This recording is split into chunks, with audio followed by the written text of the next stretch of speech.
Chapter 1287. The five men didn't refute Xiao Bei's claim that the Ministry of Works was equivalent to craftsmen, because it was meaningless.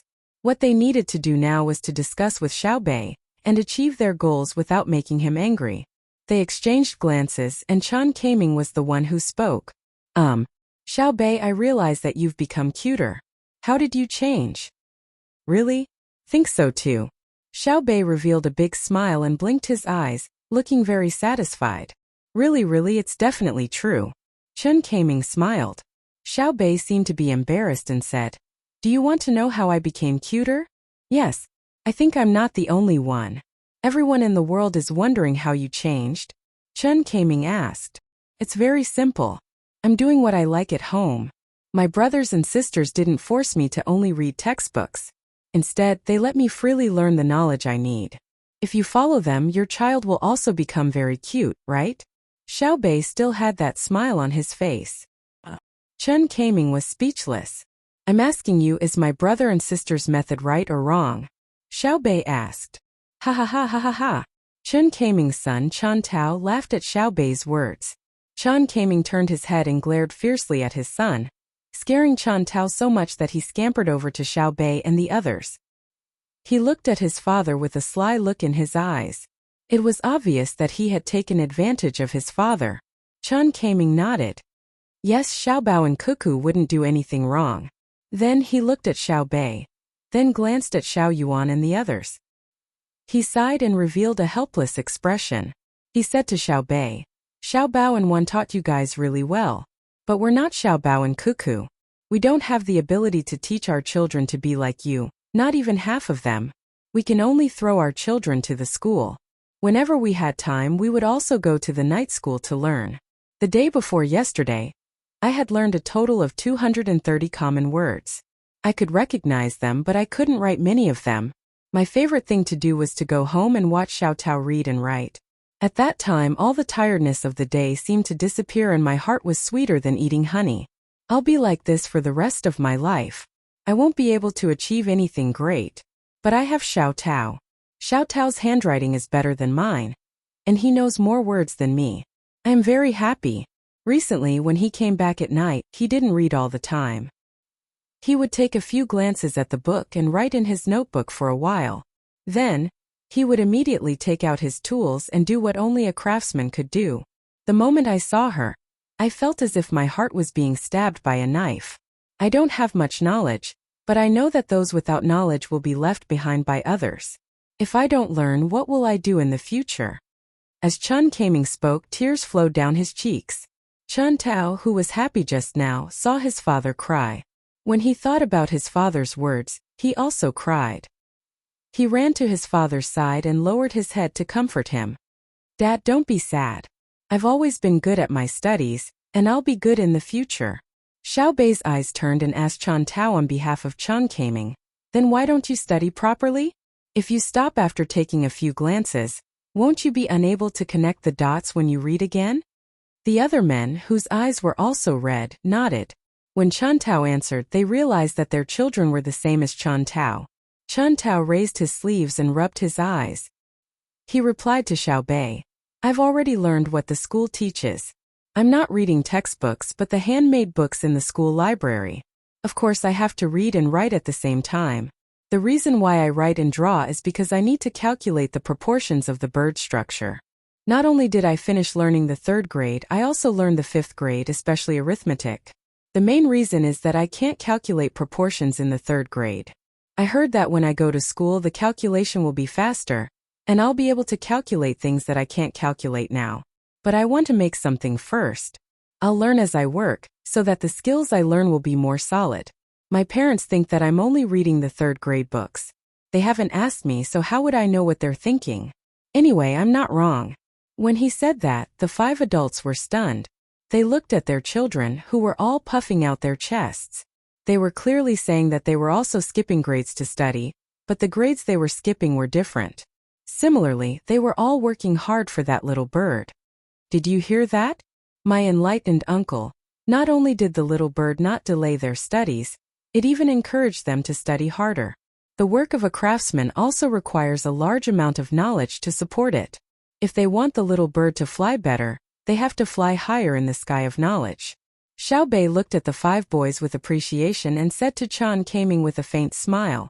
Xiao Yuan quickly cooperated and said, "Yes, yes. The little bird needs a pair of wings to fly. Dreams also need a pair of wings." Xiao Hai rarely spoke. "Actually, everything is about communication and interaction. We don't expect you to treat us like our older brothers and sisters, observing our emotional changes all the time.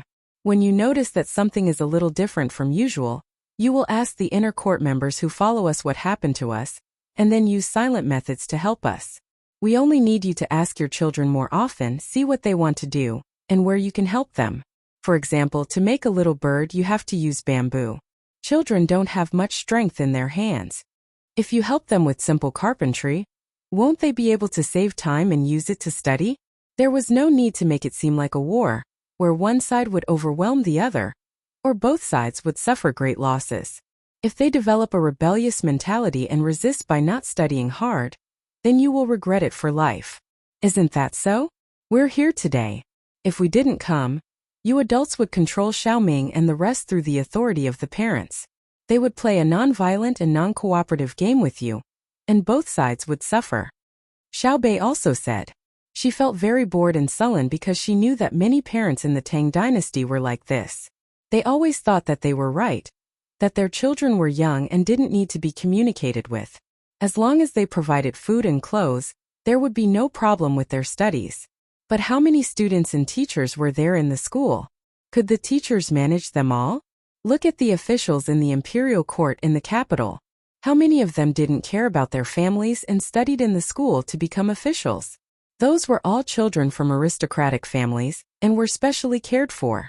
They would follow their fathers from a young age, learn how to write and read, listen to their fathers talk about life principles, and imitate their fathers' way of doing things. The officials in the imperial court fought their way up, and their need for survival knowledge far surpassed the knowledge in books. There were also special ones, such as older brothers and sisters, who schemed from a young age to lead their families to the peak of power in the Tang dynasty. But how many people in the Tang dynasty were like older brothers and sisters?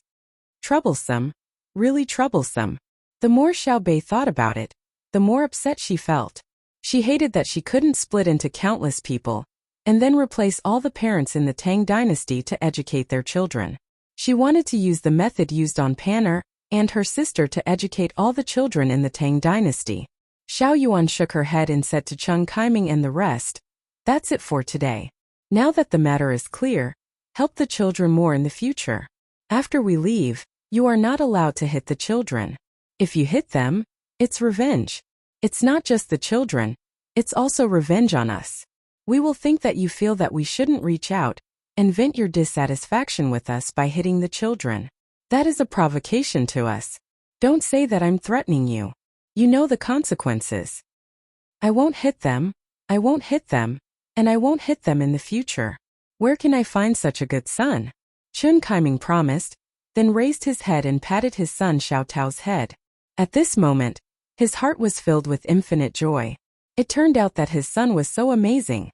He finished learning all the 5th grade, so that he could make better calculations when he was a little bird. Little birds were really useful. After being happy for a while, Chun Kaiming asked Xiao Bei, "Xiao Bei, I want to discuss something with you. Can you teach us the method that Xiao Bao and Cuckoo taught you?" "Haha." Xiao Bei laughed and shook her head. "We can't learn it. A few days ago, we were worried about selling dogs. Big Brother heard about it and immediately sent 3 different grades of rice crust to guide us. Big Brother and Big Sister have never directly told us what is right or wrong. They always use other methods to let us think for ourselves and make a choice. How do you learn it? For example, when we go to the river to catch fish, if the child I lead accidentally pricks his foot and your child takes the lead, what would you do? Would you tell your child not to bring other children to the river in the future?" Chun Kaiming nodded. "That's right.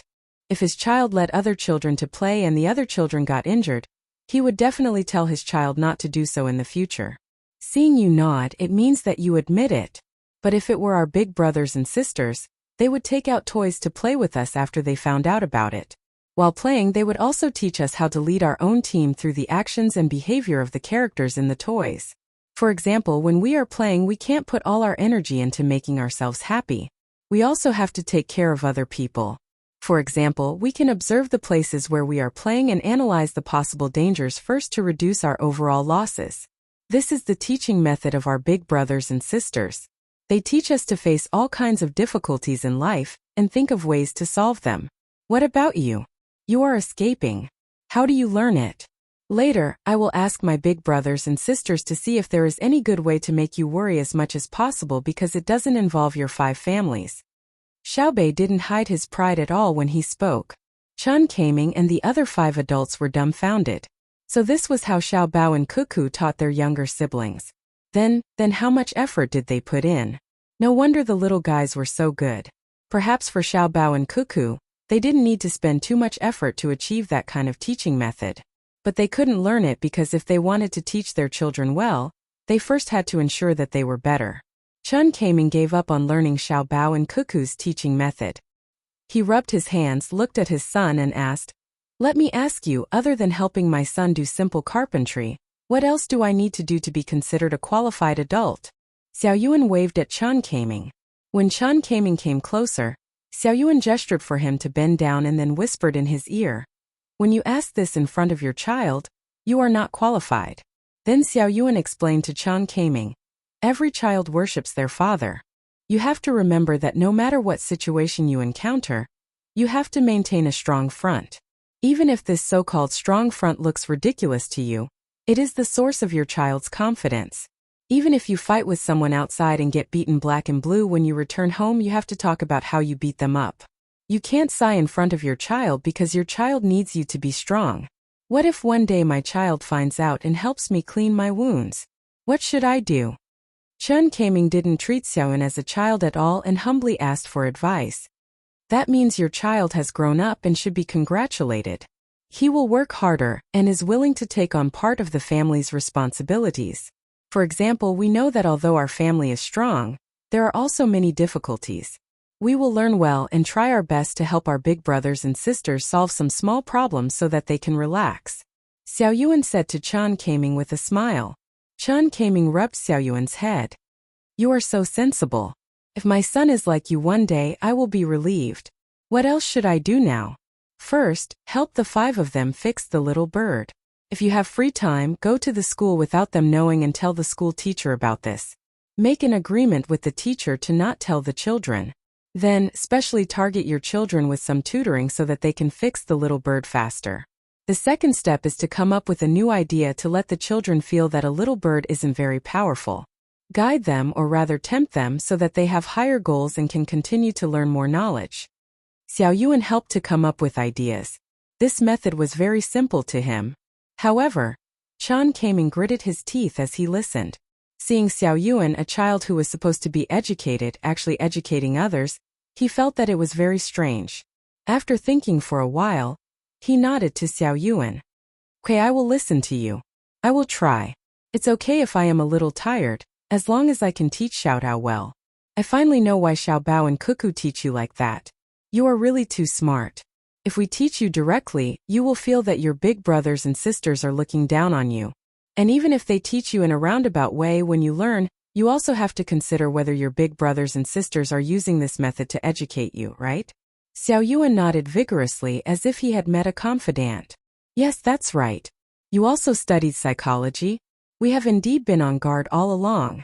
We know that our big brothers and sisters are very powerful, but we are not bad ourselves, so we always want to expose our big brothers and sisters, but the results are not satisfactory. You also know their ability to calculate. To us, it is impossible to guard against them. Every time we can only react after. We really can't maintain a high level of vigilance in every little bit of life. However, our big brothers and sisters educate us in life, like a heavenly steed soaring across the sky, but also like antelopes hanging their horns." Ha ha ha ha. Chen Kaiming looked at Xiaoyuan's wrinkled little face and listened to what he said, laughing heartily. Okay, what is there to laugh about? Do we have any unhappy things to tell you so that you can be happy? Go control your son. Xiaoyuan was very helpless from the laughter and pushed Chen Kaiming's head away. The matter here was settled. There was no need to continue to worry about the 5 boys being punished by their families. Xiaobei and the others were not very happy. It was easy to settle one family, and it was not difficult to settle 5 families. However, there were many families in Tang dynasty like them. The relationship between parents and children was not well handled. How to change it was a difficult problem. Let's go back and ask our big brothers and sisters if they have any ideas, Xiaobei said. We can't ask directly. Seems that we are not good enough. We have to go in a roundabout way and trap our big brothers and sisters. I don't believe that we can't out-scheme them every time, right? Xiao Yuan suggested. The other children nodded. Zhang Xiaobao and Wang Wan, who were about to be schemed against by their younger brother and sister, had just heard the report from the person who followed Xiaobei and the others and came back early. However, the 2 of them did not specifically spend time on such matters. One was that it was too simple, and the other was that Jinla had sent back information that involved the issue of whether to start a war. The information is too simple. I need the details. Let's wait. Zhang Xiaobao saw the telegram that was sent back first. On it, there were only 4 words. Operation successful. The specific process was not written, nor were the consequences. Even the location of the sender was not mentioned. The 4 words on the paper could only mean that the Meteor Battle Squad had captured them. Judging by the time, if nothing big happened, the Meteor Squad should have captured him in the other party's royal city. Otherwise, they would have captured him somewhere outside the city. What we need to know now is the other party's reaction. Wang Wan was also looking at the 4 words. After thinking for a while, she continued, I don't think it will cause a war. Let's make arrangements first and let the team enter a state of combat readiness. If they send back detailed information saying that the Jinla soldiers are on the move, we'll go directly and attack them first. If they don't do anything, we'll continue to lead the team to the west and act as a surprise force to help the other 3 fronts. At the same time, we'll collect information on the weather and environment of this era to prepare for the future colonization. Zhang Xiaobao listened carefully. When Wang Wan finished, he said, I guess there's no problem. The Meteor Battle Squad must have sent us a message after they have settled down. Otherwise, they would be in the middle of a battle. If they won the battle, the message they sent back should be Operation Successful. It would not be the 4 words now. It's the Jinla's luck that they didn't attack us. Lu Zhou has built 4 more ships that can be used to transport troops. If they dare to attack us or protest, I'll send out the troops. Let us see the power of my guards and Lu Zhou's wolf soldiers. Wang Wan said with a cold face and a determined look in her eyes. Zhang Xiaobao bit his lip and said, even if they don't send out the troops, I'll still teach them a lesson. This matter isn't over yet. How dare they come to Great Tang to bully our women? They shouldn't think that they'll be forgiven by us just because they didn't stop the Meteor Battle Squad. They should be punished for their mistakes. Every time I think about those 2 women, I get so angry that my stomach hurts. My stomach hurts. I'm going to cook. After Zhang Xiaobao finished speaking, he stood up and walked out. Wang Wan followed him and asked, It's still early, right? It's not early. What the little ones encountered today made them angry as well. They're still trying to beat around the bush with us. I'll let them know that the gap between us exists, and it won't be easily reversed. It's just a matter of family education. I'll cook. I'll make twice-cooked pork. Zhang Xiaobao winked at Wang Wan and said. Chapter 1288. In the evening, the detailed contents of the telegram finally arrived. After receiving the order, the Meteor Squad organized an elite tracking team and entered Jinla's territory. The logistics team followed, mobilizing a total of 1,600 people. Along the way, the envoys stopped at a total of 5 tribes. 3 of them were exterminated, and a total of 461 people were killed. Not only did these people not give any useful information, they even tried to use force to stop the envoys and even poison them. According to Wang Wan's order, anyone who tried to stop them was to be killed. Thus, the heads of the 461 people had been cut off, marinated, and hidden. When the envoy was brought back, they would either be brought back together or be brought back by the second echelon, but they had not yet returned.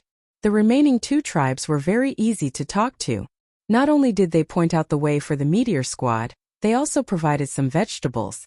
The Meteor Squad used the meat they had hunted to trade with the 2 tribes. At the same time, the two tribes were briefed on the current situation in the Great Tang, and they were welcome to settle down at the border. The original tribes there had already dispersed. This way the two tribes could first interact with each other, and then they could deepen their relationship. After that, they went straight to the royal capital and forcibly brought back the envoy who had bullied the women of their own country. They were not stopped by any force, and after Jinla's king Bafawarman sent someone to inquire about the matter, he no longer cared. Of course, he did not send his own soldiers to help capture the envoy. At the same time, he had his people seal off the news so that it would not spread among the common people. He was probably worried that it would affect the morale of the people. The meteor squad was currently escorting the envoy back as quickly as possible. On the way back, they found a place with a signal and sent the news to a relay station all the way to Izhou. After reading the contents of the telegram, Zhang Xiaobao and Wang Wan exchanged a smile. It seems that Bafawarman is rather tactful. I thought that when we went to his royal capital to capture the envoy who had just returned, he would at least say a few words, protest, or even send soldiers to protect the envoy. I didn't think that he would just let it go. Zhang Xiaobao said to Wang Wan with a smile. Wang Wan picked up the paper, crumpled it into a ball, and threw it into the wastepaper basket. She gently shook her head and said, "Maybe he wants to paralyze us first and then organize the army to fight. We have to give him some pressure first. Their ordinary tribes are quite united. They dare to block our people and poison us. Unfortunately, they are destined to have a bad ending." That's right, they really can kill. More than 400 people died, and perhaps all the youths of the three tribes were killed. Why did they have to come to our Great Tang to bully two weak girls? Let's see how many lives they have to pay for it. Zhang Xiaobao also shook his head. It was true that many people had died, but he had no regrets, nor did he feel any guilt. Killing was not the goal but the means. After killing this one, once the news spread, the Great Tang would be at peace with its neighbors. The king of Jinla didn't want the news to spread, but he could help the other party spread the news everywhere. He could also write about it in the newspapers and let the people of the Great Tang see it and feel the power of their country. Zhang Xiaobao and Wang Wan discussed again. In order to continue to put pressure on Jinla and make them as obedient and stable as before, the two decided to set off 3 days later. They would travel slowly downstream. They would go to Dianqi Lake to enjoy the scenery, then turn west and cross the Lansong River. They would continue to head west and enter the territory of India or Piao country, which was also Myanmar. They had to move slowly so that the intelligence personnel from other countries who were stationed in Yi province would have more time to return. If they were too stupid and couldn't return faster than they could, they would have to think of other ways to let their intelligence personnel from other countries get the news. Going down from Yi province would give people the feeling that they were going straight to Jinla. When the king of Jinla found out, they would see if he would send a letter of apology. Zhang Xiaobao and Wang Wan's purpose wasn't to fight, but to understand the situation of the various specialties along the way. For example, jade, these things had to be developed properly. There were also gold mines and so on.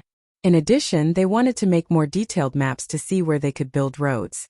In the future, they would occupy those areas. They couldn't be like now, where they would risk their lives to enter the forest from the mountains. After making one round, they could return in winter. They would continue to choose a place and then go there to build. 3 days passed quickly.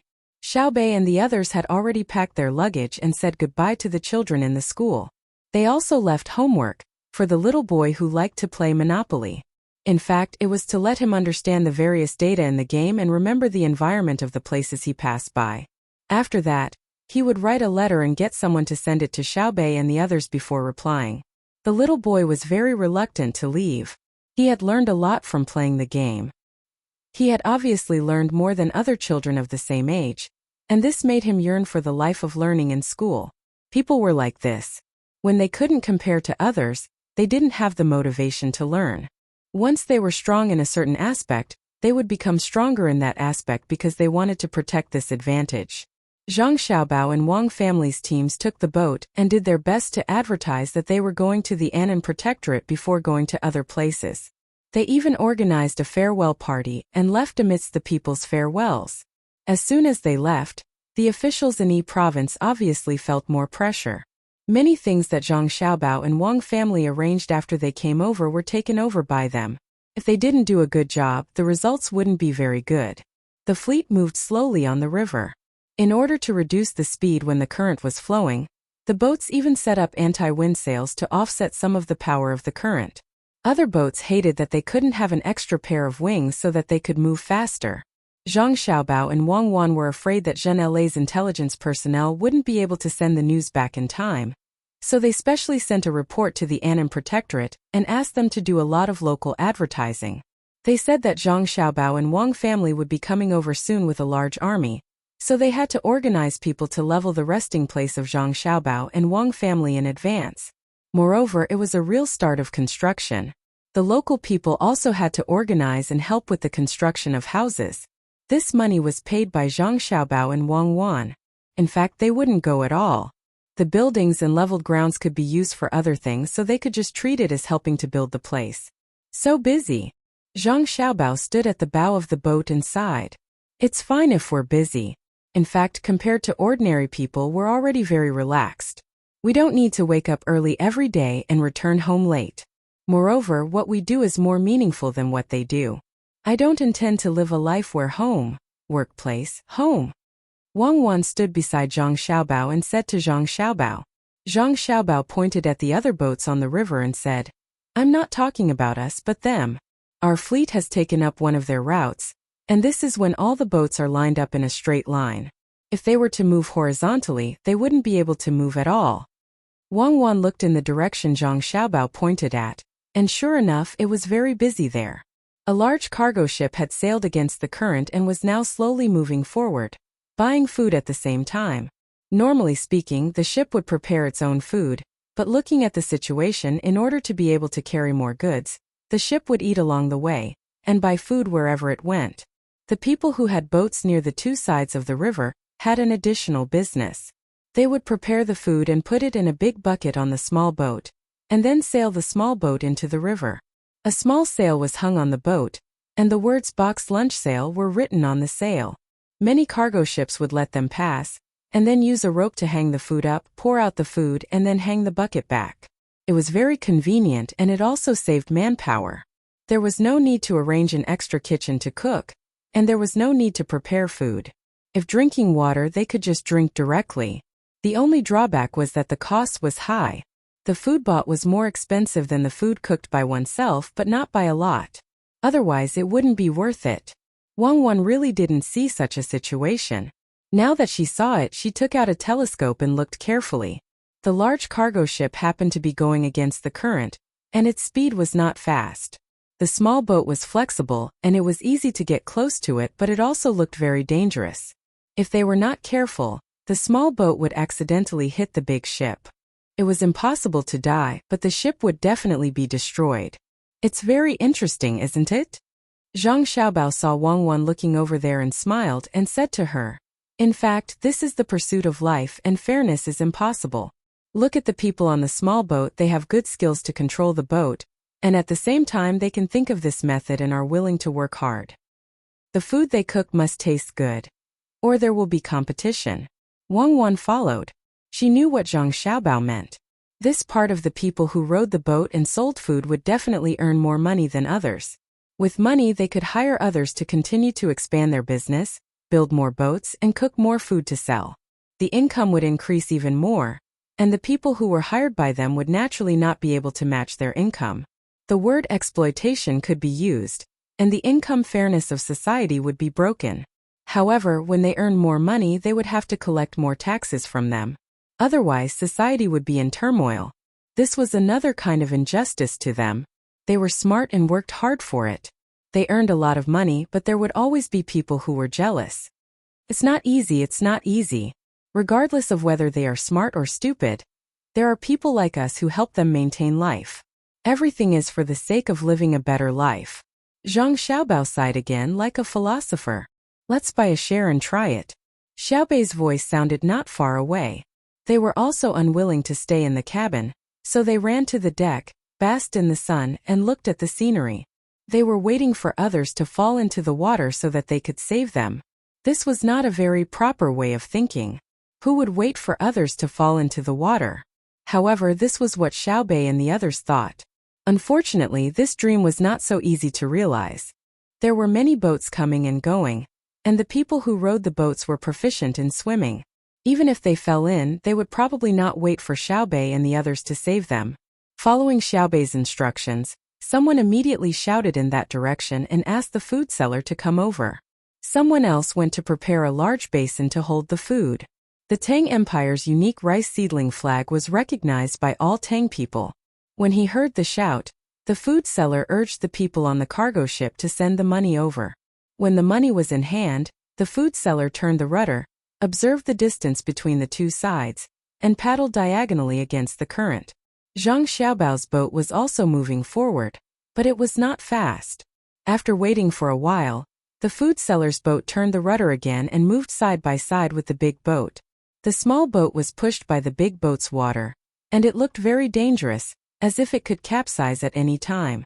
There were a total of 4 people on the boat, and 2 of them were in charge of controlling the oars, so that the small boat could fight against the water brought by the big boat again and again, maintaining the balance of the small boat. Xiaobei looked down and said, "It's not easy. If I were to row, I promised that the boat would capsize and then swim to the shore. However, there is no gain without effort. It looks like a family, not bad." The people on the boat threw down a rope, and at the same time, 2 long poles were extended from the deck. This way, the people rowing the boat did not need to control the oars, but directly grabbed the poles and fixed their small boat so that it was in the same direction as the big boat. When Xiaobei saw this, he ran into the cabin. When he came out, he held a loudspeaker and shouted to the people below, "Learn from this. In the future, equip your boat with 2 bamboo poles. Why bother controlling the oars?" The people holding the poles on the boat looked up and shouted to Xiaobei, "Thank you, I didn't think of this before. Look, am I not very noble?" Xiaobei felt that he had done a very big thing, so he asked Xiao Yuan, who was also looking at the small boat. Xiao Yuan answered wisely, "Noble, you are really too noble. After you taste the food later, you can also give some suggestions for improvement. That will be even more noble." "Okay." Xiaobei agreed, but then he showed a troubled expression.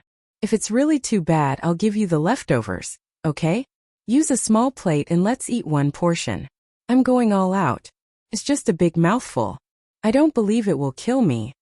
Xiao Yuan mustered a lot of courage. Xiaobei smiled happily. She was just joking and did not expect Xiao Yuan to be so cooperative. The buckets for the food were quickly brought up. There were 2 buckets of vegetables and 1 bucket of rice, a ratio of 2 to 1. Moreover, there was a bamboo box on one of the buckets for vegetables. Inside the box were salted vegetables. Someone below shouted, "The salted vegetables are not for sale. They are for us to eat. I'll let you have a taste." "Thank you." Xiaobei shouted back with the loudspeaker. After shouting, he was puzzled and asked Siyuan, "Why don't they sell the salted vegetables?" "Because the salted vegetables are not delicious?" Xiao Yuan replied with uncertainty, then shook his head. "No, if it's not delicious, why would they give it to us? Don't give them money for the salted vegetables. Give them 2 packets of snacks in return. Also, give them a small jar of fermented bean curd and stinky tofu. Courtesy demands reciprocity." Xiao Yuan's last words were an order to the inner courtyard. They were used to not giving money when others gave them things. When the time came, they would give other things in return. In fact, they would lose money every time. The value of the things they gave in return was often several times or even dozens of times the value of the things they gave them. However, once they encountered something, they would still be very happy and would be willing to give more valuable things back. After the food was poured out, the snacks, fermented bean curd, and stinky tofu were put into the buckets and hung back for them. Xiaobei tried the salted vegetables. They were very ordinary cucumbers and radishes, but they tasted really good. Smacking his lips, Xiaobei was even more puzzled. "It's pretty good. There's even some sesame oil in it. Especially this cucumber. It was actually soaked in a large sauce and has a sauce fragrance. If it was sold, many people would definitely like to eat it. Could it be that the production can't keep up? Brother?" Xiaobei could not understand. When asking her brother, she was naturally asking Zhang Xiaobao and not Xiao Hai. Zhang Xiaobao looked at the salted vegetables and then at the vegetables. He said to his sister, "Because the people on the cargo ship are also smart. What do you mean? Xiaobei asked. If they sell salted vegetables, then the price of the salted vegetables will definitely be cheaper than the vegetables. Moreover, salted vegetables are also saltier than the vegetables. When the time comes, the people on the cargo ship might only buy a bucket of vegetables and then some salted vegetables. Wouldn't the food seller earn less money? Zhang Xiaobao explained to Xiaobei. Xiaobei and the others all opened their mouths wide. They looked at the salted vegetables in shock, and then looked at the vegetables that were poured out. They were very speechless. They only have this little trick up their sleeve? Xiaobei said with a sigh. She felt that this person was really too difficult to judge. A food seller actually had such tricks up his sleeve. Zhang Xiaobao smiled and said, "It's not a little trick. It's wisdom in life. Our country is supported by these little tricks. We can learn from them in all kinds of industries and all kinds of things. Then we can promote the development of society. When society develops, more little tricks will appear. Bit by bit, this country will become stronger. Otherwise, look at the people in other places. They are all very stupid. Without little tricks in carpentry, they can't do well in carpentry. Without little tricks in carpentry, they can't build houses. Without little tricks in cooks, how can they come up with better new dishes? Don't underestimate them. They are an important part of society. If someone can learn all the little tricks, then what they have is great wisdom." Got it. Thank you, big brother. Xiaobei listened very seriously and said happily after she understood. Xiao Yuan also said, "So that's how it is. Everything comes from life, and then the changes in life promote the improvement of wisdom. Then, can we sell vegetables and salted vegetables?" Zhang Xiaobao thought for a moment and said, "Since you have nothing to do and don't need to run around and interact with people, you can help them think about how to sell salted vegetables and vegetables at the same time. Yes, consider it as homework for you. Think about it carefully. When you've thought it through and it's really feasible, send someone to tell them to sell food. Eat it. You guys buy it, so eat it first. Even if it's not delicious, you have to eat it," Wang Wan said. Then she looked at the bitter faces of her siblings and smiled. "Let's eat it then. I don't believe that he would dare to poison me. I'll go first. Look, this is an eggplant. It's not roasted eggplant. It's directly stir-fried, and the skin is fried. This is a cabbage slice. There are small bites on the stem of the cabbage.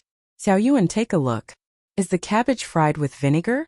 Xiaobei went over to look at the dishes. There were a total of 2 dishes.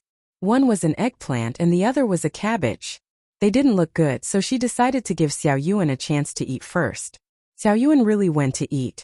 She took a spoon, scooped out a little and placed it on the plate. She picked it up with her chopsticks and ate it. Not bad. It's edible. It's just a little bland and there's little oil. There's actually some meat inside. Then you guys eat, Wang Wan said to her siblings. Then she whispered to Zhang Xiaobao, "How do you think we can sell salted vegetables and vegetables at the same time?" Chapter 1289. Zhang Xiaobao walked to the bow of the ship and waited for Wang Wan to follow him. He said, "It involves the consumers and the market position. For example, what kind of meat do you think is worth 1,000 yuan per kilogram?" "Gubili meat," Wang Wan answered very quickly. She licked her lips as if she was savoring the aftertaste. Then she said, "I don't think it's that delicious. In the past, to be honest, none of the children in Suzhou City ate gubili steamed buns. Their taste was too low." Is Suzhou City a slave city? The name seems to have been passed down from the Qing dynasty. Zhang Xiaobao said very casually, "I don't know if a slave is a slave or not. I only know that if you deliberately forget the name of Suzhou City, it shows that you have low self-esteem. It exists. If you change soul to soul, can you abandon your identity as a grandson? If you don't want to be a grandson of this country, you naturally have to be a grandson of another country. Is it possible that this grandson is a grandson and that grandson is not a grandson? Back then, the origin of Yan Huang was only so big. The real enemy was yourself. Only by admitting and tolerating can you show your courage, not be an ostrich. What does salted vegetables have to do with gubili steamed buns?" Wang Wan said to Zhang Xiaobao with a calm face. Zhang Xiaobao was silent for a moment and said, "Yes, the real mentality is not to exclude, but to tolerate. The foundation of China standing in the world is that the mountain does not reject the soil, so it is high. The sea does not reject the current, so it is wide. Xiaoyuan, tell me. Zhang Xiaobao's voice was very loud. Wang Xiaoyuan's classmate was tasting how such a disgusting eggplant was made. When he heard the voice, he suddenly raised his head and said, "It's from the Book of Admonition. The original paragraph is, when the land is wide, there are many grains. When the country is big, there are many people. When the soldiers are strong, they are brave. Therefore, Mount Tai does not give in to the soil, so it can be big. The sea does not reject the current, so it can be deep. The king does not reject the masses, so he can understand his virtue." Answer complete. I want to show off in front of me. I am a narrow-minded person. I know a lot, right? Tell me, how do you make eggplants? Xiaobei vaguely felt that he had memorized it before, but now he had forgotten. When he heard Xiaoyuan answer immediately, he felt indignant. Wang Wan revealed a gratified smile. Her younger brother really did live up to her expectations. She looked at Zhang Xiaobao provocatively. Seeing Xiaoyuan was being bullied, Zhang Xiaobao immediately said to his younger brother, "It's said that those who enjoy universal praise and praise, those who enjoy universal praise and praise will never get tired of the details. Those who enjoy universal praise and praise will always agree with each other. Those who enjoy universal praise and praise will always agree with each other. Those who enjoy universal praise and praise will always be roasted over an open fire. Of course, because of the meat, the plain flavor is not as good as the meat. Stir the pot with a fierce fire, then add water, and float a spoonful of oil." Xiaoyuan's eyes widened, and he nodded vigorously. He understood. Those who enjoy universal praise and praise were those who cut the meat into thin pieces. When it is cooked, it will be cooked quickly, and when it is eaten raw, it will not be so disgusting. If the amount is small, it will be finished before it is disgusting. Furthermore, they will feel that the taste is not bad. Roasting it was a method of cooking meat, but this was a method of cooking vegetarian dishes. When cooking vegetarian dishes, there was a way to save money. Place the eggplants in a large pot and stir-fry them. Xiaoyuan understood the oil slick. His older brother sometimes used it when cooking, but it was not for the sake of saving money. It was for the sake of keeping the food warm. When the soup was ready, sprinkling some cooked oil could keep the food warm for a very long time. However, it was obvious that the eggplants in front of him were definitely not for the sake of keeping the food warm. It was to let people see that every piece of eggplant had the smell of oil on it. Hence, Xiaoyuan said to Xiaobei, "I know. Look, I'll analyze it for you. When they stir-fry, they use a large pot to save time, effort, and fire. However, they don't add oil, so the eggplants are cooked. At this time, the eggplants are easily dehydrated. They pour water in but don't add salt. When they are cooked, they first scoop a spoonful of oil into it and mix it with the salt. Therefore, when we eat it, we can't tell what's going on." You're right. I was wondering why the eggplants didn't taste good. When they stir-fry, they don't add oil, and they don't put enough garlic. Look, there are only a few pieces of garlic on the plate. Is there anyone who doesn't use garlic when eating eggplants? Yes, it's eaten raw. If not, it's steamed and dipped in sauce. Anyway, I haven't found any other processing methods that don't add more garlic. Xiaobei did not understand what his brother was hinting to Xiaoyuan. He used his chopsticks to poke the eggplant twice and said something. What if someone avoids certain foods? Xiaoyuan did not forget to cover up for some picky people. Unless it's eating something that will make one sick, such as allergies, what else can one avoid? If he doesn't starve, of course he avoids certain foods. I also avoid certain foods. When I eat outside, the food they make is so disgusting. Have I eaten it? Can't I bear with it? If he doesn't eat garlic, add garlic to his medicine when he's sick. Let me see if he avoids certain foods. If he's spoiled, it's all problems. Xiaobei had clearly suffered a lot. When she ate with others outside, she had to smile and communicate with them while eating. As long as it wasn't poisoned, she would eat what others could eat. Xiaoyuan nodded. That's right. In that case, the cost of the vegetables they sell is even lower. Look at the cabbage. The worm eyes on the stem are too obvious. I don't eat them. Even if you cherish food, you don't have to cherish it so much. Don't make things difficult for yourself. Just try it. If no one eats it, feed it to the pigs. The pigs on the ship eat everything. Let me see the cabbage. This time Zhang Xiaobao did not let his younger siblings eat the vegetables they bought according to the principle of cherishing food. The vegetables were cooked too carelessly. Taking a pair of chopsticks, he picked up a piece of cabbage and chewed it in his mouth. Zhang Xiaobao sighed and said, I thought it was stir-fried cabbage. I didn't expect it to be cooked. After it's cooked, the water in the pot that's too obvious is poured out. Then add salt, stir it, and add oil. This shows that it's not easy for the people running the ship. A barrel of cabbage is 50 caddies, and a quarter of the water is 2 copper coins per caddy. It looks very cheap, but the cost is less than a fifth. Cabbage and eggplants are produced in large quantities during this season. No, the profit is too much and it shouldn't be earned like this. When it's time for dinner, we'll make some and let the people at home disguise themselves to sell it. You guys are in charge of salting vegetables. Zhang Xiaobao arranged things for his younger siblings to do. Xiaobei was not afraid of work. Her eyes lit up as she asked excitedly, We're making salted vegetables? What if we can't do it well? Cold dressing, Zhang Xiaobao replied. That's a cold dish. We'll add more salt. Got it, it's just salt, nothing else. Xiaobei thought about making salted vegetables and felt that it was very easy. Make garlic eggplants and take out the salted duck eggs at home and cut them open. I'll instruct the kitchen to make 6 dishes, 2 meat dishes and 4 vegetable dishes. The profit will be controlled at 30% and you can choose. Anyone who chooses a meat dish will get a free portion of salted vegetables, half a garlic eggplant, or half a salted duck egg. Zhang Xiaobao said to his younger siblings. Xiaobei and the others revealed awkward expressions. If they sold like this, they would not be able to sell anything, and they would be given a lot of free eggplants. They would be busy, and there would be risks associated with it. Xiaobei was very unwilling. She rolled her eyes and said, Brother, didn't we say to sell the salted vegetables? It's not worth it to give them all away. Sell it and give it a try. First, we have to attack the people who sell bento boxes on the river. Today they can cut corners, tomorrow they can sell shoddy goods, and the day after tomorrow they will become unscrupulous. Before, I thought it was not easy for them, but now I know that human nature is always hard to understand. Zhang Xiaobao said calmly, as if he was not angry. Wang Wan knew that Zhang Xiaobao had already thought it through. It was impossible to ask everyone to act according to morality.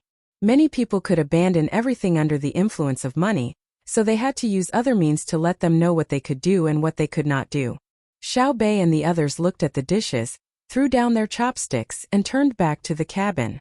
They would first learn what they had to learn today. When it was almost time, they would arrange for someone to help steam the eggplants so that they could make garlic eggplants. They did not need to care about the salted duck eggs. When the time came, someone would help to cut them. After selling all the salted vegetables today, we will see the results. In the future, we will let our people in Izhou be in charge of making food. First, we will attack them for 2 months. Then they will be honest. When the price is low to a certain extent, the competition will be on the quality. Originally, I planned to let Xiaobei and the others think of a way to slowly create a salted vegetable brand. Now we have to change our strategy. In the future, our people in Izhou will add oyster sauce to every salted vegetable. Zhang Xiaobao looked at the people who were still selling food below and said to Wang Wan. Wang Wan was also watching and frowned. The good impression she had of them when they sent the pickled vegetables was gone. How daring were they to send those dishes up? Did they think that they would not lay a hand on ordinary people? Good and evil did not distinguish between high and low. After thinking for a while, Wang Wan asked Zhang Xiaobao, Aren't you afraid that bad money will drive good money away? I know that you want them to get used to the taste of salted vegetables and establish a place in their hearts, but you have to sell the food first. If you sell it at a 30% markup, you will still be selling it at a higher price than them. When the time comes, they will suddenly lower the price and control the profit to 50%. Then, will you still be able to sell your boxed lunches? Unless you sell them at a lower price and compete with them in terms of capital, they will sell cheaper food. The crew is willing to eat good food, but the owner of the ship likes cheaper food. And the owner is the one who spends money. Who do you think he will choose to buy? Zhang Xiaobao was still looking at the boat below. Wei Wei smiled and said, If we can't compete with them in terms of price, then we will compete with them in terms of variety and service. Not many people like to eat buckwheat, but if it is made into cold noodles, it tastes good. If you eat the same food all the time, you will get tired of it. It is a time of war now, so all the goods shipped to Izhou are easy to sell. After a while, when they want to ship goods to Ijo, they will set sail at the same time. Whoever arrives first will have the advantage. Going against the current is useless with only sails. They also need a tracker and someone to row the boat. The amount of effort the crew put in will depend on how much profit they get. When the wages are the same, whoever eats better will be willing to work harder. I believe that a smart owner will make the right choice. Then, it will not be bad money driving good money away but good money driving bad money away. I don't want to issue an administrative order to ask the food sellers to follow the rules, and I don't want to publish any biased articles in the newspaper. I will let the facts tell them what others want and what they should do. Wang Wan did not refute Zhang Xiaobao this time. She said, "When they lose money, we can ask the people in the newspaper to interview them and let them talk about the situation. Then we can tell more people how to choose." Chapter 1290. Zhang Xiaobao gave the order. The fleet slowly passed by. The local boats selling food suddenly discovered that there were new people joining them. They didn't know any of these people who joined later, but when they heard that the price was 1/3 higher than theirs, they all felt relieved, thinking that there was no possibility of competition. However, when these people came to sell food the next day, they actually put up slogans on the ships. It was not accurate to say that they were slogans, but they were describing what their food was like. With such a straightforward description, many owners who didn't eat well on their way here really started to buy food for the people who followed them. Looking at the crew members who bought food and ate happily on the big ship, the original food merchants felt a little worried. This place was too close to Ijo. Ships from other places would dock at Ijo's dock. When the time came, the people on the various ships would casually talk about the food here. When the people on the ships heard about the food here, most of them would choose the ship that sold the food that appeared later. After all, the food on the other ship was really good. When they saw the food, they felt that it was better than the food they sold. Moreover, it was more cost-effective to buy and eat. When they were worried, the original people began to gather together to discuss a way to reverse the harsh situation they were about to face. "Brother Zhang, this is not right." A woman who was in charge of rowing the ship shouted to a person on a small boat that was approaching. The person who was called by her swayed the oars twice to weaken the waves sweeping over. After a while he pursed his lips and said, "You can't fight. See, there are 12 new boats. I didn't see them yesterday. They must have just come from Ijo. They have a strong foundation." According to his words, he wanted to use force to solve the problem, but now he understood that he didn't dare. The other party had a team and sent a new boat. What he couldn't figure out was who organized a group of people and didn't do anything else but spend money to buy boats and come here to snatch food. He also estimated that according to the words on the board, they wouldn't make much money. It would be good if they could make a profit of 10% or 20%. Wouldn't it be a thankless job to eat this bowl of rice on the river? After thinking about it, he decided to go over and ask to see what was going on. It would be best if he could find someone to talk to and discuss with them. Everyone should not engage in vicious competition. Yes, vicious competition was a good word. Therefore, he rowed the boat closer to them and waited for the people to send the buckets of food onto the boat. After receiving the money, he tried his best to squeeze out a smile and greeted, "Little brother, the food is selling well?" "It's all right. Thank you for your kind words." The smile of the young man on the boat was much more sincere, but there was no logo on his clothes, not even the brand of a local clothing store. "What kind of auspicious words are you? I can't wait for your boat to capsize." Old Zhang cursed in his heart. After thinking about it, he mustered up his courage and said, "Brother, it's not easy for us to eat on the river. Can we make a deal? Can we change the food sold so that we can sell the same food at the same price?" I don't have the final say. I personally agree with what you said, old bro. It's not a bad idea to adjust it. Why don't you learn from us and slightly raise the price? Right now we're earning too little. Your low price and low quality are disrupting the market. The young man on the boat still had that sincere smile on his face, but what he said made old Zhang very angry. "You're clearly the ones who came later. Why are you pushing the blame to us? What I'm saying is that the food you sell is too good." "Yo, old bro, I don't dare to continue what you said. Do you mean to say that the food you sell is bad? Isn't that a lie? To put it bluntly, I've seen the food you're selling. The color isn't good, and the things inside aren't well kept. Brother, are you selling egg drop soup? I've seen that the egg drops are broken into pieces. Every spoonful has thin pieces of egg drop in it, and there are also a few pieces of rotten vegetable leaves. You can't do business like this. From the looks of it, you first put the eggs into cold water. Then you stir them with all your might. After that, you cook them. Just like the ones you sell. Moreover, you use oil. If the water isn't boiled, people will have a stomachache if they eat it. The young man slowly moved the oars to prevent the current from washing the boat away. Old Zhang looked at the young man's skillful movement and was puzzled. He was so young and he had never seen it before. How could he not be washed away by the water? What shocked and frightened him even more was that the young man actually knew how to make his unique egg drop soup. This was something he had thought about for a long time before he figured it out. He did not even tell the people who sold food on the river. After being scolded by the young man, he still had to explain.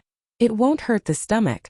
Normally, when people are thirsty, they just scoop water from the river. Even raw water won't hurt the stomach, much less hot water.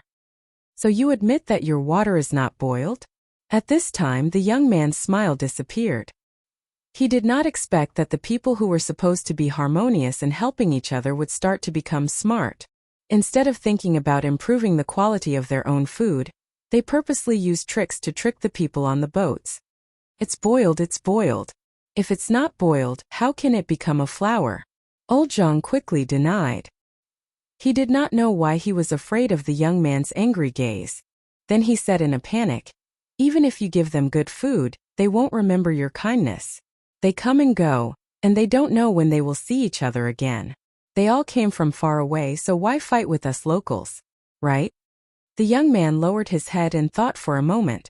He did not say anything again. Instead, he greeted the other boats and asked them to lower the price to the same level as the food on the other boats. He wanted them to lose money and sell it as soon as possible. Then, he would return to the shore and report to the young master and young lady to explain the situation clearly. Zhang Xiaobao and Wang Wan had just finished teaching calligraphy to their younger siblings. The 9 of them did not return to the cabin. Instead, they practiced under the parasols on the deck. They were not complaining or tired. Instead, they felt that it was very interesting to write beautifully. This was the influence of the environment. When there was nothing to do in the inner courtyard, they would practice calligraphy.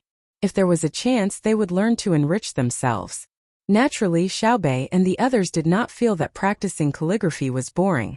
Every time they found that they wrote well, they would be very happy. It was a sense of achievement. Zhang Xiaobao and Wang Wan accompanied them. Each of them had a book in their hands. They read while resting. Occasionally, they would stand up and walk around their younger siblings, praising them. When the person who had accepted the mission yesterday sent back the information, the 2 of them were surprised. Too fast. It's at least a year faster than I thought. It seems that the people's learning ability and adaptability are very strong. I forgot that our people have a good tradition. That's why they have blocked our technology for more than 100 years. This tradition is a copy. It's very impressive. After Zhang Xiaobao finished reading the information, he did not show an angry expression, nor did he panic. Instead, he praised. Wang Wan also had a calm expression. She smiled at Zhang Xiaobao and said, "This shows that they have a strong learning ability.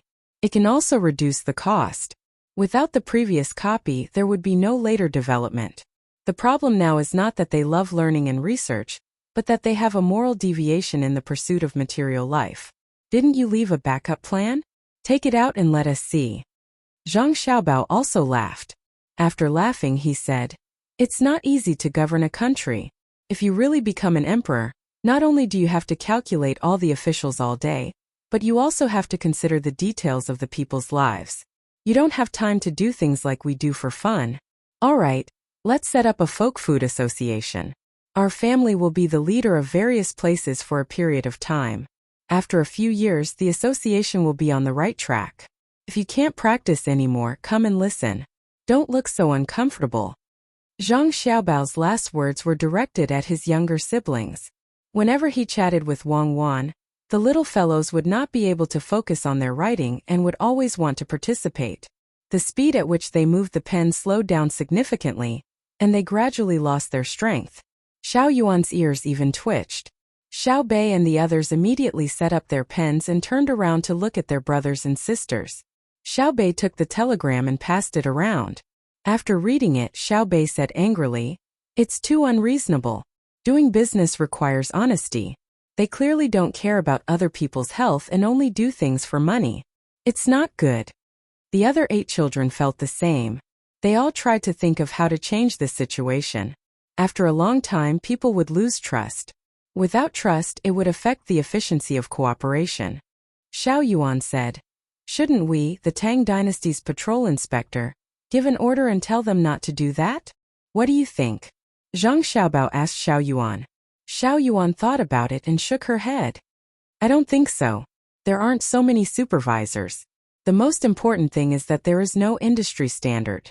When the time comes, how to convict them will be a problem." Xiao Bei was also distressed. Although she was young, she also knew that the law could not punish the majority. Now, everyone was using poor quality food to gain high profits. After the next zero, the government would send people to every household to keep an eye on them? How much administrative costs would that have to cost? Moreover, it would be a waste of human resources. Otherwise, as long as they were not watched, they would still make inferior food. Xiao Nan opened his mouth and said softly, "We should strengthen publicity and education. We should say in the newspapers that doing this is wrong. The people of Tang Dynasty have to do things well, and sell the best food to the sailors along the way." "How many people do you think will listen?"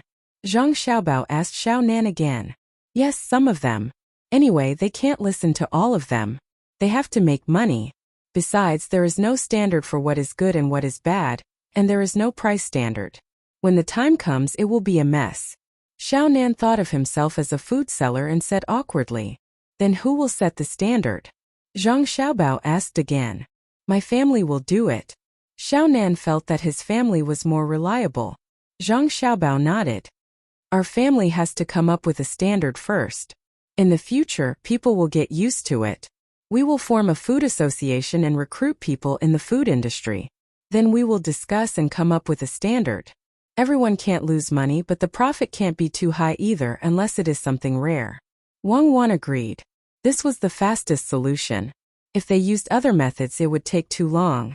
If they pushed the matter of setting the standard to the government, they would have to wait. Besides, the government might not know all the problems of the food industry very well. When the time came, they would still need to find people in the industry. Rather than listen to the government, it was better to guide them first. However, it was not good to always interfere directly. If it was another time, it would not be like this. Instead, they would slowly adjust and use other methods to achieve their goal. "I have a question," Xiao Bei said. "If we set up an association in each place, we can solve problems according to the specific situation of each place. Besides, my family's prestige is very high. But, is it mandatory for all the people in the same industry to join? Is it mandatory?" "That's right.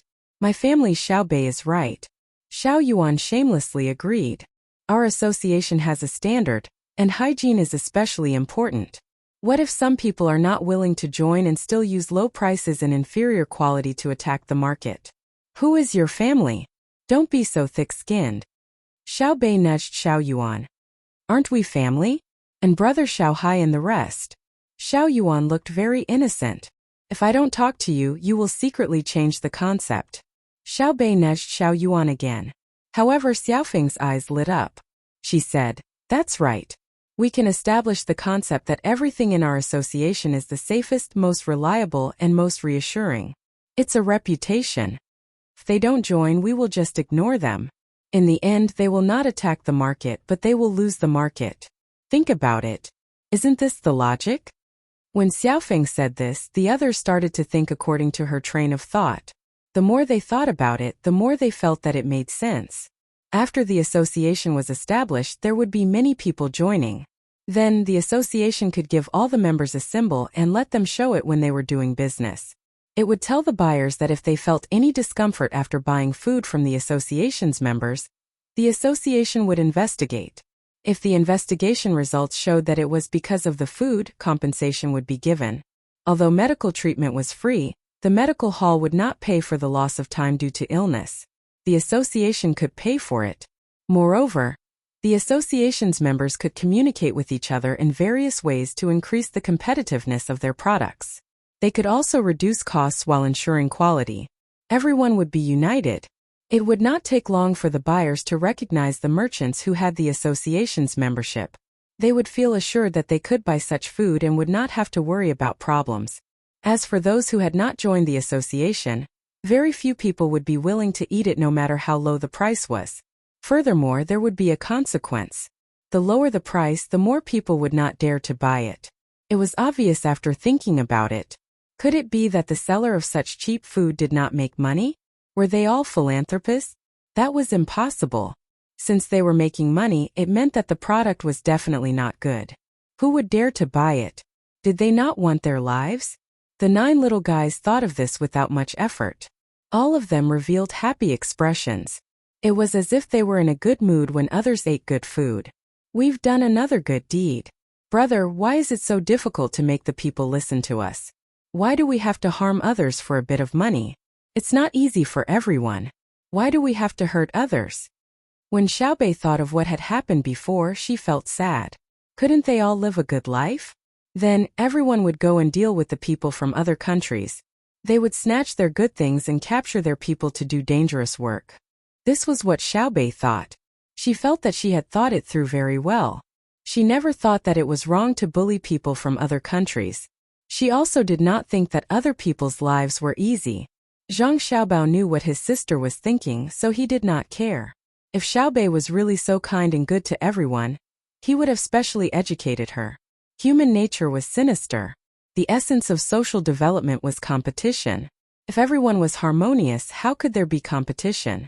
However, Zhang Xiaobao did not want his sister to be sad over such a small matter. Hence, he said to Xiaobei, "This is the driving force for human development. It cannot be eliminated. Once there is no driving force, humans are finished.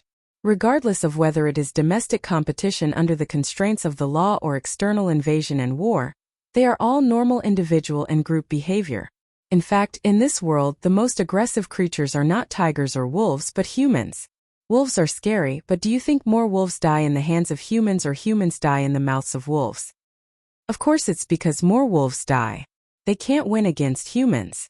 For example, if I were to encounter a wolf, the wolf would definitely die because I have a gun. However, isn't this because humans know how to use tools?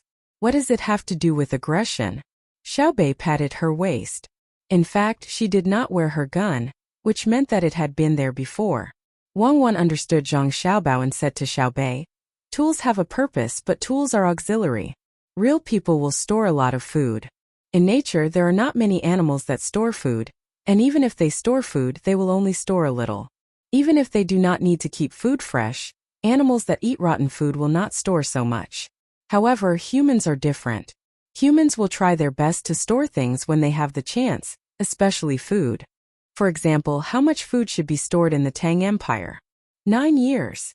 Xiaobei gestured a number with her hand. 3 years of drought, 3 years of floods, 3 years of war, and people in chaos. A family does not have 3 years of accumulation, and a family does not have a family. A country does not have 9 years of accumulation. A country is in trouble. Yes, your brother and I are now thinking of storing enough food in the Tang Empire to last for 9 years. Preservation is a problem, but we have been working hard and solved a part of it. When conditions are met in the future, we will build many cold storages and freeze the meat in them. They can be stored for a long time. When that time comes, we will no longer have to worry about the people not having enough to eat. Now, your brother and I are afraid of large-scale natural disasters. Even if we release the food, the disasters will still continue.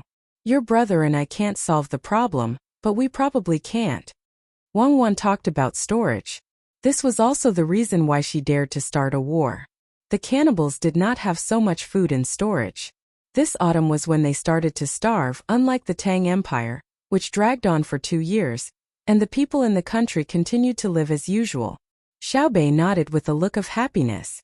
She felt that the country was very stable, just like when she had many toys and candies when she was young. "That's true. I used to like to store things. I was afraid that they would run out of food," Xiaobei said. "That's why humans are the most aggressive, because they are willing to store food. You saw the dozen live lions that were brought back by the ships that went overseas. They live in a place called Africa. There are many cows and horses there. When lions see something, they eat it. Even if it is a herd of cows, they will kill one and eat until they are full. They will not store it. If it were a human, they would think of a way to raise the herd of cows and then kill them to eat at any time. Wang Wan gave an example. I understand. Humans are insatiably greedy, so it is impossible to guarantee that everyone will be obedient and willing to give up their own interests. If that was the case, the ones ruling this land now would not be humans. As Xiaobei spoke, she ran in front of Wang Wan and Zhang Xiaobao. She kissed both of their cheeks and said, "When we go to school to listen to other children, the teachers don't teach like this. They don't discuss with the students. Whatever they say, the students remember. They are the absolute authority. It's not good. We can understand, but many children are tired of listening. They only know the facts but don't know why. Even if they go home and ask their family members, they need their family members to understand. It'll be better when they grow up. Now they may seem to be rote memorizing, but as they grow older, they will come back to understand and memorize the knowledge. There's no other way. There are too few teachers. They can't give as much as we teach you. They are too busy." Zhang Xiaobao explained to his sister. "Oh, so that's how it is. I thought they weren't doing their best." Xiaobei understood again. Just as she was talking about her teacher, Xiaozhu suddenly pointed towards a large ship coming from the opposite direction and shouted, "Someone come, capture the person standing on the deck of that ship for me. Issue an arrest warrant. He still dares to wander around." Everyone looked at the bow of the ship. Sure enough, there was a person standing there. His beard and hair fluttered in the wind. Xiaobei and the others did not have any impression of him. They did not recognize him at all. On the other hand, Zhang Xiaobao and Wang Wan suddenly remembered who that was. That was the person who had come to Wing Prefecture to teach students and obtain a tiger pelt. In the end, he turned around and ran away. He didn't teach the children anymore and tricked the Chang tiger. When they went over, Xiaobei heard him. She asked someone to draw him according to Changhu's description and issue an arrest warrant, which was a national arrest warrant. In the end, many days passed, but there was no news. It was probably because it was not a homicide case, so no one was willing to spend the effort to find him. Xiaobei did not set a time limit, which meant that she was not in a hurry. If they met normally, even Zhang Xiaobao would not recognize him. At that time, he saw a portrait and was not familiar with him, so it was over after a face-to-face meeting. However, Xiaozhu was different. She liked to draw and had a deep impression of any lines and colors. The moment the two ships approached, she was recognized. Who? Xiaobei was puzzled. The one who tricked the tiger pelt. You gave the order at that time. We raised our hands in agreement, Xiaozhu said. It's him? He's too unlucky. Why is he standing on the bow of the ship for no reason? Looking at his leisurely appearance, I'm angry again, Xiaobei said excitedly. Xiao Yuan added. His luck is not good, but it can also be said that the net of heaven has wide meshes. There are already few teachers, but he still wandered around after tricking the tiger pelt. Now we have to think about how to deal with him. He tricked Xiaofeng's father. Following Xiaozhu's instructions, the ships behind immediately approached and negotiated with the other party. There was no need to waste too much time. The owner of the ship handed the person over. Although this person had paid the money and followed the ship, who would dare to not give the person to the Zhang family and the Wang family? They did not know what this person had done to be caught by Xiao Bao and Cuckoo's team. They only hoped that they would not be implicated. Ship money, ship money. I paid when I boarded the ship. We haven't reached Dizhou yet. Why can't you refund me the money? Ship money. The first thing that the person who was caught thought of was not his own fate, but the fact that he had paid too much before they reached the destination. Here, it's a total of 27 copper coins. I don't want a single copper coin. I'll return it all to you. I don't know you. Others pay 30 copper coins and provide 2 meals a day. You keep talking to me, but I only charge you 27 copper coins and provide you 3 meals. I even throw in a pot of wine. Anyway, you're going to die, so I won't be angry with a dead person. Think about what crime you committed. The owner of the ship stuffed the 27 copper coins into the person's hand. He expressed his innocence to the person who caught him and said that he did not know anything. He then shook his head, feeling unlucky that his ship was carrying a person who was going to die. After receiving the money, The person no longer shouted at the owner. Instead, he shouted at the person who caught him. Why did you catch me? I didn't commit any crime. Everything is just a matter of reason. Speak reason. Otherwise, the Zhang family and the Wang family of Sanshui can't just casually arrest people. Do you still want the law? Even if you want me to die, I want to know why. Do you dare to tell me why you caught me? There are so many people on the ship watching and listening. Say it and let everyone judge. The person who caught him nodded and asked the people who were watching the show, does anyone want to hear the reason?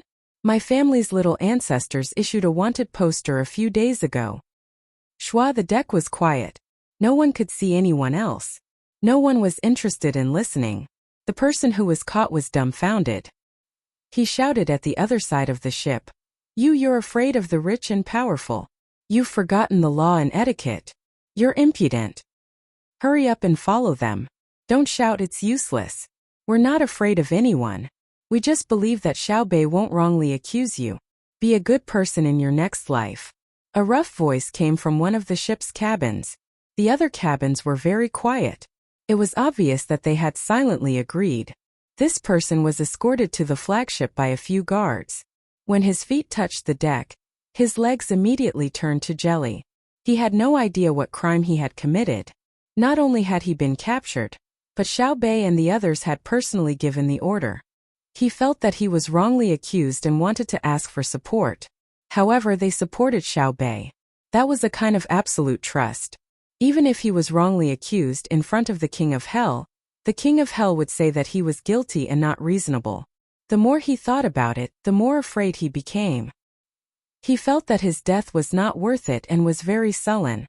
They caught the wrong person. They must have caught the wrong person. When he was brought to see Xiaobei and the others, he was still muttering to himself, trying to boost his courage. When he reached the top deck, he saw the 9 little guys and 2 people that he often saw on the map, Xiaobao and Cuckoo. Moreover, he saw that Cuckoo was smiling. He thought of a saying, Demoness Cuckoo, a smile can destroy the world. Heartless Xiaobao, killing without spilling blood. In an instant, his body was piled up. If it were not for the people on both sides holding him up, he would have collapsed on the deck. When Xiaobei saw that the person was being escorted, he stood up from his chair. With his hands behind his back, he walked over to the person and smiled sweetly. You're here? No, I'm not here. The person trembled as he replied. What are you afraid of? Aren't you quite brave? I won't ask your name. I'm just... ask. Even if I die, I want to leave my name. The person clenched his teeth and said, Die. Xiaobei was stunned. He did not want to die just to lie, right? What? I can't even die? You want to put me on Vermilion Birch Street? My surname is Tan. My name is Tan Sikong. I know. Your name is Tan Sikong. It's one character different from a certain person, but he is much braver than you. He can say that he will laugh at the heavens with his sword in hand and leave behind only his guts. Compared to him, you are not only lacking in courage, but your character is also far worse. If it were another person with a different identity, they would not be targeted by my younger brothers and sisters. You are really too hateful.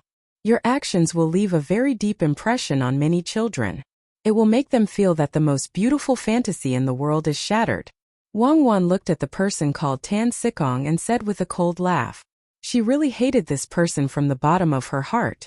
Teachers were the ones who taught and educated people. They were the people that children admired and trusted the most. In the past, when a child went to a teacher's house, it was like returning home. It was very peaceful. Even if they encountered the most dangerous situation, as long as the teacher was by their side, they would not be afraid. Once this feeling of attachment was broken by reality, a shadow would be left in the child's heart. He would feel that there was no one in the world that he could trust anymore. It would take a lot of effort to slowly reverse this feeling. Fortunately, there were people from his family in Ijo City.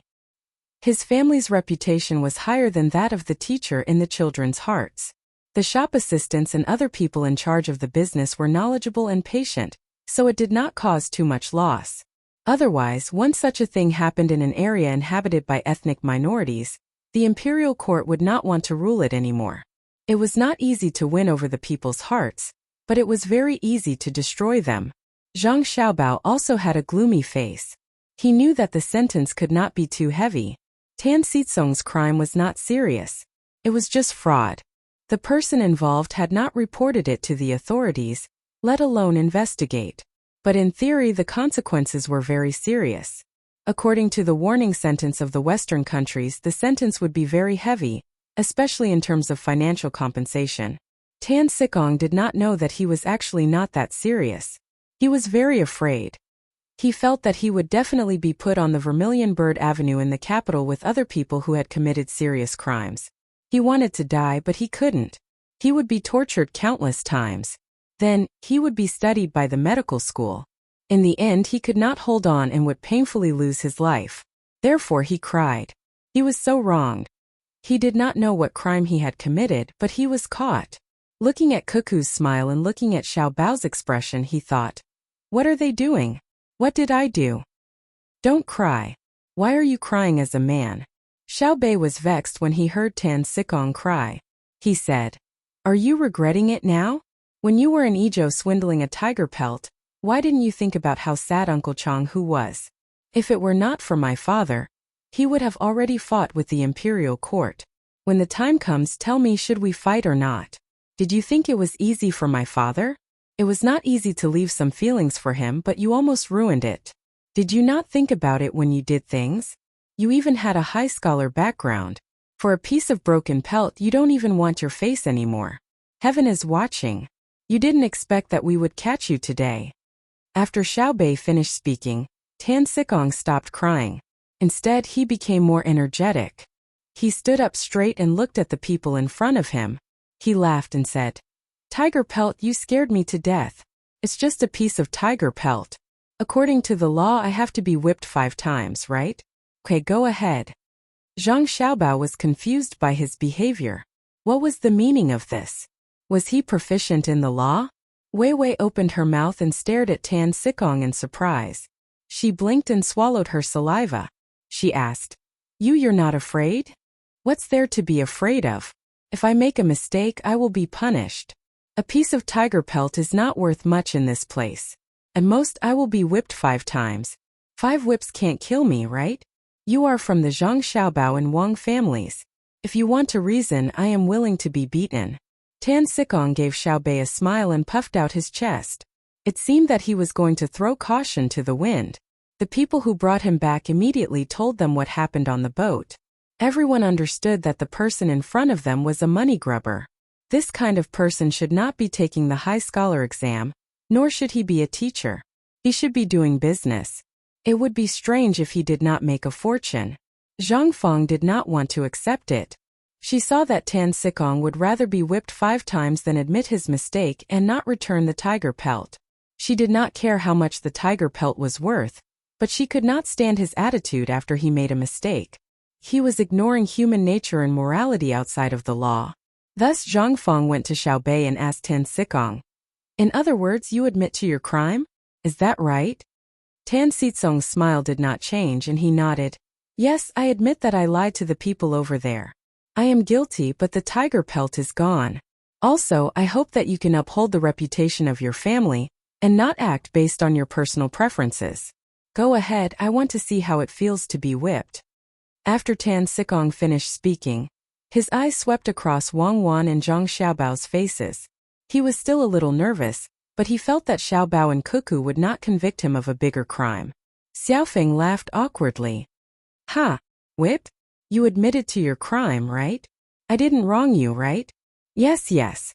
Tan Xizong was still stubbornly holding on. "Good, it's good that you admit to it. Someone, report to the emperor in the capital.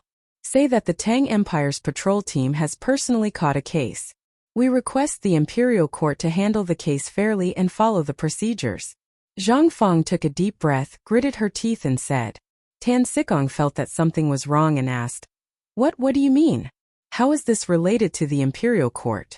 My crime should be handled by the local authorities. If the local authorities can't do anything about it, we will arrest you directly.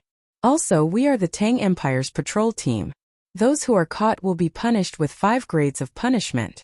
There are no exceptions. I want to see if you will be whipped. Xiao Bei continued and said to Tan Xizong, then laughed out loud. Tan Sikong knelt on the deck and moved closer to Wang Wan and Zhang Xiaobao, begging. Xiaobao Cuckoo, save me. You can't let them judge me like this. You are the ones who caught me, okay? Don't send me to the capital. I will be punished with death by 1,000 cuts. Really, believe me, I am familiar with the Tang Empire's laws. Being whipped 5 times will definitely not end well. Really? I didn't know about it. So that's the case. Then let's follow the procedures. You are not caught by us, Zhang Xiaobao said deliberately. He had to scare Tan Sikong. Chapter 1291. Tan Sikong finally became obedient. He turned around and begged Xiao Bei and the others. The 9 of them naturally could not kill Tan Sikong. Although they had the power to convict others directly, they had never used this power since the moment they obtained it. This power was used to deal with bad people who had clearly done something, but could not find any evidence to prove that they had done it. In other words, if you knew that your crime was punishable by death, I also knew your crime, and you also knew that I knew your crime. Without any evidence, then they would directly add 5 levels of crime without any evidence. It was fine to not kill Tan Sikong, but Xiao Bei and the others did not want to let him go so easily. Moreover, just adding the crime of fraud seemed to be difficult to vent their anger. Reform through labor and education. Work without giving him any wages. It's a very mysterious way to punish people. We can use it. Zhang Xiaobao suggested. People in prison also don't get paid for their work. Can't we just catch them and put them in? Xiao Bei asked. It's not the same. If we go through formal procedures, we have to submit the sentence. The reform through labor area will deal with it directly. It saves manpower and time, Zhang Xiaobao said again. In fact, he did not think that the labor camp was bad. The labor camp was very flexible, especially the time. If he spent more money, not only could he do easy work such as watching other people work, but he could also go through special procedures and get out of the labor camp quickly. At that time, he liked to be educated through labor. First, he would investigate how to enter this place through labor. Then, he would find out what kind of capable people were inside. He would prepare enough money for himself to enter so that he could learn from the people inside. When the time came, it would be easy to get out. If he entered the prison, the guards would be too strict. It would be very tiring to escape and it would be easy to get injured. Zhang Xiaobao also felt that the reform through labor itself could create value for society. No matter who earned the money in the end, it would definitely be used for consumption. Even in democratic countries, there were people who committed crimes. They were not caught, but compensated through labor. Of course, some prisons paid wages. This could not be compared at the moment, and they did not want to be so democratic. Now was an opportunity. Zhang Xiaobao wanted to bring this up. When the time came, local officials would have more opportunities for corruption and malfeasance. Otherwise, wouldn't it be too boring to have layers of patrol officers running back and forth? At the side, Wang Wan glanced at Zhang Xiaobao. Seeing that special smile on his face, she knew that evil thoughts had started to appear in his mind again, but she didn't know what they were. Xiao Bei and the others ran over to one side and whispered in each other's ears. After some discussion, they decided to follow their elder brother's idea. Walking back, Xiao Bei smiled at Tan Sikong. You're lucky. Big Bro is pleading for you, so we'll give Big Bro some face. Otherwise, you're dead meat. We're very cruel, right? Yes, I know you are very cute. It's my fault, I'm a bad person. Tan Sikong nodded and then shook his head. Since you admit that you're a bad person, then accept our labor education. Go and mine for a year. Xiao Bei announced. Mine for what? Zhang Xiaobao continued. Fortunately, he was also a high scholar. Let him teach for 2 years. If we find a remote place, we'll send him there. He'll teach for free for 2 years. If he teaches well, he'll be free. If he doesn't, he'll be caught and punished 5 times. I'm willing. Xiao Bei, listen to your elder brother Xiao Bao. Teach.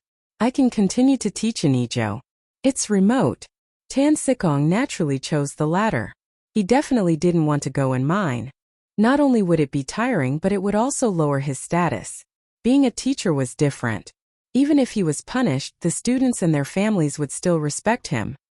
He wouldn't be paid, and he wouldn't receive any holidays. At the very least, he wouldn't be poor in terms of food and clothing. Not to mention 2 years of free teaching, even 5 years would be fine. Xiao Bei and the others' decision was rejected by their elder brother, but they weren't upset. Xiao Bei rolled his eyes at Tan Sikong. After some consideration he said, "Don't expect to go to Izhou again. Izhou is remote, but it's not that the development isn't good. Especially Uncle Hu. He respects teachers very much. Otherwise he wouldn't have given you a tiger pelt. Seeing that you don't have a tiger pelt with you, he must have been sold by you. If we really send you to Izhou, who will pay for the travel expenses? At that time Uncle Hu will very likely give you another tiger pelt. You don't know how strong the yearning for knowledge is in remote areas. Just thinking about it makes me angry. Your behavior isn't a simple fraud. You're stabbing a knife into someone's heart. What will the children there think?" Tan Sitsong's face turned red from Xiao Bei's words. He hated that he couldn't find a big enough gap on the deck to crawl into. If it were an adult reprimanding him like this, he could still bear it. However, when it came from Xiao Bei's mouth, he felt that he really deserved to die. "If I don't go to Izhou, where will I be sent?" Tan Sikong asked in a low voice. "I don't know. Go with the ship. We'll run into a poor place as we go," Xiao Bei said with a sigh. Tan Sikong was happy because the fleet was now traveling along the Yangtze River. There couldn't be a poor place on either side of the river, so he nodded vigorously. Zhang Xiaobao laughed coldly and said, "We're going to the south of Jianan Road, not the east of Jiangnan Road." Wang Wan also laughed. The south of Jianan Road was Yunnan. Not to mention the current Yunnan, the Yunnan of her time still had many remote and poor places. If they were to throw him there, they would probably offend him. Of course, for the children there it was a kind of happiness. No matter what, Tan Sikong was still a high school graduate. He didn't pass the imperial examinations. One reason was that he was unlucky, and the other was that he didn't have the connections. He still had enough ability to teach the children. When Wang Wan thought of the actual situation there, she began to feel sad. Although it was said that the Chaoyang operation was a comprehensive and free education, there were still many places where there was no one to teach. The good things reported in the newspapers were for others to see, to give Li Longji confidence. Li Longji really didn't know the real situation. If he didn't live among the common people, how could he understand the suffering of the common people? At most, he would take a look when he was traveling. Then he would suddenly realize that the common people's lives weren't good. As for that kind of personal pain, it was hard to understand. If there's really no other way, volunteer teaching. Wang Wan said softly. Tan Sikong, Xiao Bei, and the others were at a loss. What did she mean? What was volunteer teaching? You still want to apologize? Publish it in the newspapers. We'll pay for it. Xiao Bei said to Tan Sikong. Report it. That's too embarrassing. Why don't we find it's better to lose face than to lose life? Tan Sikong was just about to bargain when he suddenly saw Xiao Bei's ferocious expression. He immediately changed his words. Then he became very embarrassed and asked, "The Great Tang's official report costs a lot, right?" "Dream on. The Great Tang's official report? Is that something you can go on? You can go on Wing Prefecture's official report and write about your mistakes and your determination to correct them. If you dare to use the pen to avoid the important points and dwell on the trivial, or even praise yourself, I'll let you know why the flowers are so red." Xiao Bei continued to threaten. It wasn't easy to catch someone who committed a crime. If he didn't satisfy his craving, he would be letting himself down. "Why are the flowers so red?" Tan Sikong was stunned and then asked. "Because they need to attract insects to spread pollen." "You're so stupid," Xiao Bei explained. Tan Sikong cupped his hands and bowed. "I've learned." He really didn't know why the flowers were so red. It wasn't written in any book, let alone taught by a teacher. He didn't expect to have such a big gain today. At least he knew that the red of the flowers could attract insects. Xiao Bei was depressed. He pointed at Tan Sikong and said, "I didn't mean to teach you about the flowers. It's to let you know how many eyes the horse prince has." Xiao Yuan quickly added. Tan Sikong understood now. It turned out that why the flowers are so red, and how many eyes the horse prince has had the same meaning. It was a threat, but it also contained knowledge. He thought that Xiao Bei was teaching him out of goodwill. "I've learned." Tan Sikong bowed again. "I'm so worried." Xiao Bei patted his head and waved at Tan Sikong. shooing him away like a fly. Tan Sikong left and found a cabin to write an apology letter to be published in the newspaper. He felt that he had to think about it carefully, or else it would be dangerous. It was obvious that if he wrote an apology letter, it could be used as a confession letter. When the time came, many people would criticize him. He had to be sincere and let people think that he had changed. Yes, he had done wrong in the past and he had to admit it. However, he could still turn over a new leaf. Why couldn't he change? After a few steps, Tan Sikong came back. I sold the tiger skin. How much did it cost? Go write your letter. Do you think you're short of a tiger skin? At that time, we were the ones who decided to issue the wanted poster. Uncle, who didn't intend to pursue the matter, and even interceded for you. Think about it. How did he treat you and how did you treat him? How embarrassing. Xiao Bei waved her hand again. She didn't want to see Tan Sikong hovering in front of her. Tan Sikong was stunned for a moment, then sighed heavily. He turned around and walked away step by step. His head was lowered and his waist was bent. Xiao Chong looked at him and said, "At least he has some sense of shame. When he's done teaching the students, we'll publish it in the newspaper of the Tang Empire. We'll talk about his change. Punishment is not the goal but the means." Xiao Hai followed and said, "Yes, people are afraid of losing a heart that knows shame. Without a heart of morality and respect, the country is finished." Isn't that so? We have a heart of respect. We hold a lot of power but we never abuse it. Brother, I don't understand. How did power come about? After praising himself, Xiao Bei turned to ask his brother. The other 8 little guys looked at their brother and sister at the same time. They wanted to know the answer to this question, just like how Tan Sikong wanted to know why the flowers were so red. When one saw something, it was best to understand its essence. "Don't look at me. You say it," Wang Wan said to Zhang Xiaobao because Zhang Xiaobao signaled with his eyes for her to say it. Zhang Xiaobao thought for a while, organized his words and said, "Power is fought for by oneself and given by others. The prerequisite is that the person who has the power must have the ability. At the same time, he must live in a group. An individual has no power. If we must say that an individual has power, it is the power to live or die. But if he joins a group, he will also lose the power to die." Ah! The 9 little guys spoke at the same time. They understood the power to live, but they didn't understand why the power to die could not be in a group. "I don't want to live. Can't I die?" Chapter 1292. "Brother, I have a question," Xiao Bei said. "Me too," Danan said. The other kids also nodded. It seemed that they all had something they didn't know. "Ask one by one.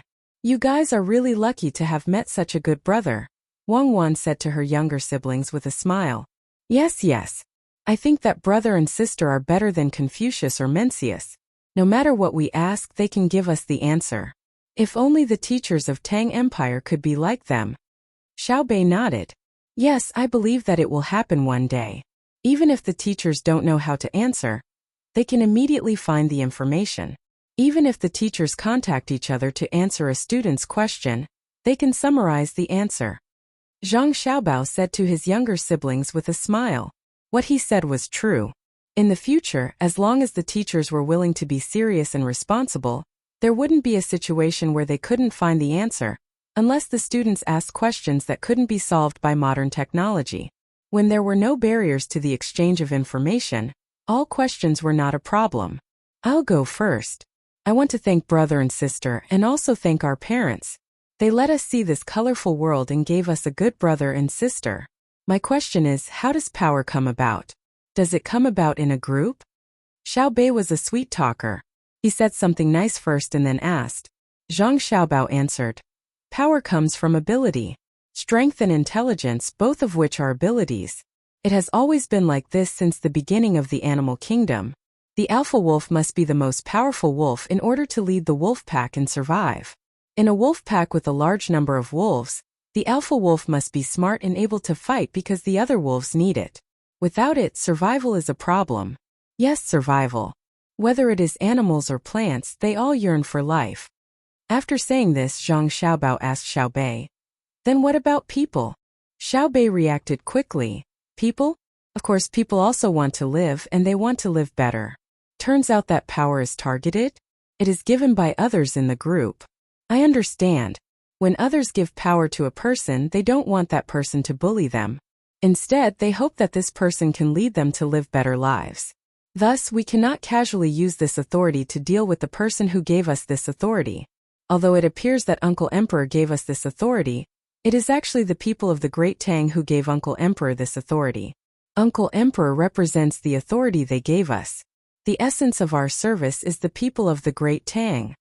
Xiao Bei thought about it and understood. After understanding, he felt that he had a greater responsibility. Wang Wan revealed a gratified smile. She walked in front of Xiao Bei and kissed her, saying, "Yes, so when you guys do things, your brother and I don't care. But when it involves an irreparable loss, we have to stop you." Wang Wan was really happy. There was nothing more important than letting children know more about the principles of life. She was also very satisfied with Zhang Xiaobao. He did not directly talk about people but about wolves. It was a praise-type education. And what Xiao Bei said was right. Unfortunately, many adults did not understand. They became officials and held power for their own enjoyment, not to lead the people to live a good life. It was like taking someone's things and not giving them money when buying things. It was a rogue behavior. Rather than losing the people's hearts, it was better to say that it changed the nature of power. Wang Wan thought about what methods should be used to force the officials to do what they should do. When the time came, she would discuss it with Xiao Bao and see what he would say. "I have a question," Xiao Hai said. "If I want to die, why can't I die? I belong to myself. I should have this power, right? This is logic." Zhang Xiaobao replied, "When you are alive, you belong to yourself. When you exist among your own kind, you don't belong to yourself. You belong to the whole group. You may not understand, but your logic is too simple. Let me give you an example. Before you were born, did you need to stay in your mother's belly?" "Yes," Xiao Hai replied. "Our mother put you in her belly. She was afraid of bumping into you, so she was very careful when she did things. Our father was also helping. You saw how Ji Xiang, Rui, and the other three were before and after they were born, right?" Zhang Xiaobao's expression turned solemn. This was because life was not blasphemous. It was the continuation of the soul. Xiao Hai naturally knew what was going on. At that time, he even asked why his mother's belly had become bigger. After that, he received an answer. She said there was a little life in her belly, and it would take about 10 months for it to come out. Xiao Hai had been observing since then. He knew that he and Xiao Zhu would have their own babies in the future. At the same time, he knew very well how they could have babies. However, he was not allowed to think too much about it now because he was not at the age where he could bear the responsibility. Xiao Hai saw his mother with a big belly. Inside her belly was his younger brother or sister. His mother needed to listen to music, saying that it was for the babies in her belly. Her food was also limited, and her movements were also monitored. When the babies were about to be born, many people in Luzhou were anxious. The delivery room was even more nervous. Then wrinkly little lives appeared. Some of them could not even open their eyes. However, he did not know why, but the moment he saw the little ones, he felt that he should do something for them. Now Xiao Hai recalled what happened in the past again. He said to his brother, "It's different. I also know that it's not only for humans but also for animals. Yes. That's why your life is not something you can have just because you want it. Many people have contributed to it. For example, if you have a difficult birth, do you need surgery? The doctors also contributed. Most importantly, when you were born, you didn't have a single penny. All the money was paid for by the court. Then what is the court? It is the place where power is the most concentrated. The power comes from the people. This means that your birth is the result of the people's hard work. You still have to grow up. You eat the food that others grow and wear the clothes that others make. If you encounter something unhappy and want to die, you can die, but you have to repay the people who have contributed to you before you die. Moreover, there is interest not only in terms of money but also in terms of spirit. You said that they had just raised you and were waiting for you to do something to repay them, but you suddenly committed suicide. What about the large amount of money that they had invested in you before? Is that logical?" Zhang Xiaobao analyzed this problem and asked. Xiao Hai shook his head. No, it's logical. If it's not logical, you have the right to die. If it's logical, you don't have the right. When you think about it, it's true. When Xiao Bao was in his mother's womb, Someone had already contributed to him. When he was born, someone also contributed to him. When he went to school, someone still contributed to him because everything was free. It's like raising a pig. If the pig is gone, then it's raised for nothing. It's a loss. If it's an adult, when you can repay society, you commit suicide. The money and feelings that others invested in you are all gone. The real logic is that others invested in you before, and when you grow up, you increase the value of their investment, not force them to liquidate their positions. Therefore, if you want to die, you can't. Why do you want to die without giving others something in return? Even if you are willing, others aren't. This moment you have no power at all. Therefore, the person who commits suicide is an irresponsible person, someone who shouldn't have appeared in the group. If I had known earlier that you were going to die, I wouldn't have given birth to you. Since I couldn't have known earlier, I would have stopped you and used strong means to stop you. Xiao Hai thought as he spoke. In the end, he realized that society was actually like this. It was different from what he knew before. When he analyzed it from a different angle, the essence was highlighted. The other 8 little guys were also surprised. They had never thought about this problem. They always thought that they were themselves and that they would pay what they got. In fact, they were not themselves. What they got was the foundation that they should pay. They lived in this group, so they had to do things for this group. It was a type of management that was in debt, and they had to repay it all the time. I'm a bit confused. The more I think about it, the more upset I feel. Xiao Zhu rubbed her temples and said, I'm also upset. Xiao Gang echoed. He didn't expect that after getting to the bottom of the matter, this would be the result. He sighed with emotion and helplessness. Xiao Bei patted his forehead again. The more he knew, the more unsolvable problems he found. Should he choose or compromise? Wang Wan saw that her younger brother and sister were not in a good state, so she said to Zhang Xiaobao, Look at you. Why did you explain it to them so thoroughly? You could have just explained briefly. Philosophy and the essence of life, are they supposed to bear at this age? Don't blame me. Philosophy and survival have already existed since the 2 babies started pushing each other when they were breastfeeding. Do you think that all the baby eagles can be restrained by 2 big eagles like Shuiyun and Hongluan's children? Without our care and Shuiyun and Hongluan's intelligence, it's impossible for 11 baby eagles to be born and grow up. They would have fallen to their deaths long ago. Zhang Xiaobao refuted Wang Wan. Seeing that their brother and sister were quarreling, the 9 little guys immediately stopped thinking about how they should live and wanted to persuade them. Xiao Bei reacted quickly and changed the topic. He asked, According to this, when killing someone, not only does killing someone deprive them of their right to live, but it also causes a loss to the whole group. Since that's the case, why should the murderer be killed by the law instead of taking responsibility for the person he killed and himself? Killing him is not the purpose, but to deter others. We use the fear of death to scare others, not to kill. Zhang Xiaobao said. Then he thought that the death penalty was rarely seen. It required the encouragement and brainwashing of society's pursuit of value. Only when the people in society felt that there was something more frightening than death could the death penalty be exempted. All the means were for the purpose of deterrence. Wang Wan said, In the future, we may not need to kill to achieve the purpose of scaring others, but now is not the time. Humans have more pursuit of life. What other questions do you have to ask? Mimi. Xiao Zhu said shyly, Sister, what did you mumble about just now? Chapter 1293. Wang Wan didn't expect that her casual remark would make her younger brothers and sisters take it seriously.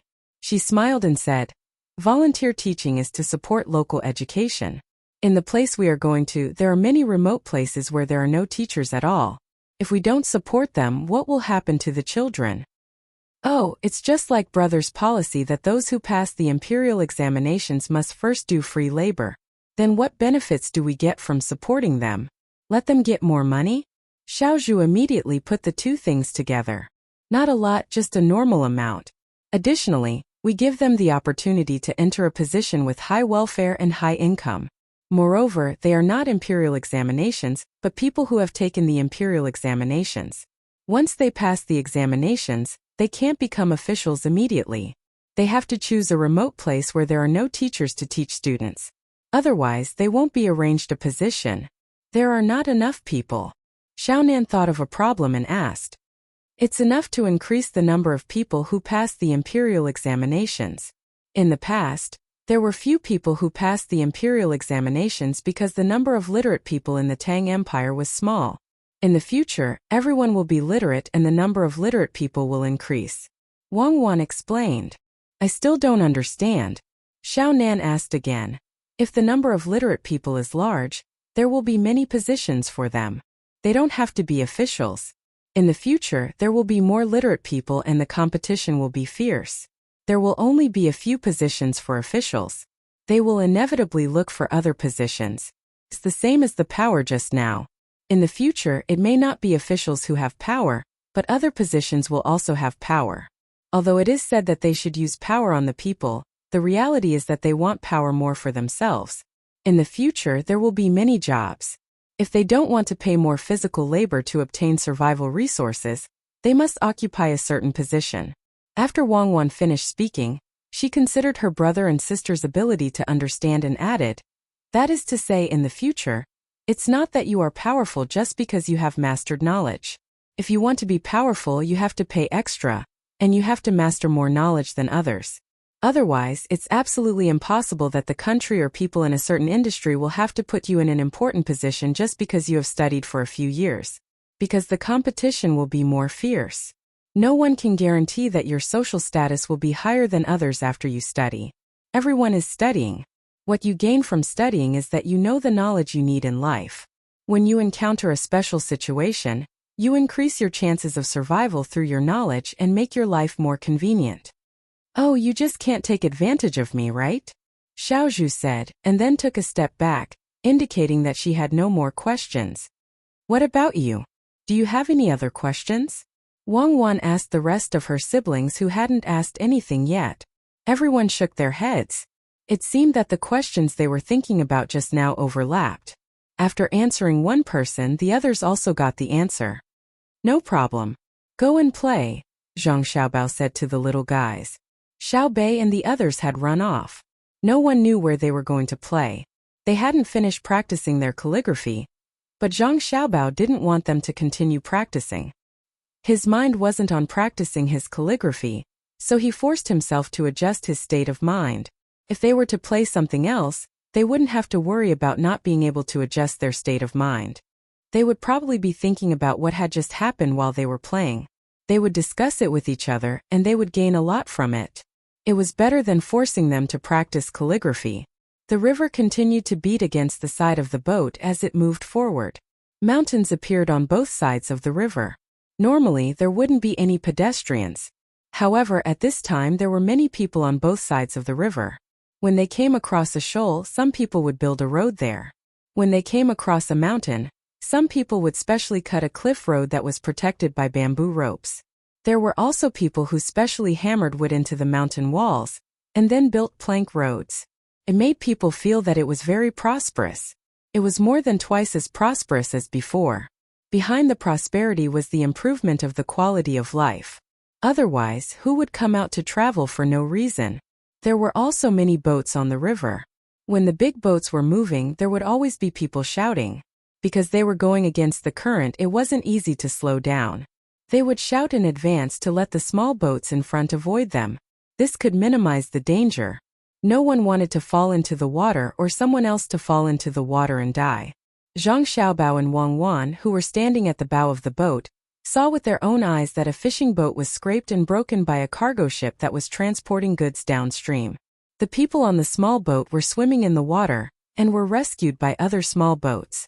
Then there was the sound of crying. It was probably the people on the small boat who were distressed over the broken boat.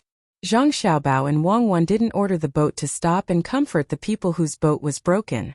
An accident had happened and it was fine as long as the people were fine. However, the two of them looked at each other and saw the same meaning in each other's eyes. We have to regulate the traffic, especially on the river.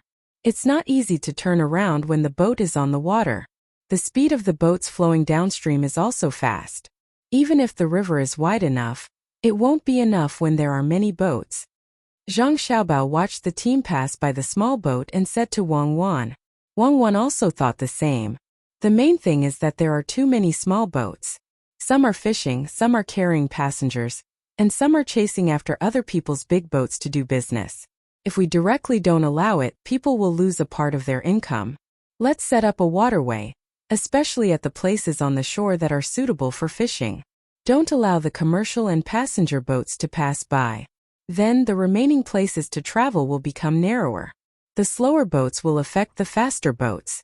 The current steam engine boats are really much better than the other boats with oars, sails, and boats that need to be pulled. If we set up a waterway, it will cause the steam engine boats to lose their advantage, and thus increase the cost. Xiao Bao, why do I feel like we're setting up a highway? Do we have to ask the slowest speed of other people's boats on this river? Wang couldn't think of a better way. After all, this waterway was more convenient than the land route. If they wanted to go from the lower reaches of the Yangtze River to Izhou, it would take at least 5 times more time to go by land. This was because there weren't so many roads, and even if there were, they would have to go back and forth for a long time. Zhang Xiaobao laughed and said to Wang, I have a good idea. Really? Wang didn't think that Zhang Xiaobao could solve this problem, unless they built a railway or replaced all the boats with steam engines. Of course, give a number to each boat and let them pass by on an odd and even day. Today is the odd day, so the boat with the odd number will pass by. Tomorrow is the even day, so the boat with the odd number can't pass by tomorrow. Zhang Xiaobao said with a look of, I'm very awesome. I divided you into odd and even days, and you only know how to come up with bad ideas. Not to mention that it takes more than a day to go back and forth. Where do you want them to stop? Let's say that there may be a place to stop. Then their time will be wasted. You might as well suggest that everyone swim here to reduce the passage of boats. Wang thought that Zhang Xiaobao had really thought of a way to solve the problem, but it turned out that he was joking. This kind of traffic rule was not good at all. It was purely a waste of transportation resources involved. They couldn't afford to go and stop one day and one day. At the same time, the value of the transported goods would increase. It was not cost-effective. How could Zhang Xiaobao not know this? After the joke, he followed the content of the joke and said, Since it can't be an odd and even day, then why don't we add a traffic light? Everyone will follow the rules. With someone to command, there will be no need to worry about crashing into boats. Wang's eyes lit up. It was really a way. It was not good for everyone to squeeze together. Moreover, they could continue to think along this line of thinking and divide the route even more. The steam engine boat would go on its own path, and no one else would be allowed to enter. If they encountered a narrow river, they could arrange it manually or find a way to make the river wider. But there was a problem. Traffic lights won't work. It can only be commanded by someone. If we pull a rope in the sky and hang a sign, then let the boat move according to the sign, won't the manpower cost increase? Zhang Xiaobao did not say anything. He looked up at the rolling clouds in the sky. The dark clouds came from the west. They were flying very fast, accompanied by strong winds. Looking at the endless clouds, it made people feel that there would be a heavy rain. Therefore, Zhang Xiaobao was considering whether the boats on the river would be affected by the heavy rain, and thus block the route of his team. If the heavy rain could cause the boats to panic and make mistakes, then what would they do when they encountered a fog? Wang waited for a while. Seeing that Zhang Xiaobao did not say anything, she thought about it and said, Yes, the increased manpower cost is actually lower than the cost of the delay in the sailing process and the danger of crashing into boats. We can charge a fee and pay the people in charge of managing the boats on the river. You see, you can figure it out yourself, but you still have to ask me. I only know a few dozen copper coins every second. How can I have the time? Zhang Xiaobao looked forward to the arrival of the heavy rain. He wanted to see how the boats on the river operated. In the past, when they encountered heavy rain on the waterway, there were not as many boats as there were now. It was war and the consumption was high. The demand for goods was also high, which promoted water transportation. When Wang saw Zhang Xiaobao looking at the sky, she also looked at it. She said to Zhang Xiaobao, For the next month I need to be quiet at night. Think about things carefully. It's best if you can do it yourself. Is there a difference between doing it myself and doing it with you? Isn't sleeping the same? Yes, it's sleeping. What do you think? I think there's a way to offset the increased manpower cost. The boats passing by don't need to pay any fees to get this part of the money. Zhang Xiaobao chose to compromise. It was like a fishing boat colliding with a cargo ship. One side had to give in. Otherwise, it would be very dangerous. After saying that, Zhang Xiaobao advised, "This kind of method between husband and wife can't be used too often. It will hurt the relationship. Needs. Even if you're feeling a little uncomfortable, you have to make the other party feel comfortable, right? So that's how it is? Then who made me feel uncomfortable when I asked the question just now?" Wang Wan asked. "The way to earn back the manpower costs without charging fees is to equip the boats with things, such as loudspeakers and headlights. After all, it's easy to get foggy weather. We haven't developed lights that can shine very far in foggy weather, but it's better to wait than nothing. Look, it's going to rain now, isn't it?" Zhang Xiaobao pointed at the dark clouds in the sky. Chapter 1294. The heavy rain fell. Looking up at the sky, it was densely packed black spots. There was no white reflection of the water at all. When it hit the water, bubbles appeared and disappeared one after another. There was a mist on the deck. In addition to the sound of thunder and lightning, there was also the sound of raindrops hitting the deck. The thicker parts of the deck were splashing. The sails on the ship had already been lowered. They didn't dare to continue raising them. The windows were closed. Even so, a lot of rain gathered in the middle and low areas of the ship. Zhang Xiaobao and Wang Wan put on their raincoats and scanned the river with binoculars to see what the other boats were doing. The boats on the river came to the shore one after another, and then they took out a stake from who knows where and hammered it into the soil on the shore. They tied a rope to hold the boat in place, and then they set up a shelter on the shore and hid inside. It's actually here. Not a single boat is damaged. All the boats have found their positions. Zhang Xiaobao looked for a while and found that there was no danger on the river, so he said, "They are not stupid. You know it's going to rain and they know it too. Besides, the locals live here. How can they put themselves in a dangerous situation? Look, there are two big boats in front. They are ready to organize a rescue." While Wang Wan was talking, the two boats that came against the current stuck together and made a collision sound. It was very clear in the heavy rain. She quickly arranged for the people on the boat to prepare for a rescue. Normally, in the current situation, there was no rescue. Everyone was protecting themselves. Even if they saw the boat capsize, they could only stare and hope that the people survived. That was because the rescue equipment was different. The boat on their side had rubber boats and inflatable life jackets. If they fell into the river, they didn't have to worry about sinking. The people in charge of the rescue were proficient in swimming, and could save the lives of the people who fell into the water to a large extent. Zhang Xiaobao was also anxious, but when he looked at the situation again, he said, "There's no need for rescue. They deliberately hit each other. Look at what they are doing." Wang Wan shook off the water on the binoculars and looked again. She knew that when the two ships collided, something was put on the side of the ship to reduce the force. She didn't know what was in the sack. The sound was very loud, but the two ships were not damaged. Ropes were now being thrown to one another, one to my boat, and the other to yours, and planks were nailed to each side of the deck. This is a pirate's method of seizing a ship. Do they want to combine the two ships together to fight against the wind and rain? It's because, I get it. They're afraid that if the rain gets heavier, the water from upstream will become heavier, forcing them to change the direction of the boat. That would be the most dangerous situation. Now that they have a boat to lean against, they have strong endurance and are smart. Wang Wan looked at the layout of the ship and praised. People were all forced. In fact, they could have known in advance that it was going to rain and then avoided it first. For example, they could have found a safe place to stop and anchored. However, they couldn't be sure when the rain would fall. In order to save time, they forced their way forward. When they made this choice, they probably discussed it with the other ships. When the time came, the two ships would lean against each other instead of colliding. There was no need to worry about a few small holes nailed on the deck. They could be covered with glue or stuffed with something. When the wind and rain passed, they could remove the holes and continue to move forward. They could save 2 hours of time, and they could deliver the items 2 hours earlier. If the wind was strong enough to blow away the clouds, that would be even better. It was better than waiting for the wind to blow away the clouds. You see, they are not stupid. Your auxiliary tools are not easy to sell. When the fog comes, other people will also find a way to solve it. Who said that? The smarter they are, the more convenient the tools they will choose. If you don't believe me, let's make a bet. Let's see if they will buy it when the time comes. Zhang Xiaobao said, unconvinced. The ships on the river had basically stopped, not because they were afraid of the rain, but because they were afraid of hitting other ships.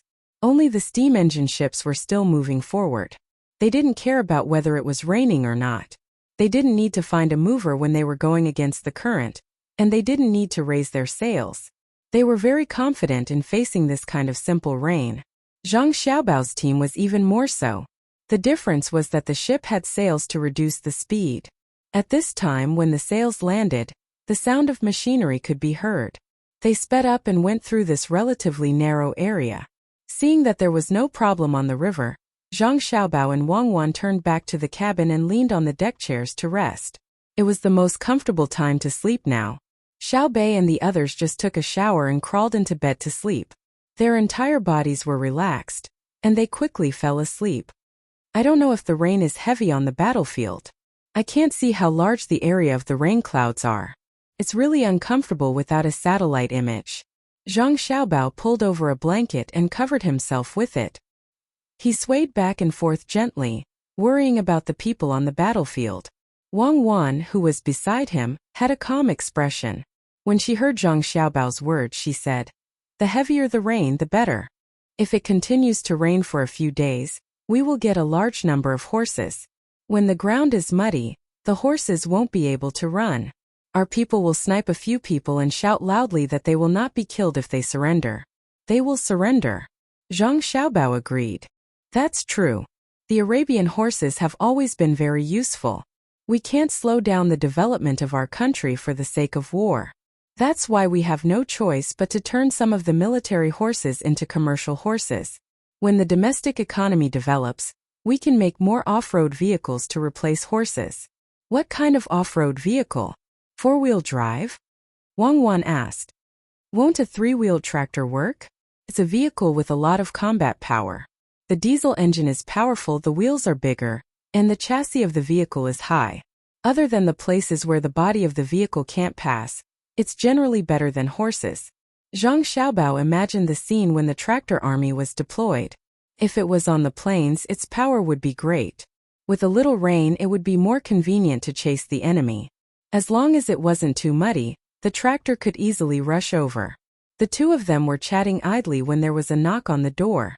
Then a person came in and said to Zhang Xiaobao and Wang Wan, "The Meteor Battle Squad just sent a telegram. They have arrived in our country's territory and are speeding up their march. They will arrive at the injured village in 2.5 days. They are asking if there are any arrangements." Zhang Xiaobao sat up straight with a happy expression on his face. After thinking for a while, he said, "There are no arrangements for them. Let them do what they want. However, we have to send a telegram. In 3 days, report this matter in the official newspaper of the Great Tang. Don't use the real names of the women and their families. Just say that the matter is over." The person received the order and left. Zhang Xiaobao let out a sigh of relief and lay back down. He turned his head to look at Wang Wan and said, "It's good that they are back. Give our women an explanation. Let them kill the people who bullied them with their own hands. Let them live a good life in the future. Aren't you worried that after they get their revenge, they will let go of the last bit of hope in their hearts and then die?" Wang Wan asked.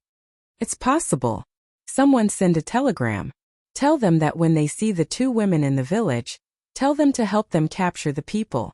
The imperial court will spend a lot of money. Tell them to cherish it and do more things for the Great Tang. If they die, the Great Tang won't be able to pay for it. If they still want to die, tell them that their lives can't be sacrificed in vain. Join the army, train and become a field medic. When they die, that's when it will end." Zhang Xiaobao shouted twice toward the door. He simply stopped lying down and sat up to make tea and eat melon seeds. This was a good pastime on a rainy day. Wang Wan also sat up and drank with him. After a while, she ate the melon seeds Zhang Xiaobao handed over and said, "It's really a hard life. I'm worried that the people in the village will look down on them, and that their men won't want them." Why won't they? When they need men, where are they? The ones who should really commit suicide are the men in their village. Don't worry. Send the heads over, send the people over alive. When the time comes, their men will probably be proud of it. The most important thing should be the provincial governor who was captured before. He still wants to suppress him. When a person with such thoughts is in charge of a place, he will definitely hope that the people will be obedient and not cause him trouble. Thus, the people will become cowards. When a soldier is weak, the general will be weak. Zhang Xiaobao analyzed and said. He hated the provincial governor who was escorted to the capital the most. He was afraid of causing trouble, so he bullied the people under his rule. Wang Wan also hated him. How could he turn the people into sheep? She said to Zhang Xiaobao. Fortunately, something happened and exposed him. Otherwise, after a long time, the local people will lose their courage one by one. In the future, they will be useless. Others will learn from him. When a people loses their courage, it's scary. There should be democratic elections. The people will vote for themselves. The elected people will naturally be responsible for the people who voted for them. The benefits of democracy are reflected. We should learn from the United States. Learn from them? We also have democracy. In the past, the emperors were supported by the people and became the leaders of the big tribes. Later, didn't they change little by little? Why is the United States democratic? That's because the United States doesn't have its own national spirit. Spirit needs time to settle. A country with a history of hundreds of years can't learn our national spirit even if they want to. They were all colonized in various places and some were sold as slaves. When they get together, how can they not want democracy? Zhang Xiaobao liked to destroy other people's prestige and boost his own morale. Wang Wan didn't say anything. For a moment the room was quiet. Only the sound of Zhang Xiaobao drinking tea, and the sound of him peeling sunflower seeds for Wang Wan could be heard. The rain was still falling, and there was no sign of it slowing down. The boat swayed with the rise and fall of the water, making people sleepy. When Zhang Xiaobao drank the tea until it was tasteless, Wang Wan finally spoke. Xiaobao, what you just said makes sense. Compared to countries with many years of history, the United States does lack a national spirit deep in the soul. But their technology is good, and they use force to protect their own people. They work hard to cultivate their own national spirit. I think in a few hundred years it will be about the same. Yes, but they are very bad. They can't bear to see others have this kind of thing, so they want all countries to be as democratic as them. Especially the small countries, they have been bullied by them again and again. In the Arab region, they don't want to be united the most, so they always use various means to attack and destroy the spirit of Islam. Zhang Xiaobao said with a look of, I'm not angry, I don't care. Chapter 1295. Wang Wan thought about what Zhang Xiaobao said. She thought about it and it was true. The United States had been attacking the cohesion of other nations with a long history. They were trying to achieve their goals and they were unscrupulous. Every time they sent troops under the guise of human rights and democracy. Then they helped the anti-government forces they supported win and establish a democratic regime that listened to them. When they were done, they did not care anymore. When they did not support them, when they did not have democracy, they were actually doing well. They had their own national traditions and moral constraints. When their goals were achieved, the country did not have a good life at all. Instead, it was even more chaotic. Even the nation's outlook on life, values, and worldview had been lost. Every day was a mess, and there would be explosions from time to time. It made people live in fear. Was this democracy? This was not. The result of democracy should be a stable, cohesive society and country, not a so-called election. If they really wanted to talk about human rights, why not talk about India? That was still a caste system. They should have sent troops to help liberate them. Wasn't it because they were obedient? They destroyed one by one.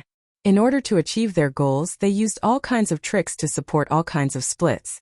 We don't want that kind of democracy. We want to be like Sanshui County where the people really participate and support it. There is no need to advertise and solicit votes. The people are not stupid. Who is good and who is bad is not what they say. Let them play with American democracy. Wang Wan decided not to follow the path of social development. It was not worth it for her descendants to do more harm than good. Zhang Xiaobao handed Wang Wan a handful of sunflower seeds and agreed. I think so too. I can't guess what will happen in the end. Will it be like England? Will the imperial power become a symbol? Japan too. Who cares? The people in the future will solve their own problems. Who can guarantee that the country will be stable? Sleep for a while. I won't eat. Wang Wan drank a sip of tea, lay down, covered herself with a blanket, and fell asleep. Zhang Xiaobao sat there in a daze for a while. He yawned and fell asleep as well. 2 days later, less than 3 days after Zhang Xiaobao and Wang Wan received the telegram, the meteor squad arrived at the village where the girl was being bullied. There were wooden houses and bamboo houses in the village. The road was very difficult to walk on. It was only a road that was less than 4 meters wide, and it was full of potholes. There was no school here. A few naked children were playing a game of tag, screaming from time to time. When they saw a lot of people appear on the wooden bridge at the entrance of the village, they shouted again and ran towards the village, which could be said to be the home of the chief of the tribe. The first impression the Meteor Battle Squad had when they saw the village was that it was poor and backward. In other words, it was open. This was because they saw a man and a woman rolling around naked on a hillside in the distance through their binoculars. That was definitely not a normal job. Just like what he had learned before, the men and women in the village didn't care who they had sex with. When they were happy, 1 man and 2 women, or even 1 woman and 2 men were fine. Normally, under such circumstances, the woman wouldn't lose anything if she was bullied. However, in reality, it was the people in the village who could do whatever they wanted. If outsiders bullied them, they couldn't. Therefore, the woman didn't want to live and wanted to die. As for them, as members of the Meteor Battle Squad, they had to take action and protect any member of the country. It was the same as their own children. They could hit them and give them a few slaps when they had nothing to do. Once an outsider came to slap their own children, they would definitely not slap them back. Therefore, the Meteor Battle Squad members retracted their gazes and no longer looked at the man and woman. Instead, they continued to cross the bridge and walk forward. They wanted to give the other party an explanation. The other party had already said that they would pay the rent.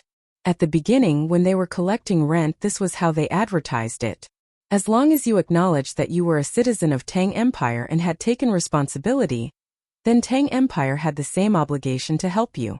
Over 1,000 people couldn't all enter the village. Some found an empty space to rest.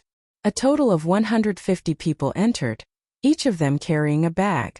There were also quite a number of people being escorted, 520 of them. These were all people who had participated in the bullying of women and were watching from the side. The leader was called Luo Mohadwa. He was the leader of the envoys from Tang Empire. He had nothing better to do and just had to pass by this village on his way back to his country to look for women to play with. In the end, he encountered a problem. Luo Mo and Hudwa were also thinking the same thing. He was filled with regret and hatred for those who had come to Great Tang. If not for the fact that that person had told him that once he reached Great Tang, as long as he was respectful to the Emperor of Great Tang, he would be able to get whatever he wanted. More than a decade ago, that person had come and was received by the Emperor of Tang Empire. He was even rewarded with a lot of good wine. When he slept at night, he was accompanied by women. He could do whatever he wanted. Therefore, Luo Mohadwa thought that he could enjoy himself. In the end, after he came, the Emperor of Tang Empire indeed rewarded him with many things. However, he didn't give any women. It wasn't that there weren't any. Instead, there were women who brought him wine and food but didn't let him touch them. He tried to flirt with them but was reprimanded by the Tang officials who received him. He had been suppressing this anger in his heart. When he passed by this village on his way back, he saw 2 women hammering their clothes by the river. They looked all right and had good figures. Thus he relaxed a little. He relaxed with those who were on good terms with him. The 2 women didn't have anything to do and could even stand up and walk. He didn't need to worry. After all, he was an envoy and had a high status. But who would have thought that things would be even more different from what he had imagined? When he returned to his own country, he was hunted down. First, many people from a tribe were killed. Some of the tribesmen who were lucky enough not to be killed found him, who was resting in another tribe, and told him that the Great Tang had come because of the 2 women. He ran and told the tribesmen who had received him to help stop them. Soon after, another tribesman came to report that the tribesmen were killed as well. Just like that, he ran all the way to the capital and presented the remaining items that the Emperor of Tang Empire had given him. He also said that his trip was smooth and that there was only a small problem. Back then, the emperor said that he would help him. However, he didn't expect that when the Tang people came, he would be captured without even meeting the emperor. Now that he was here, what should he do? Luo Mohadwa's eyes kept turning. He didn't want to die and hoped that there was a chance for him to survive.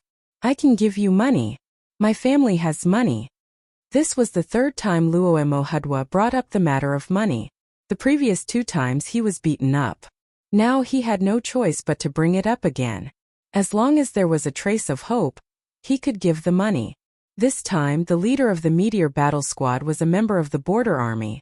He had fought against the Tubo people and had killed many people. He had also been injured countless times.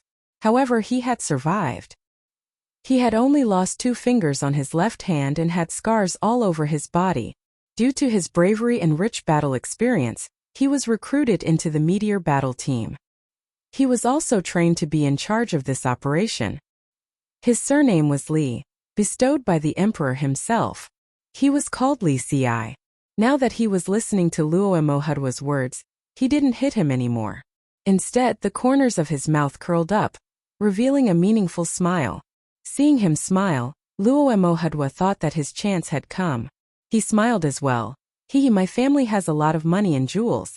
I have 20 young and beautiful women at home. If you let me go, all of them will be yours. You are their leader. Just say the word. Li Ci was still smiling, but he didn't say anything. There was no need to talk to a person who was about to die. As for saying the words to let him go, as long as he said it, he would immediately lose his position as the leader and be killed by others. How would Luo Mohadwa know about this? He was still talking non-stop. The more he talked, the more afraid he became. In the end, he had already wet his pants. This was because all the men and women in the village had come out to welcome them. It's you. A young man saw Luo Mohadwa who was tied up and beaten up. He immediately recognized him and said while gritting his teeth, "No, it's not me. Spare me." Luo Mohadwa's pants became even more wet. Not only did he wet himself, but there was also something coming out from another place. A foul smell spread out. Someone shouted. The others also recognized who the group of people who were tied up were. They were the Zhenla people who bullied them with their numbers. But no matter what, they didn't expect that they would be tied up and brought here. The village chief, who was also the leader of the tribe, stopped the people who were about to make a move. When he saw the Tang dynasty soldiers wearing camouflage clothes standing beside Luo Mohadwa, he instantly understood. He took a few steps forward and said to Li Ci, "I am the village chief of Zhangwang village. Zhang Dai you are." In fact, his surname wasn't actually Zhang. His name was similar to Luo Mohadwa. Later on, when the people from the Zhangwang and Wang families came to advertise that they were going to pay the rent, they treated a few people's illnesses. At the same time, they also advertised some things. Thus, they all changed their names and the village became Zhangwang village. Li Ci saluted and said in a sonorous voice, "Li Ci belongs to the Tang dynasty's meteor squad. We are in charge of rescues, assassinations, and revenge. When we received the news, we went to Zhenla and brought the people back from Wang City. On the way, there were people who tried to stop us. We chopped off a total of 710 heads. Please check and accept them." After Li Ci finished speaking, he waved his hand. The person carrying the bag put down the bag and shook it. Heads rolled out from the bag one after another. They were all mixed with salt and lime. When the people in the village saw so many heads, they were so scared that they took a few steps back. Some of the children were so scared that they cried. The adults trembled and comforted the children. "Stopped?" the village chief asked. "Yes, Cuckoo gave the order. Anyone who tried to stop us, kill. Anyone who reported, kill. Anyone who interfered, kill. Anyone who protested, kill. As for those who were alive, you can deal with them. If you don't do anything, we will kill them." Li Ci's tone was emotionless. Everyone in the village was listening. For a moment the scene was very quiet. After a while a woman suddenly knelt on the ground and cried, "The heavens have eyes. Long live the emperor." When she shouted, the other villagers followed suit and knelt down. Some of them shouted with a different tone. Luo Mohadwa's eyes rolled back and he fainted. Chapter 1296. The villagers of Zhongwang village, or rather the people of the small tribe, did not have a sense of belonging to Tang before they changed their names. They just farmed and weaved like the Tang people. In some aspects, their living habits were similar. They admitted that they were Tang people mainly because there were troops stationed nearby. When they walked out of the mountains, they were not far from the city. Later, someone came over and told them to pay rent. They said that all Tang people had to pay rent according to their birthplace. At that time, they did not have a birthplace and did not register at all. They were like the mountain people of Luzhou. Later, when they brought things to the city to exchange for daily necessities, they found that people of their birthplace could be treated in the city for free. When they came back, they discussed with the chief, who was also the village chief, Zhang Dai. They felt that there were more benefits to being registered than not, so they went to the city one after another, chose their names, filled them in, took a certificate, and began to pay rent. At the same time, they could eat cheap salt. Yes, salt was 3 times more expensive when they were not registered. After all, Zhang Xiaobao and Wang Wan were not good people. They were only good to their own people. If they did not recognize them, they would not take care of them. The people in the village had just paid a year's rent when something happened. Zhang Dai, the village chief, remembered what the officials said when he was registered. After becoming a citizen of Tang, he could seek the support of the officials if he was bullied. Zhang Dai felt that his village was being bullied this time, so he went to the city to find the officials. In the end, after he reported it, the local officials persuaded him to pretend that nothing had happened. How could he do that? Under the guidance of others, he went to the place in the city where the telegram was sent. The local officials wanted to stop him, but they did not dare. Zhang Dai saw it and felt a little better. He told them what had happened and angrily questioned them. His village was paying rent, but now they were being bullied. What should they do? A few days later, someone came to the village and told him that the imperial court had sent people to help them. They were asked to wait and take care of the bullied woman. He did not know what to feel. He was looking forward to it, but he also felt that the imperial court was deceiving him. He could not think of a better way, so he could only wait. Who would have thought that today, 710 heads and 520 people who were tied up would come? At this moment, he wanted to cry out loud and cry out all the grievances he had suffered. Zhang Dai held back his tears as he listened to the people in his village shouting and venting. He looked at Li Xi and the people standing beside him. It was these people who were like parents whose children were bullied outside. They angrily rushed out to help their children vent their anger, and taught the bullies a lesson. He belonged to the meteor squad. He was a person who specialized in such matters in the Great Tang. The person who came to persuade him was really a man of his word. The rent was not paid in vain. He was a citizen of the Great Tang. In the future, he would listen to whatever the Great Tang authorities said. Zhang Dai made up his mind and shouted at the people who were still crying. Everyone get up. Don't cry, laugh. Look at these people who used to bully us. Don't they look like a pile of dog shit now? In the future, you have to work hard and listen to the country. Li Xi, I will let you kill them. Cuckoo said that if you want to capture them, they must be alive.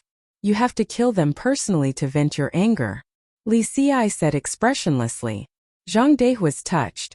It was much harder to capture a person alive than a head, but... Kill all of them? Kill all of them? Where did you bring them back? Zhang Dai was a little afraid. It was easy to kill one person and it was not difficult to kill 2 people.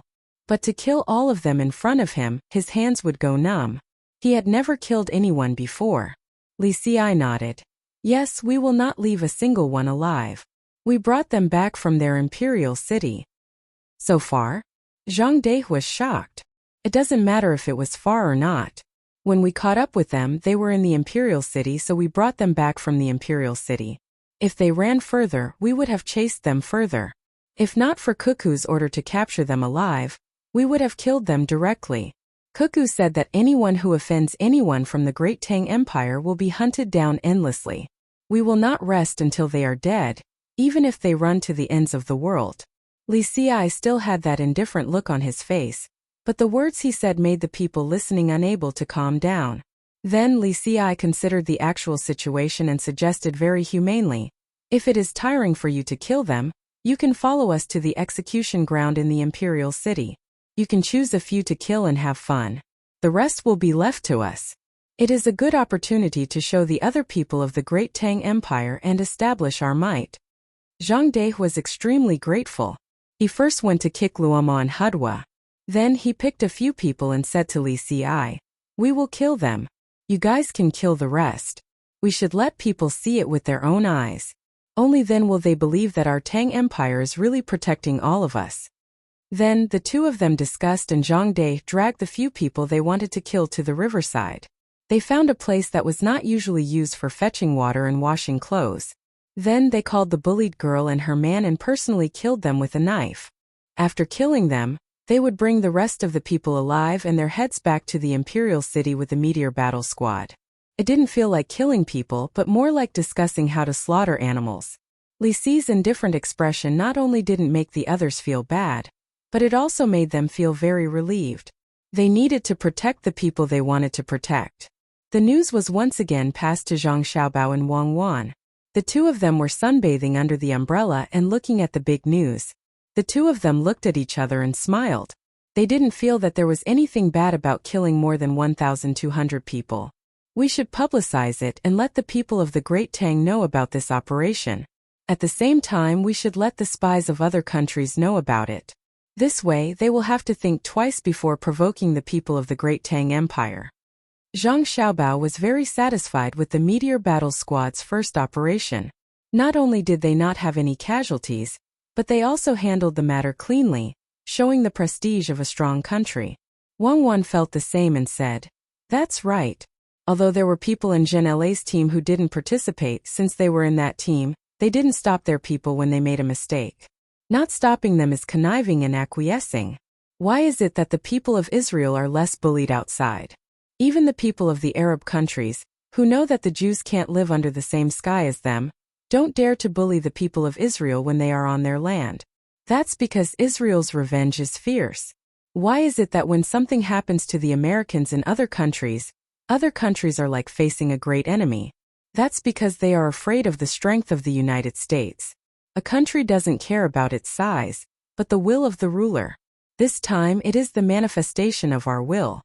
After Wang Wan finished speaking, she felt very happy. Whether it was the green hills by the shore or the birds flying in the sky, they were all so lively. It was easy to make the people lose their blood, but when the people lose their blood met foreign enemies, the ruler would be in trouble. This time, after killing once, there will be a long period of stability. When people from other countries or their own people go to other countries, they will be very respectful to the people of the Great Tang Empire and will protect them. Because if you don't protect them, when something happens and you are at the side and did not stop it, then the Great Tang Empire will label you as a participant. When the time comes for revenge, you will not be able to escape. We can send more people to the nearby islands. It's not a problem to let them stay on the islands for 2 more years. Let them bring their families and take it as a short-term migration.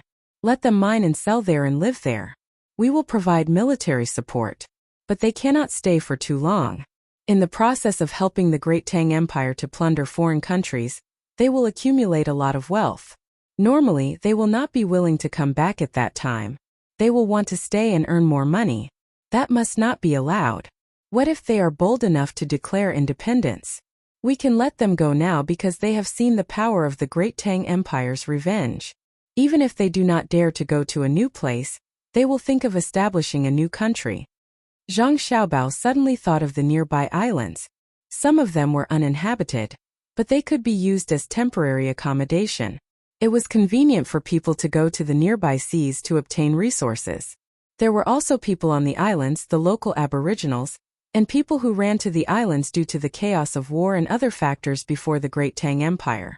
These people were not easy to identify. It was not that they were one of the Great Tang Empire's people, but they had to admit it themselves. Ever since the Qin dynasty there had been immigrants, and even now many people of the past would only remember their own era. Moreover, they taught their descendants this way, passing it down from generation to generation. When they met the people of the Great Tang and the Great Tang said that they were from the Great Tang, they would not accept it. But after showing the strength of the Great Tang, they would acknowledge it. Not only was the Great Tang strong, but it was also related to the production of goods. As long as they saw a better future, there was no need to use force. They would naturally feel that they were from the great Tang Empire. After all, they were from the same land. Wang Wan yawned comfortably and said, "Are we waiting for the transportation and information exchange to reach a certain level before we can let people migrate? For example, there will be wireless phones and airplanes." There is no need. As long as the coastal areas are developed and the transportation is better, we can send troops to protect them and not let them have their own weapons. This way we can colonize a large number of people. The first thing we need to solve is the coastal areas. We cannot let it be like now, where there are still many small fishing villages. Zhang Xiaobao also chose to push for the coastal areas to develop. It was not that he did not want to push to the northwest. It was because the transportation and living conditions were too bad. Even if they were to occupy a large portion of the cannibalistic land, not many people would be willing to live there for a long time. But it was different for the islands. When the coastal areas were developed, many people would choose to live on the islands. When they were sick of living there, they would come back to live there for a while. It was convenient for them to travel and get supplies. Wang Wan listened to Zhang Xiaobao and suddenly thought of something interesting. She laughed and said to Zhang Xiaobao, "Do you think if we send them to Africa and tell them that they can be independent and choose their own emperor, will they cry?" Haha. Zhang Xiaobao also laughed. The living conditions there were too bad. People like him would cry if he went there. If the great Tang did not send ships, he would not be able to come back. He was used to living a good life, and now, he suddenly realized that he did not have any supplies. If the diesel engine can be improved, it can provide more power for the large ships. Maybe we can send a group of brave people to the Straits of Malacca first. It will be the same for the other places along the way. The merchants now do not even live on land. They trade with the locals and live on the ships. Why don't we wait until the war here is stabilized and we are not in a hurry to end it? Then we can go out for a walk. The merchants are too irresponsible. Zhang Xiaobao suggested. He felt that it was not a bad idea to treat it as a vacation. When there was no danger, he could bring his younger siblings and family out for a walk. Or he could form a tour group and share the expenses with others. When he returned, he could bring back some local specialties and still make some money. Even if there was a good exchange, there was no need to start a war with the locals. Everyone would get what they need. That means that he should not be too harsh on the locals. Wang Wan's eyes brightened up. She raised her hand to show that she agreed. If they did not go to Africa and America, they would only need a few months to return. It was much better than looking at the animals in the zoo. She also knew that Xiao Bao was saying that the merchants were irresponsible because the merchants did not go to Africa personally, and did not bring back many animals and plants. Those few lions that survived the trip were captured by the armed men when they went to Africa. This had nothing to do with the merchants. The merchants would rather earn less than to die in the wild. However, they could not specifically equip the merchants with advanced weapons. They could only send people to protect them. However, if she and Xiao Bao went out, they would have weapons. The ships would be bigger, and the fleet would be bigger. Based on the experience of the people who came and went before, they would not be in too much danger if they walked close to the shore. Even Li Longji and the other members of the royal family would have the opportunity to go out for a walk. If they did not go out for a walk, they would be sullen as an emperor when they died. Wang Wan, who was tempted, immediately discussed this matter with Zhang Xiaobao. "We have to wait for at least a year. First, send people ashore and go deeper. We will follow the good medical team, the people from the agriculture temple and the Ministry of Works to understand the situation. Then we will be able to go. We're traveling, not exploring." "I think that's fine." Zhang Xiaobao agreed. The two of them imagined the scene when they arrived and lay down to sleep. The fleet continued to move forward, switching rivers back and forth. After more than half a month, they finally arrived at Dianqi Lake, which was where Kuan province was located. It was Kunming where Zhang Xiaobao and Wang Wan were at. They stopped here and waited for the Zhenla people to make a move. If they sent a letter of apology, then they would turn west and personally lead the troops to participate in the war for a period of time. If the Zhenla troops gathered, then they would go down and deal with the Zhenla troops.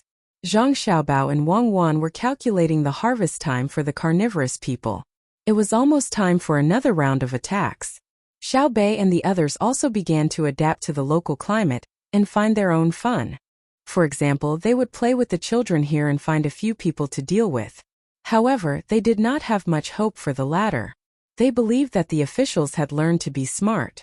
Why don't we take the initiative to cause some trouble? Xiao Bei suggested. Sure.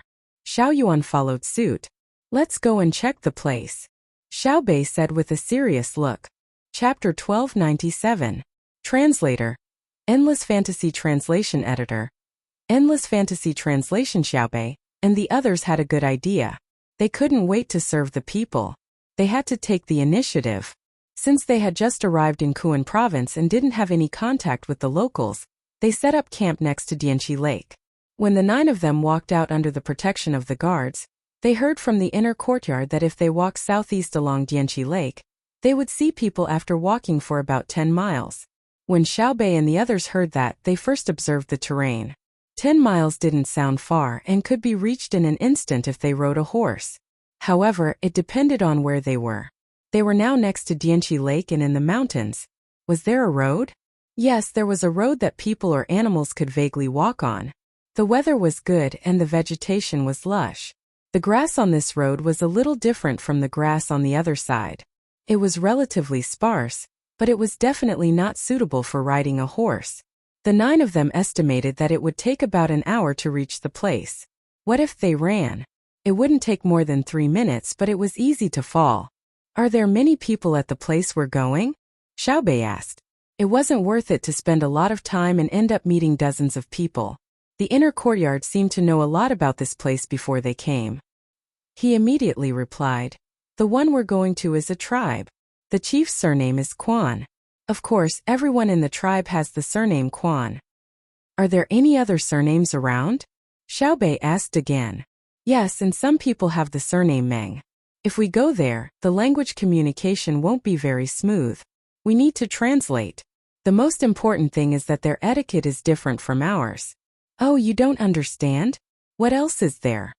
Xiao Bei didn't know anything about this place. Further west is the 6th Zhao. What? So close? No wonder they're not heading west anymore. What if Big Brother and Big Sister remember how they were in Japan and how the cannibals harmed us? They might not be able to hold themselves back and destroy them first. Then is it safe here now? Xiao Bei had always heard about the 6th Zhao, but he never thought that he would be so close one day. He faintly felt that the situation was different from what he imagined. Perhaps the locals wouldn't treat him like the people in Ezhou. A gentle smile appeared on the inner yard's face as he said, Everywhere is safe. As long as you want to go, you will be safe. If someone dares to make you feel unsafe, we will make them feel unsafe. Oh, I believe you.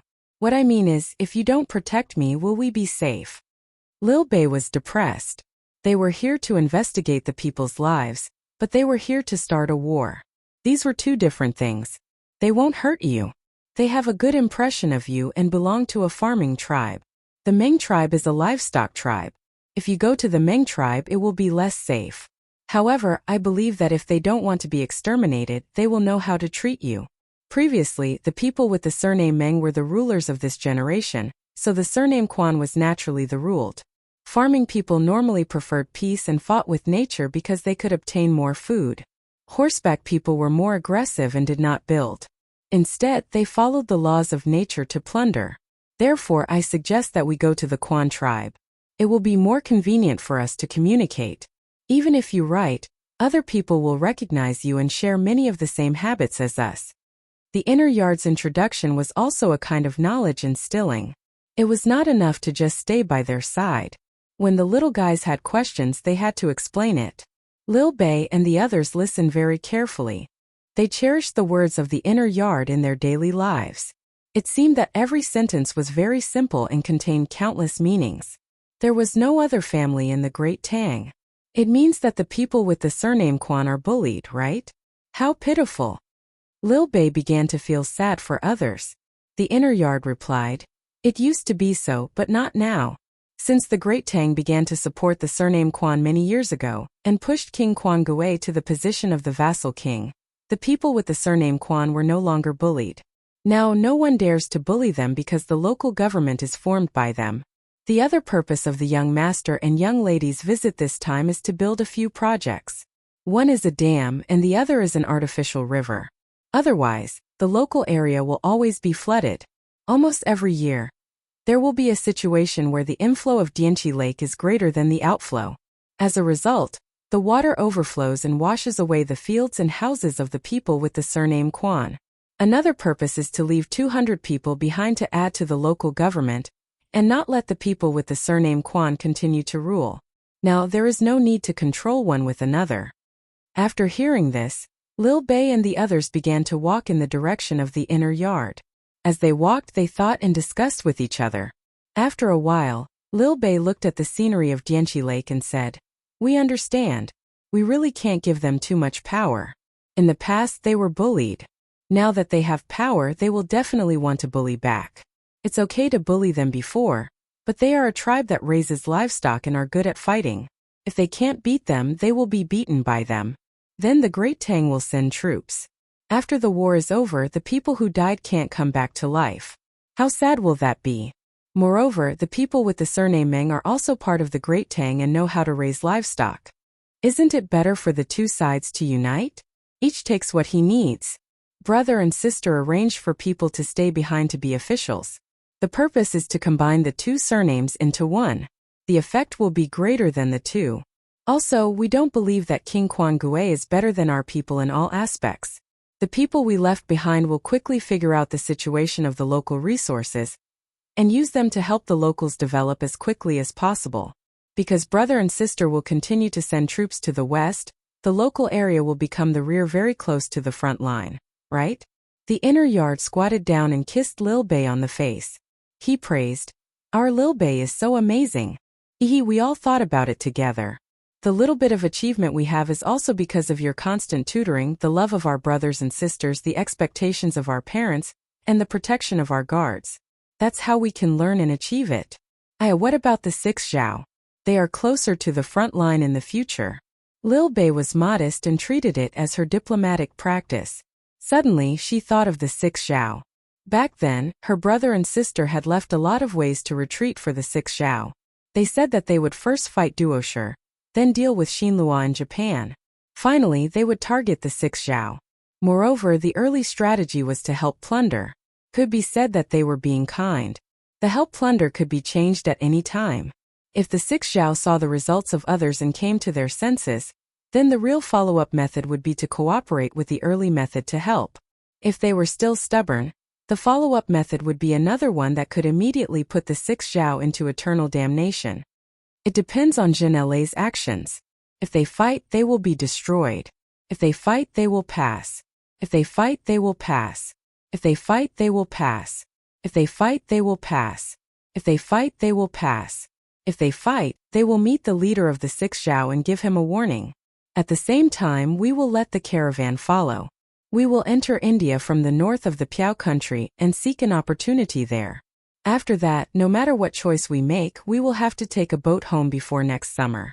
The inner yard explained their strategic intentions. Right now, they still couldn't make perfect arrangements for this elite force on their side, because there was no certainty in war. Because they did not understand the local situation, Lil Bei went back to discuss with the others as they walked. When they could see smoke rising in front of them from afar, Lil Bei and the others also discussed. "We just thought about it and felt that it was not cost-effective to transport supplies through this route. The journey is long and the terrain is complicated. We should transport from Izhou and the further north," Lil Bei said to the inner yard. The inner yard smiled and did not say anything. Another one spoke. "Yes, it is long and the consumption is high. But if we transport from here, we can pass through the 6 Zhao. The things we transport are dried fish, canned food, salt, all kinds of cloth, medicine and firearms." Lil Bei nodded as he listened. There are also musical instruments, drawing papers, brushes, cooking tools and seasonings that are convenient to carry. Since they are for the army, there is no need to worry about the quality. So many good things were brazenly transported from the 6 Zhao's territory. They are looking and they want to have it. Is this the last chance for them? More or less. The inner yard replied. Lil Bei exhaled. Well, when the things are transported in the Tang Empire, the people along the way will find a way to repair the road and provide some porridge, hot soup, tea and small pickles. When it comes to the 6 Zhao, if they want to live the same life as the people of the Tang Empire in the future, they don't need to follow suit as long as they don't rob. Just like the small bridge in front of my home, Zhuangzi, good and evil are determined by the heart. One thought to heaven, one thought to hell. Not everyone has this opportunity. Not even Duoshi, Japan and Xinluo. With that, everyone continued on their way. What Lil Bei and the others couldn't figure out was why their brother and sister showed mercy. Wow, look, there's a big hairy head on the tree. So interesting. Why does it look so familiar? As they got closer and closer to the tribe in front, Danan and Xiaonan shouted at the same time as if they had read each other's minds. Everyone looked at the tree and saw an oak tree in front of them. There was a furry ball at the height of a person. The inner yard went over to cut the thing and showed it to Lil Bei and Xiaonan. Danan and Xiaonan recognized it. No wonder it looked familiar. It was a monkey's head mushroom. They had eaten it before, but they didn't know that it grew on trees. How did it climb up? Xiao Yuan wondered. After thinking for a while, he said, "Why does it grow on the trunk? There are monkey's head mushrooms here? It's amazing. There are the most monkey's head mushrooms in this area. There are also other mushrooms. Due to the climate, there are more in the south next to Zhenla. The 200 people left behind will help the locals grow these things." The young master and young lady said that they can be grown, unlike the red mushroom, which is the pine mushroom. It can't be fully cultivated manually, and the semi-artificial yield is not high. If the monkey's head mushroom is artificially cultivated, it's slightly worse than the wild ones. People who don't eat it often won't be able to taste it at all. It's an extra benefit for the locals. In the future, it will be sold at a high price. The inner yard continued to explain to the little guys. Lil Bei and the others had already begun to fantasize.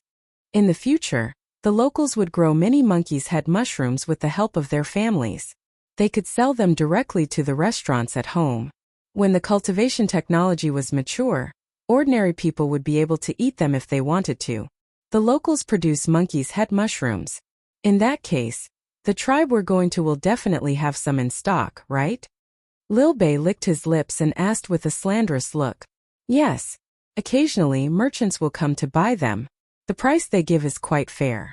The people with the surname Quan will keep the good things they find and exchange them with the merchants. I've already brought gifts to exchange for their goods. You can taste the food. The inner yard said to Lil Bei. This was also another purpose of coming here. Lil Bei heard the keywords in his words. Quite fair. Yes. When the local goods are sold, it's 1/3 of the normal price. When you exchange your goods with the local people, it's 3 times the normal price. When you exchange goods with the local people, it's 9 times the normal price. It's not considered bullying. In the past, it was even lower. You can't even imagine what a kilogram of salt can be exchanged for. It can be exchanged for all kinds of fungi. For example, 70 kilograms of dried mushrooms can be exchanged for 80 to 90 python gallbladders. It's a 100-fold profit. 3 years ago, our caravan made a trip here. Since then, it's only 9 times the profit. Because the journey is long, this ratio is still acceptable. When we return, the profit is only about 3 times. That's called 300%. So this is what it means to be backward.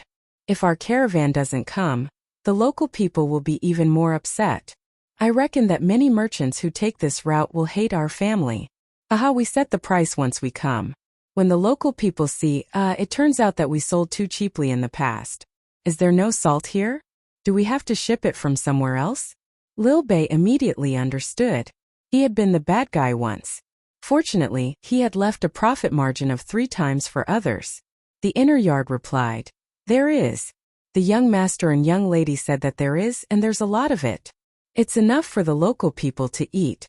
But the local people can't find it, and they don't have the means to deal with the salt mines. The people we've left behind will help to explore and mine.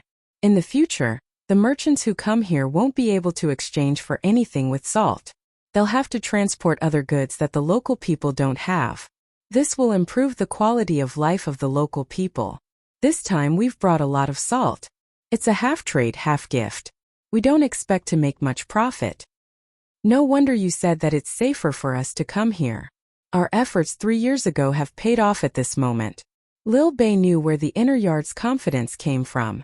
When the team arrived in front of the tribe, there were many people in the tribe. They were holding ordinary knives, bows and arrows, and spears made of pure bamboo. There were no iron spearheads.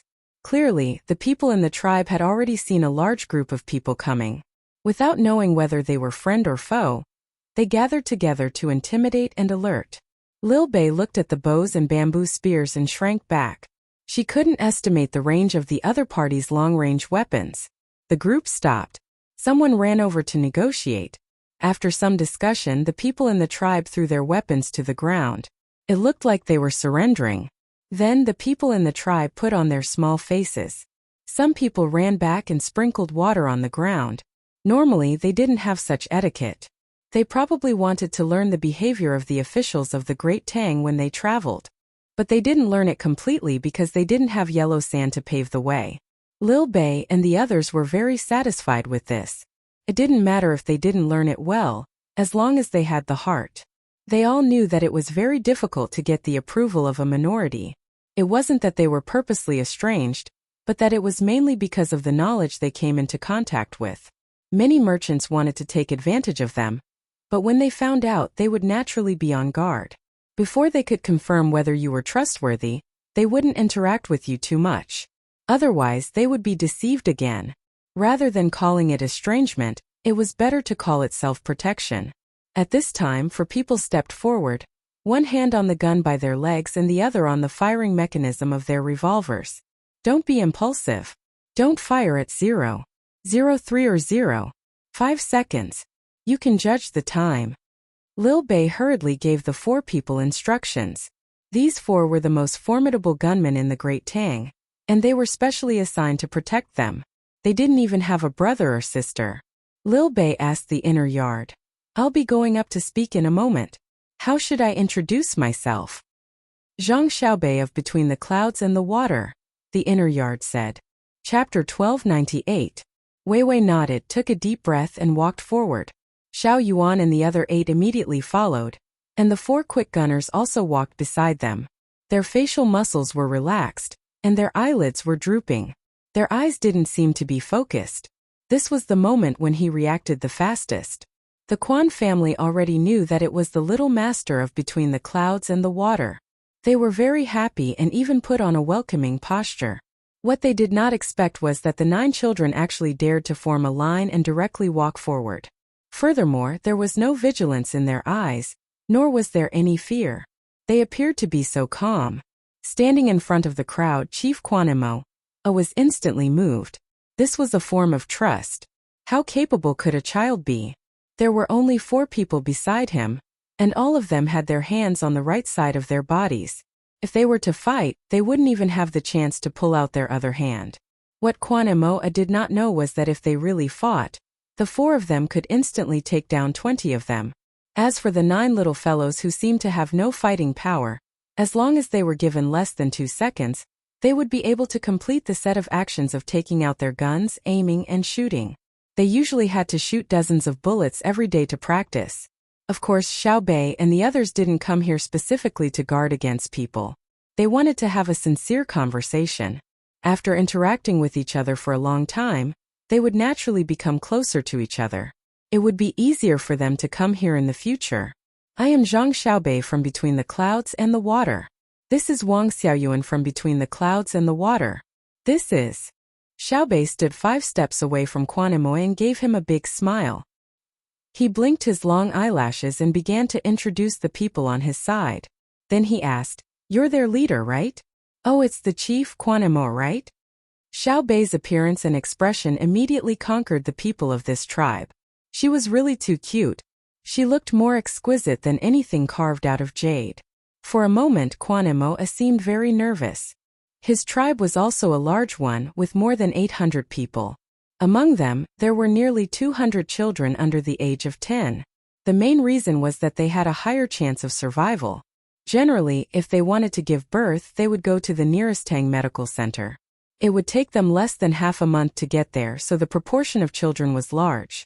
There were so many children, but Quanimo found that none of the children in the tribe could compare to the little one in front of him, especially the one who spoke. Just listening to her movements made him feel comfortable. How should I treat it? Just like the children in the tribe? Obviously not. Treat him like an adult? But the child was too young, not even 10 years old. After many years of learning and training, Xiao Bei began to show his worth. He was still smiling like a flower. He said to Quanimo, "You can call me Xiao Bei. It's the same for them. There's no need to think about status. What status do I have? I'm just a little girl who's happy to see you guys. You have a lot of kids like me, and the 9 of us are very eager to be friends with them. Just treat us the same as you treat them. We came here to play and have no other purpose. But we are greedy. If you have something good to eat, you have to take it out." Xiao Bei's words made the people of the Quan family relax. They increasingly felt that this group of children was good. But as the chief, Quan Imo was frightened. He was more knowledgeable than the others in the tribe. How could a child smile so naturally in the face of a group of powerful strangers? How could he say it so calmly? If it were the children of his own tribe, even if they were not scared to tears, they would be very nervous. At this moment Quan Imo acknowledged the absolute status of between the clouds and the water. If they were slightly worse, they would not be able to raise such children. If the children of his own tribe could be like this, why should he worry about the Quan family's prosperity? "Xiao Bei, seeing you guys come, we are very happy." "I, Xiao Bei? Xiao Yuan? Am I dreaming? How did you guys come here?" Just as Quan Imo was stammering, a group of people came from another side path. There were people pulling mules and people driving donkeys. The animals were all carrying things. At a rough glance, there were about 40 people and 16 or 17 animals. The person who shouted in joy was the leader of the group. After he shouted, less than 2 seconds later he shouted again. "Put down the things. Quick, protect the little ancestor." Following his words, the people who came with him all rushed over, not caring about the animals at all. While the others were dumbfounded and the 4 fast gunmen were about to draw their guns, the person who shouted stood between Xiao Bei and Quanimo, gasping for breath. He said to Quanimo, "Let me tell you, Quanimo, you better be honest. I am protecting you, but the 9 little ancestors behind me will not be able to survive. If they are hurt a little, your tribe's 800 people won't be able to survive. I'm not trying to scare you, but think carefully. Do you know who they are? Fortunately, I came at the right time. If I came a little later and you spoke loudly and scared them, my trade route would be cut off." Everyone did not make a sound. They just looked at the person who came to block them. This person was happy and nervous for a while. When he found that the others did not react, he realized that things seemed to be different from what he had guessed. He leaned over, turned his head and said to Xiao Bei awkwardly, "Xiao Bei, why aren't you following Xiao Bao and Cuckoo? Why are you guys running around blindly? What if you get hurt?" Xiao Bei really wanted to bite this person to death. "You said I was running around blindly? You are the one who is messing around, okay?" Xiao Bei put his hand on his waist and was about to take out his gun. He gasped for breath twice and smiled at the person who came over. He said, "You are here to do business, right? Thank you very much. We are here to play with our brothers and sisters. We heard that there is a tribe nearby, and the chief, Quanimo, is a good person. So we came to play. Everyone is here." This person understood, so he became even more embarrassed. It seemed that he was meddling in other people's business. He looked at the guards of the Zhang family and Wang family standing not far away and rubbed his hands in embarrassment. "Xiao Bei, it's not that I want to disturb you. Look, when I turned around from behind the rock, I saw you 9 little ancestors standing in front of Quanimo. What if there is some misunderstanding? This is not the interior of the Tang Empire. Oh, I'm not saying that I don't trust Quanimo. I mean, right?" Xiao Bei looked and found that it was indeed so. He had just turned around from behind a rock mountain, and his position was the most obvious. So he changed the topic and said, "I wonder if so many people can enter the enclosed area?" "Yes, absolutely. The space inside is big. I come here 3 times a year. I'm familiar with it." The person who came to sell the goods immediately answered and said to Quanimo, "Go in and stand outside. Let me tell you, I brought a lot of good things this time. Have you ever eaten canned whale meat? You haven't seen it before, right? I brought it. This thing." At this point, he looked at Xiao Bei and the others. He paused for a moment before continuing. "If you want to say that this thing is good, it's really just average. However, you guys haven't tried it before, right? Try it and it's not expensive." Quan Mo. I immediately followed the words and invited Xiao Bei and the others into the stockade. At the same time, he thought about the canned whale meat. He estimated that it was not expensive in the Tang Empire, and Xiao Bei and the others all knew about it. So Fan Fan, who came once every few months, was too embarrassed to raise the price. That was why he said those words just now. However, Quan Mo did not intend to lower the price.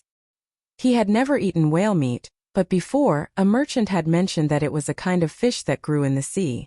It was very big, and ordinary people could not catch it. It was not as easy as catching fish in Dianqi Lake. When he exchanged things later, he would exchange more for a taste. He did not care too much about such things, but there was one thing he had to ask first. Fan Fan, did you bring salt this time? Quan Mo asked expectantly. No. Didn't I send you a lot of salt last time? Did you eat it all? Fan Fan was stunned and asked. Quan Mo regretted it and nodded with a worried expression. He said, the cured meat is not ready yet, so it can't be eaten. It has to be stored for a year. There are still more than 8 months. Bring the salt and we will put the raw meat in the jar the next day, add salt and seal it. The remaining salt is not enough for us to eat for half a month. Then what should we do? I can't make it in time. Can others come? Fan Fan was worried and complained. Why didn't you tell me last time? If you had told me that you were going to salt the raw meat, I would have brought it for you this time. Xiao Bei listened from the side and felt sorry for the locals. Just salt was enough to make them so worried. No wonder her brother insisted on not letting the price of salt rise. She used to think nothing of it, but now she understood how much the people who really needed salt craved it. As for the cured meat, it was nothing. Her brother and sister had told her that the people here had a habit, especially those who raised pigs. After killing the pigs, they directly cut the meat and ate it with their hands. They did not go through any other heat processing. Then more people put it in jars, put salt and sealed it. When there was no meat, they would take it out to eat. Generally, they would store it for about a year. When the meat was taken out, it would be very delicious. It was the same principle as making ham. It was just that she did not want to eat it when there was other food. Raw meat was too fishy, and it was not sashimi. Opening her mouth, Xiao Bei suppressed the thoughts in her heart and turned to discuss with the other 8 people. She did not want to make the same mistake as when she sold the dogs last time. Just as Fan Fan and Quan Mo were talking about how to solve the problem of salt shortage, Xiao Bei and the others discussed the result, and let Xiao Bei communicate. Chief Quan Mo, we have brought salt here. We can give it to you free of charge, but we have a condition. When Quan Mo heard that there was salt, she immediately became alert and asked nervously, how much salt do you have? As much as you want. When we leave, we will leave some people behind to lead you to a better life. We are afraid that you will not agree, so it is very difficult. After all, you have salt here and it is a good salt. Although Dianqi Lake is fresh water, my brother and sister said that there is salt. Xiao Bei told them the result of the discussion. Before Quan Mo could react, Fan Fan exclaimed, there is salt? There is salt here? Impossible. It is impossible that there is no salt. Yes, Xiao Bao and Cuckoo said there is. Then there must be. Quan Mo, you are lucky. Hurry up and say something. Fan Fan originally wanted to deny it, but when he thought about it, it was Cuckoo and Xiao Bao who said it. He immediately supported it. Quan Mo asked in surprise. Just because they said there is, there is? Of course. Even if there is no salt, if they say there is, there will be immediately. Because they said that you don't understand the two of them. It seems that we don't have to come here to deliver salt in the future. We can only choose other things. Sigh. Fan Fan began to worry. Chapter 1299. Quan Mo looked at Fan Fan in a daze. He was not like the people of the Tang Empire. He knew Xiao Bao and Cuckoo very well. His impression of the two was from 3 years ago. To be precise, it was not his impression of the two people, but his impression of the trading company between the clouds and the water. 3 years ago, the trading company between the clouds and the water came, which made the local goods valuable and the foreign goods cheaper. Since then, the trading company between the clouds and the water never came again. Quan Mo was very grateful at that time, but he was more angry at the merchants in the past. After thinking about it, he gradually stopped being angry. This was because if it was the tribe that transported the goods and sold them, he didn't know anything. Not to mention the price, it would be good if he didn't take the wrong route. He once asked other merchants about the trading company between the clouds and the water, but they were all secretive. At that time, he played a little trick to provoke them, saying that the trading company between the clouds and the water was benevolent and righteous. As a result, the merchants were not only not angry, but also agreed with him. As the sun rose and set, Kwan Mo gradually forgot about the trading company between the clouds and the water. Until today, when he heard about it again, it evoked the memories buried in his heart. He showed more kindness to the people who came. At this moment, when he heard the children said that there was salt in the local area, his mind began to work. In addition, he found that Fan was not as reluctant to talk about the trading company between the clouds and the water as before. Instead, he became easier to talk to. He could not help but ask, "What are the surnames of Xiaobao and Cuckoo that you mentioned?" Zhang and Wang. You don't know? Oh yes, no one mentioned it to you before. They are from Sanshui County. I guess you don't know where Sanshui County is. Your good luck is coming. In the future, it will be very convenient to eat salt, and you can also fish out of the pond, marinate it with salt and sell it elsewhere. Fan's eyes kept moving as he spoke. He was thinking about what goods to use to replace salt when he did business with the local people in the future. After all, the price of salt was relatively high here, and it was convenient to carry. Kwan Mo was not assured. After thinking for a while, he asked again, "If there is really salt, where is it? Should we take the salt out or should they? Are you selling it to us, or are we just using it as we please?" It should be used casually. Fan wasn't sure either. Who knew how Xiaobao and Cuckoo brought Xiaobei and the others here? Moreover, they didn't even want to meet Kwan Mo personally. Rolling his eyes, Fan said, "My guess is that there is no salt in the water in the pool.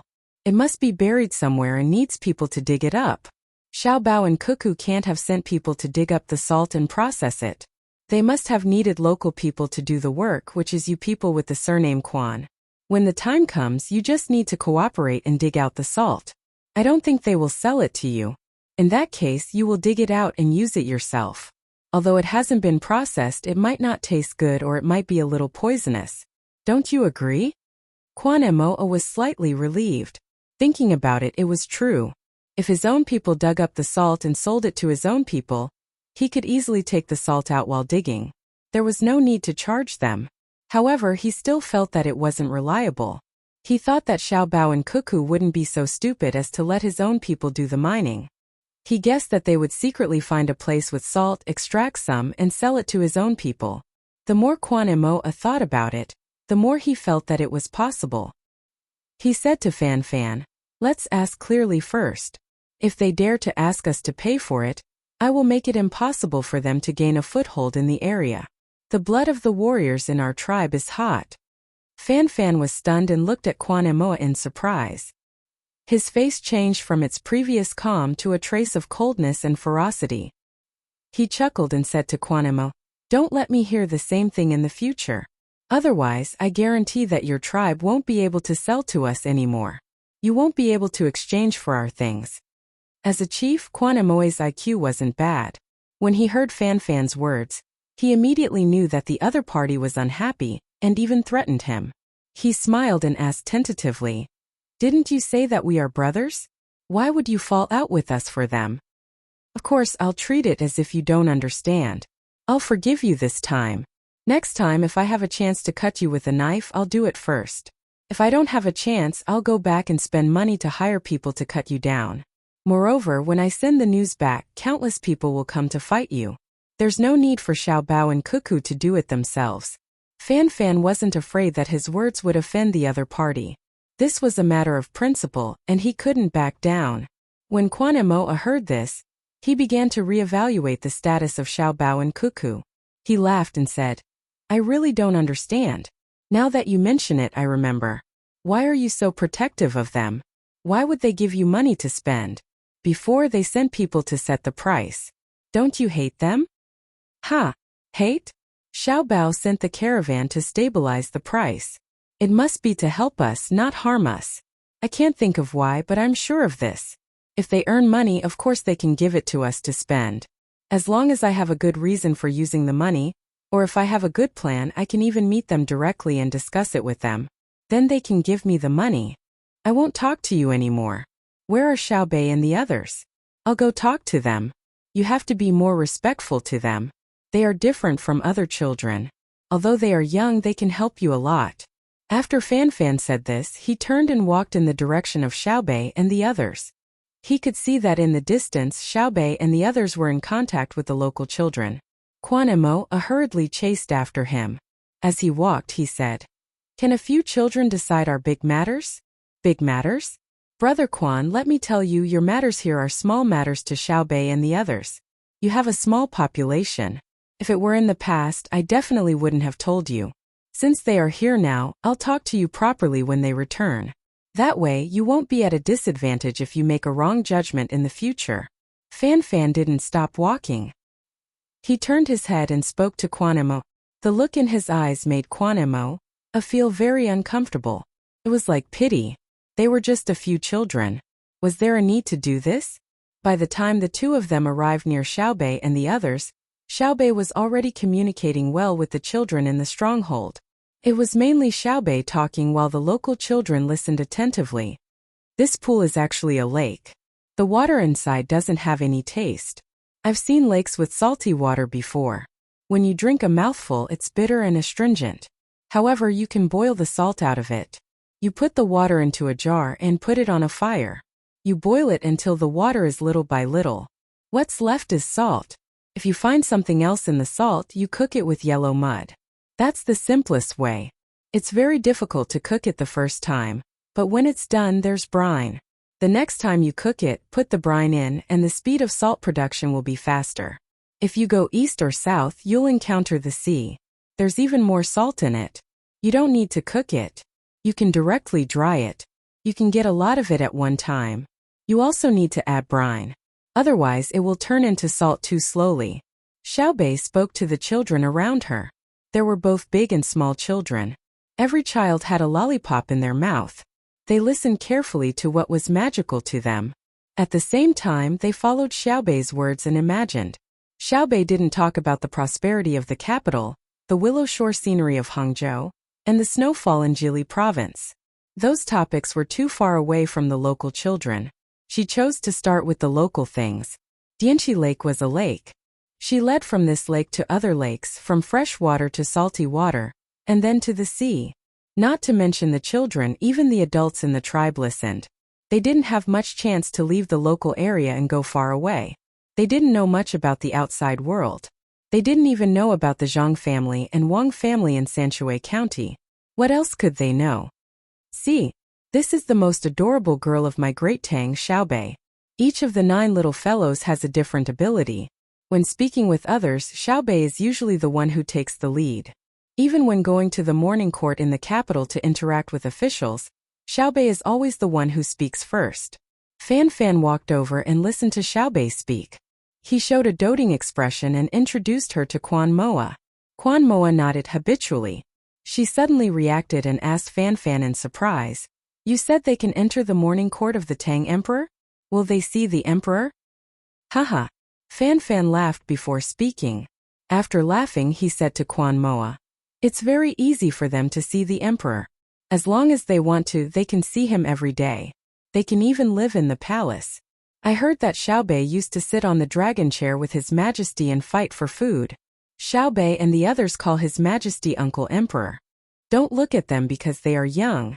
They are all third-rank officials. When they came to see you today, they didn't wear formal clothes. Otherwise, you would have seen a different Xiaobei." When Fan Fan talked about Xiaobei and the others, the smile on his face could not stop. It was as if he was showing off to Quan Moa that his Tang Empire had cute Xiaobei. Quan Moa listened and felt that she had become stupid. She could not understand why a group of children could not only see the emperor, but also be rude to him. They even had third-rank official positions. He knew that third-rank officials were very high officials. How did a group of children become officials? Because they were good-looking? With doubts, Quan Moa tried not to listen to Xiaobei's story because he was attracted. Xiaobei was talking about birds. There were birds in Dianqi Lake. She was talking about birds elsewhere, especially the various seabirds in the sea. She talked about how they looked when they caught fish. Some birds would stop on the side of a boat or the mast of a sailboat when they were tired of flying. They would even sprinkle a handful of rice. The birds in the sea would land on the deck to eat. They were not afraid of people. He also wanted to hear it, but there were more important things to understand first. Thus he pulled Fan Fan back and asked, "You said that Xiao Bei and the others are high-ranking officials. It's easy for them to see your emperor. Then why can we see Xiao Bei and the others? Their status is high, so it should be very difficult to see them." Fan Fan smiled again and nodded. It is not easy to see other officials, but it is much easier to see Xiao Bei and the others. There is also our emperor. If I want to see him, I only need to go to the capital and wait outside the imperial palace. His Majesty comes out almost every day to walk around and take a look. When the time comes, I will be able to see him. If I let someone search me, I can even walk beside him. If I have any good ideas in my heart, I can say it out loud. His Majesty will stop and ask me. His Majesty and the people of the Zhongwang family have high status, not because they are not able to see him, but because they are high in our hearts. Quan Moa listened and somewhat understood, but he still could not understand. It was difficult for him to send people to see the emperor of the Tang Empire. His own king had to listen to other people's arrangements. Why was it so easy for his people to see him? What if there is an assassination attempt? Quan Moa asked the doubt in his heart. Impossible. Would the people of the Tang Empire assassinate the emperor of the Tang Empire? If others want to assassinate him, he must be able to get close to him. It is not difficult for me to see him, but if you go to the capital, it will be very difficult for you to see him. I have never seen him before. I can't go to the capital just to see him, it is too far away. I heard that every time His Majesty comes out of the palace, the Jinwu guards will first control the surrounding 1 li, and only allow people of the Tang Empire to go over. Outsiders are all kept far away. Ordinary people like us also understand that when the emperor comes out, we will immediately help to keep an eye on the people nearby. If we find someone we have not seen before, we will go and ask. Just like your small tribe, it is easy for your people to see you, the leader, but it is difficult for outsiders to see you. Fan Fan said, his tone full of pride. Although he had not seen the emperor with his own eyes, he could see that the emperor was very close to him in his heart. Quan Moa chuckled. How can it be the same? How big is the Tang Empire? How old am I? Your emperor's courage is indeed extraordinary. That is because our emperor does not feel guilty about what we have done. According to our words, if you do not do anything wrong, you are not afraid of ghosts knocking on the door. Let's go and see what else Xiao Bei and the others want to do. Fan Fan said as he moved forward again. Quan Moa also followed. He wanted to hear all kinds of interesting things from Xiao Bei. However, when he heard it again, he was dumbfounded because we want to make our Dianqi Lake more beautiful. We want to build many corridors and pavilions on it. We want to make our Dianqi Lake safer, so that we don't have to worry about flooding our homes in the future. We also want to go to more fun places in our Tang Empire to play. As long as we get registered, we can eat our own candies and wear more beautiful clothes. What do you think? Do you want to be registered? Xiao Bei said until here. The children in the tribe shouted almost at the same time. Yes. Okay, it is very simple to be registered. We will send people to stay here with you. When the time comes, we will build the beautiful manor of our Tang Empire with you. They will lead you to live a happy life, okay? Xiao Bei asked again. Okay. The children shouted in unison.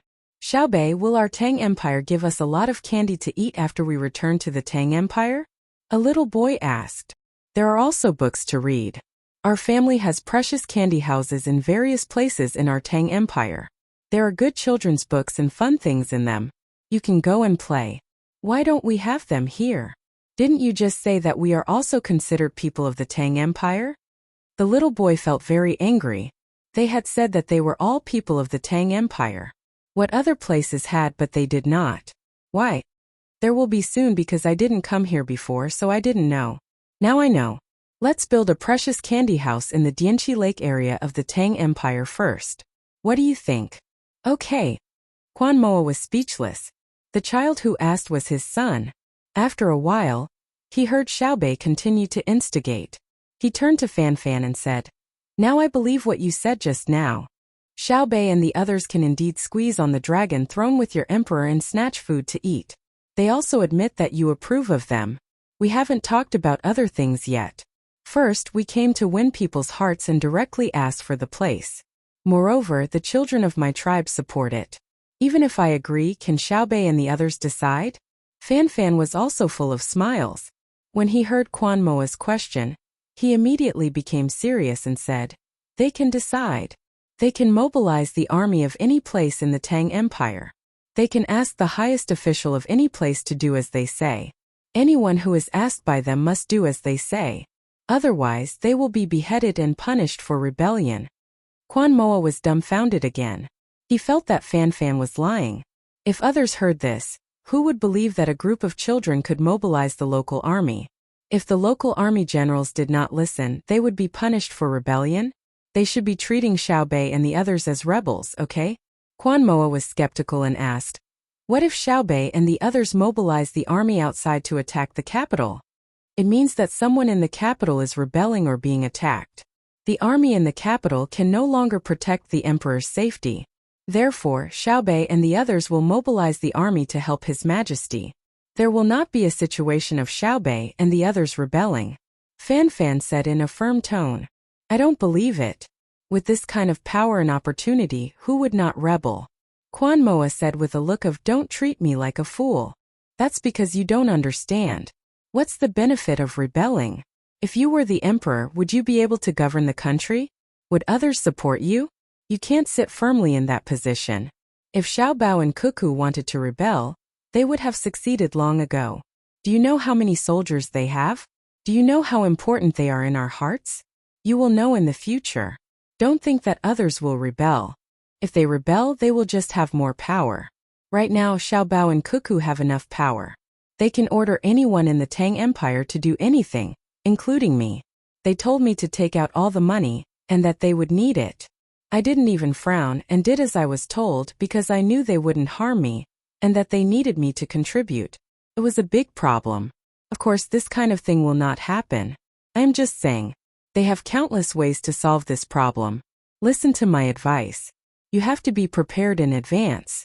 Xiaobei and the others are not speaking nonsense. In the future, this place will be under the jurisdiction of the Tang Empire. Not like the vassal king's management now. Fan Fan also began to cooperate with Xiaobei and Quan Moa. Quan Moa's expression became heavy. He realized that Fan Fan wasn't joking. After thinking for a while, he said, "I know that my tribe can't beat them. I've already seen at least 10,000 people. They are camping in front of us.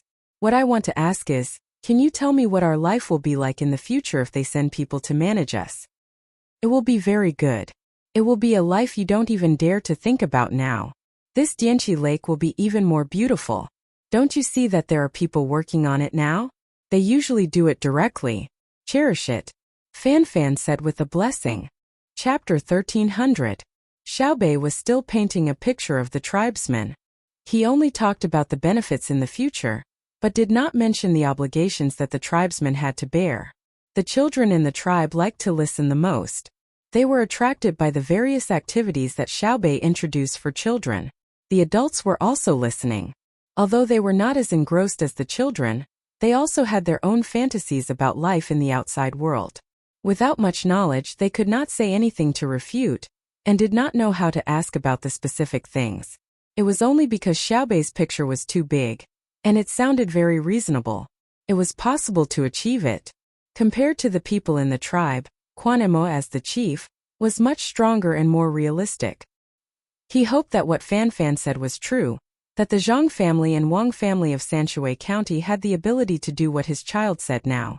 What supported him to try his best to believe Fan Fan's words was that the caravan between the clouds and the water that came here 3 years ago did indeed change the price of goods exchanged between the two sides. From this, he could see the strength of the caravan. At this moment, there were also some thoughts that he was worried about. First, how fast could the Zhang family and Wang family make their child say or brag about it? He did not expect to really do it completely. He would be satisfied if only part of it could be realized. Second, how would they protect their good lives? Dianqi Lake was surrounded by people with the surname Quan. Not far away, there were people with the surname Meng. Even further west, there were the 6 Zhao eyeing them covetously. Once the people with the surname Quan had a good life, would others just stand by and watch? Would they not plunder by force? With these worries, Quan and Moa discussed with Fan Fan. Now, he could only believe in Fan Fan, who usually performed well in trading. In 3 years, Fan Fan had not deceived his tribe. Can you talk to them and let them take out something that we can see first? For example, salt. Fan Fan did not wait for Quan and Moa to finish and asked first. He could understand the uncertainty in the other party's heart. If it were him, and he didn't know the Zhang family and the Wang family, he would also think that Xiaobei was talking nonsense. He would say that there was a beautiful corridor built on Dianxi Lake, and there were countless boats fishing on it. There were also boats carrying people who could spend a lot of Tang Empire's money on sightseeing. In addition, they had built a dam and dug a man-made river. In the future, the region would not suffer from floods every year. The children of the tribe would be able to learn the various books of the Great Tang, and even learn how to write. They didn't need to spend money to see a doctor when they were sick, and the medicine they took was very effective. Even if they couldn't be cured, at least it was better than using random herbs or curses in the tribe. Who would dare to think about it if they had never seen it before? However, Fan Fan knew that it was all true, and it was not difficult to make it happen. At least it was not difficult for Xiao Bao and Cuckoo. If he could take Quan and Moa to Tang Empire, he believed that all the doubts would disappear. Not to mention Sanshui County and the capital that he had never been to. As long as he went to Luzhou, he would know how powerful Little Bao and Little Cuckoo were. The prosperity of that place was unimaginable, and it was impossible to guess that it was a desolate place many years ago, a place of exile.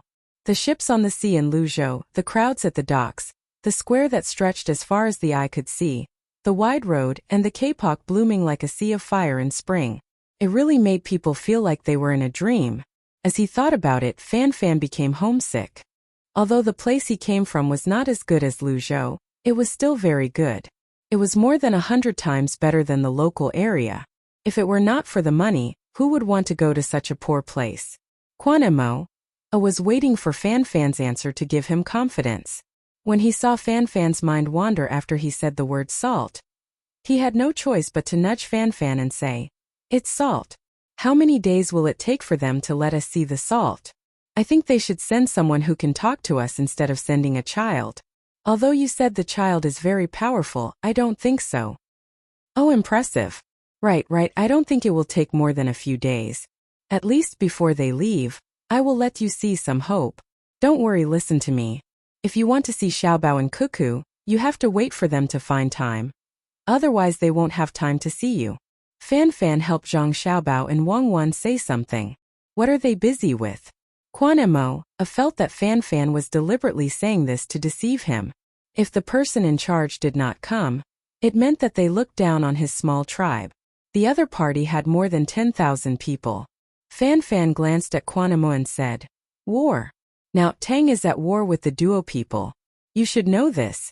They are the ones who command the army and dispatch the logistics. Also, Xiao Bao is in charge of the economic development of Tang. All the merchants of Tang have to listen to him. They only dare to raise the price of anything when he says so." Quan and Moa did not believe Fan Fan. He suspected that Fan Fan and the group of children were colluding to deceive his tribe. A faint look of displeasure appeared on his face. After pondering for a while, he said to Fan Fan, "I want to have a hunting competition with their people. I want to give them what I get, and let them taste the delicacies of our tribe. Can you help me persuade them?" When Fan Fan heard this, he understood. Quan and Moa still felt that he was not telling the truth. The other party wanted to show off their strength so that Xiao Bao and Cuckoo would care about their tribe. It was ridiculous that they dared to have a martial arts competition with their team. Crazy, this was truly crazy. A team of more than 10,000 people could easily destroy any tribe. Even if the 6 Zhao were to join forces, as long as Xiao Bao and Huan Huan were willing, they could end the battle in a month at most. No matter how deep into the mountains they hid in, it would be useless. "You are so stubborn. Fine, you are too embarrassed to say it. I will tell you. It's just hunting together. It's simple. Xiaobei and the others are probably bored. There is no one waiting for them to clean up here." Fan Fan shook his head and agreed. He did not go directly to Xiaobei. Instead, he randomly picked one of the 9 people who accompanied Xiaobei and whispered to him, The person listened while looking at Quan Imo. When Fan Fan finished, he nodded to show that he understood. He squeezed to the front and whispered to Xiao Hai, who was standing behind Xiao Bei. Xiao Hai looked up at the position of the sun and felt that today was not the day. If they wanted to hunt together, they would have to start tomorrow. They would gather early in the morning and enter the mountains. They would eat something at noon and arrive at the agreed place before dinner. Then they would compete to see who could hunt more prey. So, after giving a few instructions to the person who came, he went to Xiao Bei, who was still happily inciting others, and discussed with him. When Xiao Bei heard that his brother wanted to compete with the locals, his eyes widened. He was very excited and nodded repeatedly. He began to speak loudly to the people around him. Just now the leader of your tribe, Quan Imo, has already discussed with us. Tomorrow morning, we will gather here and go into the mountains to hunt animals together. At night, we will hold a barbecue party, the kind that you have always liked to do. Everyone will gather around the campfire and eat, drink, sing, and dance. Now why don't we go to the pond to catch a few fish and finish our meal first? What do you think? Okay. The children in the tribe were led by Xiao Bei to form a tacit understanding in terms of cooperation. The adults were stunned. They could not understand why the leader wanted to hunt with others. What about the salt? When were they going to dig for the salt? With these questions in mind, the group walked toward Dianchi Lake together. It was not far away. The locals also fished. They used hemp ropes to weave nets or forked fish on the shore or small boats. It was also a kind of daily food. The news quickly spread to Zhang Xiaobao and Wang Wan's tent. When the two of them heard the report from their subordinates, they looked at each other and said at the same time, "It's all right. It's all right. It's much easier than I thought." When interacting with them, the scariest thing isn't a competition. It's that they don't give you a chance to communicate. For example, when we were in Luzhou, the local mountain people were always vigilant of you. When you went to interact with them, the first thing they would think of was how to guard against you. At that time it was a good time to spread the water. Let's call it a good time. Many of the villagers were threatened. With our help, we had the opportunity to communicate with them. After that, we even had to let father adopt a local child. It wasn't easy. Zhang Xiaobao was in a good mood as he reminisced about the past. Wang Wan said empathetically, "It's really difficult. There's good news as soon as we come into contact with this place. This shows that business can provide a lot of help to political exchanges. The price adjustment 3 years ago has yielded results, and the locals have more trust in Tang. We have to make good use of it." The hunting tools they use are knives, guns, bows, and simple traps. Before we compete with them tomorrow, we'll let them see how we use guns. Then we'll tell them that we don't use guns. We'll use cold weapons like them. Yes, we'll convince them when they feel that they're the strongest. That way we can communicate with them in other aspects. We'll also have to mine some salt first to give them hope. Free salt can also allow them to save the things they need to exchange for salt. They can exchange it for other necessities. Zhang Xiaobao began to think about what kind of development model he should develop before he left. Right now, he was helping the people with the surname Quan, who were the white barbarians. There was also the black barbarians with the surname Meng to deal with. The black barbarians were more difficult to interact with than the white barbarians. The language was a big obstacle, and there was also the philosophy of survival. You might think that everyone should develop together, but the black barbarians felt that it was more convenient to plunder. It took a lot of extra effort to gradually change people's hearts. Wang Wan also thought about the issue of ethnic integration. Peaceful integration, not military force. If it was military force, it was simple. The people she brought were enough to push all the people with the surname Meng. When the time came, the people with the surname Meng would become obedient. But that would require bloodshed. Why bother? Why did they always leave a line for the 6 Zhao? It was all because they were the ancestors of the Yi. Most importantly, the 6 Zhao posed little threat, unlike the Turks and Tibetans. Without a unified 6 Zhao, they would not be able to form a powerful fighting force, and they would not have any military advantage over the Great Tang. How can we rope in the people surnamed Meng without resorting to force? Give them direct benefits? Wang Wan asked. Zhang Xiaobao nodded and then shook his head. We have to give them benefits, but we can't give them for free. Otherwise, they will think that we owe them. The best way is to let them see that there is hope for a better life by interacting with us. Let me think about it and see what we should do. Wang Wan also thought about it. They needed a very good way to quickly solve the current problem. When the time came, they would have to leave and there was no more time to waste. While the two of them were thinking, an intelligence officer came in from outside the tent. With a happy expression, he said to the two of them, "There is news from Annan. Zhenla has sent a message in advance to tell the government there that their king has written a letter of apology and sent people to our Tang Empire to ask for forgiveness in the capital city. They hope that we won't go there. They also said that this time they have brought a lot of valuable things as compensation. After the money is exchanged, it will be used to make up for the damage their people have done to our Tang. They also said that if there is a need, their king can come in person, but the Tang side has to give a guarantee that they will not kill them when they come." As expected, a weak country has no diplomacy, Zhang Xiaobao said to Wang Wan after the person left. It has always been like this. Force is not the goal, but it is a good way to carry out politics. If it was the Tang of the past, they would not have done this. It is more likely that they would have stationed troops at the border to threaten us. Wang Wan sighed in relief. If they could avoid attacking Zhenla, they would not attack him. Otherwise, it would waste too much time. If it was in the past, maybe those officials would have taken the initiative to find women for them to play with to show the magnanimity of our country. A bunch of people who deserve to be killed. Now I want to see who dares. It is fine to be nice to others, but they have to be obedient first. It is better than coming one by one to say a few nice words and then some soldiers think that they can be the boss. Zhang Xiaobao scolded for a while, but he was also in a good mood. He did not need to worry about Zhenla now. He could use the break to observe whether Zhenla was secretly mobilizing troops to build up the local area. Then, he would pass through the 6 Zhao and participate in the battle there. Tell Xiaobei and the others to come back quickly. There is a new mission, Zhang Xiaobao shouted outside. Wang Wan smiled and asked, "Do you have to find something for them to do?" "I have to. Do you think they can stay idle?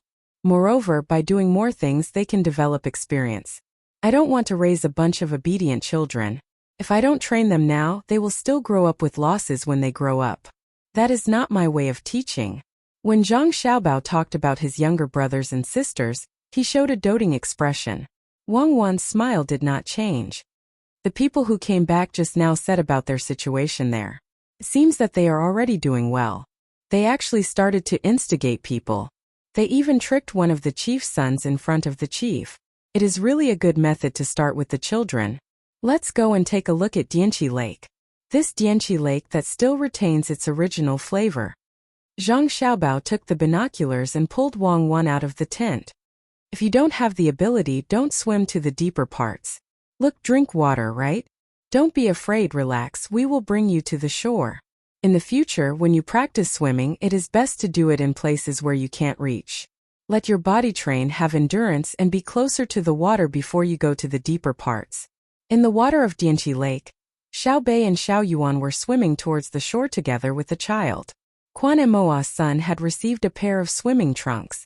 When he saw Xiao Bei and the other 9 people catching fish with their bare hands, he was very envious. Therefore, he felt that he could also swim normally.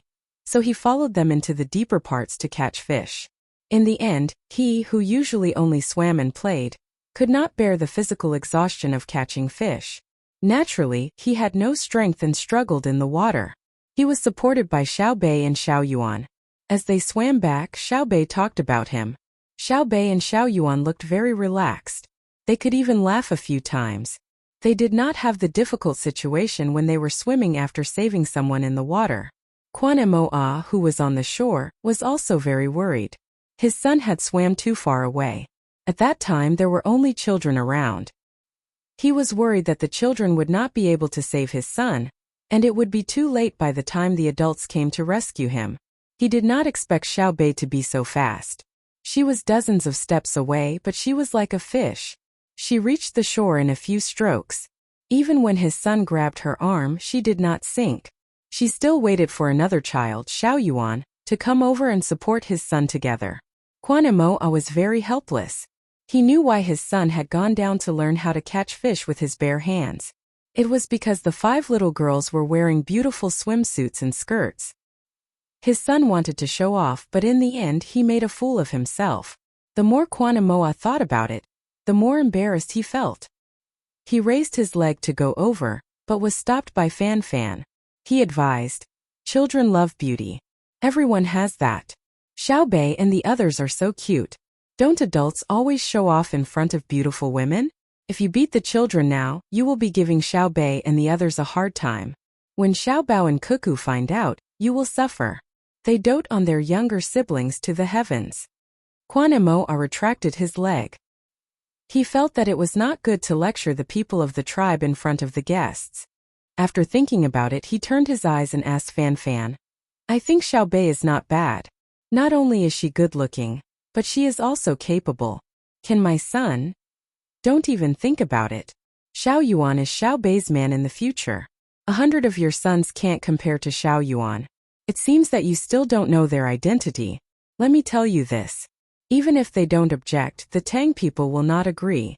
How can we let Xiao Bei marry into your family?" Fan Fan looked at Quan Moa as if he was looking at a fool. "Aren't we brothers?" Quan Moa began to pull strings again. "Don't. Brothers are brothers. If the girls in his family want to get married, His Majesty has to make an appointment first. You, a small tribe, want to get involved? Say something practical, don't joke." Fan Fan did not buy Quan Moa's words and did not give him any face. Quan Moa finally gave up, and he decided that he needed to find out just what sort of status the Zhang and Wang clans had in the Great Tang for Fan Fan to be so protective of them.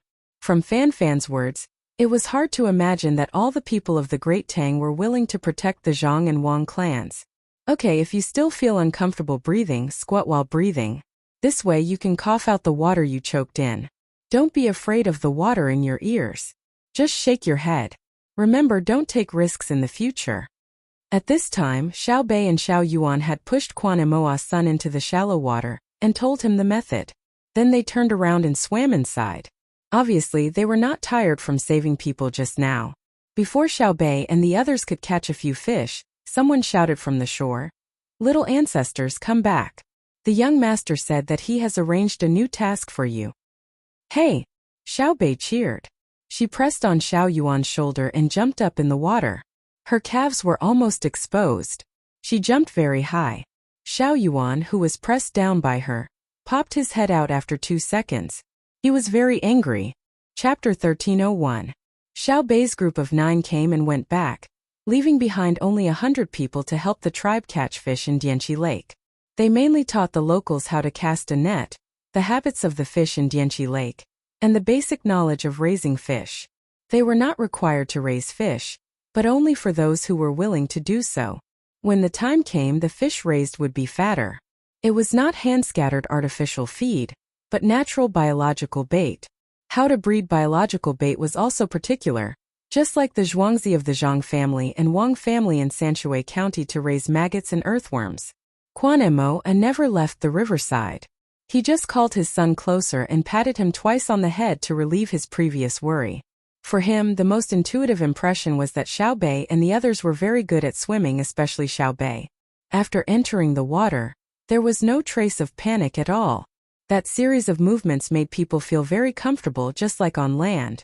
In addition, the people who stayed behind now explained the species of fish and shrimp in Dianqi Lake, as well as water birds and so on, made Quan Moa feel that this was not his hometown, but someone else's territory. With confusion, he asked Fan Fan, "Did they already have ideas about my place? They want to train people who are familiar with swimming first. When the time comes, they are afraid of losses on land, so they run into the water to sneak attack my tribe." Fan Fan did not leave with Xiao Bei and the others. It was not that he was not allowed to go, but as long as he found a random reason, he could follow behind and see Zhang Xiaobao and Wang Wan, but he did not know what to do. Should he say that he was going to help Xiaobao and Cuckoo persuade Quan Moa? It seemed unnecessary. Should he say that he had not been able to meet them, then what? Come back again?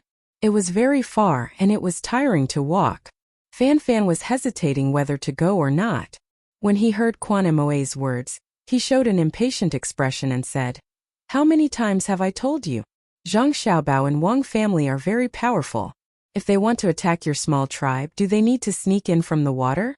Look, they left behind the salt for you. Actually, they wanted to exchange something with you, But your children were too enthusiastic, so Lil Bei was embarrassed. Didn't you hear what Lil Bei said when she left, that she would bring something else to exchange for the Hericium mushroom and snake gall next time?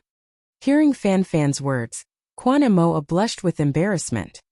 He had heard it but did not respond. He did not know what he was thinking at that moment.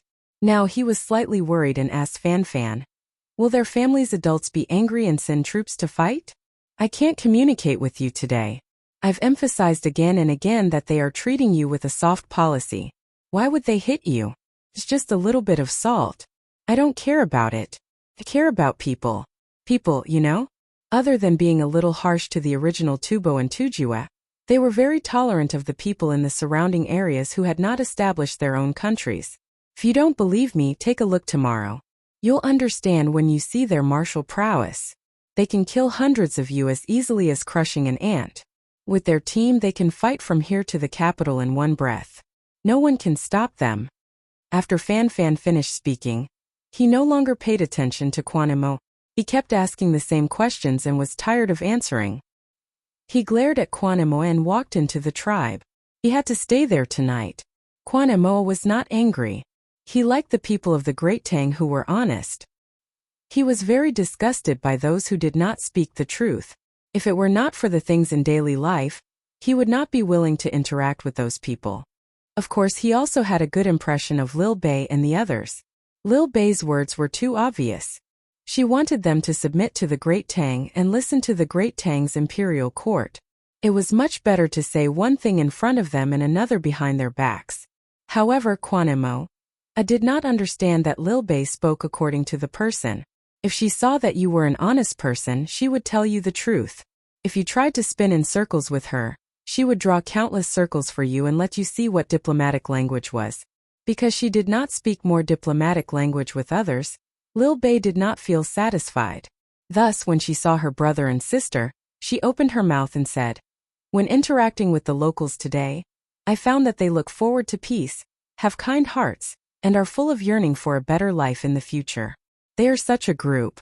Therefore, we have decided to follow the principle of people-oriented, concern first, and sincere communication with them. We will further communicate with them. However, you called us back and made us lose this opportunity. What should we do? Your sister is asking you." Wang Wan very naturally shifted Lil Bei's question to Zhang Xiaobao. Zhang Xiaobao sized up his sister. Seeing that Lil Bei seemed to be waiting for an explanation, he withdrew his smile and said to Lil Bei, "We already know about the problem you raised. Your exchange with the other side was a successful one. It was a meeting that carried forward the past and opened the way for the future. It promoted the integration and development of the people, and it also laid the initial foundation for the unification of the motherland. Your contributions cannot go unnoticed. You are worth learning from. For this reason, I respectfully commend your selfless contributions on behalf of our Zhang Xiaobao and Wang clans. I hope that you can carry forward the past and open the way for the future, and make even greater contributions to the diplomatic cause. Hee hee, brother, you're too funny. Others don't even know how to cooperate. It's you who's the best. I gave them the salt for free this time. The main reason is that I found that the tribal chief called Quan Imo really doesn't understand us. He's always on guard. I think that if we still exchange things with them, plus the fact that there's salt here, they should think that we're here to take advantage of them. Anyway, if they develop well in the future, we won't have to worry. We don't lack these things. I found that Dianqi Lake is really beautiful. The water is blue. I dived very deep. When I opened my eyes, it was like there was a large piece of transparent glass in front of me. It's much better than the Yellow River. The last time I saved people in the Yellow River, when I opened my eyes, everything I saw was turbid." Lil Bei threw herself into her brother's arms and acted coquettishly. She then commented on Dianqi Lake. Zhang Xiaobao nodded. Dianqi Lake has always been very beautiful. The local people are also very simple. It's just that they were always bullied in the past. Later, they swallowed up another surname. In the end, after a period of time, they were destroyed by the unified Six Zhao. I mean, if we didn't come, now that we're here, we don't have to worry about that kind of thing happening. I know. Brother and sister can calculate. You said that there's salt here, so there must be salt. Brother, This is the first time I know how important salt is to people. They live a very hard life. Perhaps they didn't feel it before, but they know it now. For a little salt, they are willing to pay a lot of things. I mean, we now understand why you want to suppress the price of salt in Tang, and even threaten that the people can't live without salt. Lil Bei shared what she had learned. In Luzhou and Hangzhou, salt was worthless. It could be dried by the sea, and there were piles and piles of it. Zhang Xiaobao was very gratified. He wanted to nurture his younger brothers and sisters to be more exposed to the affairs of the people, and not be high and mighty. If an official was not down to earth and did not know what mistake he had made when he was caught, how sad would that be? Of course, what was even sadder was that he knew that he had made a mistake, but he refused to admit it. He knew that he had made a mistake, and you knew that he had made a mistake. He knew that you knew that he had made a mistake, but he still forced you to admit that he did not know that he had made a mistake. To use a word to describe it, it was rape. When a man raped a woman, he would blaspheme the body. When an official raped the people, he would blaspheme the soul. Zhang Xiaobao was not worried that his younger brothers and sisters would become like that. That kind of official was an incompetent official. However, he still had to say what he should say.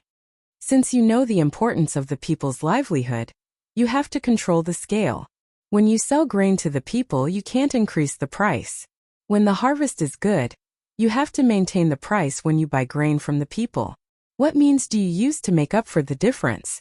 Cheap grain hurts the farmers, and high officials hurt the officials. Let me discuss this. One person is short. Lil Bei could not answer, but she was not depressed. She never thought that she could do everything by herself. She had always worked as a team. After a while, Lil Bei returned and said with a smile, I know. The price of grain sold to the people must not exceed the depreciation of the currency. In other words, on average, a person earns 1 copper coin a day. If grain is 5 copper coins a bushel, then a person earns 2 copper coins a day. The price of grain must not be higher than 8 copper coins a bushel. Why not 10 copper coins? Zhang Xiaobao was stunned. This answer was too good. Wang Wan, who was beside him, also showed an expectant look. Lil Bei puffed out her chest and said, because when a person earns 2 copper coins a day, it means that the value of labor in our country has increased. In other words, there will be a lower cost of necessary survival items to offset the price. If there is no offset, it means that the imperial court's policy has failed. Once there is an offset, the price of necessary goods will be lowered.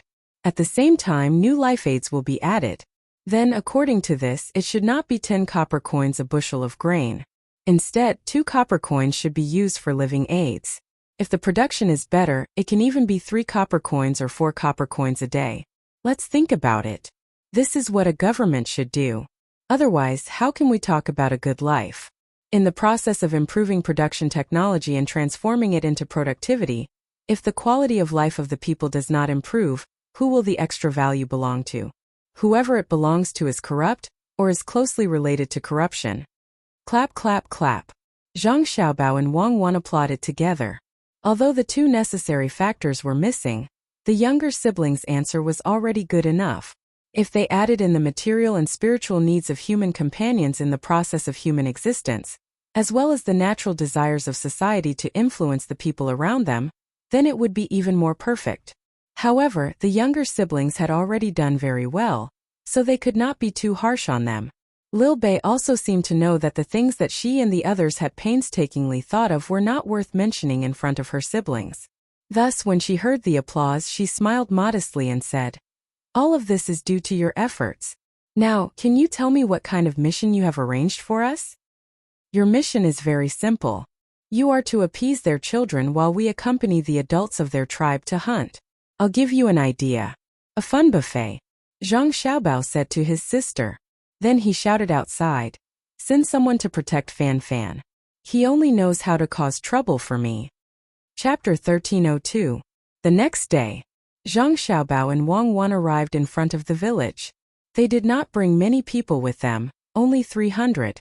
100 would participate in the hunt, and the other 200 would be guards.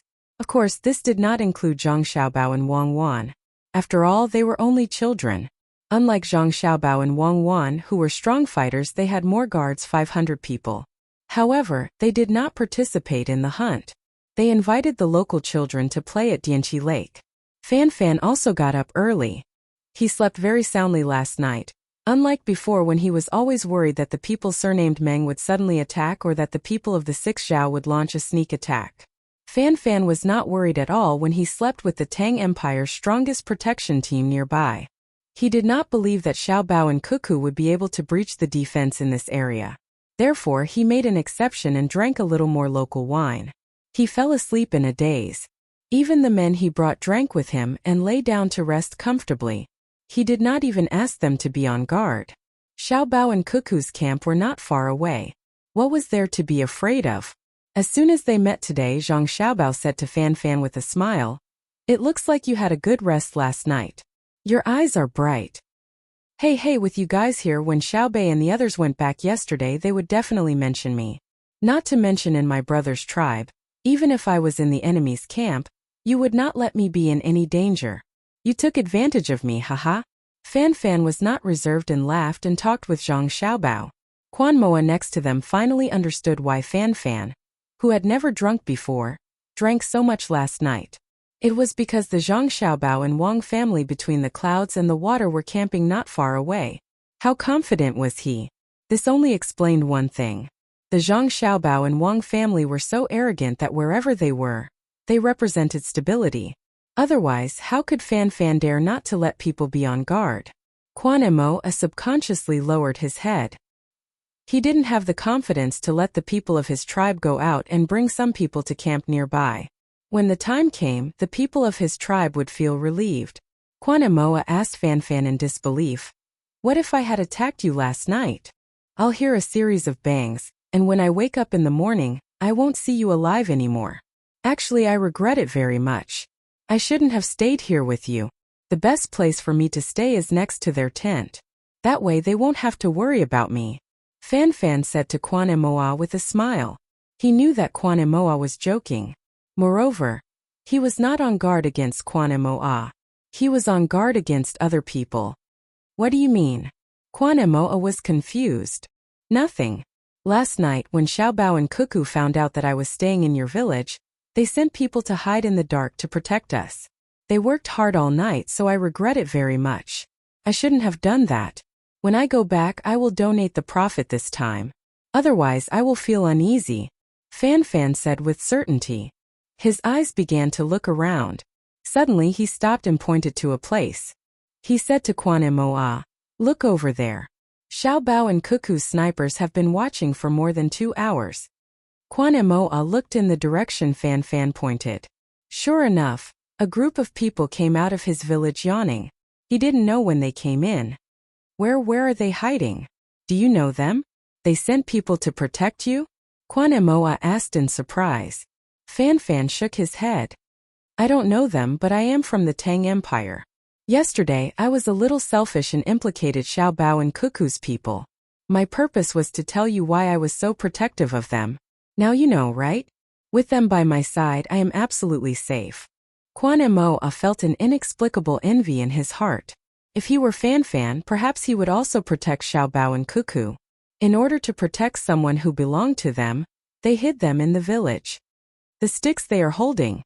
Spears. You will know in a moment. As a brother, I advise you not to always think that your tribe's martial arts are powerful. You still don't believe it, Fan Fan said helplessly.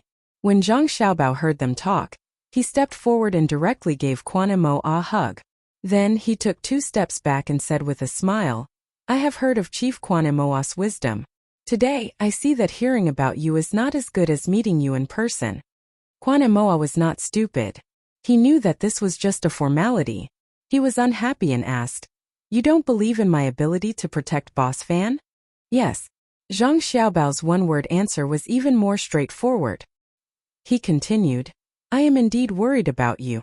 Fan Fan is a citizen of the Great Tang. If I didn't come, I wouldn't be able to say anything. But since I am here, all citizens of the Great Tang are under my protection. In any land I can walk around and do whatever I want. Do you dare?" Not to mention other places, even here at Dianchi Lake. Are you not worried that the Meng tribe will suddenly attack? I am strong in two ways. To people, the strong will always be strong. To the heavens, the strong will always be stronger. Do you dare to say that? All the Tang people know that Cuckoo and I have never backed down from natural disasters. To people, we can communicate, but we will not accept any threats or intimidation. Do you not agree? Zhang Xiaobao had already seen Quan Emoa's character. If you tried to reason with him, it would be useless. Besides strength, there was also sincerity. Quan Emoa's breathing quickened. He was indeed stimulated by Zhang Xiaobao's words.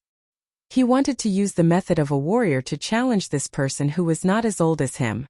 But he stared at Zhang Xiaobao and gave up. He knew that he could not beat the person in front of him. Although this person stood there casually, there did not seem to be any flaws in his body, especially his exposed arms and the rolled-up trouser legs that exposed his calves. The flesh inside was in strips which looked very obvious and not in pieces. There was also the bulging flesh on his neck. It looked relaxed, but it proved that he had a strong resistance to beatings. Quan Emoa even had the thought that if he made a move, he would be defeated in the blink of an eye. Because he was also a hunter, when he looked at this person, he felt that he was facing a lone wolf or a tiger that was not big but very aggressive. Then he looked at the woman next to him who was called Cuckoo by Fan Fan. Why did her position make him feel so uncomfortable? At the moment when he regarded the other as an enemy, he faintly felt that once he launched an attack, he would face the surging tide of the two people like a hurricane in Dianchi Lake. Quan Emoa could not figure it out, but he would never ignore his intuition, so he looked back and forth. Quan Emoa, what are you looking at? Xiaobao Cuckoo, they are very friendly. Fan Fan touched Quan Emoa and said. Quan Emoa almost cried. Friendly? Look at their positions, which side do you want me to guard against? People who do business really have no vision. Zhang Xiaobao took a step back, and Quan Emoa instantly felt comfortable. Then he heard the person opposite him say, hunting directly using our normal weapons is bullying you. Let's do it this way. First, we will let you see what our normal weapons look like. Then we will give up this weapon and compete with you on the same level. So you don't have to be upset or unconvinced. Cuckoo and I will accompany you and we will hunt together. Just a reminder, don't do anything to me and Cuckoo otherwise. Chapter 1303. Hearing Zhang Xiaobao's words, Quan Emoa nodded in agreement. Originally, he did not intend to do anything bad. He had already seen that the people of Tang were very supportive of Zhang Xiaobao and Wang Wan.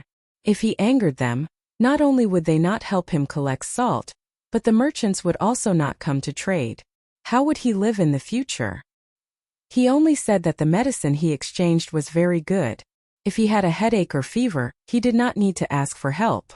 He only needed to take 2 pills. I have already sent someone to inform my king. When the time comes, my king may send someone to summon you. I dare not be rude to you. Quan Emoa expressed his attitude first. Otherwise, if the two misunderstood and directly left, where would he find salt? He also mentioned that the leader on his side was the great Tang's appointed vassal king. He hoped that he could use his status as the leader to pressure the two of them and make them stay for a few more days. When the time came, it would be easier for them to dig for salt. Zhang Xiaobao and Wang Wan were indifferent. They looked at the people of the other side's tribe and estimated the fighting strength of the other side. It was not that they wanted to fight with the other side, but when they were ready to win, they would not win too much so that they could improve communication. When the time comes, you can go and see our king. Don't be afraid. Our king will entertain you with wine and dance, Quan Emoa added. Zhang Xiaobao finally spoke. We don't have time. Tell someone to tell him that we are not going to patrol his place this time. Let him come here by himself and wait for 3 days. If he does not come in 3 days, then don't come. If he wants to see the song and dance, he will bring his own people and wine. We did not bring much. That is our king. Quan Emoa was dissatisfied. The vassal king given by your emperor has a seal. You dare to let our king come to see you? Before Zhang Xiaobao could explain, the merchant Fan Fan came over. He said to Quan Emoa, Brother Emoa, if King Quan Gui knows that Xiaobao and Cuckoo are here, he will be very happy and will personally come to see you. On my side, even His Majesty has to personally find Xiao Bao and Cuckoo if something special happens. Except for their relatives, no one can order them. What about you? They sent people to protect you. If Fan Fan had not lied to him, this Xiao Bao or Cuckoo was definitely a heaven-like existence in the Great Tang. Without waiting for Fan Fan to answer, Quan Emoa asked Zhang Xiaobao, "Can you see your emperor as you please?" It's not casual. In Chang'an, we try our best not to go there when the court is in session. We also don't disturb Her Majesty when she sleeps. The former is because my father is an official in the imperial court. If we go over, it won't be good for us to stand there. If we stand too high up, we will press down on my father, and the etiquette will be disrupted. If we stand too low up, the other officials will be afraid. The latter is because he's resting. It's not good to disturb him, right? What if he's pampering someone, right? Zhang Xiaobao explained, winking at Quan Emoa at the end. It was easy to get closer to a man when talking about men. Quan Emoa did not feel that their relationship was close at all. Instead, it felt even more distant. He felt that the two of them should not be standing in front of him and talking casually. Normally, he should be kneeling at their feet. An envoy from the Celestial Empire with such great authority. What if there's an emergency that requires the emperor to deal with? Is pampering a woman more important, or are national affairs more important? Quan Emoa asked carefully. Fan Fan continued, "If there's no emergency that requires your majesty to deal with, as long as Xiao Bao and Cuckoo stay in the capital, they will make the decision for themselves. There's no need for your majesty to worry about them. Your majesty can pamper them as you wish. Also, as for what you asked me just now, I didn't order them. They sent troops to protect me because I'm a Tang citizen. However, I can actually ask them to do something, and they usually won't refuse. Isn't that right, Xiao Bao?" "Yes, but there's a prerequisite," Zhang Xiaobao admitted frankly. "I know. I can't do anything that will harm the Great Tang." Fan Fan was satisfied. He knew that Xiao Bao only needed to say a few words today. If he asked again, Xiao Bao would not refuse. There was no need for witnesses or a contract. Xiao Bao's words were more reliable than any guarantee. "Brother Fan, didn't you say that no one can order them around?" Quan Emoa was confused. "I said that if they have nothing to do, officials can't order them around. I didn't say anything about ordinary people. For example, when they pass by a village in the Great Tang, a villager comes up and says, 'Xiao Bao, help me repair my house.' Xiao Bao will send people to help repair the house, and at the same time, repair the houses of the other villagers as well." Fan Fan said in a proud tone. Quan Emoa finally understood what was going on. Although he had never experienced it, he felt the same way. It turned out that the two people in front of him were such existences in the Great Tang. Their power could compete with the Emperor of the Great Tang, and when they loved the people, they could become the most ordinary person to interact with ordinary people. They were existences that the officials feared, but were also loved and respected by the people. No wonder Fan Fan said that if he offended these two people, the people of the Great Tang would fight to the death with him. How could such people exist in this world? Should he first express his position and agree to join the Great Tang, and then persuade the leader? It seemed that with such people guarding, it would be very safe. Quan Emoa hesitated for a moment. He wanted to express his opinion, but he was embarrassed. However, when he looked at Zhang Xiaobao and Wang Wan, his eyes were full of expectation and desire. Zhang Xiaobao saw Quan Emoa's expression and knew what he was thinking. However, it seemed that it was not the right time. He needed to wait, so he said, "Let's take a look at our weapons first." Quan Emoa immediately put away his thoughts and nodded. "Okay. Do you see the small branch sticking out of the tree 20 steps away?" Zhang Xiaobao asked. Quan Emoa narrowed his eyes and looked. "I see it." With a bang, the branch broke. Zhang Xiaobao's revolver was smoking. Quan Emoa trembled in fear and looked at the broken branch in shock. He then glanced at the thing in Zhang Xiaobao's hand and subconsciously took 2 steps back. He swallowed hard and said, "Again, let me see." Zhang Xiaobao put his left hand on the hammer behind the revolver and said to Quan Emoa, "Do you see the 2 big leaves 15 steps away and an arm's length apart? They were bitten by insects and are a little yellow." "Wait a minute." Quan Emoa took a deep breath and rubbed his eyes. After he was ready, he nodded. I see it. With a bang, the 2 leaves floated down. Kwan Moa's eyes widened. He raised his arm and wiped the sweat on his forehead with his sleeve. He looked at the smoking thing again and asked in disbelief, 2 at once? 2 at once? It was very fast. What you heard was the sound of 2 together, Zhang Xiaobao kindly explained to him. How are they so fast? Kwan Moa was scared. If there were people attacking him, there would be 2 in the blink of an eye. Fan Fan was also surprised. He had never seen Xiaobao and Cuckoo in action. He had only heard that they were very powerful. Today he had learned something new.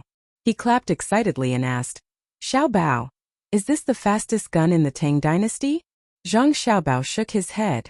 No, 2 of the 4 people around Xiaobei are faster than me. Of course you can ignore them. Stand 30 meters away and act at the same time.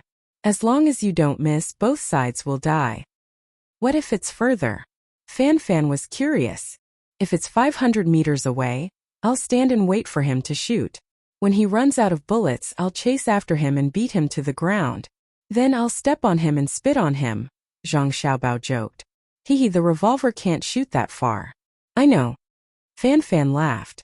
At the same time, he was thinking about how to brag to the other merchants when he got back. He wanted to make them regret it when they refused his invitation. Fan Fan could already imagine the other merchants who didn't come when he invited them this time. After hearing about his opportunity, they beat their chests and stamped their feet. Kwan Moa, on the other hand, had a lingering fear. It turned out that the 4 guys who didn't have any combat power beside the 9 guys yesterday were so powerful. If he really had bad intentions at that time, he would probably be lying there being guarded and buried in a few days. Someone bring a long gun. Zhang Xiaobao shouted behind him. Chapter 1304. A long gun was handed over. Zhang Xiaobao took it and looked at the aiming line. He casually found a tree trunk about 100 steps away and fired. Then, he looked through the binoculars and nodded. He said to Kwan Moa, choose a target. I saw you hit the tree trunk. Amazing. Kwan Moa's eyes were good. He found that there was a mark on the tree trunk where Zhang Xiaobao had fired at. Zhang Xiaobao smiled and said, not counted. Choose another one. Madam? I don't need it. Wang Wan said, but she also took a gun. She also looked at the aiming line and found a tree trunk about 100 steps away. She also hit the target. Kwan Moa pulled Fan Fan, who was watching the show, and asked, Tang's weapons are so powerful now? It's people who are amazing. Not only are Xiaobao and Cuckoo good at using them, but you don't know they were the ones who invented the guns and many other things. They are the treasures that the heavens have given us. I warn you, don't think about them. Let's not talk about whether you can keep them. Even if you do, they won't do anything for you. There is only one word for you. Death. I know. Kwan Moa didn't dare to think about kidnapping 2 people to do things for his tribe. And why should he kidnap them? It was fine as long as they surrendered. Didn't they also surrender before? It was just that their own tribe was in charge of their own territory. They didn't have a good life and still relied on Tang merchants to trade things. After they surrendered, they would send people to take care of them. He believed that their lives would be good. At least the problem of salt was solved. Moreover, it seemed that they didn't intend to bully his people after his tribe surrendered. He felt that they were very easy to talk to. Brother Fan, I think they are too kind. They will suffer a lot in the future. If other tribes are not like us and they are good to others, they may be in danger if others plot against them. Kwan Moa kindly reminded Fan Fan. Fan Fan was stunned and looked at Kwan Moa in surprise. After a while he whispered, kind? Suffer losses? That's right. Look at Xiaobao. He's always so gentle. When he threatens people, he's not aggressive. Although he looks like he can fight, he can't beat a group of people by himself. And Cuckoo. She's so beautiful, especially when she smiles. I'm old now. Otherwise, I'd have to chase after her. Kwan Moa began to change his identity psychologically. He now regarded himself as a Tang citizen, so he kindly advised him. Fan Fan pointed at Kwan Moa. You, Brother Moa, if you think so, then you are wrong, very wrong. My mother, how can it be like this? Previously, when I said that they were kind, that expression of yours, that's not the same thing. You're saying that they're kind because they can't fight. I think they're very good at fighting, so they're not kind. The The kindness I speak of is from the heart. They can fight, but they're not willing to fight. You're from the great Tang, how could you not understand? Quan and Moa followed Zhang Xiaobao and Wang Wan to the depths of the mountain while whispering to Fan Fan. As for Zhang Xiaobao's words just now about letting him choose a target, he automatically ignored it. He was not familiar with this kind of weapon at all. How could he choose? Zhang Xiaobao and Wang Wan did not urge him. They were checking the guns to see how the inner courtyard usually maintained and how the practice was. The inner courtyard was for the servants, not for the protection of the seedlings.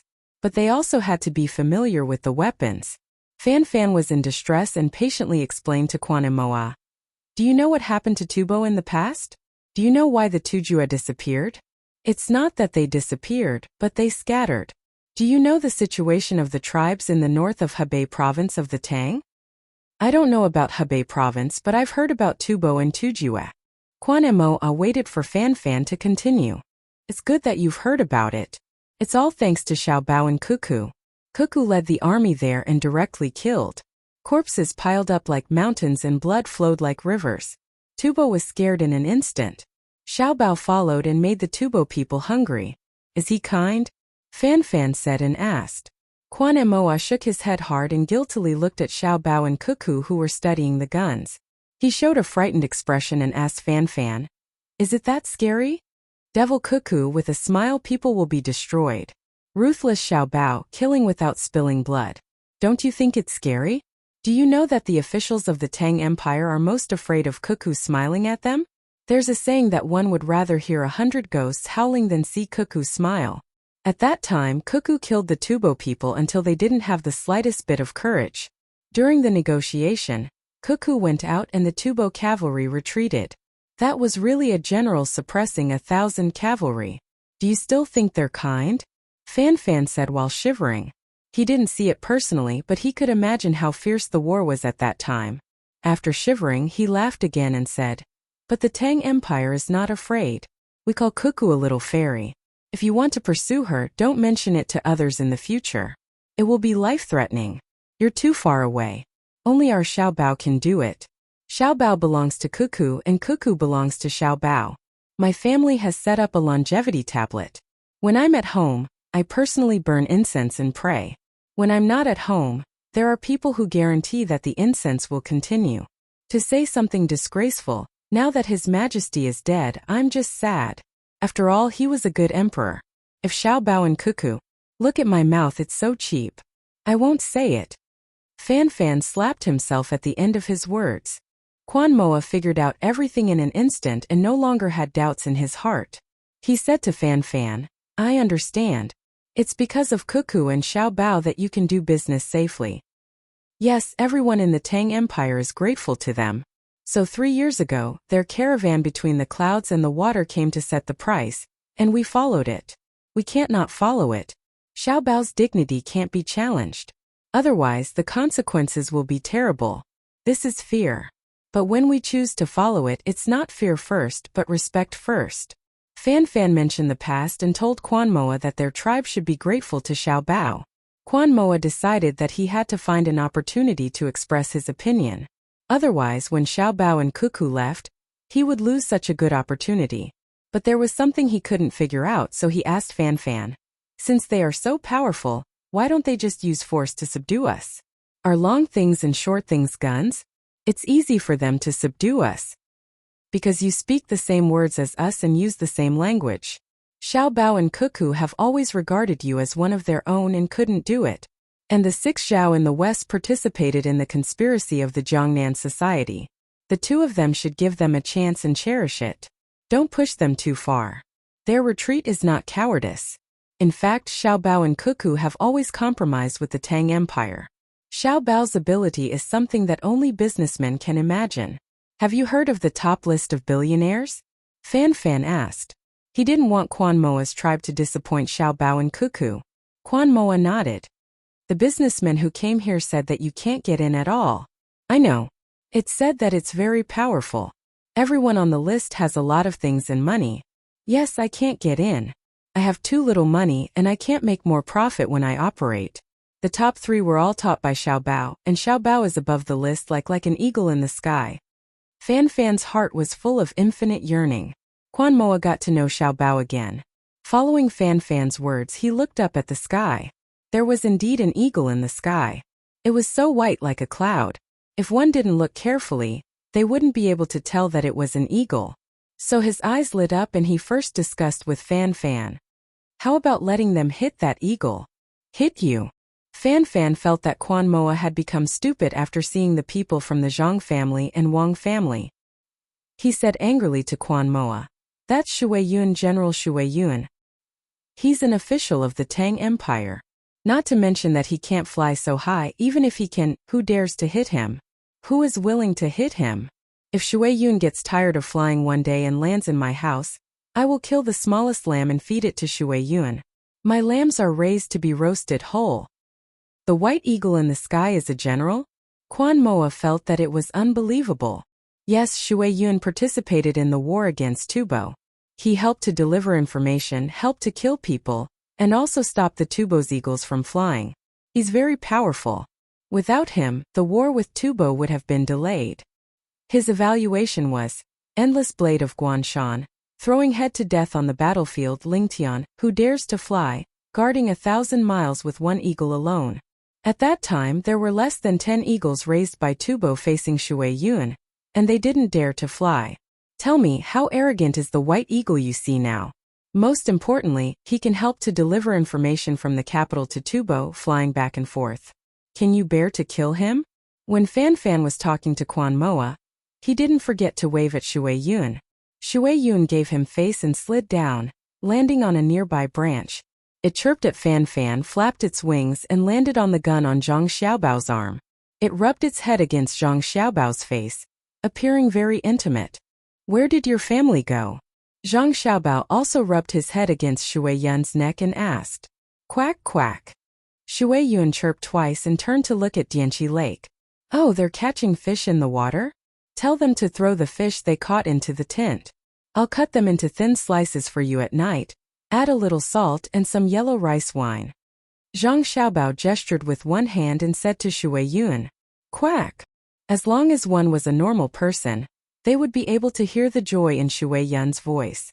Then Shui Yun flew away with the help of Zhang Xiaobao's gun. Fan Fan's eyes moved. Quan Moa directly prostrated himself on the ground, bowed to Bai Ying, and then kowtowed to Zhang Xiaobao. This moment he was completely convinced. That was an eagle, they could actually communicate like this. Xiaobao, tell him to come back. I want to take a look again. Fan Fan pleaded. Quan Moa was also looking forward to it. After today's hunting, come back with me. I'll let you take a look at Shui Yun and show me your hometown. If I can believe you, you can also guarantee that every time you meet Shui Yun, you will personally slaughter the cows and sheep. If there's no problem, I can give you a horizontal map of Shui Yun's family's supply point. In the future, Shui Yun's family can go to your place if they want to eat. After all, their family's mission is very important. They don't have time to hunt by themselves. If there's a stable supply point, it's still good for them.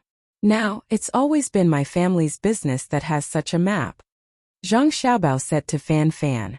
Fan Fan hurriedly promised, trembling with excitement. Don't worry, I'll eat first. If there's poison in it, I'll be poisoned to death first. If I don't die, I'll feed them. In the future, no matter where I go, I'll bring a sheep with me and raise it myself. I won't let anyone else touch it. When I see Shui Yun's family, I'll kill them and feed them raw meat. I'll test them. Fan Fan was serious. This was glory.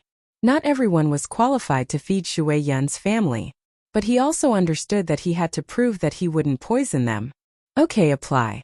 Find more than 6 guarantors. The family members must have no criminal records. At the same time, there must be more than 200 of them. There's no if. I understand. I'll find them, Fan Fan promised. He knew what would happen after that. It would be the annihilation of his family and 9 generations. Zhang Xiaobao nodded. It's not that I don't want to believe you. After all, Shui Yun can't compare to us. If we go to your house to eat, Cuckoo and I don't need anyone to test the poison. A powerful eagle is very fragile when it falls. Quan Moa watched and listened from the side. He felt very warm. Xiaobao, Cuckoo, and their family's eagle were working for the Tang Empire. The Tang Empire's people were trying their best to help them. The more Quan Moa thought about it, the more comfortable he felt. He felt that as long as he belonged to the Tang Empire, he wouldn't have to worry about being bullied in the future. So he found a reason to ask, "Can Shui Yun catch birds?" Zhang Xiaobao thought about it and replied, "Shui Yun's family can catch birds, but not for eating but for practicing. Their normal source of food is raw meat provided by us with a little salt and yellow wine. They like to drink a little wine and then they'll be very happy. Pick a bird. I'll shoot it. I'll show you the power of a spear." Quan Moa began to look for birds. The gunshots and Shui Yun's appearance had caused many birds to run away. Now some of them had returned. He pointed to a bird on the treetop and said, "Shoot it. A sparrow, right?" "Oh yes." Bang bang, 2 gunshots sounded. A sparrow was missing from the treetop, and another one fell from the sky. Zhang Xiaobao and Wang Wan put away their spears at the same time. Chapter 1305. Quan Moa felt that the beating in his chest was about to stop. He felt that he was not facing a human but a god.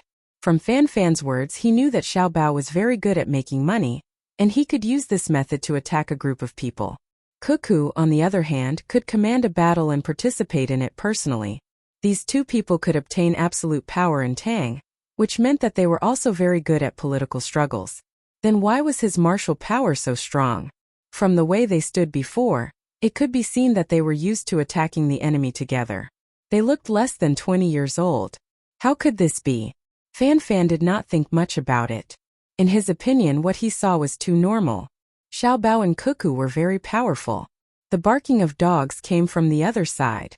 2 of the hunting dogs that Xiaobao and Wang Wan brought back the sparrows. Both of their heads were smashed. The dogs put the sparrows down and squatted aside, very obedient. However, Quan Moa could see that these 2 dogs were not honest but a kind of calmness.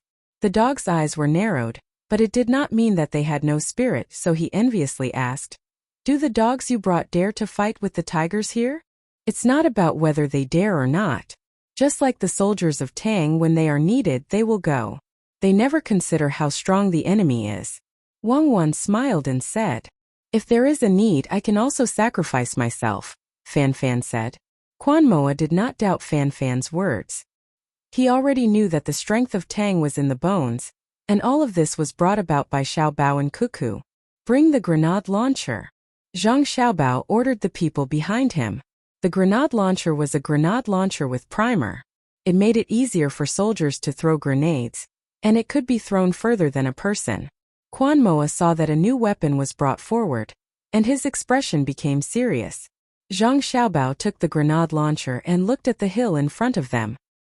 He pointed to a small tree about 150 or 160 paces away and said to Quan Moa, "How about we hit that tree?" "All right." Quan Moa wasn't in the mood to think too much. Zhang Xiaobao placed the grenade launcher on the ground. He squinted his eyes and looked at it. After adjusting the angle slightly, he took a grenade and put it in. He pulled the lever and with a bang the grenade flew out. The moment the grenade flew out, Zhang Xiaobao put in another grenade and pulled the lever again. Quan Moa watched as the small tree disappeared in a curtain of fire and smoke. About a breath of time later, the fire reappeared in its original position and a sound was heard. Zhang Xiaobao clapped his hands and stood up. Wang Wan looked at him and said, "Not bad." The first shot hit the target directly, and the second shot 3 meters behind. This is how mercenaries usually use it. The purpose is to eliminate the enemy's second fireman. It seems that you received good training. It's just so. It's mainly because the veteran mercenaries can judge the trajectory when they hear it. I had to use the sound of the first shot to cover the second shot. In fact, against a powerful enemy, 2 shots won't kill one. At most, it can delay the enemy's continuous attack. Zhang Xiaobao humbly replied. Anyway, the 2 people in front of him did not understand. Quan Moa ran over as fast as he could to check the situation. He saw 2 small pits in front of him. Some of the surrounding branches were cut, and some of the leaves were pierced. For a moment he was silent. When Zhang Xiaobao and the others strolled over, he still had not recovered. Zhang Xiaobao said to him again, "There are a few more powerful weapons, but we won't take them out. The most powerful field artillery is too heavy, so we didn't bring it. We only brought 20 infantry cannons. This time we won't use such weapons. Like you, we will use knives and bows. We don't have bows, but we have crossbows. Quan Moa did not say anything. He did not know what a field artillery was or what an infantry cannon was. Fan Fan was anxious. Xiao Bao, what if you don't bring powerful weapons? What if you need to fight? I'll go back immediately and organize the other caravans. Even if I have to carry it on my shoulders, I'll carry the cannons for you. Zhang Xiaobao waved his hand. No need. The other 3 fronts are equipped with field artillery to train the soldiers. Do you think we need to use artillery to attack the enemy without any fortifications? My artillery has always been trained with live ammunition. The other field armies of the Tang Empire don't have so much money to spend, so they can only use it on the battlefield. Fan Fan was relieved. He looked around and said, I'd better go back and wait. I don't know how to hunt. I'll go to the place where we'll gather and prepare the charcoal. I'll wait for you to come back and eat. Fan Fan turned and left. Zhang Xiaobao looked at Quan Moa and invited him. Let's go together. We'll form a group of 3. As he spoke, Zhang Xiaobao picked up a crossbow and a single-edged serrated knife. Wang Wan looked at them and asked someone to bring over 10 triangular thorns. She handed them to Zhang Xiaobao and said, Use these to run to the nearest prey. In fact, the javelin is more lethal. Zhang Xiaobao took the weapons and asked someone to bring an iron javelin and carry it on his back. He was worried that he would encounter a bear or tiger. The javelin was not for attacking but for setting up camp better. The adults went hunting, and Xiao Bei also had his own mission. They had to lead the local children to play. It was not a step of the invasion, but a way to find something to earn money for the local children. The local people did not need to be brainwashed. The language and writing they used was the same as the Tang Empire. At the same time, there was no need to start a war with them. As long as they were willing to provide them with a better life, they would naturally make a choice. Unlike Xinlua in Japan, where there were many people and they still lived on their own islands and peninsulas, Xiao Bei and the others first asked someone to measure the children in the tribe and make 2 sets of clothes as quickly as possible as a greeting gift. Make them bigger. Children grow very quickly. Add a layer of clothes on their elbows, knees, and buttocks. Don't make them look like patches. They have to be wear-resistant and beautiful. Also, leave some leftovers and needles for them. If they wear them, they can mend them themselves. The big man instructed the person who measured the children's figures. The children in the tribe did not know so much. They were happy to have new clothes to wear and were closer to Xiao Bei and the others. It did not take long for the children's figures to be measured. The inner courtyard immediately rushed to make the clothes. Xiao Bei brought the children to the side of Dianqi Lake and did not go into the water. She asked someone to net a few carps and said to the local children, Do you usually eat carps? Yes. A few children shouted together. There are many bones. There were also children who pointed out the bad points of this fish. I know there are many bones. How do you usually eat it? Xiao Bei asked. Boil it and add salt, someone answered. Roast it and brush it with salt water. Eat it raw. It's not delicious. Xiao Bei and the others listened. When the children finished speaking, she said, Don't eat it raw in the future. There will be invisible bugs that will drill into your body, drink your blood, and eat your flesh. If it's braised, you won't be able to prepare so many seasonings. I'll teach you a good way to eat it, steaming it. Put a grate in the pot and a plate on the grate. Put the cleaned carps in it and put some onions, ginger, and so on.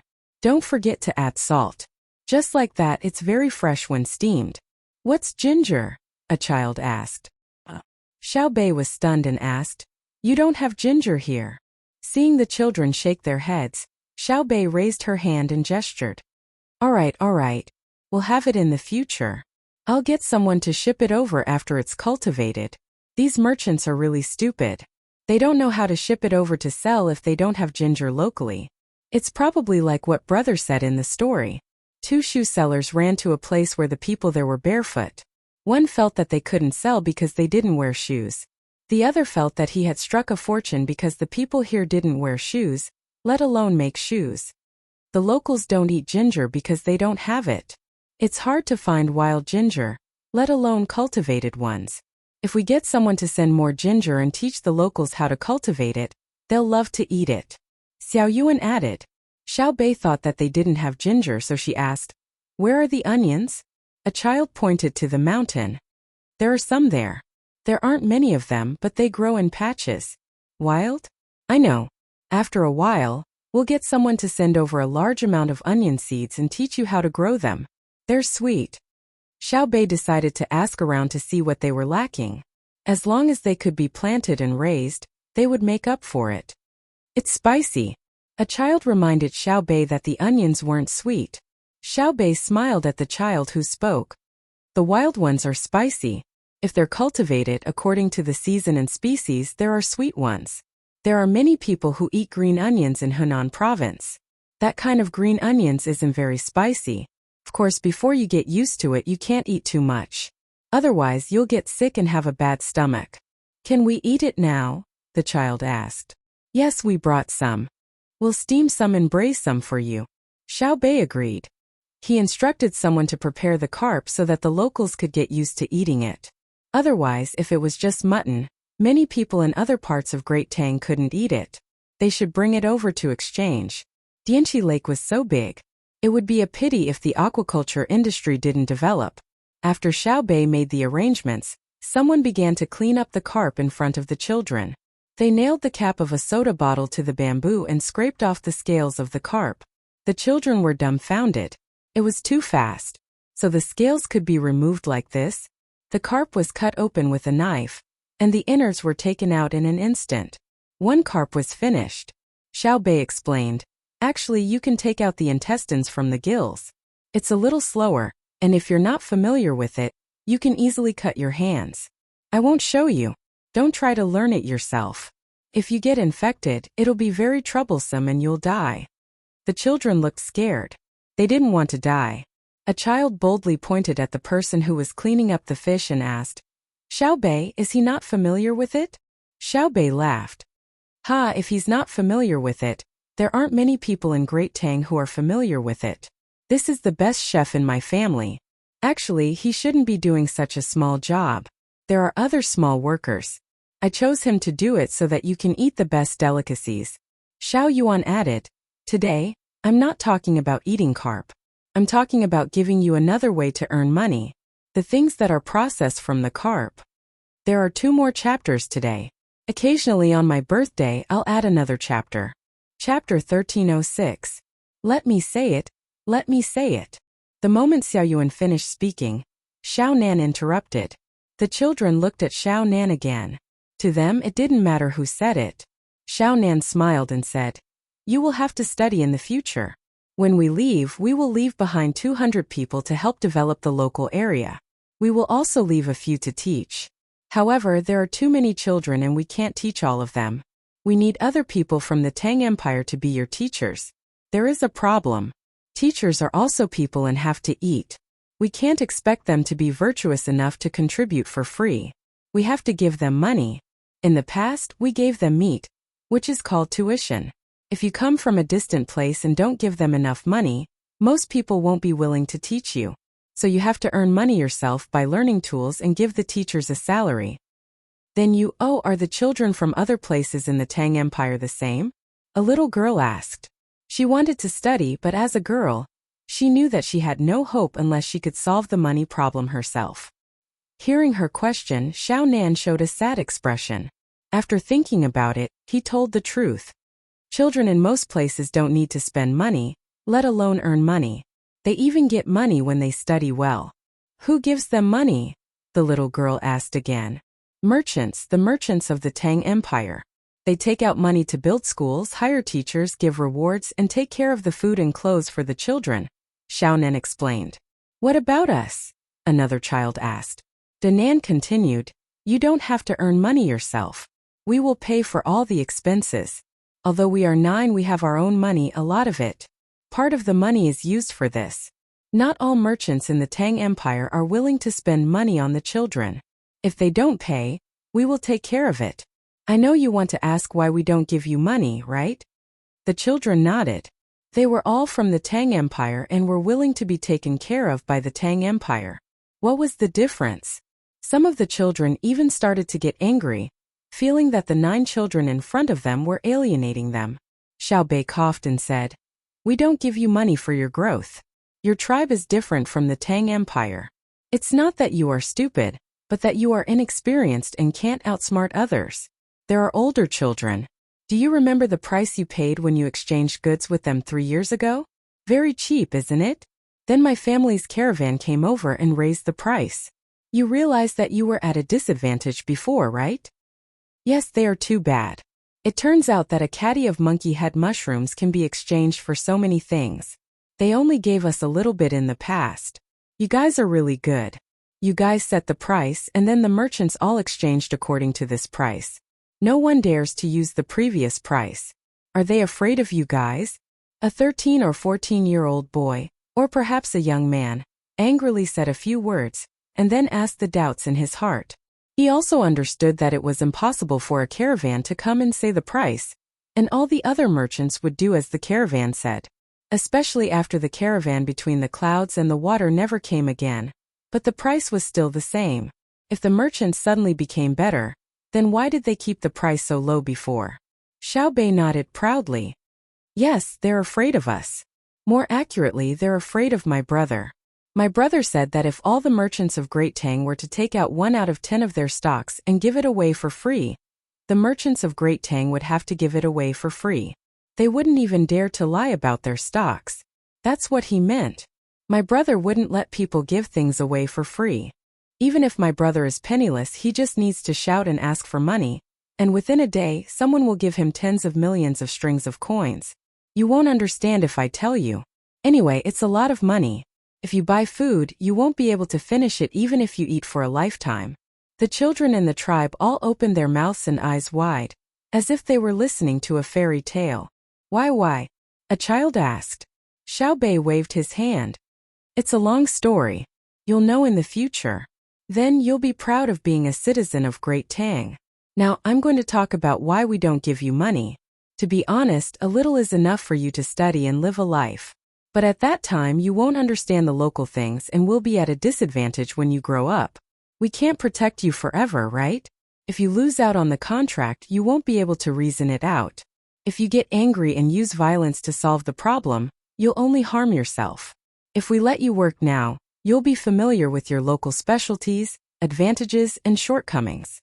When you go to other places in the future, you'll compare with the local specialties and aspects. Then you'll know what you need the most and how much the things and services here can be sold for. When Xiao Bei said that, the children felt that Xiao Bei and the rest were thinking for them and became close again. Xiao Bei didn't wait for them to ask again. He took the initiative to say, "Let's start with the carp. There's a lot of medicine on the carp, such as the eyes, scales, skin, and blood. The eyes and blood aren't easy to preserve, and the skin is troublesome to cut.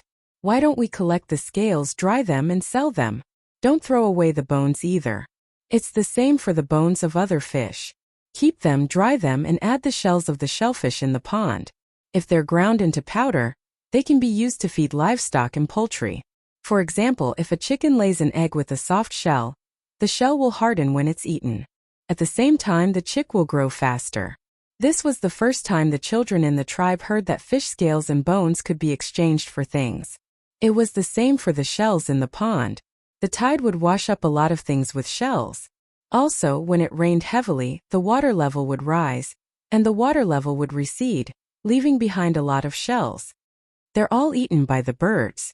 A child thought of the flocks of birds that landed on the shore or went to the shallow water to eat. He felt distressed.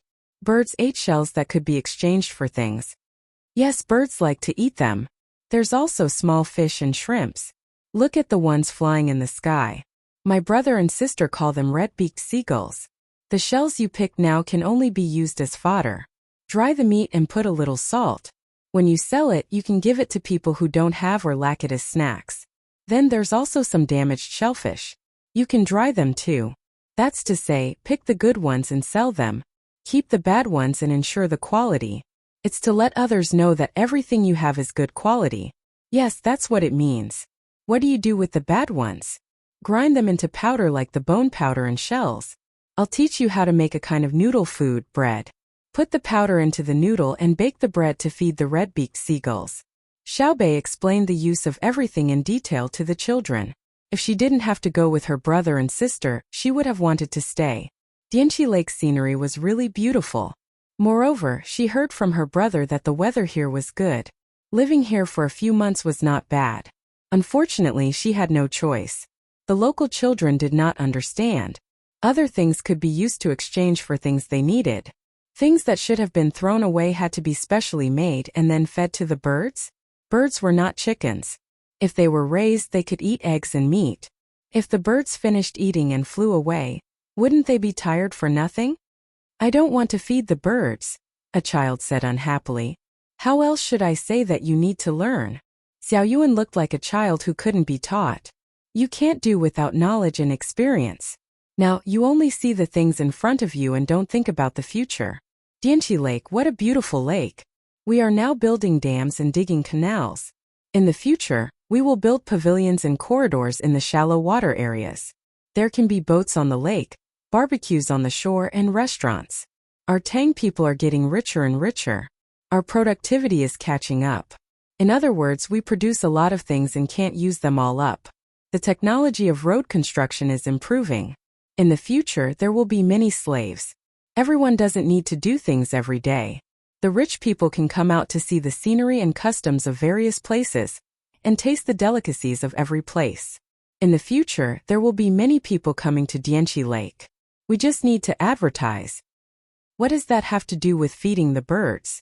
A child directly asked the key point. Xiaobei and the others were helpless.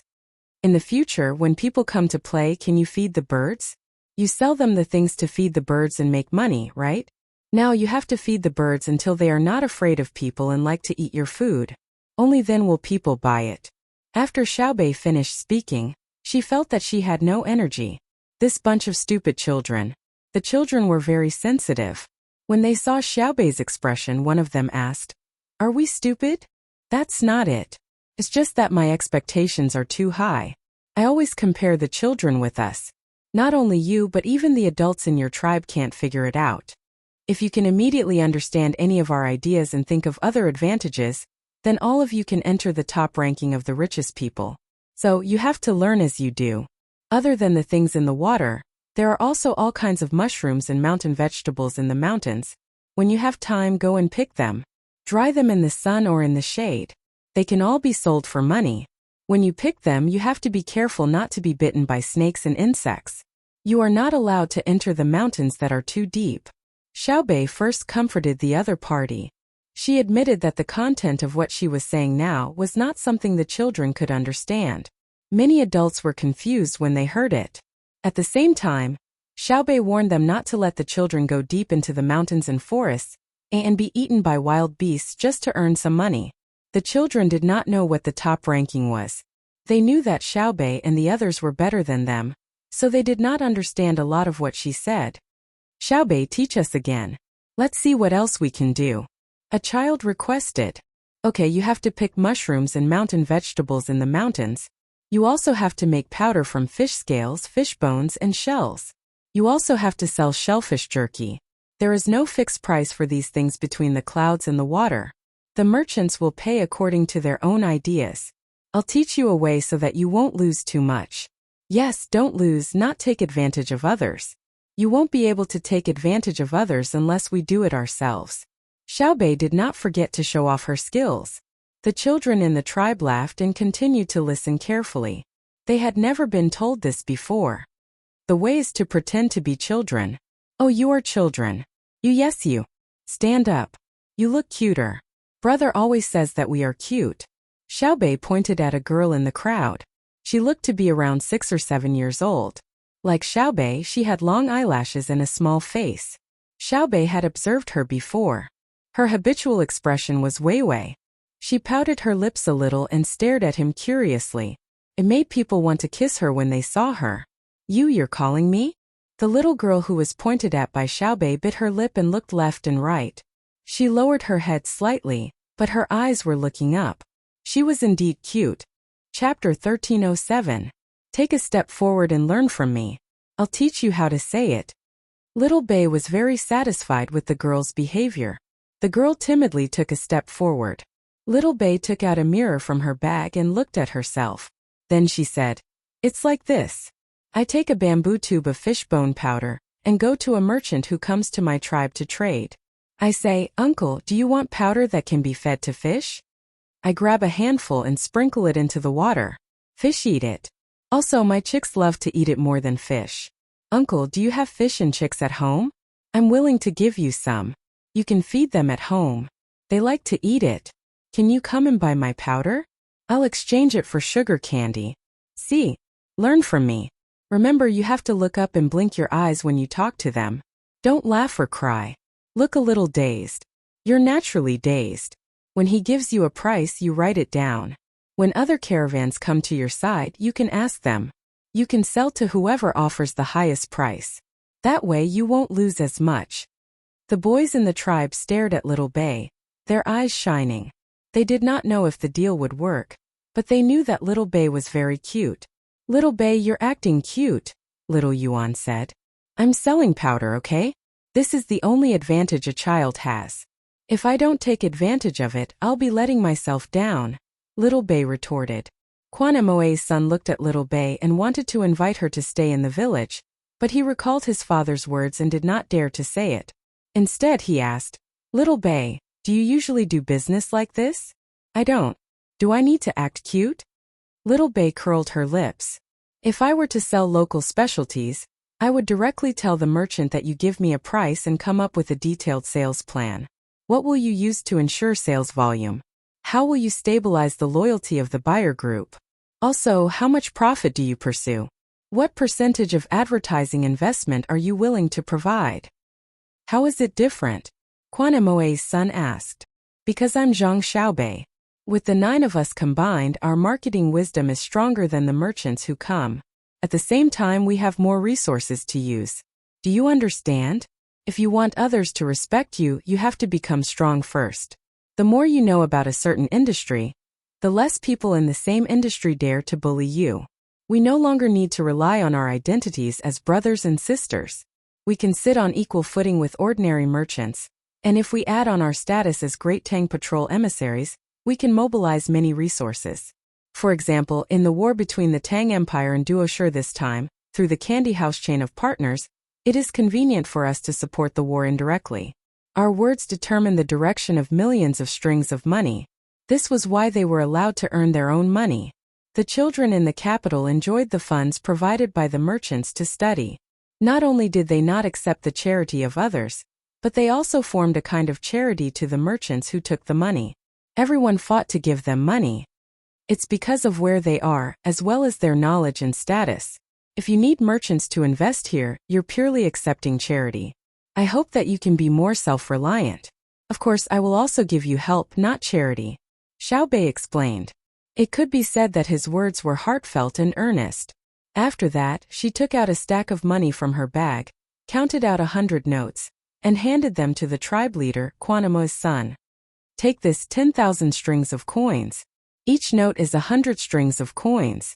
The purchasing power, oh, how many things can you buy with this? Just take one note and buy enough salt from the merchants to feed your entire tribe for 3 years. And it's the kind of salt that you eat with all your might under the circumstances of a 9-fold difference. If you want to use it all to buy salt, your tribe can eat for 300 years. This money is for you. When the tribe is in trouble and needs money, you can use it, but you are not allowed to use it to buy luxury goods. If I find out who bought luxury goods, I will make him lose his life. Our money is not so easy to cheat." Xiaobei first introduced the purchasing power and then threatened. The children in the tribe had no concept of buying other things, but when it came to salt, it was much more intuitive. The stack of money in front of them could buy the salt that the tribe ate for 300 years. Quan Moe's son looked nervously at the other 8 people, afraid that the 8 of them would ask for all the money back. 300 years of salt was really scary. After a while, he took out another note in embarrassment and handed the others to Xiaobei. "One is enough. Give us all the money. You have no money to use." "Ha!" Xiaobei laughed. "Give you all our money? Do you know how much money we have? The money we earn in a day is twice as much as what you have. Money is just a number to us now. If we use a part of this number to improve the lives of others, we will be happy. We don't care about money. We only care about how others use it. Why do you think we need a lot of money? We eat and wear at home. Our family has more money than us. What we are worried about now is how to spend it, not how to save it in the bank to earn interest. Xiao Yuan and the others nodded. They indeed had so much money that they had nowhere to spend it. Every time they took out a sum of money to spend on the Tang dynasty's children's welfare, they would earn more. The main reason was that the brand of the Precious Candy House chain was too strong. The children of the rich would definitely choose to spend money at Precious Candy House. Even the adults liked to play at Precious Candy House's amusement park. Quan Moe's son couldn't believe it. His voice trembled as he said, "With money you have power. You also know about power? Power is not obtained by money. It is given by the people. Power itself has no value. Its value is reflected in how much benefits the person who enjoys the power can bring to the person who gave it to him. Even if we don't have money, we still have power because the people trust us. Power is invisible. Whether it is abused or not depends on who the power holder uses the power on. Forget it, you won't understand even if I tell you. Many people forget the root of power. Every time they seek benefits for themselves, it's a blasphemy against power. What's dirty is not only the transaction of power, but also their soul. When they die, they definitely won't be able to close their eyes." Xiaobei said a lot and shook his head. He felt that it was impossible to communicate with ordinary children. Quan Moe's son really didn't understand, but he knew that he had money now. He could buy salt for the tribe to eat for 300 years. He considered whether to buy more and save it for later use. Xiao Hai seemed to see through the other party's plan and hurriedly said, "Don't buy salt. There will be salt soon. It won't cost you money. Eat as much as you want. If you can't think of how to spend it, keep it. There's no need to be afraid of depreciation. This is because after productivity increases, the depreciation of money is on luxury goods and medium-sized products, not low-end goods that are affected by productivity. I've said too much again. Anyway, you just need to know that this money is very useful. If you don't make money from selling things, use it to pay for your learning equipment and the cost of hiring teachers." Quan Moe's son clenched the money tightly. His eyes reddened as he asked, "Why are you so good to us?" "Because you admit that you are from the Tang Empire. We have always treated our own people well. If it were a child from Japan or a child from Xinlua, I wouldn't care if they died," Xiaobei said in a very domineering manner. After thinking for a while, he said, "Actually, the children in Japan and Xinlua are not bad either. They were invited to the capital, including their families. Back then, we were the ones who suggested that the best children from the Tang Empire be chosen to come to the capital. It was a very simple purpose. In the end, my brother and sister found out and came up with a series of plans. Sigh. We are still too far away from them. Every time we feel that we are powerful, my brother and sister will use the actual situation to let us understand that we are still very ignorant." Yes, ignorant. The children in the tribe were speechless. "Xiaobei, are your brother and sister much more powerful than you?" Quan Moe's son asked. "Generally. You don't understand at all how difficult the negotiations between us and them were. When we tried our best to think of something to take advantage of them, they easily offset it. This is the result of them only defending and not attacking. Otherwise, why do you think the merchants who came to trade with you listened to my family's caravan between the clouds and the water? What they are afraid of is not my family's power, but my brother's methods. Economic problems must be solved by economic means. This is called Jianghu matters end in Jianghu. This kind of confidence is the root of their fear.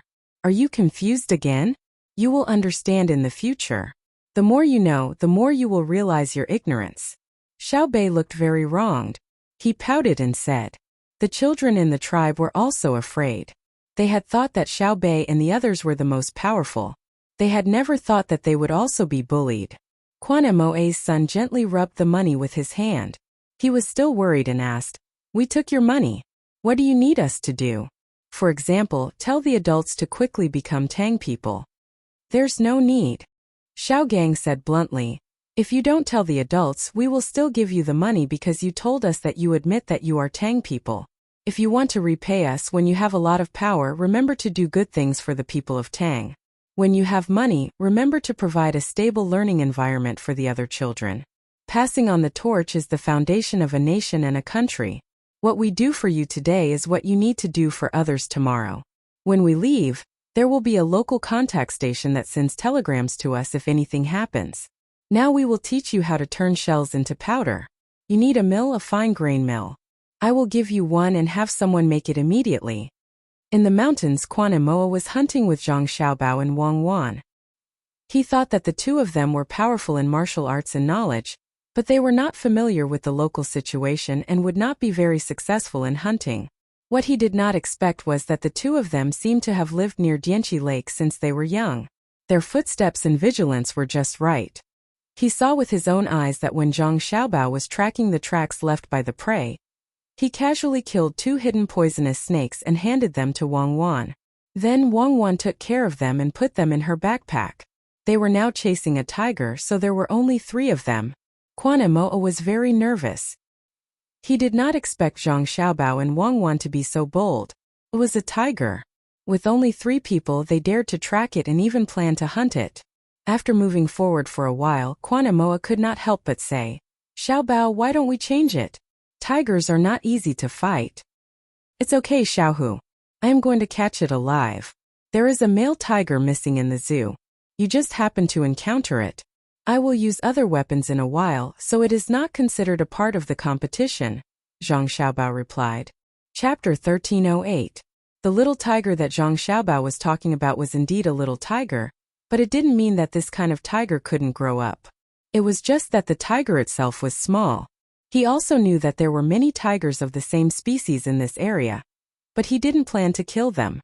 This was a national first-class protected animal at his time. He also didn't think that killing a tiger would show his heroism.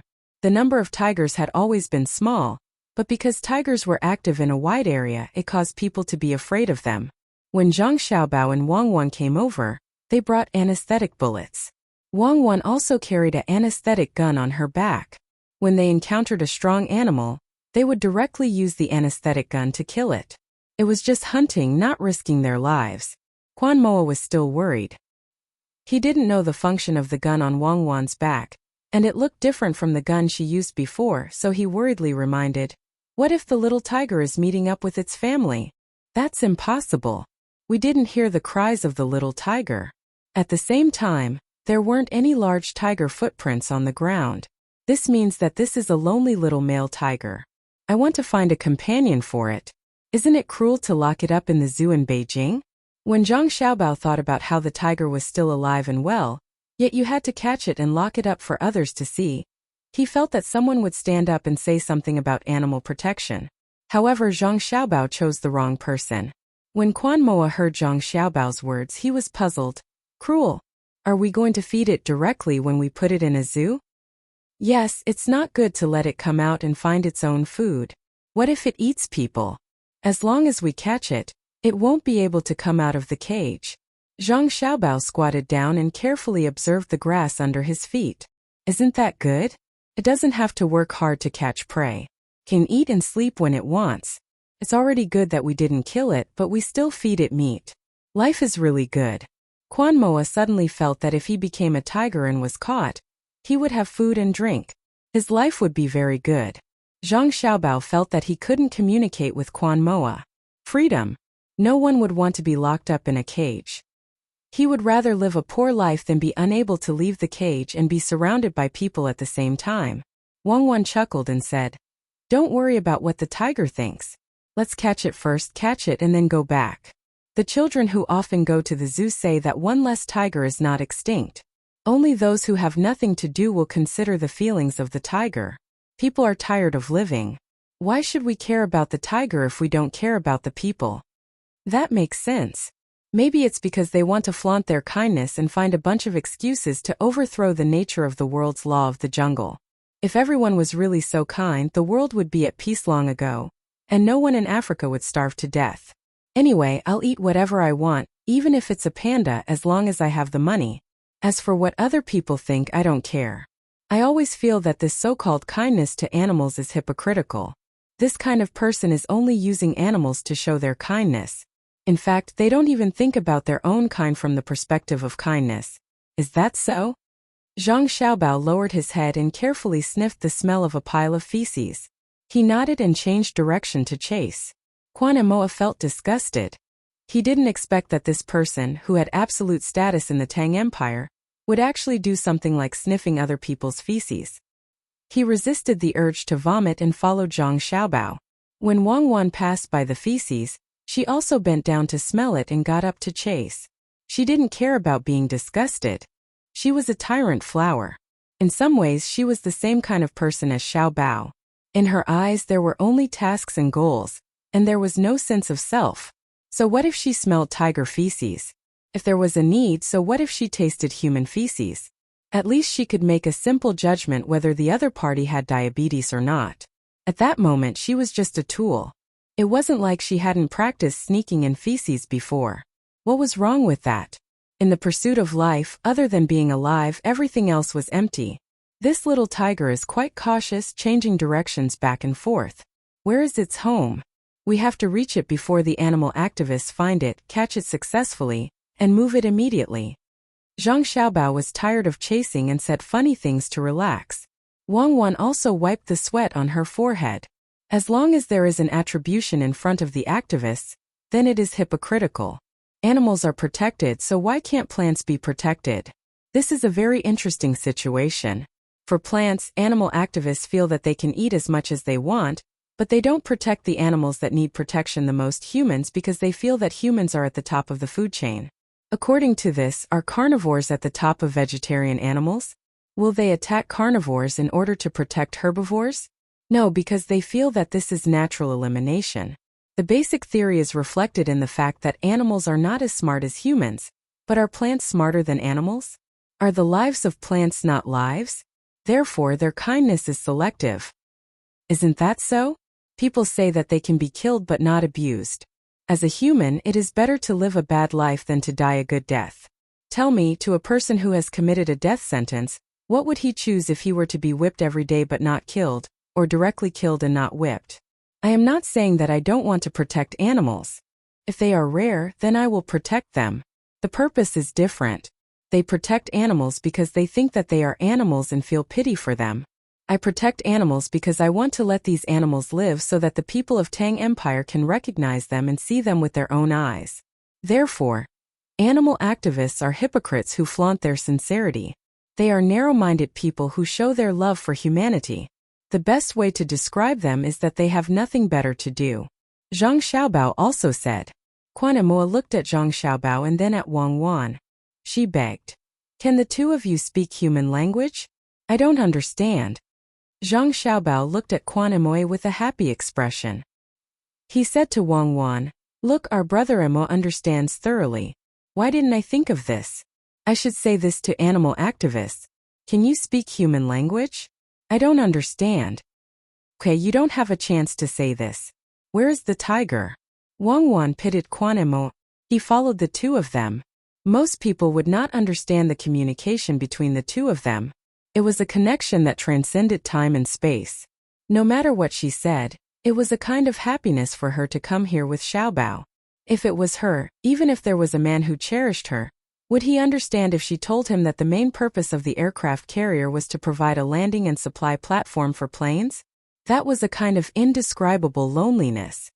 Xiaobao, it is good to have you, Wang Wan said to Zhang Xiaobao.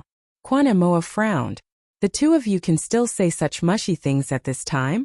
It is good to have you. Zhang Xiaobao held the binoculars and replied. Because you have the anesthetic gun on your back. Look through the binoculars. On the left, about 20 degrees, which is the direction of 10 o'clock, there is a beautiful little tiger. It is looking at me. Quick, take the gun down and climb up the tree. I hope it does not practice this skill. Who said that tigers can't climb trees? That is because the big tiger is too heavy. The small one can climb up. Choose a place. I will cover.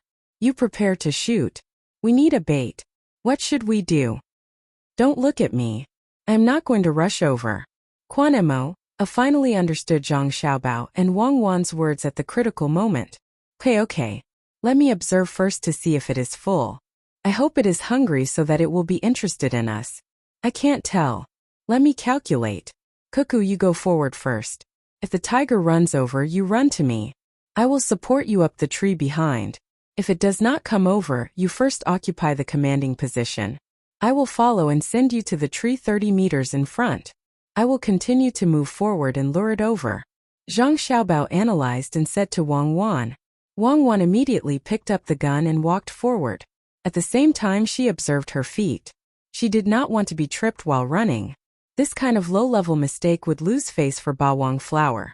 Even if she knew that she would fall, Xiaobao could make her not be in a dangerous situation. What about me? Quan Emoa asked anxiously.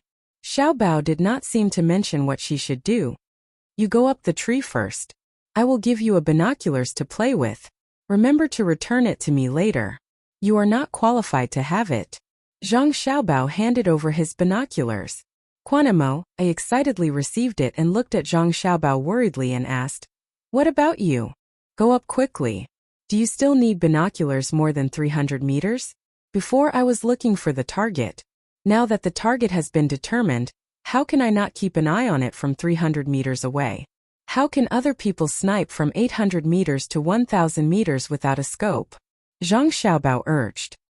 He took out a triage thorn and approached Wang Wan. Wang Wan had already climbed up and squatted at a height of more than 4 meters. She used a tree branch to block herself and held the tranquilizer gun horizontally. Zhang Xiaobao came to the tree where Wang Wan was and threw away all the triage thorns except for the one in his hand. Then he began to tidy up his clothes and shoes. After thinking for a while, he took off his shirt and exposed his upper body. He moved his arms and made 2 small jumping movements. Then, he observed the position below Wang Wan and walked towards the little tiger that had been staring at him. Every step was almost the same distance. Wang Wan, who was on the tree, licked her lips and took a deep breath. Then she no longer paid attention to Zhang Xiaobao. She instantly entered the best sniping state. Zhang Xiaobao continued to move forward. He swung his wrist and shouted at the little tiger. Come baby, come to brother. When the tiger heard the call, or rather the provocation, it got up and ran toward Zhang Xiaobao. Zhang Xiaobao turned around and narrowed his eyes. He stared at the little tiger and estimated the distance between the tiger's speed and the tree that Wang Wan was at. He also estimated the distance between his speed and the tree that Wang Wan was at. When the tiger was 150 meters away from Zhang Xiaobao turned around and ran. He took 20 steps and jumped, flying below Wang Wan. He grabbed the tree branch beside him with one hand and played with the triage thorn with the other hand. Then bang! Wang Wan fired. Over. That's a tranquilizer gun. Not an anti-material sniper rifle. It's still running. Fuck, it's really pouncing. Go down, go down. Yes brother, you can't. If you come up from this height, I'll stab you. Just as Zhang Xiaobao said a few words, the little tiger had already come over. It jumped and wanted to bite him. Zhang Xiaobao gently poked its nose with the triage thorn. It howled and tilted its head and fell down. Chapter 1309. In the end, the little tiger didn't manage to eat the people on the tree. It was numb in its heart. Zhang Xiaobao waited for a while before breaking off a tree branch and throwing it at the little tiger. Seeing that it still didn't move, he jumped down and took out a rope to tie the little tiger's limbs. The effect of the medicine is not bad. I've tested it on pigs and monkeys before. This is the first time I've used it on a tiger. There are still tigers here. We have to cherish them in the future. We can't kill them all. Wang Wan's last words were directed at Quan Moa. Quan Moa didn't think much of it and explained. Tigers eat sheep and also people. Rhinoceroses are also very destructive. No matter how powerful they are, how can they be compared to people? There will be people to protect you. Only when the number of tigers and rhinoceroses reaches a certain level can you apply to kill them. Otherwise, you will be violating the laws of the Tang Empire. Carry them. Naturally, Wang Wan did not carry the prey. Zhang Xiaobao and Quan Emoa cut down a branch and threaded it through the rope. The two of them, one in front and one at the back, lifted the tiger and walked back. Today they did not hunt other prey. Wang Wan looked back at the dense forest and the sound of birds chirping. She muttered, In the future, our children can't only see the tigers and rhinoceroses that appeared in Yunnan on TV. Dianchi Lake isn't the only beautiful place here. India is not bad. At least there's something left behind. Zhang Xiaobao heard Wang Wan's words and added, Quan Moa couldn't understand. Why was India not bad? What was left behind? He was more concerned about the thing used to kill the tiger. He held the tree branch on his shoulder and asked curiously, Can you kill the tiger without killing it? After the tiger dies, it won't feel anything. Can you kill a person with a gun? It depends on where you hit. If you hit the heart, neck, and eyes, there will be death. Zhang Xiaobao smiled and said, What I mean is to hit the legs and buttocks close to the body. Sometimes there will be pus and blood in the wound. It will be very painful to cut it with a knife. If you hit a person with the thing used to kill a tiger and cut it again, won't it not hurt? Quan Mo, a thought about the practical aspect, which was reflected in medical treatment. Zhang Xiaobao was walking behind him, so he couldn't see Quan Mo's expression. However, he was very surprised. He didn't care if the other party could see him. He nodded. It's already in use. There's no need to shoot with a gun. It's similar to a tranquilizer bullet. There's a small needle in front of it. There's also the inhalation anesthesia that's currently being researched. When you take a breath, you'll feel numb. You won't feel any pain when you cut your body with a knife. The amount is hard to control, so they're experimenting with monkeys. Poor monkeys, they've made great contributions to humanity, but unfortunately they don't have white mice. Quan Mo did not understand what the white mouse could do, but he was surprised by the great Tang's methods. If the previous bombs were used to attack, the anesthetic now was used to protect the people. Quan Mo had never been to the great Tang before, so he had only heard bits and pieces from the merchants, especially when it came to weapons. In the past, he had thought that the stories were exaggerated, but now that he had seen the real thing, he began to believe the merchants. Xiaobao, is it troublesome to return the tribe to the great Tang? Quan Mo finally couldn't help but ask the question in his heart. It's not troublesome. As long as you admit it and return to your hometown, we'll immediately set up the framework. We'll send medical personnel to the area first. I know that you need people who can treat illnesses the most. Although there aren't many people there, it's not a problem to send a few people. At the same time, you can study the local diseases and medicinal herbs.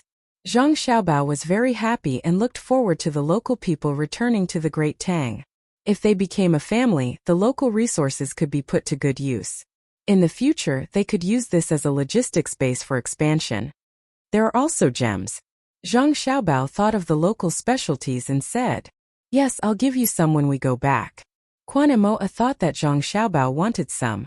Zhang Xiaobao quickly replied, No, I'm just saying.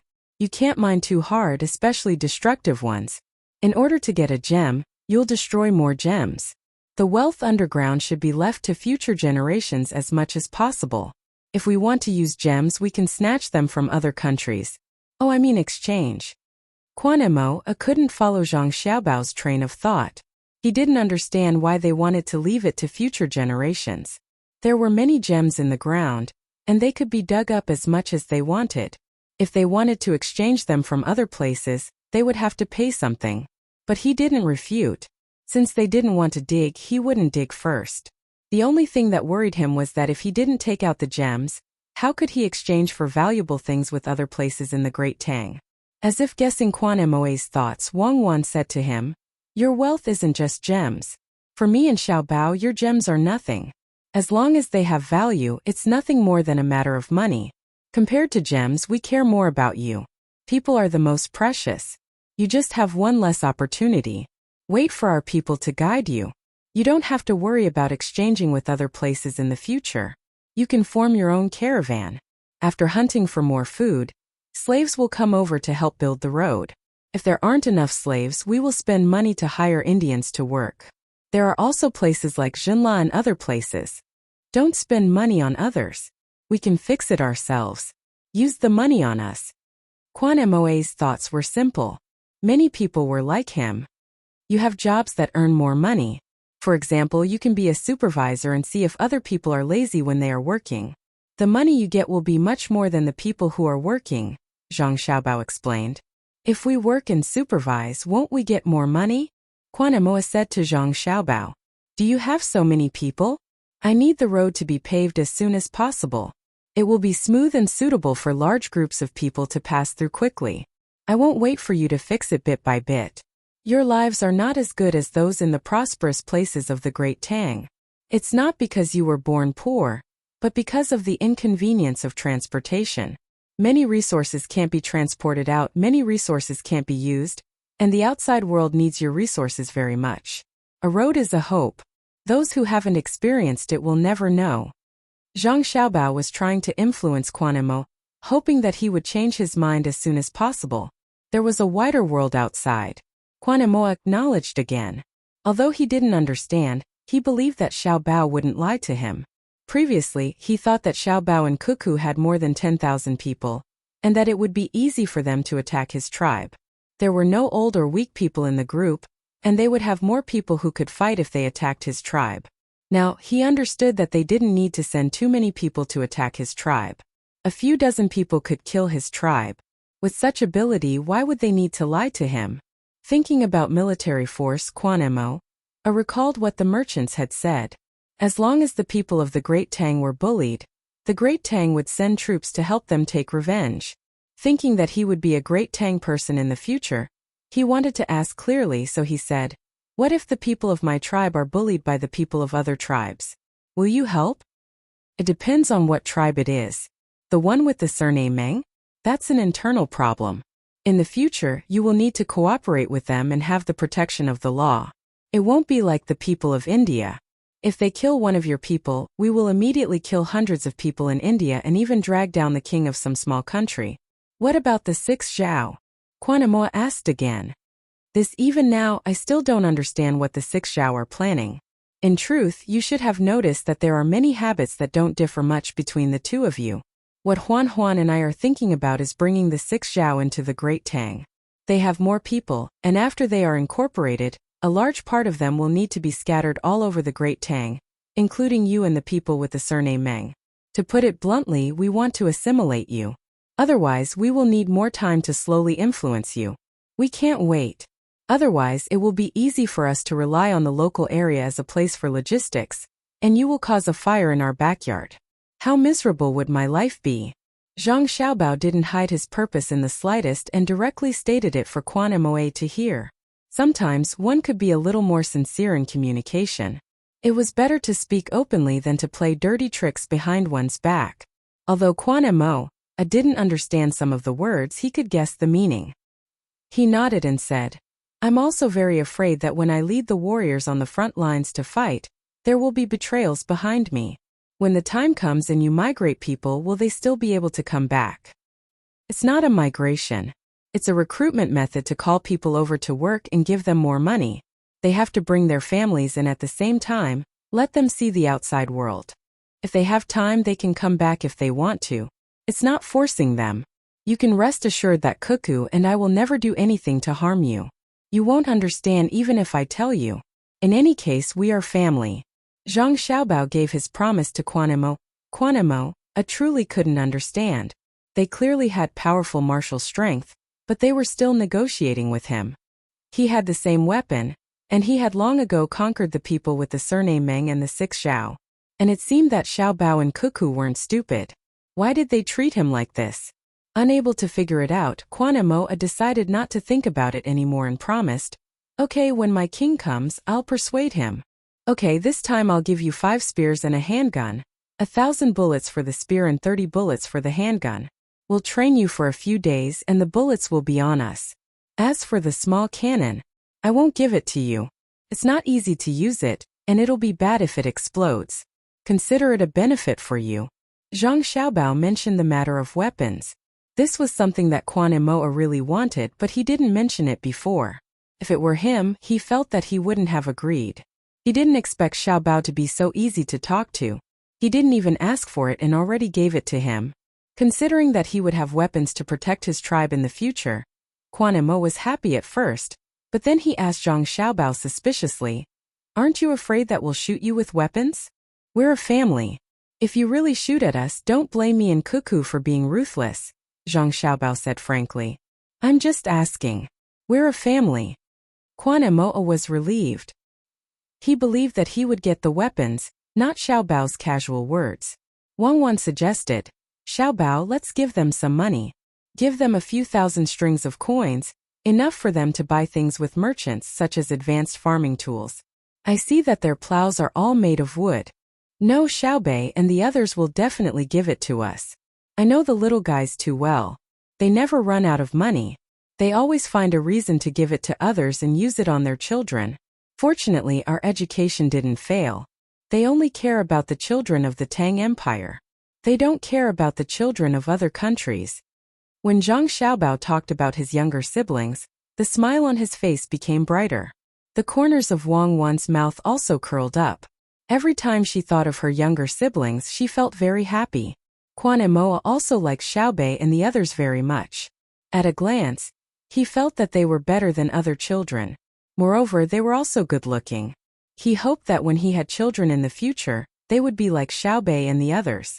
So he asked, Xiaobao, are the children taught in the Tang Empire the same as Xiaobei and the others? Do they have money? Same. Haha, do you know how much effort Cuckoo and I put into their education? If I use this energy to make money, I could sell half of the land in the Tang Empire. Speaking of which, others can also teach well, but it's too difficult. If they're not their own children, who would be willing to teach them like this? As for money, they have their own businesses. In fact, it's all managed by the inner courtyard of the family. They just came up with ideas, but Cuckoo and I support them. They get less than 6 million strings of coins a year, and more in the future. They use about 2 million strings of coins, of which more than 700,000 strings of coins are used in children's medical research. This is really expensive, so they have to invest in it themselves. But in the future, the money spent will increase. We can't always let businessmen pay for all the school fees. In the past, there was no way, but now we have free hands. When it came to education, Zhang Xiaobao was still very conceited. He and Wang Wan taught their younger siblings with knowledge that was beyond this era, and the results were quite good. Quan Emoa was not most concerned about education but money. He was not like his son, who did not know much about the Tang Empire's money. He knew how many things could be bought with the Tang Empire's money. When he found out that the 9 children could earn millions of strings of coins a year, he even had the thought of robbing them. Even if he only robbed half of the money they earned every year, it was enough for the people in the tribe to enjoy for several lifetimes. You don't want their money? Quan Emoa did not understand. It wasn't easy for them to find a way to make money. How can we take it and use it? In fact, they put the money in the bank and I use it. Besides, the family doesn't lack their money. Zhang Xiaobao said with a smile. That money? How much money do you have? Quan Emoa was even more surprised. Not much.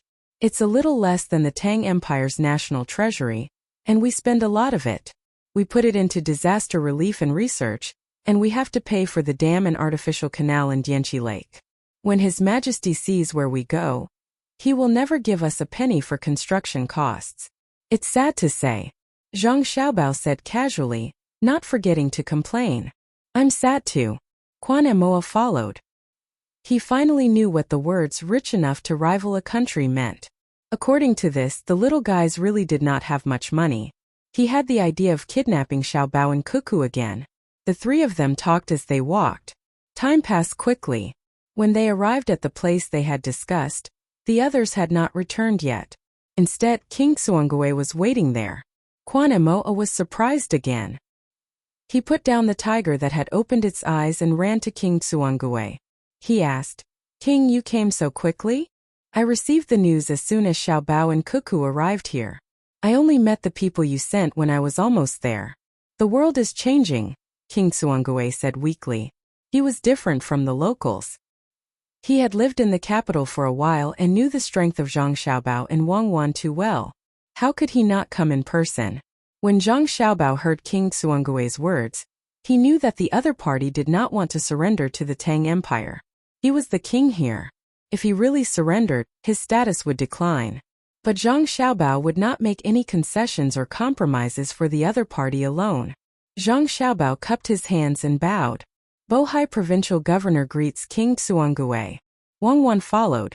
Bohai Deputy Provincial Governor greets King Xuangue. Both of them were 1 rank lower than King Xuangue. King Xuangue was a prince rank 1. Zhang Xiaobao and Wang Wan were rank 3 as provincial governors. But the Bohai commander-in-chief's mansion was too big. If they were promoted by one rank, they would be rank 2. King Tsuangue nervously returned the greeting. Xiaobao Cuckoo. Greetings. King Tsuangue did not dare to be arrogant. The two people in front of him were not sheep. When he was in the capital, he knew that they did not greet the emperor of the Tang Empire. Who dared to be presumptuous in front of them? Other than the Minister of Works Zhang Zhong, the great General Gao Lisher was the only one who was qualified to receive their bow. Now that he was greeted by them, King Tsuangue sighed and said, "What should come will come. It's not that I want to criticize you. How is your life compared to the people in the capital? You should be a good king. Now, I want you to be independent. Are you willing? Do you want me to talk to you in the capacity of a king?" Zhang Xiaobao was not polite at all and went straight to the point. He did not have time to beat around the bush. King Tsuangue suddenly smiled. "I've already thought about it on the way here. Living near a powerful country, even if the powerful country doesn't attack, is like living in a crevice. It's uncomfortable, but I have a request. You want me to send people to govern the place. I will discuss with you first to ensure your interests. At the same time, I will teach you more and provide you with full support, especially in terms of military power. I will not oppress you. Is that right?"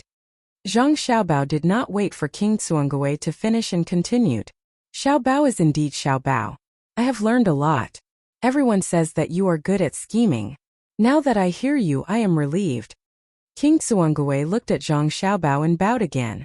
Zhang Xiaobao accepted it calmly. Wang Wan also stepped forward and accepted it. King Tsuangue smiled. Quanmoa was confused. What were they talking about? "King Yu?"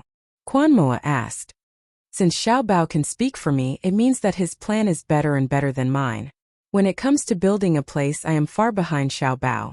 They have accepted my bow, so naturally, they will sincerely work for the Tsuangue clan. They can seize the power of the Great Tang but not seize it. Why should I care about the power in name? Have you seen their weapons? You have not been to the Great Tang and have not seen how they live. With a powerful country nearby, whether my Tsuangue clan returns or not will not affect them much. But it will affect us greatly. I do not want to be attacked by them from afar. We will not have any power to resist." King Tsuangue said to Quanmoa. Quanmoa sighed. He had seen those weapons, but he also felt sad for his king. After all, he had to give up power and be happy for his clan. With the support of Xiaobao and Cuckoo, their lives would be better in the future. He was very conflicted. Chapter 13:10. King Tsuangue had just met with Zhang Xiaobao and Wang Wan to confirm the real integration of the two into one. From the moment he agreed, Zhang Xiaobao and Wang Wan could invest in the local area without any need to sign any contracts or documents. Verbal promises were enough. At the same time, Zhang Xiaobao and Wang Wan also took on the responsibility of making the local people live a better life after receiving King Tsuangue's gift. At this time, people began to come back from hunting. Each group was made up of people from the Zhang Xiaobao and Wang families and the local people. They interfered with each other a little, but didn't deliberately cause trouble. The warriors in the tribe thought that they were more familiar with the terrain than the Tang people. At the same time, they knew the local trees and wild animals, so they could have a big advantage. When the competition started, they found that the opponent was also familiar with everything they were familiar with. Moreover, the opponent moved faster than them, attacked more accurately, and was more powerful. Large and small animals were carried back. The rest of the people in the tribe all came out and planned to hold a big bonfire banquet. They also contributed the local sweet wine. Zhang Xiaobao took out strong wine. When they checked the game, they found that the prey of Zhang Xiaobao and Wang families was only a dozen more than the prey of the warriors in the tribe, and the size was not much different. The only difference was the place where the wild animals were attacked. Most of the attacks by Zhang Xiaobao and Wang families were fatal. There was only a small wound on a wild boar. It was pierced directly from the neck to the heart by a tri-edged thorn, and then it bled to death. The people in the tribe were all shocked. That was a wild boar. Who killed it? Wild boars had teeth. Zhang Xiaobao looked at the wound and also had a lingering fear. He scolded Zhang Dufeng of the No. 1 protection team. Who asked you to take the risk? It's just a hunt, not a hand-to-hand fight with the enemy. Is it worth risking your life?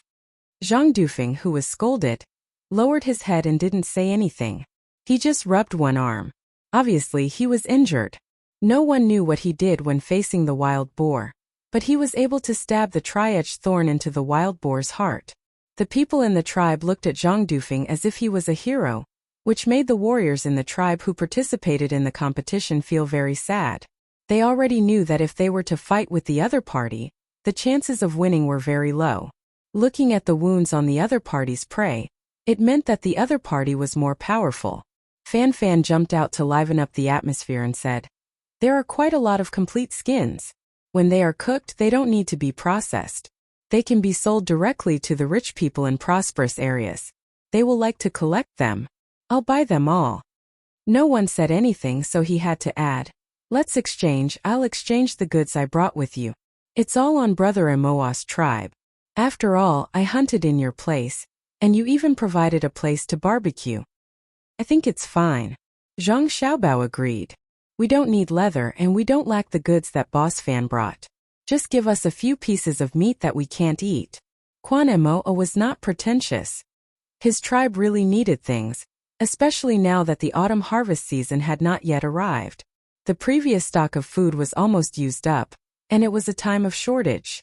There was a great demand for goods brought by merchants. It was better than eating wild vegetables every day. Fan Fan was very happy, as if he had won the lottery. He had already thought about it.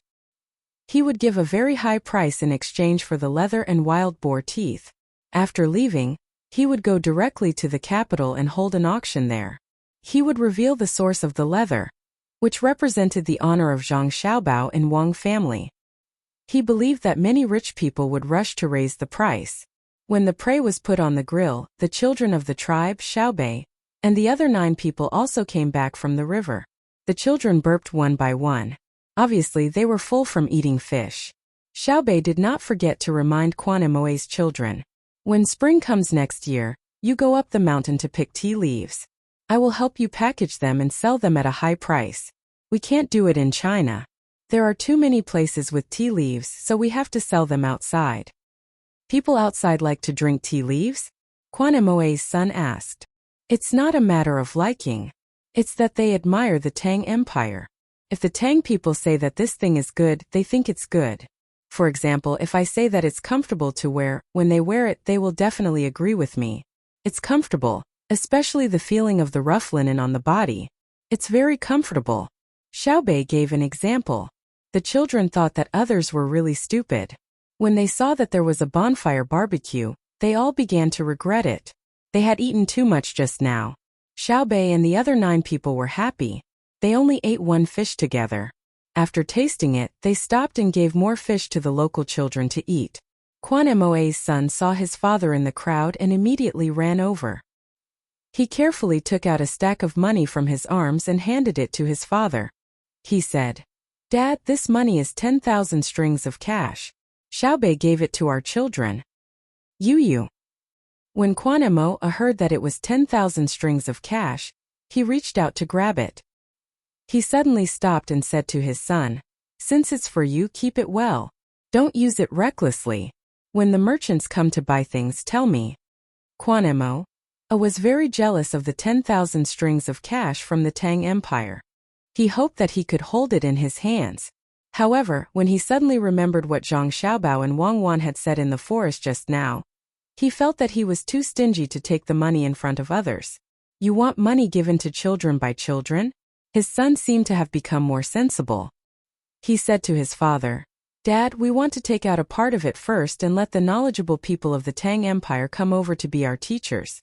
We'll make some money ourselves and give it to our teachers in the future." "There's no need for that.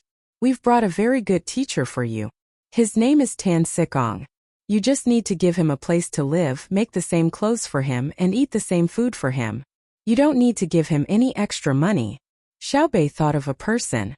He looked around and didn't see him. He sent someone to call him. Quan Emoa showed a troubled expression. If a teacher comes to teach the children, it's not right to not give him the best things. It's right. He made a mistake. He'll be punished to teach the children. Otherwise, we'll arrange a mine for him to dig.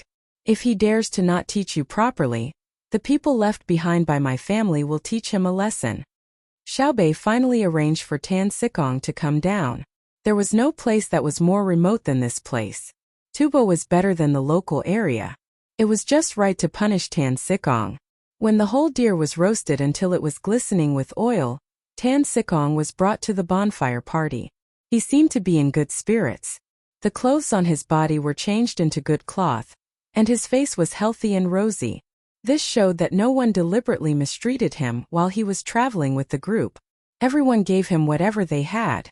Tan Sikong already knew that he would be teaching in the local area.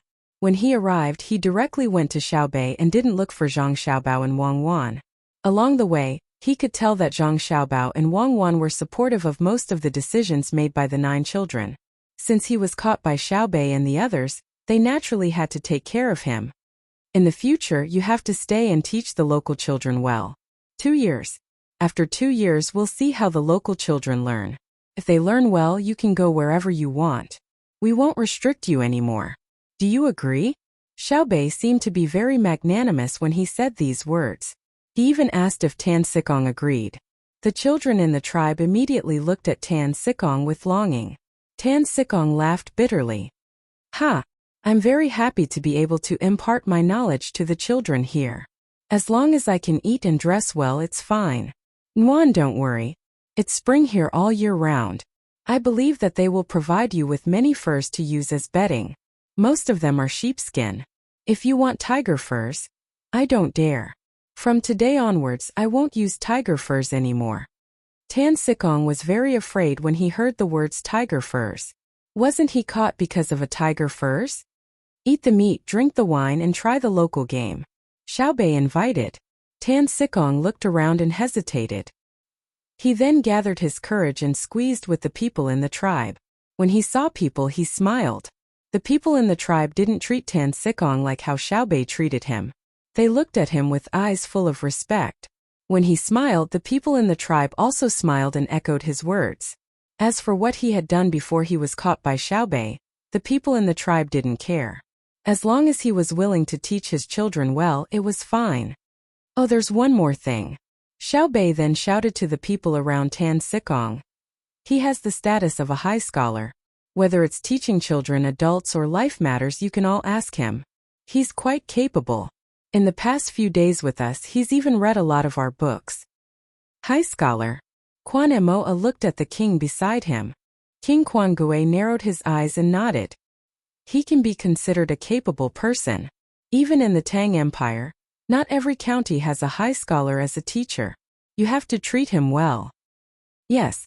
Why aren't Xiao Bao and Cuckoo afraid that a capable person will stay in the team? Quan Moa felt that it was inconceivable. That child actually gave a high scholar to his tribe. Ha ha ha ha ha ha. King Quan Gui laughed. The more he laughed, the louder his laughter became. After laughing for a while, he stopped and said to Quan Moa, "The people brought by Xiao Bao and Cuckoo, any one of the non-combat members is more capable than him. Even the combat members are not inferior to him. Tell me, is there a need to keep him? Xiao Bao and Cuckoo are both top scorers. They have the status of a high scholar. When they go to the capital and compete with other high scholars, the top scorers will be the top scorers." Quan Moa nodded. He understood and envied them. From this moment on, Tansy started to receive high treatment. Someone served him sweet wine, and the person who was best at using a knife in the tribe cut meat for him to eat. Every time he took a bite, the person beside him would reveal a smile, looking more comfortable than if he were eating the meat himself. "Eat, eat. Don't worry about me. I'll do it myself. I'm a sinner. I'm not worth it." He finally realized that there were things more precious than money in this world. He secretly thought that he should set up an education system in the local area first. He should teach every child well. Even if 2 years had passed, he should not leave early. He had to teach a batch of children. At the same time, he was very familiar with the way the Zhang family and Wang family did things. Every time they stayed in a place, they would definitely guide the development of the local area. This was also an opportunity for him. When there was nothing in the local area, he would stay. When the local area developed, his contributions would not be small. Chapter 13:11. King Chuangui was eating, but his mind was not on the food at all. When he saw Zhang Xiaobao helping his brothers and sisters cut the meat and the little ones looking for a place to eat, he moved closer to Zhang Xiaobao. Xiaobao, how many more days are you going to stay here? About 5 days. 5 days is enough to wait for Jinla's reaction. You can use this time to check the dam and the artificial river. When we will leave behind 200 people to help you manage the place, as well as the corresponding weapons and ammunition. Don't provoke the Meng tribe and lure them to attack so that you can use our hands to kill them. The people we leave behind will take the initiative to contact them. If you send people to help translate their words and try to sow discord, you know the consequences. Zhang Xiaobao gave a rough time and warned King Chuangue. King Chuangue agreed repeatedly, in a good mood. He knew that even if they made contact, the Meng tribe would not be as cooperative as his side. It would take time. During this time, he could speed up the development of the Chuanche tribe. By the time the Meng tribe truly cooperated, his side would have already developed.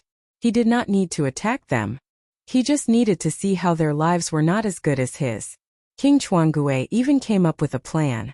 The Meng tribe had many cows, sheep and horses. He would first sell the grains to them at a low price in exchange for their livestock. Then he would work hard to reproduce. After a few years, the Meng tribe would no longer have any advantage. Learning from Xiaobao, he would use economic means to attack. This would also vent his anger. As he thought about it, King Chuangue could not help but laugh. Zhang Xiaobao glanced at him and did not ask what he was thinking. Anyway, it was fine as long as he did not make trouble for him. The bonfire party ended when the sun set. It was so late that it could be considered a party. Zhang Xiaobao and the others left with a lot of smoked meat. Many of the locals were drunk. The wine was too strong and they were too relaxed. Many of the women were helped back to the village. The bonfire was extinguished, but the tribesmen's hearts were filled with hope. They sang and danced, unwilling to stop. 5 days passed quickly. News came from the border between Zhan and Laos that the people had arrived, and there weren't too many guards following them. Zhang Xiaobao and Wang Wan left 200 people behind and told them the general idea of how to do things in the future. They also pointed out the location of the salt mine. After that, they packed up and set off to the west. The locals escorted them for more than 20 li before they reluctantly watched the large group of people disappear into the distance. They then turned around and returned to the stronghold. Over the past few days, they had learned a lot of practical knowledge from the teams of the Zhang family and Wang family. They had personally seen the people of the Zhang family and Wang family use the local bamboo, grass, and leather to make various tools that were more convenient to use. After learning them, they would participate in the production process so that they could use them in the future. Therefore, they trusted the Zhang family and the Wang family very much. They were absolutely sure that the other party was a good person. Quan Mo complained to Fan Fan, saying that when the caravan came, they should have a lot of tools but they didn't teach him.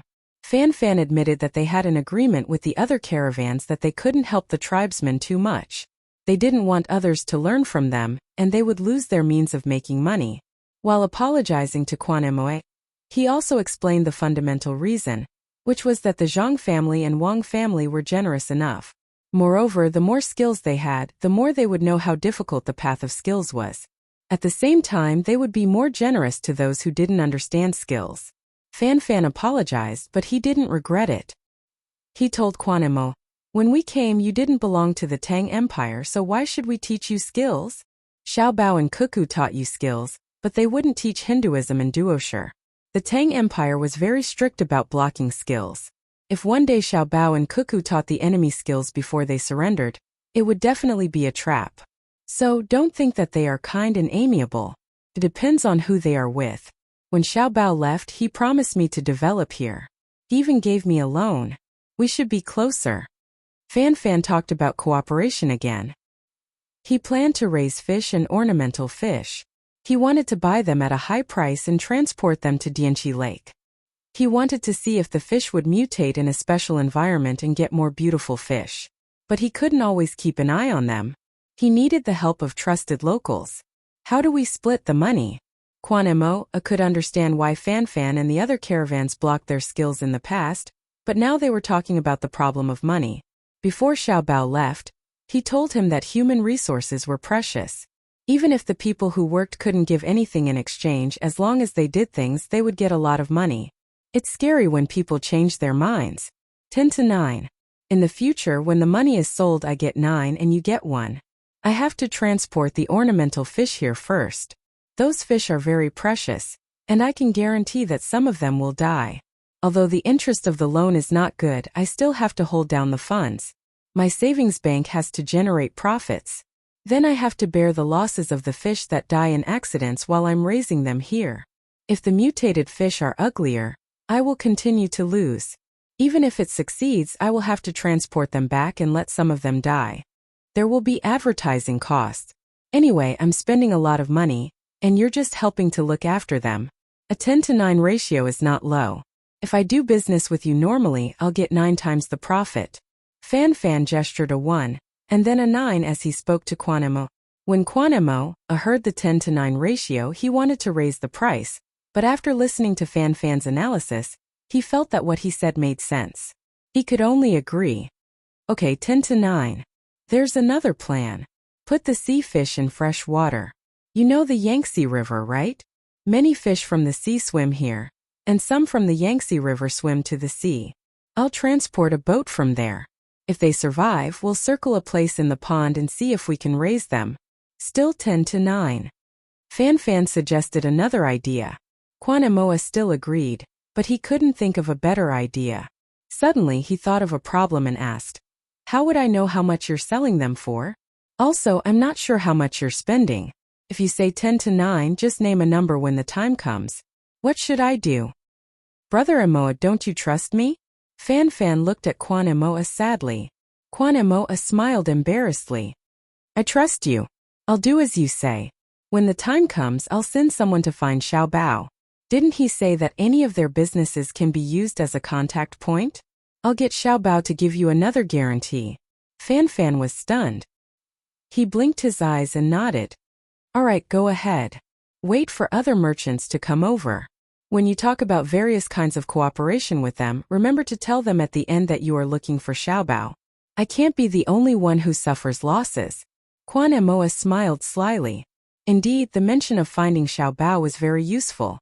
When Quanemoa and Fan mentioned the places where there were fish, many fishermen were puzzled. They came out of Fuzhou and then went fishing around a few small islands nearby. There were lighthouses on the islands. Their boats were not big, so they didn't dare to go too far. If they had a big boat, they could go to the distant sea to catch rare fish near the coast and sell them for more money. They could even go to Luqiao Island and bring goods to trade with the locals. The locals also fished. If they went there with empty boats, they could bring back some goods that didn't exist on the island. When they came back, they could fill the boat with fish. If they were lucky, they might even be able to obtain leather from other islands. Moreover, they didn't have to worry about being robbed by the people on the island. A large number of merchants had already negotiated with the tribes on the island. First, they would let the Tang Empire's gunboats show their power. Then, they would give them benefits. There were even merchants from the Tang Empire who arranged for people to be stationed on the island to act as a communication bridge. There were also rich people who specially chose a good place to build houses on the island. When they were bored, they would stay there for 10 days to half a month. The people on the island liked silk, vegetable oil, canned food, smoked chicken, roast duck, and so on. If they cooked a pot of wontons for the people on the island, they might be able to get fish and iron ore as a gift. More interestingly, there were merchants who brought seeds to the island and asked the people on the island to help them plant them. After the harvest, the people on the island could choose a part of the seeds as a reward. They could also exchange other things. The people on the small fishing boat didn't have a good idea. If they risked it, they could get there, but it was not worth it. In the past few days, what made them puzzled was that the Tang Empire ships had obviously increased. Usually, there was an armed boat 3 times the size of their fishing boat in a fishing area. There were usually a dozen people on the boat, and they all had spears. But since 2 days ago, there were 2 ships in each area. They could clearly see that there were machine guns on the ships. At the same time, they could see a patrol boat cruising by from time to time. The most puzzling thing was that there were hot air balloons flying in the sky. The people on the balloons were using binoculars to scan the sea. Occasionally, due to the height, they would find that the water in a certain area was different from other areas. They would also throw some oil paper with pencil writing on it. There were fishing boats that picked up the large schools of fish in the sea. The fishermen could follow the instructions and go fishing. It was very convenient. However, the fishermen definitely didn't think that the hot air balloons in the sky were specially sent to help them find fish. That was too extravagant. Furthermore, they could always see the people on the hot air balloons throwing floating objects into the water, and then shooting them with their guns. It was obvious that they were training. The fishermen were a little nervous, but they weren't afraid. As long as the imperial court didn't stop them from fishing, it meant that the imperial court had a way to protect them. If something big really happened, they would not let them go out to sea and hide first. Today, a group of fishing boats from Fuzhou was once again guided by the people on the hot air balloons. About 10 li to the southeast, the light reflected by the water was abnormal. They could try to go and check it out. The fishermen immediately became excited. Every time they said that, there would be schools of fish. Hence, the fleet changed direction and headed in that direction. The hot air balloons also followed in the sky. Sure enough, when they reached the place, the fishermen found that there were really a lot of fish. They just casually cast their nets. Just as they were happily catching fish, a fisherman looked up at the hot air balloon and suddenly found that the balloon was becoming smaller and smaller. He hurriedly shouted, "Don't worry about the fish. It's coming down. Is there a leak? Save people." The group of fishing boats changed direction and estimated the landing point of the hot air balloon. They paddled over with all their might. When they were still more than 100 meters away, the hot air balloon finally entered the sea. After a while, 4 people's heads popped out and swam towards the fishing boats. 2 patrol boats also approached. "Brother, what's wrong?" After pulling the 4 people up, the people on the boat asked with concern. "I don't know where it leaked and fell down. Bad luck. Everything fell into the sea. When we go back, tell them to design the hoists properly. We'll be fine." A person explained helplessly, "Brother, you came here to find fish for us?" Another person asked, "What fish? That's just on the way. We're looking for the boats of many people. We didn't find them anywhere else, but we suspect that they're in the Liuqiu area. That's why we have to strengthen the patrols in Chuanzhou and here. Let's not talk about it anymore. Transfer us to the guard boat. You guys continue fishing." The person on the hot air balloon wiped the seawater on his face and said gloomily, Chapter 13:12. Don't do that. The escort ship is stable. My fishing boat is not bad either. Just doesn't have a machine gun. Tell me I won't fish anymore. The people on the boat were very curious. They felt that compared to fish, getting information was more important. After talking to the people who fell from the hot air balloon, he shouted to the others, "Everyone spread out and go fishing. Catch more fish on each boat. Bring me my share. I'll tell you the news." What greeted him was a burst of laughter and scolding. The boats dispersed one after another. One of the escort boats approached while the other continued to follow the group of fishing boats. The people on the boats were not in a hurry. There were 4 people on the hot air balloon. It was good that they were alive. They didn't feel bad if they lost their things. "Brother, drink some water. I have fresh water. You can wash your faces. My surname is Chun. My name is Chan Shihong. Others call me a Hong." The owner of the small fishing boat who claimed to be Chan Shihong said as he took out his water bag, "No, you can keep it. We are not that delicate.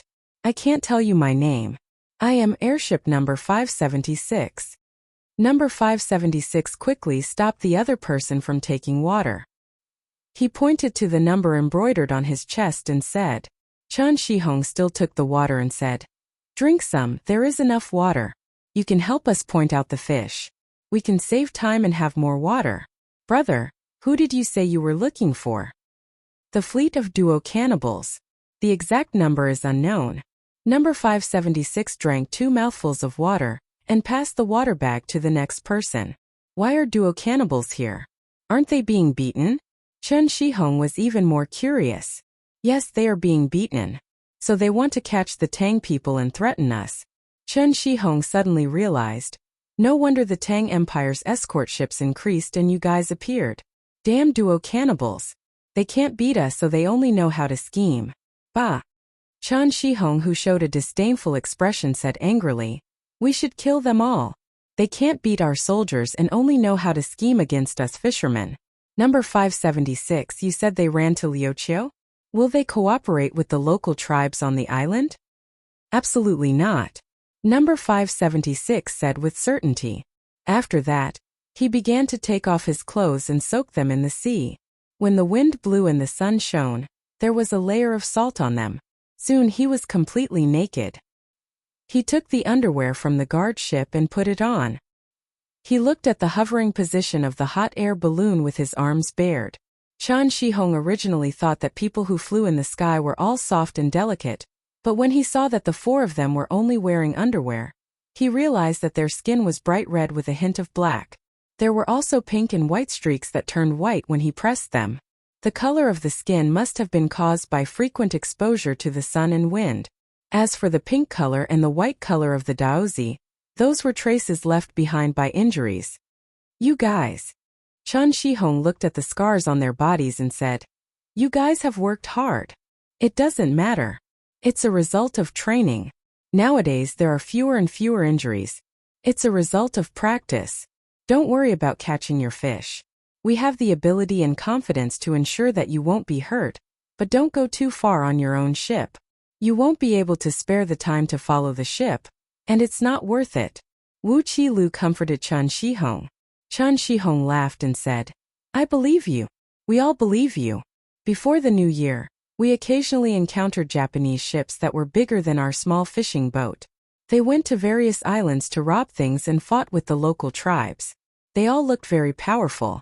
When they encountered our small boat, we didn't let them pass, so they had to go around. Otherwise, unless they could kill all of our ships, our Tang Empire's gunboats would blow them up. We were not afraid of them at all. Sometimes we even deliberately blocked their way. Hearing that, Wu Qilu didn't know whether to laugh or cry. He advised, don't always take the initiative to bully others. In fact, killing them won't work. We will investigate. Of course, we have to ask them.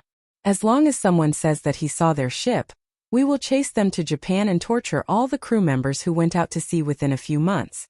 We will ask them to prove that they are not the murderer. If they can't prove it, we will count them as the murderer.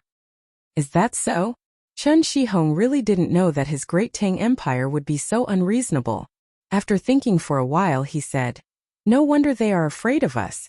I guess when our ship was close to them, we overturned our ship. They are more afraid than us, right? Yes, because we don't believe in this kind of coincidence. It looks like bullying, but we can guarantee that you won't be bullied. Young master and young lady only care about your own people. Wu Qilu smiled. Chen Shihong straightened his chest and felt very proud. It was not like when he went out to sea with his father when he was a child. He was always afraid of encountering Japanese or Xinlua ships. He was worried that he would be at a disadvantage in a fight. After being happy for a while, Chen Shihong suddenly reacted. He looked at Wu Qilu and asked uncertainly, you are from the Zhang family and Wang family? Young master and young lady, we are Xiao Bao and Cuckoo. Wu Qilu patted his forehead. It was a tacit admission. He accidentally said something wrong. Chen Shihong immediately became more affectionate. He looked at the hot air balloon floating on the sea and said, do you need us to help you drag the balloon back? No, you see if there is anything that can be used. Cut it off yourself. Turn all the weapons and equipment into the sea. We will go back and change for new ones. You must not go down to fish. It is not worth it to sacrifice human lives. Wu Qilu was worried that they would dive to help fish, so he reminded them. It was dozens of meters deep. It was already difficult for people to dive down, not to mention carrying heavy weapons to float up. If one of them really died, not to mention that he would be punished when he returned, even his conscience would not be able to live with it. Chen Shihong really did have this plan before. If the national army's things fell, he should help to fish them up. After hearing what Wu Qilu said, he gave up. However, he was still very interested in the hot air balloon that did not sink. He rowed the boat over there and said, okay, we will divide it. You should change for a new balloon. It will be dangerous to use the old one. If you fall to your death today, I don't want to fish here in the future. I advise you to go to the island and discuss with the local tribes. Tell them that there are many cannibals here. Don't collude with them. Wu Qilu nodded first and then explained to Chen Shihong. We have already negotiated with the people of Luqiao Island. If many cannibals really come to the island and they catch one of them, we are willing to exchange a set of glassware with them. Glass plates, glass bowls and glass plates, a set of 16 pieces. Chen Shihong opened his mouth and tried to hold back his laughter. He swallowed 2 mouthfuls of saliva and sighed. Many cannibals should pray to their lord. Don't let them come to the island, and don't let them meet the people of Luqiao Island. Even I am tempted by the things you want to exchange. Chen Shihong was no longer worried this time. The native tribes of Luqiao Island were indeed much weaker than the Tang Empire in terms of military force. So after the Tang Empire showed the power of the gunboats, the chiefs of the tribes put away all kinds of thoughts of taking advantage of the Tang Empire. But the weapons of the cannibals seemed to be the same as the weapons of the tribes. If they really encountered the cannibals, they would be besieged and beaten to death. A human life was worth a set of glassware. After thinking for a while, Chen Shihong laughed and said to Wu Qilu, who was looking at him blankly, "Do the cannibals know how to use the Tang Empire's language to communicate with the chiefs of the tribes?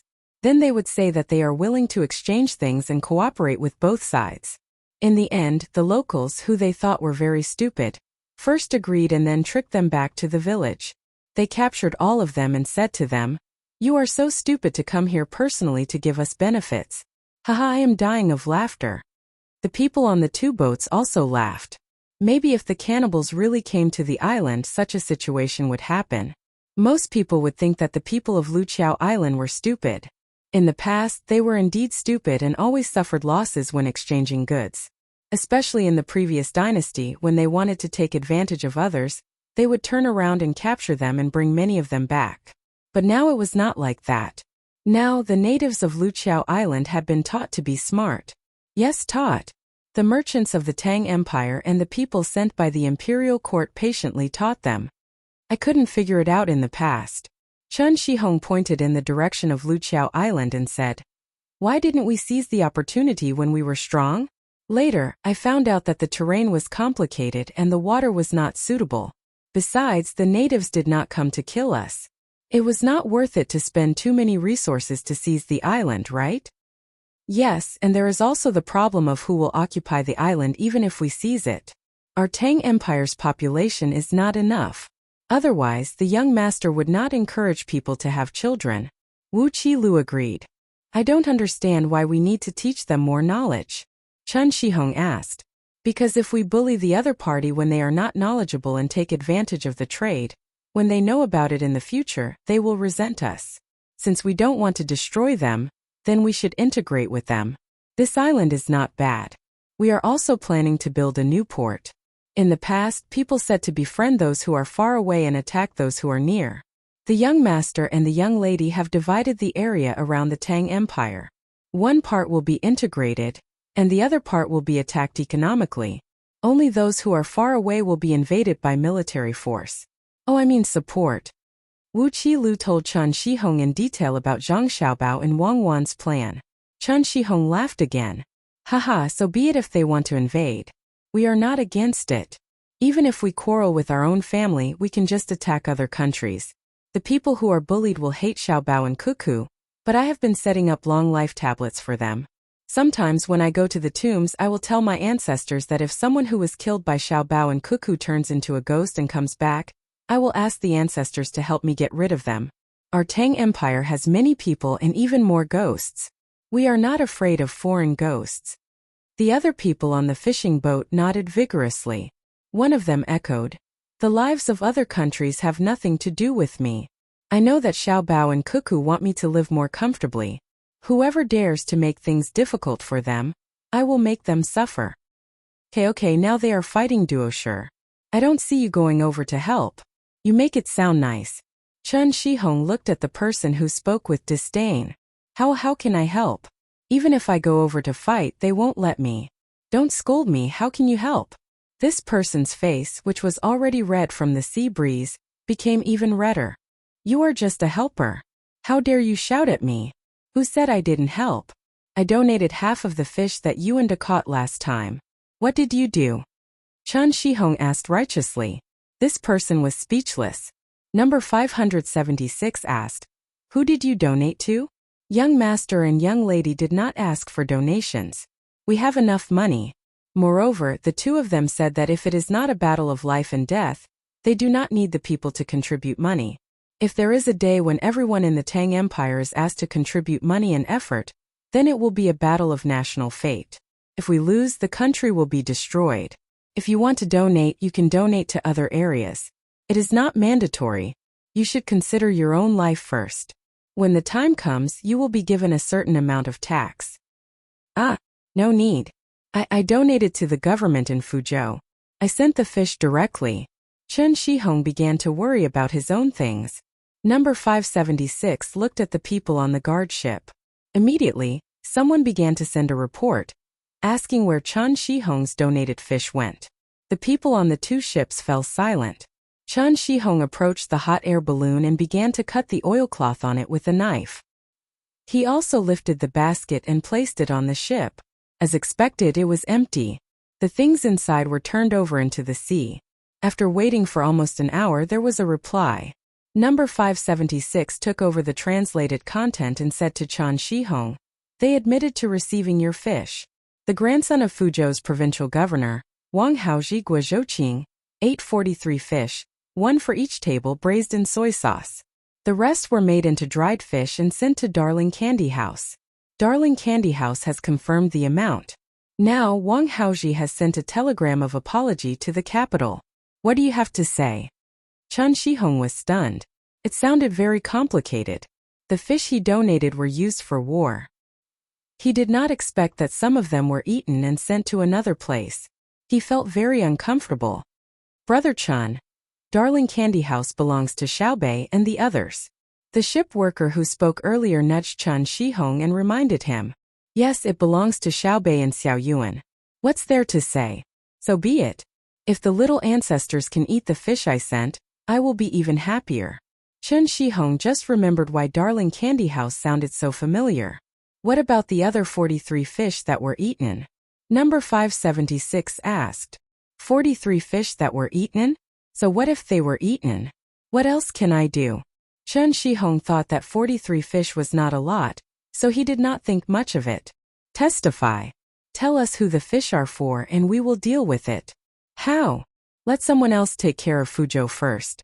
Wang Haoji will go to the capital for a joint trial by the Ministry of Justice, the Supreme Court, and the Censorate. Joint trial by the three courts? 43 fish? Forget it. If this really goes, even if Provincial Governor Wang doesn't die, he will lose a layer of skin. It's very serious, right? Yes, if our Xiaobei and the others follow any of them, Wang Haoji will directly send an edict. Moreover, his crime immediately increased by 5 levels, right? Don't be like this. Provincial Governor Wang Haoji is really not bad. He specially built a large pool behind the yamen where his family lives and filled it with seawater.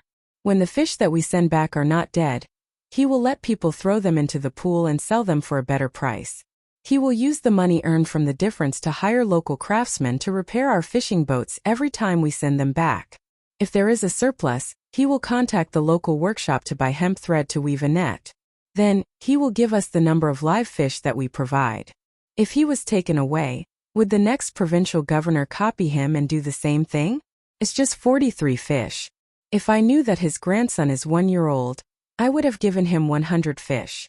Chen Shihong started to plead for mercy. The other crew members on the boat also became nervous. They did not expect that a donation of fish, where only 43 fish were eaten, would be so easy to deal with a provincial governor.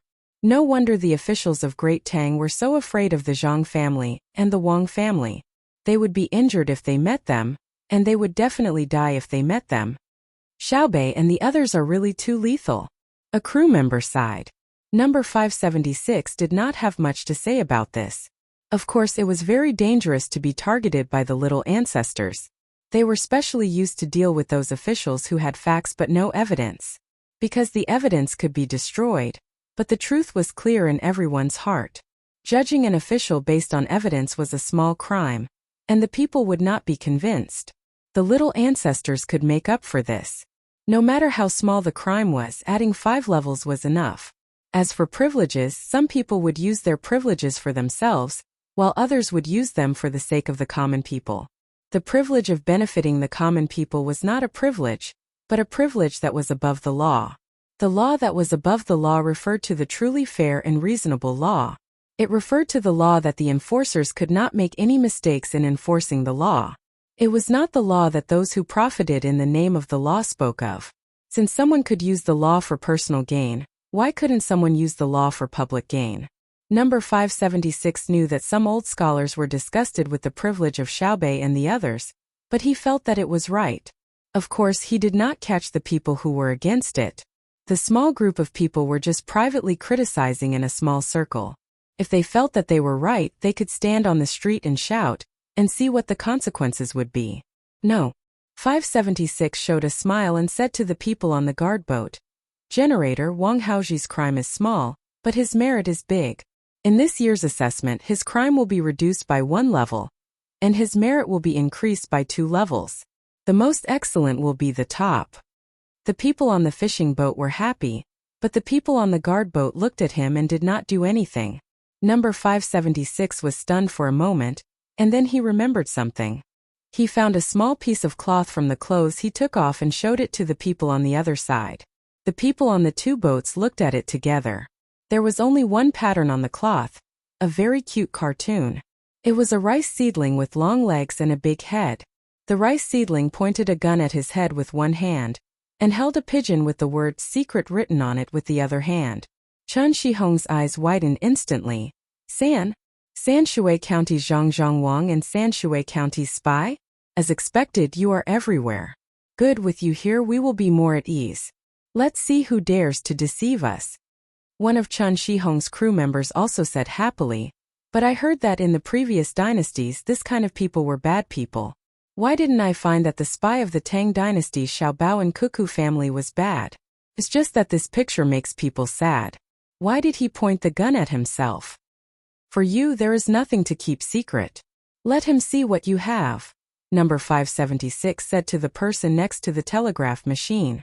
The person took out a gun and a grenade and said, "The gun is for suicide and the grenade is for blowing up the radio. If I am surrounded by the enemy and can't run away after blowing up the radio, I will kill myself." After that, he followed number 570's request to generate electricity. The people on the fishing boat listened to the ticking sound, and for a moment they were excited. It turned out that their stable life was protected by someone in the dark with their life. When the sound of the telegram stopped, Chen Shihong said, "I have an idea that can let the Tang dynasty get more things in the sea, and also provide direct help to the guards." Chapter 13:13. Number 576 looked at Chen Shihong and nodded. "Please go ahead." Chen Shihong took a deep breath and said as if he was reporting, "I found that there are many boats that can be used for both sail and oar. They are 6 to 7 times bigger than my fishing boat. They are too small for the ocean, too slow for transporting goods, and even more laborious for catching fish. They are like chicken ribs. Am I right?" "Yes, there are. They have been thrown in remote places at the docks. Some are even used as temporary warehouses. Do you want to buy them to fish?" Number 576 asked. Chen Shihong shook his head hard. "No, if I have the money to buy that boat, I would rather rent a steam engine boat with a trawl behind it. But I can't afford it. I don't have the wood and coal to burn. I have to go far away to catch big fish and fish that can't be found in the coastal waters. I want to let that kind of boat follow our small fishing boat. When we catch fish, we send them to the big boat. Look, like the school of fish we encountered now.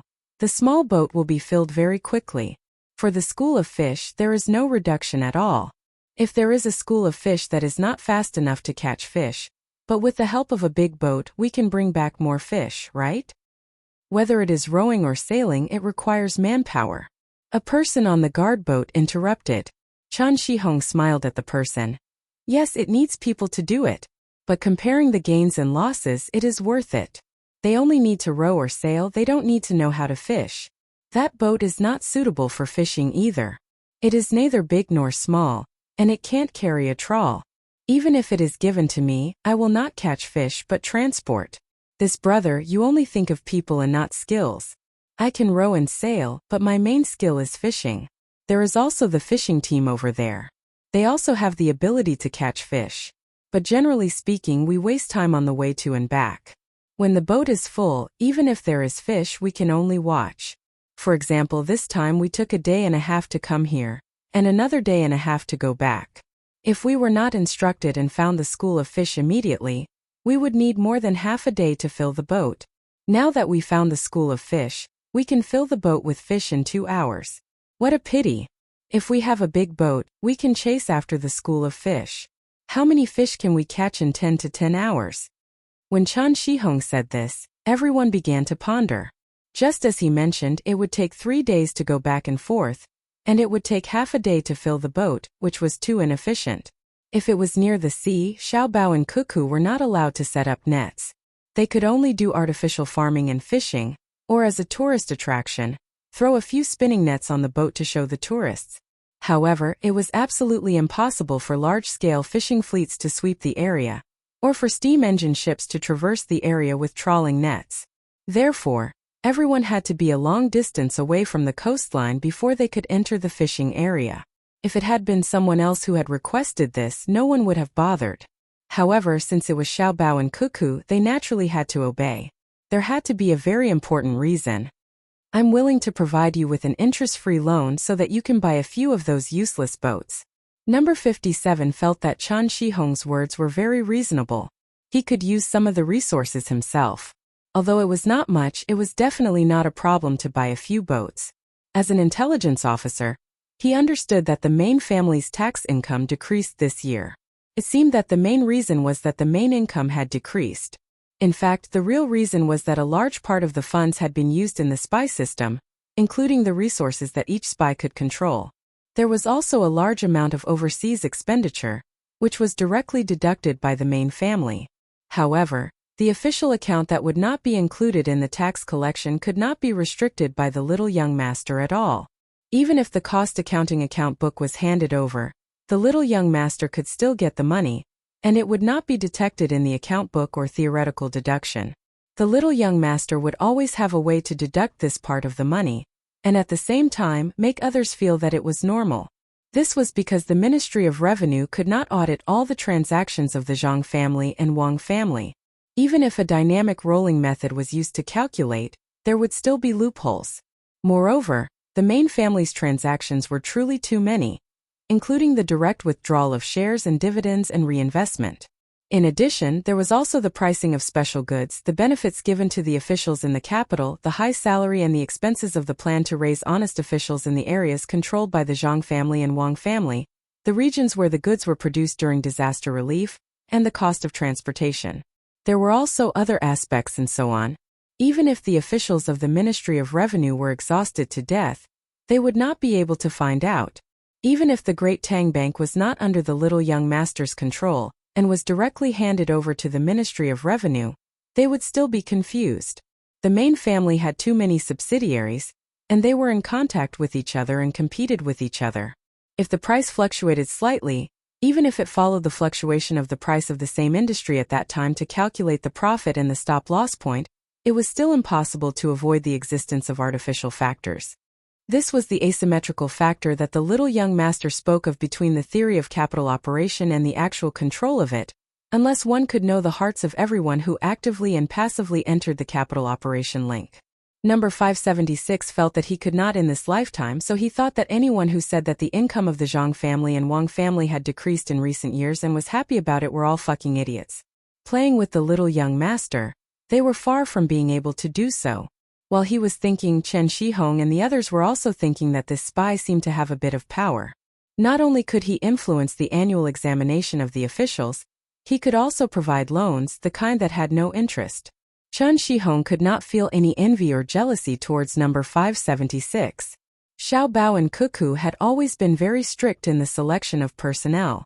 First of all, they had to have a heart that was loyal to the Great Tang in any situation, and loyalty to the Zhang family and Wang family was secondary. But the more this was the case, the more loyal everyone was to Xiaobao and Cuckoo. They even felt that the Great Tang with Xiaobao and Cuckoo was the real Great Tang. After that, they had to undergo the screening of intelligence training, physical fitness and combat awareness. Only then could they enter the next round of examination. After layers of examination, the people who stayed were definitely the elites of the elites. This could be seen from the wounds on his body, and the charm of his personality and his speech that he had put in a lot of effort. Chen Shihong did not think that he could go through this process and persist, so he looked at number 576 again and found that he was still as calm as before. If I were your enemy, Chen Shihong suddenly muttered, and even made an attacking posture to test the waters. Then you would already be dead. Number 576 put his hand on the spinal cord behind Chen Shihong's neck and said with a smile. Chen Shihong trembled. He felt that there was a sharp object touching his skin. Is it a needle? The kind that is used to insert the spinal cord. I read in the newspaper that it is easy to dislocate the spinal cord if there is always a hand patting the neck of the child. If there is something inserted, the child will lose consciousness in a very short time. After saying this, Chen Shihong stared at him and said, Take your hand away. I admit that you are strong, but I am not afraid of you. I will tell Xiao Bao and Cuckoo. Number 576 smiled and retracted his hand. I just want to let you know what is going on. I know. I was wondering why I felt so relieved. It is because we are on the same team. The stronger you are, the more relieved I am. I am serious with you. I don't want to take a loan. I think that the hot air balloon is very useful. Let's cooperate. The cost of the hot air balloon is very high. Number 576 reminded him. Is it as high as the life of the fishermen of Tang Empire? Chen Shihong asked. You are arguing. If there is no young master and young lady, who do you think is higher between the life of the fully equipped hot air balloon and your life? Number 576 said that others were arguing, so he followed suit. When Chen Shihong thought of this, his face changed. He immediately reacted and said, Are you trying to scare me? You can't do without them. Without Xiao Bao and Cuckoo, there would be no hot air balloon. Who do you think is higher? Then he said, I am not going to buy a boat. It is not good to take a loan. I advise you to form a team. There are hot air balloons flying in the sky. They will not follow us. Will you not train? When we go out to sea, our small boat will follow the big boat. You will help to look for fish in the sky. You can see far. Otherwise, we used to look for seabirds. When you find fish, tell us. We will go and catch them. We will directly load the big boat. When one boat is full, we will go back and so on. We will take a part of the money from selling the fish, the people on the big boat will take a part, and the rest will be given to you to make hot air balloons. Everyone will benefit. The main thing is that with you flying above our heads, we will be relieved. With us below, when you are in danger during training, we can save you. Number 576 listened carefully and considered whether what Chen Shihong said was feasible. In the end, he thought it was a good cooperation project. Anyway, they were going to train, so it was not a big deal to train anyone. I personally agree with your proposal, but I can't make the decision. I need to ask for instructions. It is a waste to leave that kind of boat outside to be exposed to the wind, rain, and sun. It is hard to find a boatman, and the price of labor is expensive. If it was Xiaobao and Huan here, they definitely wouldn't be unable to think of a solution like you. It's a pity that they are busy in the West. I will give you some advice.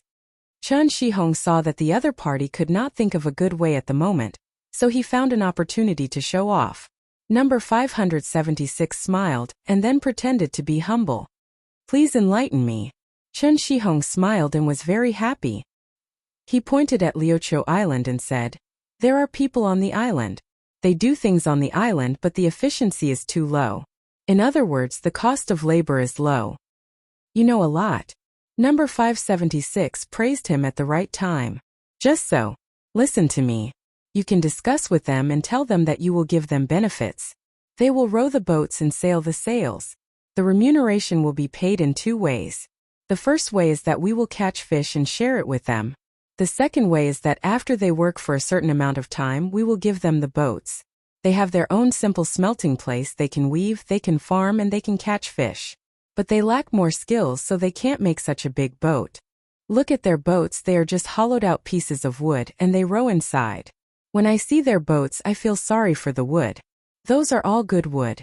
And it is a waste to hollowed out pieces of wood to make boats. They don't dare to send their bamboo and wooden rafts far away from the sea. If you give them boats, they will like it. When Chen Shihong talked about the situation on the island, he showed a sad expression, as if the wood used by the other party was from his family. Number 570's eyes lit up. After thinking for a while, he felt that it was feasible. The people on Luqiao Island had their own social survival rules, but they did not cut off contact with the outside world. In the past, the people here always wanted to take advantage of others. Naturally, the chief of the tribe on the island was not willing to let them, so he was beaten when he objected. Fortunately, the climate on the island was different from here. Otherwise, they would have been wiped out by the people of the previous dynasty. Of course, it had something to do with the rulers of the previous dynasty. The people in Fuzhou were not easy to control. In the end, they could not find people who could adapt to the environment, let alone form Luzhou's wolf army. If you went there, the mountain people would not pay attention to you. Now, there was a large amount of goods to exchange. Moreover, the value of the local tribes was not at a disadvantage. However, not all tribes were friendly to Tang. They were beaten by Tang before, and they were still holding a grudge. At the same time, they were also on guard. According to Chan Shihong, it would not only solve the problem of human resources, but it would also further promote the communication with the natives on the island. Some of the tribes who cooperated with Tang dynasty would become rich first, and the other tribes would be tempted. In the end, when all the tribes cooperated, they could also bring the people of the tribes to Tang for a tour, and the Tang people would travel to their island for a tour.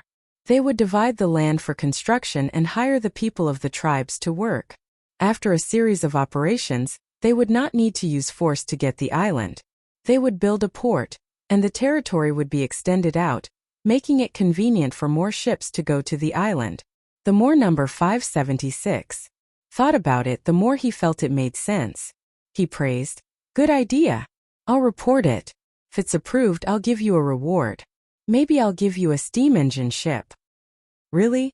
Chan Shihong clapped his hands happily. He knew the other party would not be greedy. At the same time, he did not expect number 576 to give such a good evaluation. He did not even dare to dream that an idea could be exchanged for a ship. It's true. Your idea not only solves the problem of manpower, but also puts the idle ships to use. Tools can only show their value when they are used. More importantly, your idea can quickly reduce the gap between us and the tribes on Liuqiao Island. My idea of a steam engine ship is conservative. The people above will review it and give you a reward according to the value of the idea. They will also add a little extra to encourage you to continue to think of ideas. Then they will put it in the newspaper, and you will become famous. While number 576 was talking, he signaled the people on the guard ship to report it. First, he would simply send the idea back so that the other side could be prepared. When he went back, he would repeat it in detail. Chan Shihong was grinning from ear to ear as he listened. He nodded and said, "I know. I am the horsebone of the horsebone in the 1,000 gold market. Even if you don't give me a reward, I am willing to give you ideas. It is a way to show my value. I, a fisherman, can help the Tang Empire.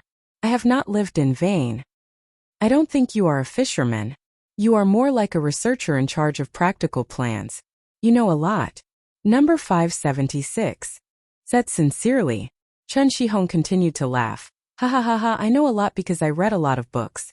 When I am not fishing, I go to the school to listen to the lessons with the children. When I go home, I ask my son to teach me. Now I can read the newspaper by myself, and I can even write more than 100 words. They all say that I have nothing to do, stupid. This time, I will let them know who is smart and who is stupid."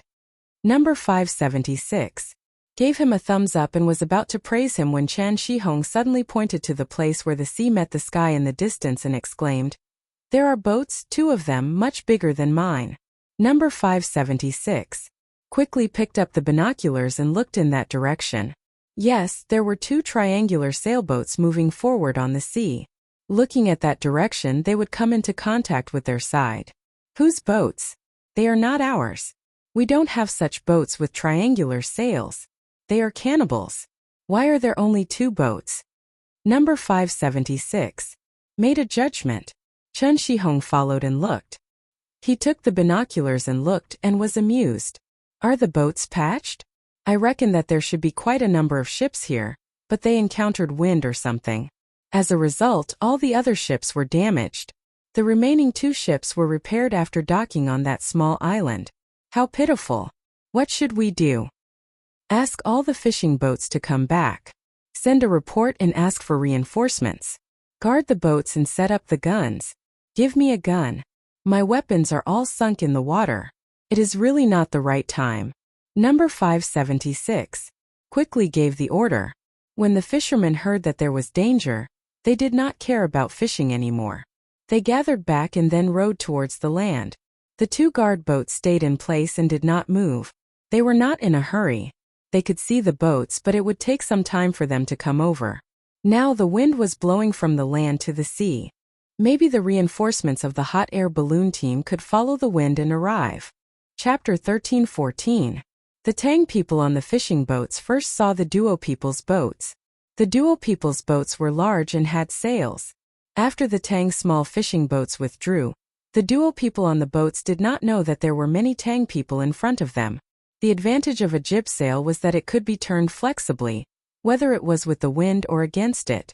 It was just that when the wind was against it, it had to take a zigzag route. Now the people on the boats were doing this. Some people were constantly adjusting the angle of the sails so that the boats could continue to move in the direction they had set and reach land. Khalisi Muhammad sat on the deck of the first boat. His hands were in his sleeves and his face was covered, only revealing a pair of dry eyes and a pair of feet without shoes. His feet were cracked so much that one could even see the bright red flesh inside. A sea breeze blew, causing his veil to move. 2 seagulls landed not far from him. They seemed to be tired from flying and wanted to rest. Khalisi Muhammad reached for the waterskin, shook it in his hand, and carefully pulled out the stopper.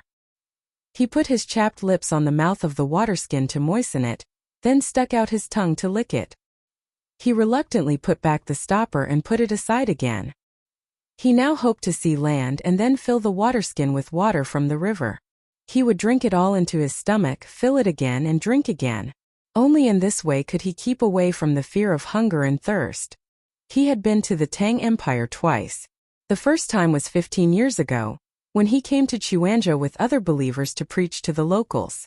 At that time some people died on the road, but those who survived gave the great gift of Allah to the locals. Then he went back with the local silk and porcelain, which were all contributed by the believers of Chuanzhou to Allah. When he returned, he was given a portion and exchanged it for sheep and camels. This was a gift from Allah for preaching and he was grateful to Allah. But a drought took away all his wealth. He thought that it was Allah's punishment for not continuing to preach, so he came again. 3 years ago he successfully survived under the protection of Allah and set foot on the land of Chuanzhou, waiting for the local believers to welcome him. However, he found that he was wrong. There were no believers. The temples that were originally built by believers were demolished, and the land was taken back. In the past, very few people came to preach. They were all helping the locals in exchange for food. The light of Allah could no longer illuminate the earth beneath his feet. Khalisi Muhammad creepily inquired with a person who came from the same place and found out that the locals no longer believed in Allah, and the name of Allah was gradually forgotten. They now believed in 2 people named Xiao Bao and Cuckoo, as well as their emperor. This was because their faith was not firm enough. A group of infidels, they did not know that when they gave up on Allah, Allah also gave up on them. Whether dead or alive, they would all be punished by Allah. Khalisi Muhammad had always felt that he was the messenger of Allah, and that he would turn everyone he met into a follower of Allah. But before he could continue preaching, his fellow believers began to evacuate, and he was taken away from the great Tang by someone else. Half a year after he returned, he received the news that the followers of Allah were planning to shine the light of Allah on every inch of land. But it was likely to be seen through by the infidels. The followers of Allah were not afraid of death, but they had to survive to continue to let others know of the greatness of Allah. Another 2 months passed, and he learned from his well-informed friends that the great Tang had launched a war against Allah's believers. They were using evil weapons to force believers back into Allah's embrace, and they might even launch an even larger war. So he was sent out to lead a ship to the prosperous Hangzhou of the great Tang to capture people who did not believe in Allah, and launch a holy war against the infidels. When he came out, there were 40 ships, 60 people on each ship. They came from the sea, but they could not be discovered by the infidels' ships. Otherwise, the infidels would use evil weapons again to sink their ships. Khaleesi Muhammad Creeley wondered why he did not have such weapons. The Almighty Allah could not be worse than the infidels. It must be Allah's test. People who believed in Allah were not afraid of evil weapons. There are really many infidels' ships. Khaleesi murmured a hoarse voice in his throat, and reached out to touch the water bag, and finally resisted the desire to take another sip. He remembered the ship he saw not long after he went out to sea. The ship was fast, big, and had sails but no oars. Not only did it have the same jib sail as his ship, but it also had a horizontal sail. When the wind was favorable, they hung full sails, and when the wind was against, they lowered the sails, but their speed was faster than when they hung the sails. He heard that this was a thing called a steam engine, which was also made by the infidels and full of evil. The infidels' ships followed the outline of the land. Then his side could not continue to move forward according to the previous plan, otherwise they would be sunk by their gunships. The only way he could take was to go around. After going around and around, he encountered a strong wind, and the sea fell from the sky. One ship after another sank, and he did not know which wave knocked him unconscious.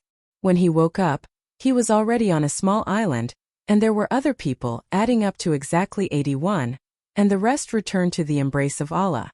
The wreckage of ships floated on the sea around the island, and only 2 ships were still intact. Everyone began to repair the ships and continue to move forward with the test of Allah. Even if there were only 81 people, even if there were only 2 ships left, the fire of the holy war would not be extinguished. Let the infidels know that Allah cannot be used to blaspheme, and dirty souls must be purified. But what about the land? What about the civilians of the infidels?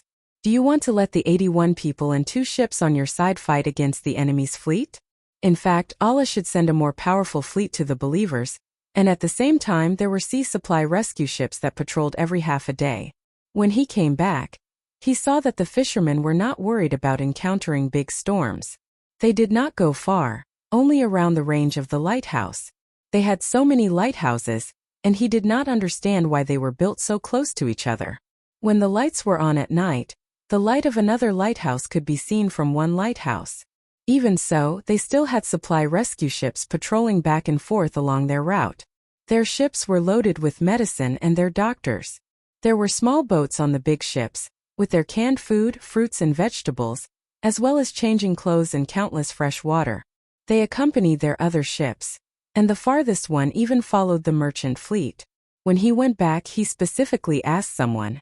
The fresh water on the supply rescue ship was free of charge for the merchant fleet, and other things were not expensive. For their fishing boats, everything was free. He heard that he saw a pagan fishing boat was damaged by a whale. At that time, a supply ship passed by, rescued the people in the water, and then gave the fishermen a boat so that they could continue to fish. How could the sinful infidels be like this? That was what the believers of Allah should enjoy. There are boats, I see boats. The shouts of others interrupted Khaleesi's thoughts. He stood up and followed the eyes of others. Sure enough, there were boats, 2 small boats, undulating with the sea. If you did not look carefully, you would not find them at all. It's a fishing boat. Someone shouted happily. Khaleesi was also happy. They met a fishing boat not far from the shore. First, they would catch the fishermen, then secretly go to their land and catch more people.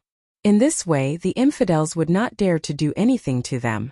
They believed in Xiao Bao and Cuckoo, and they cared about their lives very much. The people on the 2 boats began to drink water. They did not need to save anymore.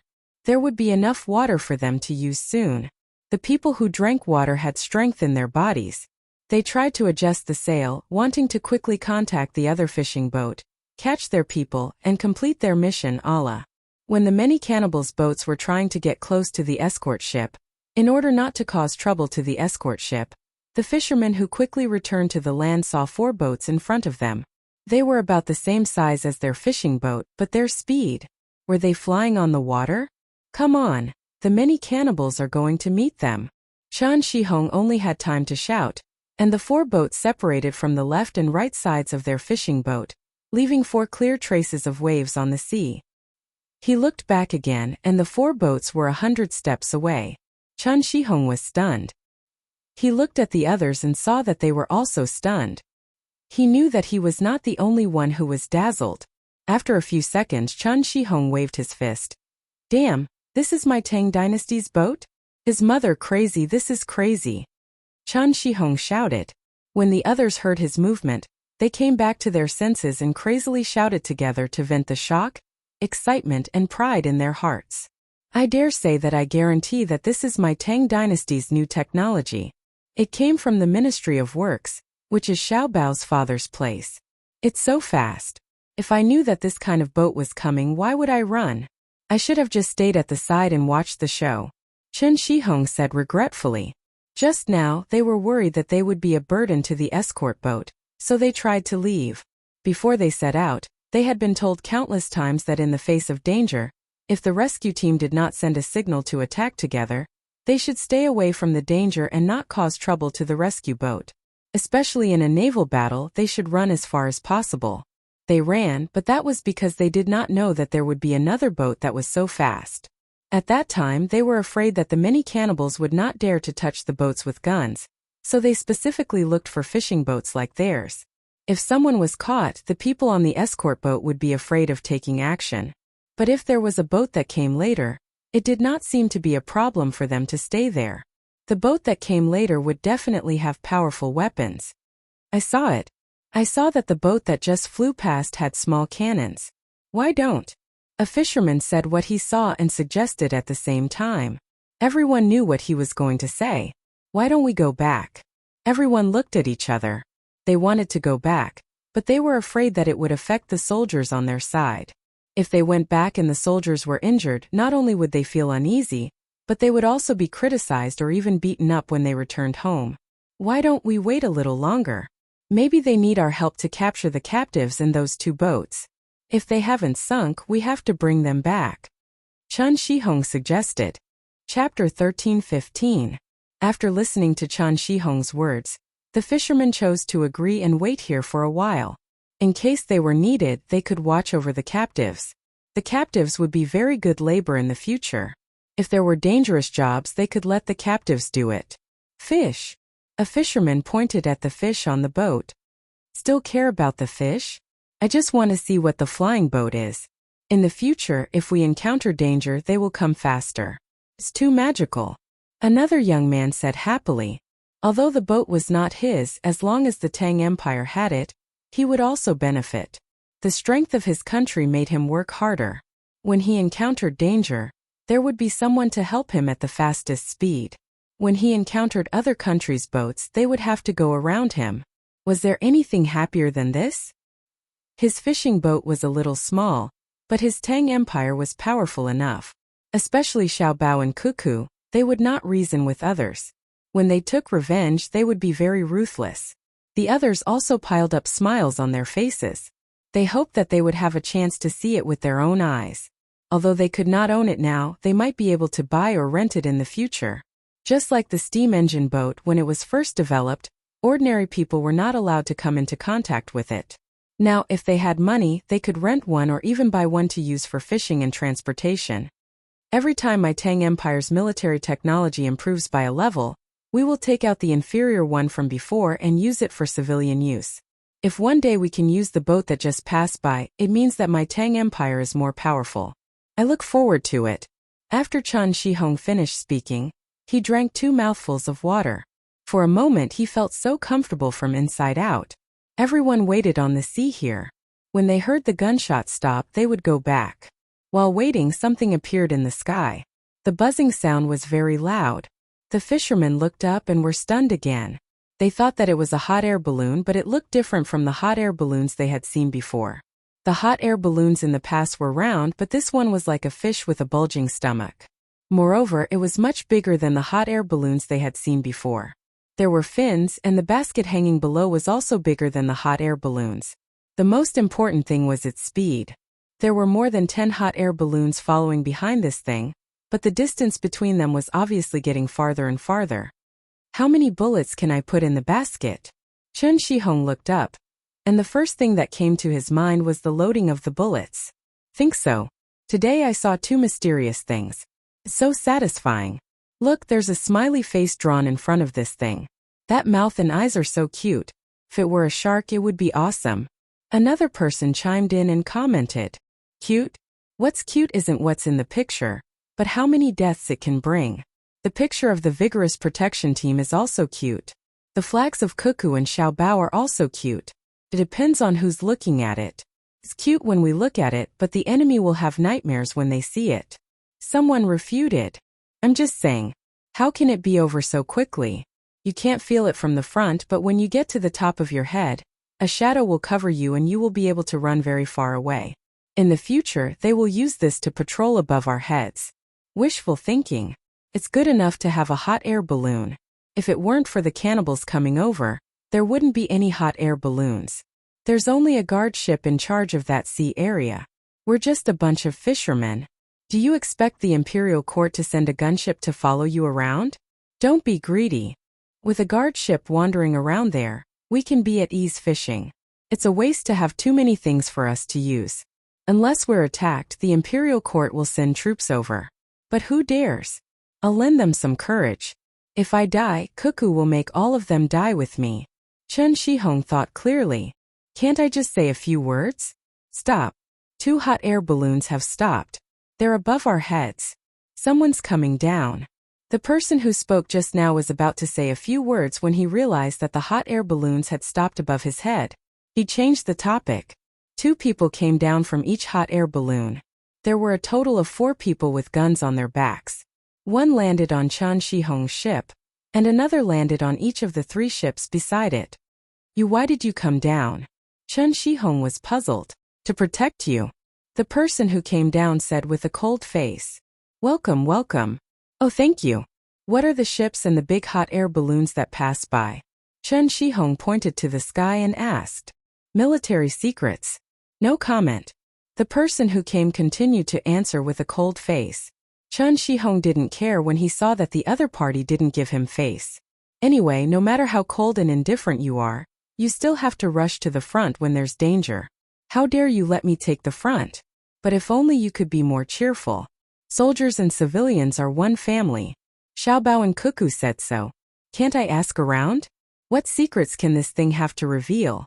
Chen Shihong cursed in his heart. The 4 people who came down began to check their weapons. The guns on their backs were the kind that had a strong penetrating power. The stopping power was relatively small, and they were mainly used for long-distance shooting. The 4 people were very serious. They first took the guns apart to check, then reassembled them.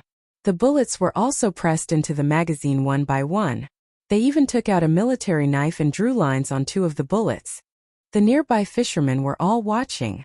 No one made a sound. They had never touched a gun before.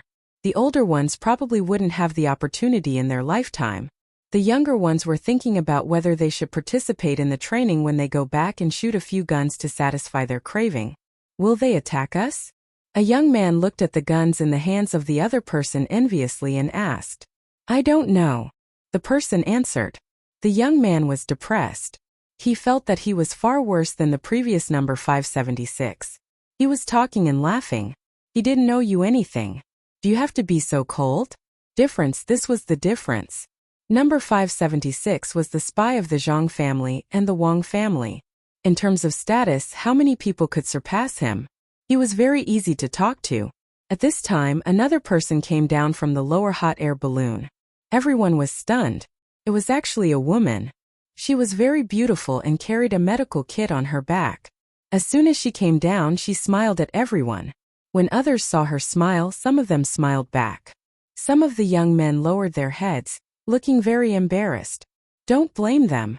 The 4 of them are new recruits. They have never been on the battlefield. They have only trained for 3 years. Usually the instructor is strict, so they don't dare to joke around. They will be fine after they get familiar with it. The female medic smiled and explained to the crowd.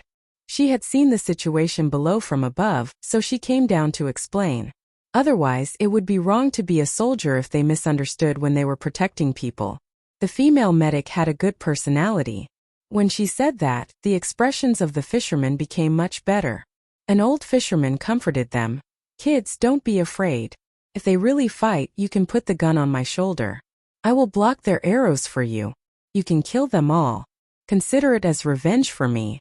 I have one foot in the coffin. I am not afraid of death. Uncle, it's good to hear you say that. But if there is really danger, you have to retreat. If you block them, they will die when they go back. If you don't die, they will lose a layer of skin when they go back. Why don't you think, Uncle? You are all like wood. The female medic smiled and said to the old fisherman. Then she changed her expression and gave orders to the 4 people. Yes, Princess Tongbei. Uncle, I apologize. The person in front of Chan Shihong was still as cold as before. He apologized to the old fisherman who spoke just now. Everyone started not paying attention to his apology. Instead, they looked at the female medic. Princess. Princess Tongbei? Which prince's daughter? Why did she come here? Princess, why don't you get married and stay at home? Why are you running around? Princess Tongbei glared at the soldier and explained with a smile. My brother is Li Sun, Prince Tang. Now, he has nothing to do all day, so he runs between Tong'an Prefecture and Bohai Prefecture. He said that the ice sculptures there are good in winter.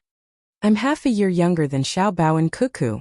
I've been studying medicine since I was 6 years old. I just graduated from medical school last year and went to the border between Xinlua and my dynasty for an internship. In fact, I was using the people from Xinlua to practice. I originally planned to stay there when spring was warm, but it was too cold when spring was cold, so I came here. In the end, it was too hot. Today we are holding a joint exercise. I'm flying with this balloon. I didn't expect that as I was flying you guys would encounter many cannibals. Look, it directly changed from an exercise to a real battle. Let me measure your blood pressure. Everyone suddenly understood. No wonder they came so quickly. It was as if a ship flying on the water could travel. The hot air balloon came at the right time. That's not right. Why did you choose this time for the exercise? Chen Shihong was not stupid. The timing was too coincidental. To put it bluntly, we were worried that the patrolling people in front would not discover the cannibals and set up another line of defense behind. We couldn't tell the locals or there would be panic. We were just looking for an excuse. Princess Tongbei did not hide it at all. After all, the enemy had already been discovered.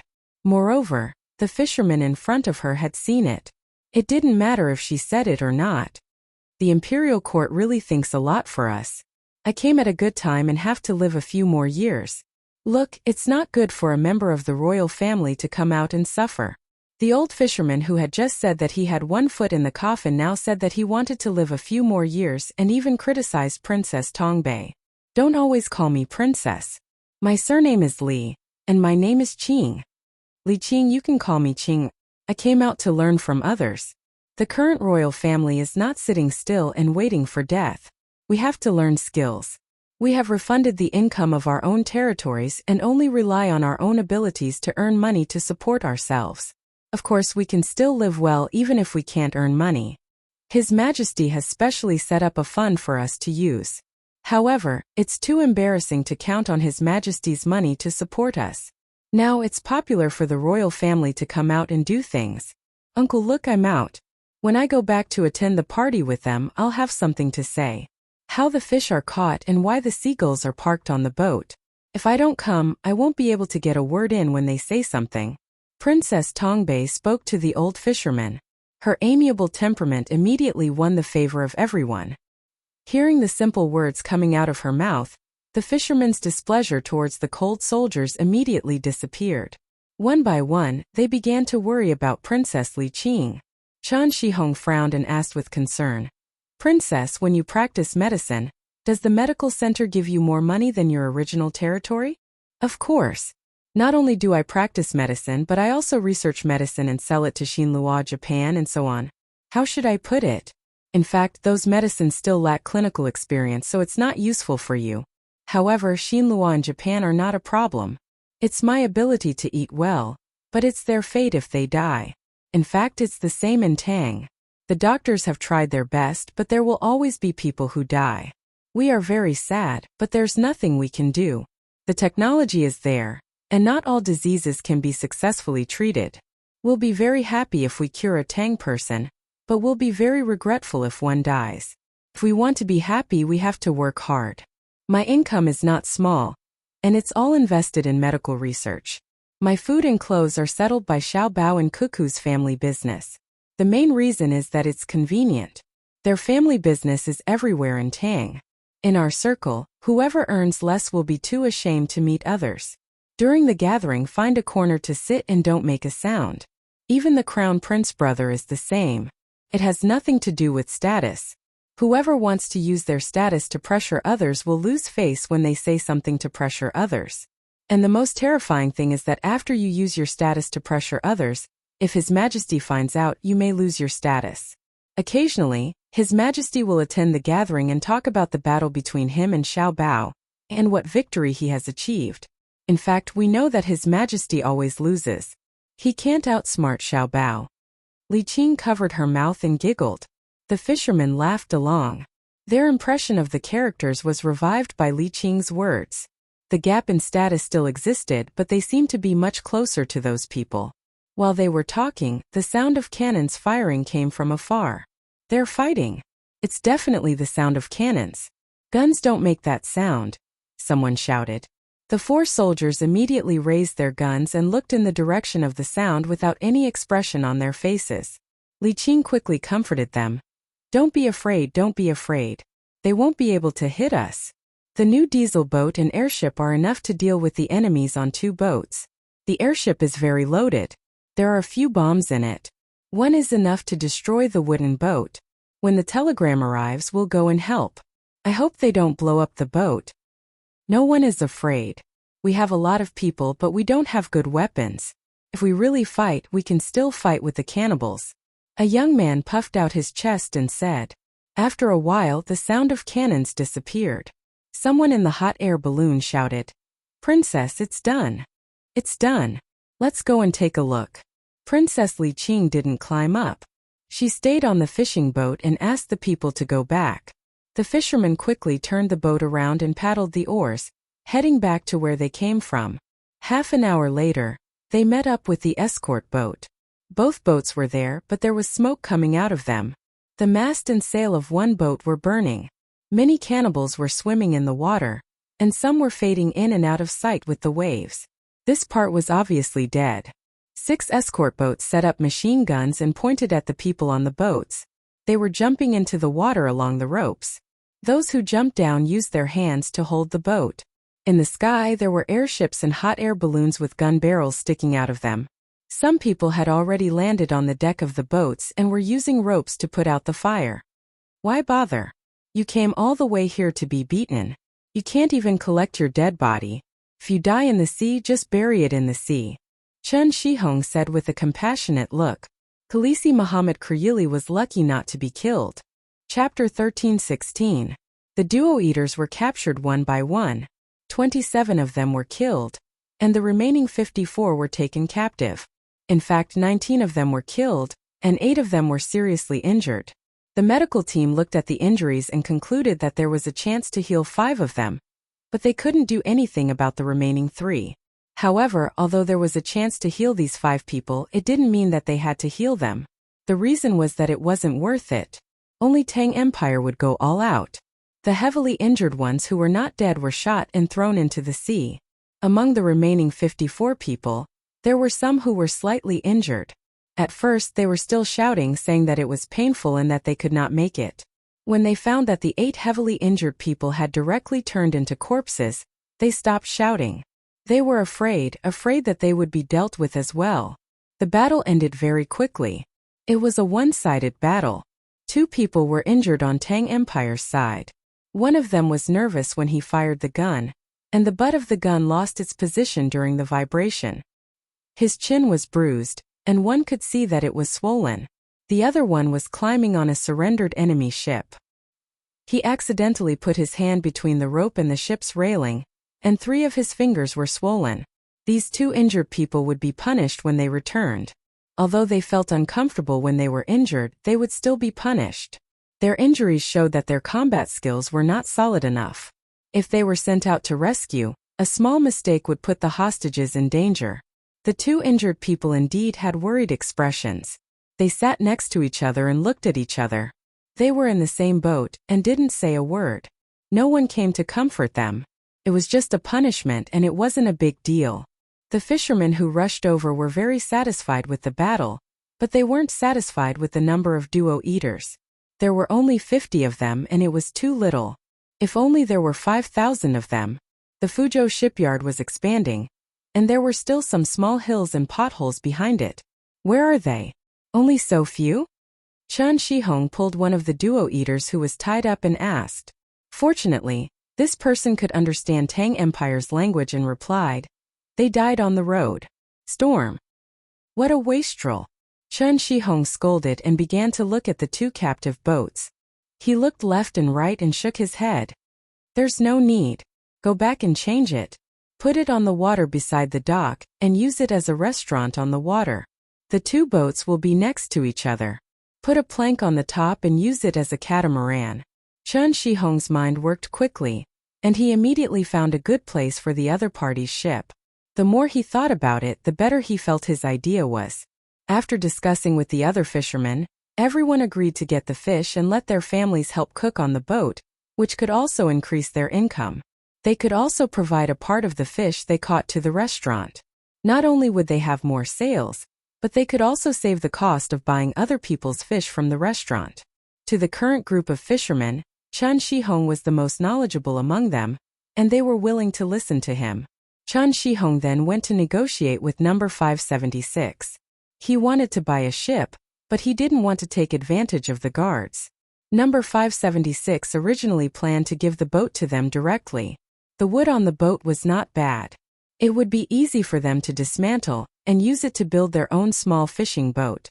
Now that she heard that Chen Shihong wanted to buy it, and that he even had the intention to negotiate, her attitude changed.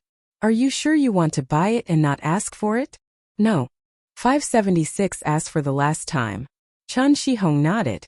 He suddenly felt that he had heard number 576's words today, but he couldn't remember it at the moment. 500 strings of coins. Give me the money and the boat is yours. Number 576 gave a price. Rob? 200 strings of coins is enough to build a new one, including the mast and the sail. Look at that one, the mast is gone. If we didn't deal with it in time, the boat would be gone too. The sail on the other boat is also broken. Later on, we still have to cut the mast. The wood is good, and it's more than enough to make the beam of 2 rooms. Now it's a second-hand boat, so we have to buy it back. At most 120 strings of coins. 100 strings of coins, yes, more than that, you have to take it back to play with yourself. Chen Shihong almost offered 120 strings of coins, but fortunately, he reacted quickly enough. 100 strings of coins for you, but in the future when we eat at your restaurant on the water, you have to give us a 20% discount, and it will always be like that. Number 576 bargain with additional conditions. No, it's expensive. You have been eating here and you are taking advantage of me. 50 strings of coins, I will give you a 5% discount in the future, but you can't order expensive dishes. Chen Shihong was thinking about the price. Number 576 shook her head and said with a smile, when it comes to doing business you are too far behind. Don't mention young Master Xiaobao, even Xiaobei and the rest are better than you. If it were Xiaobei and the rest, they would immediately agree. Why? Chen Shihong couldn't figure it out. Because you will also profit from the 20% discount. When we eat at your restaurant we have more people, so you will naturally earn more. At the same time it will also give publicity. When others see the soldiers stationed in Fuzhou eating at your restaurant, they will think that the food in your restaurant is good. If you continue to bargain, I will sell the boat to others for 150 strings of coins, and we will have a 20% discount when eating there. I believe many people will rush to buy it. Number 576 was a little disappointed. Although the fisherman opposite her was smarter than other fishermen, there was a limit to his intelligence. He didn't consider the problem comprehensively enough. Chen Shihong slapped his thigh hard. Oh, I remember. No wonder we are so familiar. The newspaper reported that between adults and children, if the child asks for something, you will give it if you can. If you can't, you will explain clearly. If you negotiate with the child, you have to accompany the child to negotiate even if it's just a copper coin. Let the child understand that family is family, and an agreement is an agreement. Just like when Xiaobei and the rest negotiated with Xiaobao and Cuckoo. I have learned another skill. When I go back, I will do the same for my children and nurture them. But there is a problem. Number 576 looked at Chan Shihong and motioned for him to continue. The problem is that we can't take out 100 strings of coins in cash. We are building a new house and life is better now. It's not like before, where we can only take out the money saved by several generations to build a house for the children who are about to get married. It's easy for us to make money. We can tear down all the small houses in the past and build a 2-story building. We can add a big yard, grow vegetables in the front yard, and rear pigs in the backyard. The seaweed washed up by the sea can be used to feed the pigs. The money can be used to hire people and buy materials. If it's not enough to buy a boat, there is still the cost of opening a restaurant. Chen Shihong showed an awkward expression. However, there was a hint of happiness between his eyebrows. It seemed that he was looking forward to the new house. Congratulations, congratulations. Number 576 cupped his hands and was happy. Chen Shihong smiled shyly. Thank you. I want to say thank you. The longevity tablets of Xiaobao and Cuckoo will never be removed. Who is good and who is bad we know in our hearts. If other officials have money, we will be suspicious. If Xiaobao and Cuckoo have money, we think it's normal. We don't care about the rule that officials can't do business. Thank you. Number 576 also thanked him. He was praising his master's family. Then he gave an idea. You can tow the 2 boats back and then use the 2 boats to get a loan from the bank. The people in your family who run the restaurant are women and older, right? In their name, the bank will give a very low loan interest. If you have people in your family who are not very healthy, the loan interest given by the bank will even be lower than the interest of your savings. There is also the government's tax reduction policy. 2 boats can get a loan of 100 strings of coins from the bank? Chen Shihong didn't believe it. The bank usually estimated the price of things very low. No. Number 576 shook his head. But you can give a loan of 100 strings of coins to the restaurant of 2 boats. If you use the restaurant to get a loan, it's a project. If you use the boat to get a loan, it's a physical mortgage. According to the risk ratio of investment return, the risk of the former is less than the latter. The bank will evaluate it. I've learned something new. People often say that any one of the people from the Zhang family and Wang family is very powerful. Today I agree with this saying. If you use this idea to deceive people, your 2 families will definitely be invincible. Chen Shihong said gratefully. Number 576 was still smiling and said, the highest level of deceit is not how to deceive, nor who to deceive, but to not deceive anywhere. My wife said since she was very young that there are no deceivers in this world. Everyone is good, I've heard. It is said that Cuckoo was laughing at that time. A maid said that there was a deceiver on the other side of the bridge. In the end, Cuckoo said how could it be possible? Good people, they are all good people. Go bring Xiaobao here. I can't help but laugh when I think of it. I did as you said. Will the bank think that we are not honest? Chen Shihong laughed happily for a while, then turned back to the topic and became serious. Number 576 said with certainty, Go. This is not deceit because deceit does not make one invincible. The real invincible is benevolence. The imperial court has a policy of supporting people. Benevolence leads to people's hearts. Chen Shihong happily continued to discuss with the others. After that, they decided to send people to watch over the area while the other fishing boats brought the captives back. When they arrived at the seaside, they would hire a big boat to help pull the 2 boats back. It would be too slow if they dragged the boats themselves, so everyone agreed. Chen Shihong told number 576 what they had discussed. Number 576 proposed to use 4 new boats to help pull the 2 boats back directly. There was no charge, and they could see how the new boat's power system was. When the fishermen heard this, they were happy. They were happy not because they could save money, but because they could see the boats that flew on the water before. Li Qing, the princess of Tang Bay, introduced the boats to the fishermen like a tour guide. I don't know how many new boats the Ministry of Works has built in total. I only know that they sent 4 to Fuzhou and 4 to Quanzhou. Luzhou might have more, but they didn't tell me. As a princess, I don't have the power to ask. The information I can get is that there are small diesel engines behind the 4 boats. The workmanship is more delicate and the failure rate is higher. Especially the propeller at the bottom, it was calculated by Xiao Bao and Cuckoo. Yes, it was calculated. This is the importance of knowledge. After that, the Ministry of Works sent skilled craftsmen to grind it little by little on the lathe, and it almost had to be remade. It's not that it's impossible, but it's Xiao Bao and Cuckoo's request. When it comes to noise, thrust, and so on, the unqualified products are quite good when used on other boats. It's just that they don't meet their requirements. Princess Qinger, we know. It said that Xiao Bao and Cuckoo want to build our own Tang heavy industry. The requirements for craftsmen are very high. With a casual look and touch, they can find the difference of 0.2 millimeters. The most simple training class is to graduate. It requires a small hand file and an iron rod to make a beautiful multifunctional hammer. With this hammer, you can make better things with the hand file, and then continue to work with it. What we want to know now is when we can use this boat.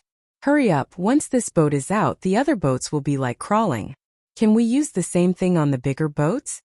A fisherman mustered up the courage to speak to Princess Li Qing. His hand was pinching his leg hard and he was nervous. It was the first time in his life that he talked to a beautiful princess. In the past, he would not even dare to think about it. He thought that he was a good-for-nothing. Princess Li Qing sensed the other party's nervousness and felt a little disappointed. She felt that she had not done a good enough job. If Xiao Bao and Cuckoo were here, she believed that the fishermen would not be so nervous. However, in reality, their status was much higher than hers.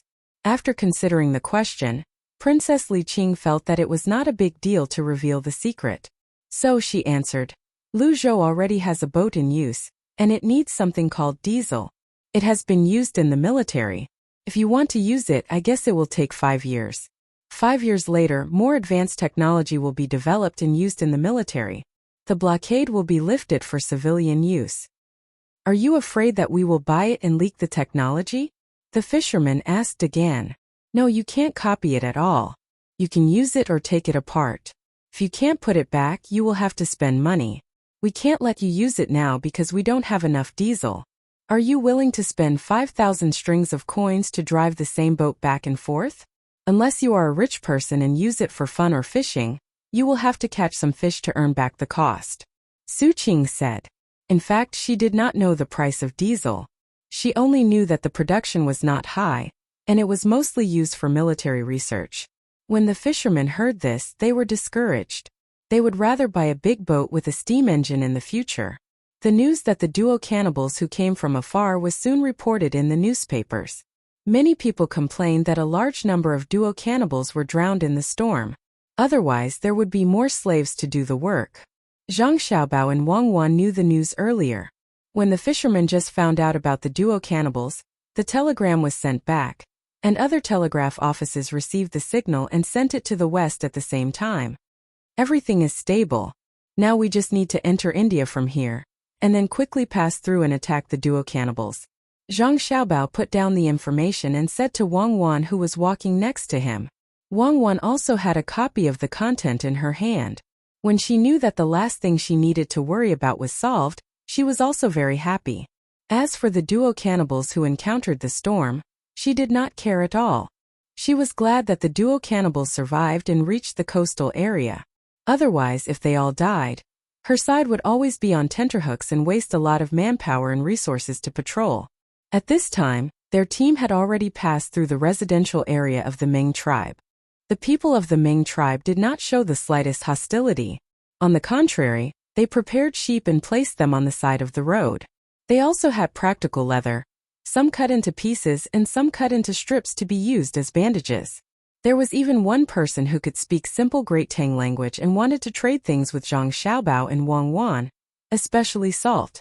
Zhang Xiaobao thought about it and did not trade for salt with the locals. Instead, he introduced the person surnamed Quan, who was going to be the interpreter, to them so that they could trade among themselves. The team only exchanged some silk with the Ming people and some crop seeds. They told them to plant them well, and that they would be very valuable in the future. The interpreter surnamed Quan very proudly told the Meng people that they had an inexhaustible supply of salt and that the price was cheap. If they wanted to trade, they could bring something with them. At the same time, he warned the other party not to use force to snatch the salt, because there were great Tang soldiers stationed there, and their weapons were very powerful. The Ming people did not dare to believe it at first, but when they received confirmation from Zhang Xiaobao, they were very happy. The person who spoke simple Great Tang language had not even seen the real thing and had not even begun the trade, but he could not help but haggle with the Quan people. He pointed at a sheep and said, "1 sheep for 1 leather bag of salt." Zhang Xiaobao looked at the sheep. Its wool weight was around 40 jin, which was not considered small. That leather pouch could probably hold about 10 caddies of water, but the salt pouch was much heavier. It could hold about 20 caddies. The Quan person shook his head with a smile. The Meng person said again, "This." He gestured to half of the bag. The Quan person still smiled and shook his head. The Meng person thought about it and then lowered his hand to about 1/10 of the water bag. He then looked at the Quan person. This was after considering that the other party had said that there was a lot of salt. Otherwise, he would have been willing to bring another sheep with the same amount of salt. The Quan person picked up half of the sheepskin and said to the Meng person, "This sheepskin can be exchanged for a bit of salt." The Meng person was angry. He thought that the other party was lying to him. How could a bit of sheepskin be exchanged for a full bag of salt? The Quan person quickly said in the other party's language, "It's true. There is a lot of salt. You can dig it up. Some of it can be eaten directly, and some of it needs to be processed. It's not worth much. I also want to sell it to you at a high price, but I'm afraid that Xiaobao and Cuckoo will be angry. If you don't believe me, you can bring a few people back with me. I'll let you see with your own eyes how much salt there is. No matter how much you eat, you won't be able to finish it.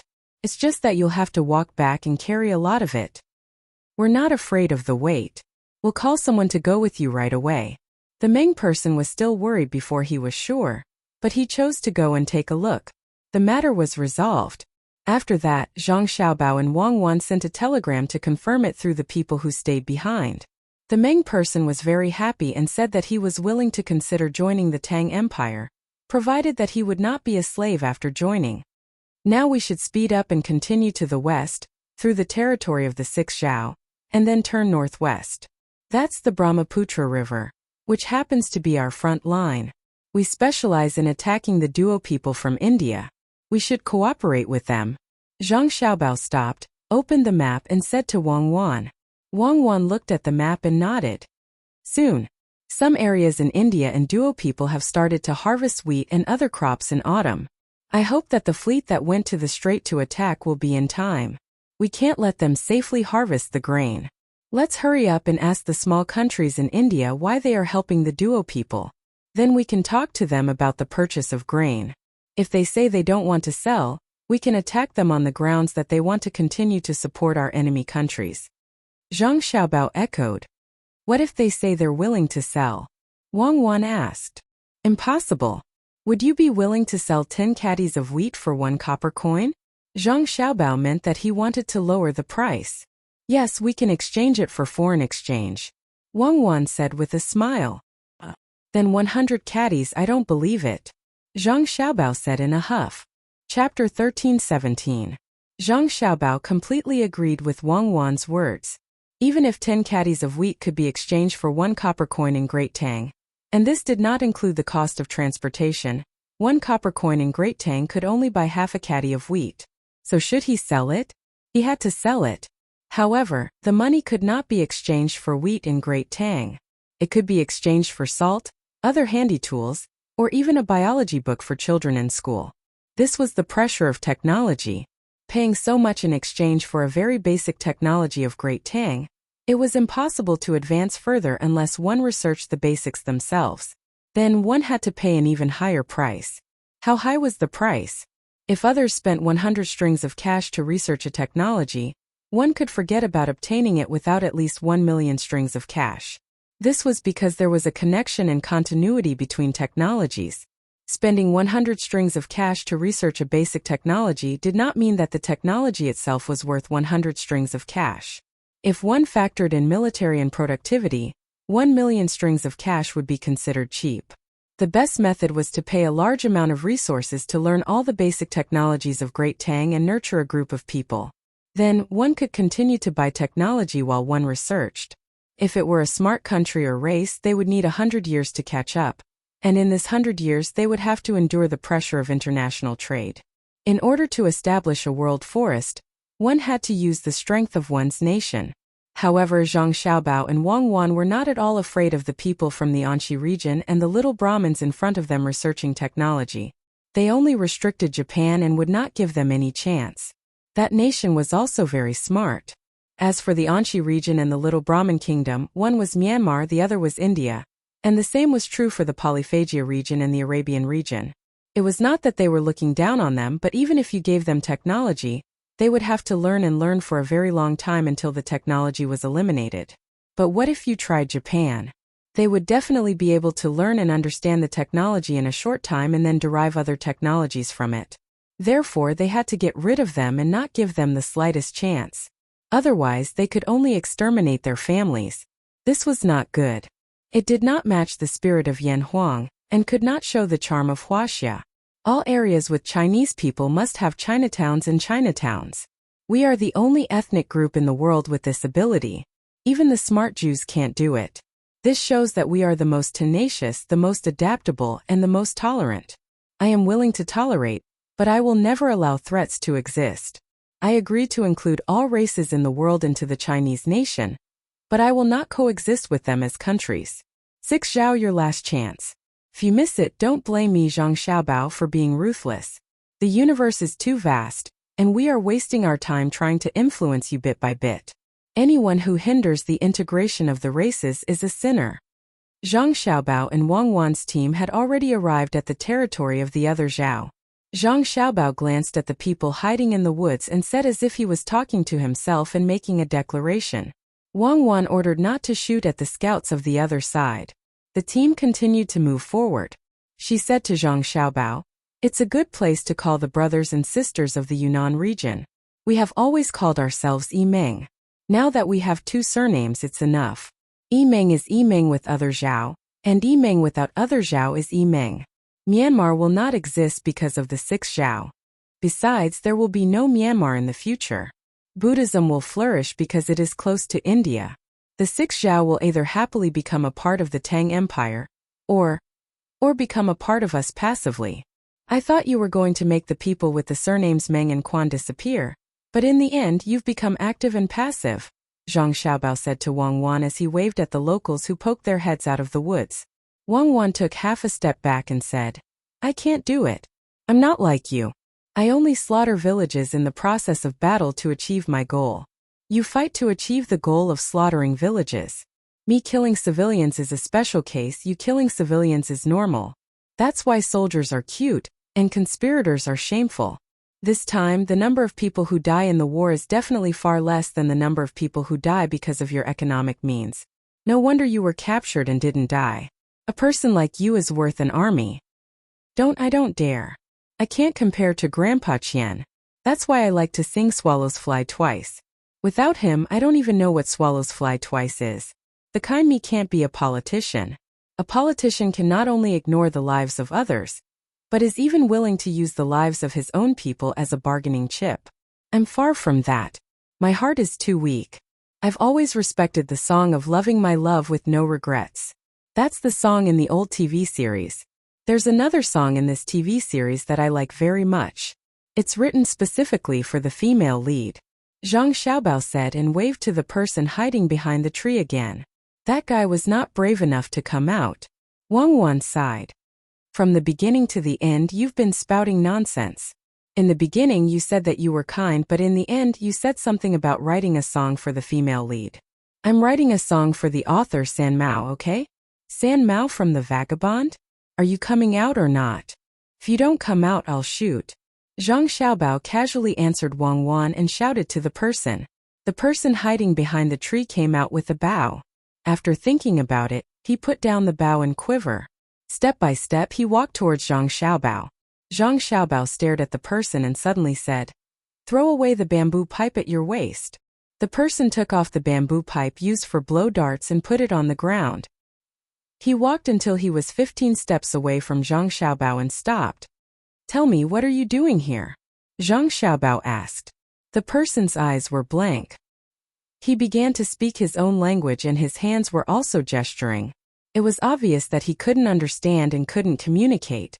Zhang Xiaobao was amused. Wang Wan also laughed. Patting his forehead, Zhang Xiaobao said to the person, "I'm so worried. Who sent such an interesting thing like you? Could it be the person standing behind you?" The person turned around and looked back. There was no one behind him. "There's no one, right? I know there's no one, but I also know that you can understand me. Don't make me laugh. Come, it looks like you don't have it easy. Take this salt. I remember there was no embargo on you. Don't you usually eat salt? Your skin is really bad." When Zhang Xiaobao saw through the person still pretended to be ignorant. Zhang Xiaobao had to signal the person next to him to take a bamboo tube of salt and throw it to the person. Then he commented on the person's skin. The person took the bamboo tube, opened the lid, dipped his hand in the white powder, put it in his mouth and sucked. His eyes immediately narrowed. He nodded repeatedly and said to Zhang Xiaobao in the Tang language, "Delicious, thank you." "You're welcome," Zhang Xiaobao humbly replied. The person licked again. "It's really delicious. Thank you," Zhang Xiaobao said. "You're welcome," the person replied. Wang Wan couldn't help but laugh and said to Zhang Xiaobao, "Are you doing crosstalk with him?" Crosstalk, you know? Come, little brother, seeing that you're younger than me, come closer. Don't worry, I won't harm you. There are canned food, one for each of us. We can chat while eating and also drink some wine." Zhang Xiaobao beckoned the person forward. Someone brought over canned pork ribs, not the small kind, but more than 2 caddies. Another person brought over a wine glass that could hold half a caddy and filled it to the brim. There was no need to heat it, as the temperature here would make the wine warm. The person hesitated. "Come and eat. If I want your life, I don't need to use poison. I have something to ask you, and I need you to help me pass on a message." Zhang Xiaobao opened the canned food and invited the person again. The person thought for a while and finally came in front of Zhang Xiaobao. The two of them sat on the ground. Zhang Xiaobao passed a small knife to the person and took one for himself. He first put a piece of pork rib into his mouth and ate it. The person took the knife and looked at it first, then looked at Zhang Xiaobao and learned to eat a piece of pork rib. After chewing twice, a satisfied look appeared on his face. "Delicious, right? Come, let's drink. It's strong, slow down." Zhang Xiaobao took a small sip. He couldn't raise his head and drink 60% wine. It wasn't that he couldn't drink half a caddy, but it was a pity. When drinking strong white wine, one had to experience the mouth, esophagus, and stomach first cool down and then suddenly warm up. At the same time, there was also the smell of alcohol in the aftertaste. Good wine had to be spicy when it entered the mouth, and then a line went down the stomach, and then the aftertaste was fragrant. Bad wine was fragrant when it was drunk, but the throat would first hurt, and then the stomach would be cold, and the aftertaste would be bitter. Aged wine belonged to the former, and blended wine belonged to the latter. And any white wine that didn't exceed 50% was not a good white wine. Zhang Xiaobao felt that the wine in his house was not bad, but this person just drank a mouthful and choked. It was as if there was a piece of cotton in his throat. "I told you to drink less, but you insisted on drinking a big mouthful. Hold your breath and eat the canned food," Zhang Xiaobao complained. This person was really obedient. He immediately ate a piece of pork rib and swallowed it. He let out a long breath, rolled his eyes and praised, "Good wine, good meat. The wine is good wine, but the meat is just as a..." The two of us are eating canned pork ribs. I actually like to eat it, but more people like to eat lamb chops, steak and deer chops. It's just that ordinary people can't eat the latter too. If you have sheep herders here, we are willing to exchange a can for 20 caddy of lamb chops. You feel that you are making a loss, but in fact we need to transport the canned food here and add a lot of spices. When the lamb chops are raw, it is 20 caddy, but when it is cooked, it will be reduced by a lot. You eat it every day, so you should know. There is also the leftover tin. In Tang, canned food is divided into glass jars, tin jars, and bamboo jars. Glass jars are usually filled with fruits because fruits have acid and will react with the tin. It's useless to tell you this. Anyway, it's just tin. After eating the food inside, the tin can still be used. You can use the box as a bowl, right? The lid can be used as a knife. It's very sharp. If you don't believe me, you can gently cut it and see if you can cut it. Are you stupid? You're too honest. Who sent you here? You're too honest. Who sent you here? Someone come. Zhang Xiaobao tried his best to explain why the canned food could be exchanged for so much lamb. In the end, the other party used the lid of the can to cut his hand. Sure enough, it was cut, and blood kept flowing out from his index finger. A medic brought gauze and medicine to help bandage it. It was just a small wound, so it was fine. Don't let your cut finger come into contact with water for 2 days. Take off the gauze before you sleep tonight. Luckily, I said cut your hand. If I said cut your neck, you would have committed suicide in front of me. How can I explain to your tribe? It's not that I care about killing one of you. The problem is that I am innocent. If I didn't kill you, then I didn't kill you. Why should I take the blame? This roll of gauze and the rest of the medicine are all yours. Don't laugh as if you are taking advantage of me. I would rather not be injured than to take these things. Zhang Xiaobao was speechless. At the same time, he showed a sad expression. This person tucked the gauze and medicine into the animal skin belt at his waist like he was hiding a treasure. He smiled at Zhang Xiaobao and said, "My name in Tang is Li Yunyan. Your medicine is very valuable. These medicine and gauze can be exchanged for 5 sheep. Li Yunyan is a girl's name, okay? Fine, you can call me that. In fact, the medicine you have now contains local herbs. It's just that when we use it, it's more effective than the medicine you make yourself. The medicine and gauze are not even worth a caddy of lamb. If you use 5 sheep to exchange for it, how much will you pay? That's why you should go back and tell your king that the current Tang is different from the past Tang. If he wants to destroy you, he can destroy you. If he wants to make your life better, he can make your life better. It's not a complete surrender. In fact, it's just a small portion of you who want to have absolute power over the majority of you. They would rather have a bad life in the tribe than lose their power. It's a very selfish behavior." Zhang Xiaobao continued to say to the man who called himself Li Yunyan. Li Yunyan lowered his head and thought. He ate 2 ribs and even chewed the bones. Then he asked, "Are you willing to give up your power?" "You are asking a deep question. Of course I am not willing. But I can make the people who give me power live better lives. I also have the ability to maintain my power. I can also ensure that they are not bullied by others. If they bully others, I will help them bully others. Can your king do that?" Zhang Xiaobao frankly admitted that he would not give up his power, but he also pointed out his advantages. Li Yunyan shook his head. "No, but we are willing to fight to the end. The sheep you killed may also think the same. Do you care if the sheep resist? In other words, you don't care about us, right?" "Wrong. We care about you. We don't want to go to that step. We want to continue to expand and fight to the west. I can't sleep well if you are in the middle. What benefits can you give us? Didn't we already give you the technology to build a factory?" "What factory?" Li Yunyan curled his lips. Zhang Xiaobao began to look at him again. After a while he nodded and said, "I can see that you are not a scout. You are the person your tribe sent to contact and negotiate with us. And you are very familiar with many things. If I kill you now, your entire tribe will cry. Not only will they cry, but they will also be very helpless." Li Yunyan smiled and said, "You are a man with an Adam's apple. You smile like a woman. Change your name. I understand what you mean. You are the last person to take out. Your tribesmen are all looking at you, looking at us. I really can't kill you. I need someone who is familiar with the Tang Empire. The technology to build the factory was provided because you participated in the Japanese's conspiracy against the Tang Empire. In a few days, there will be a large number of logistics and supply teams passing by your place. There are not many armed guards and there are things there.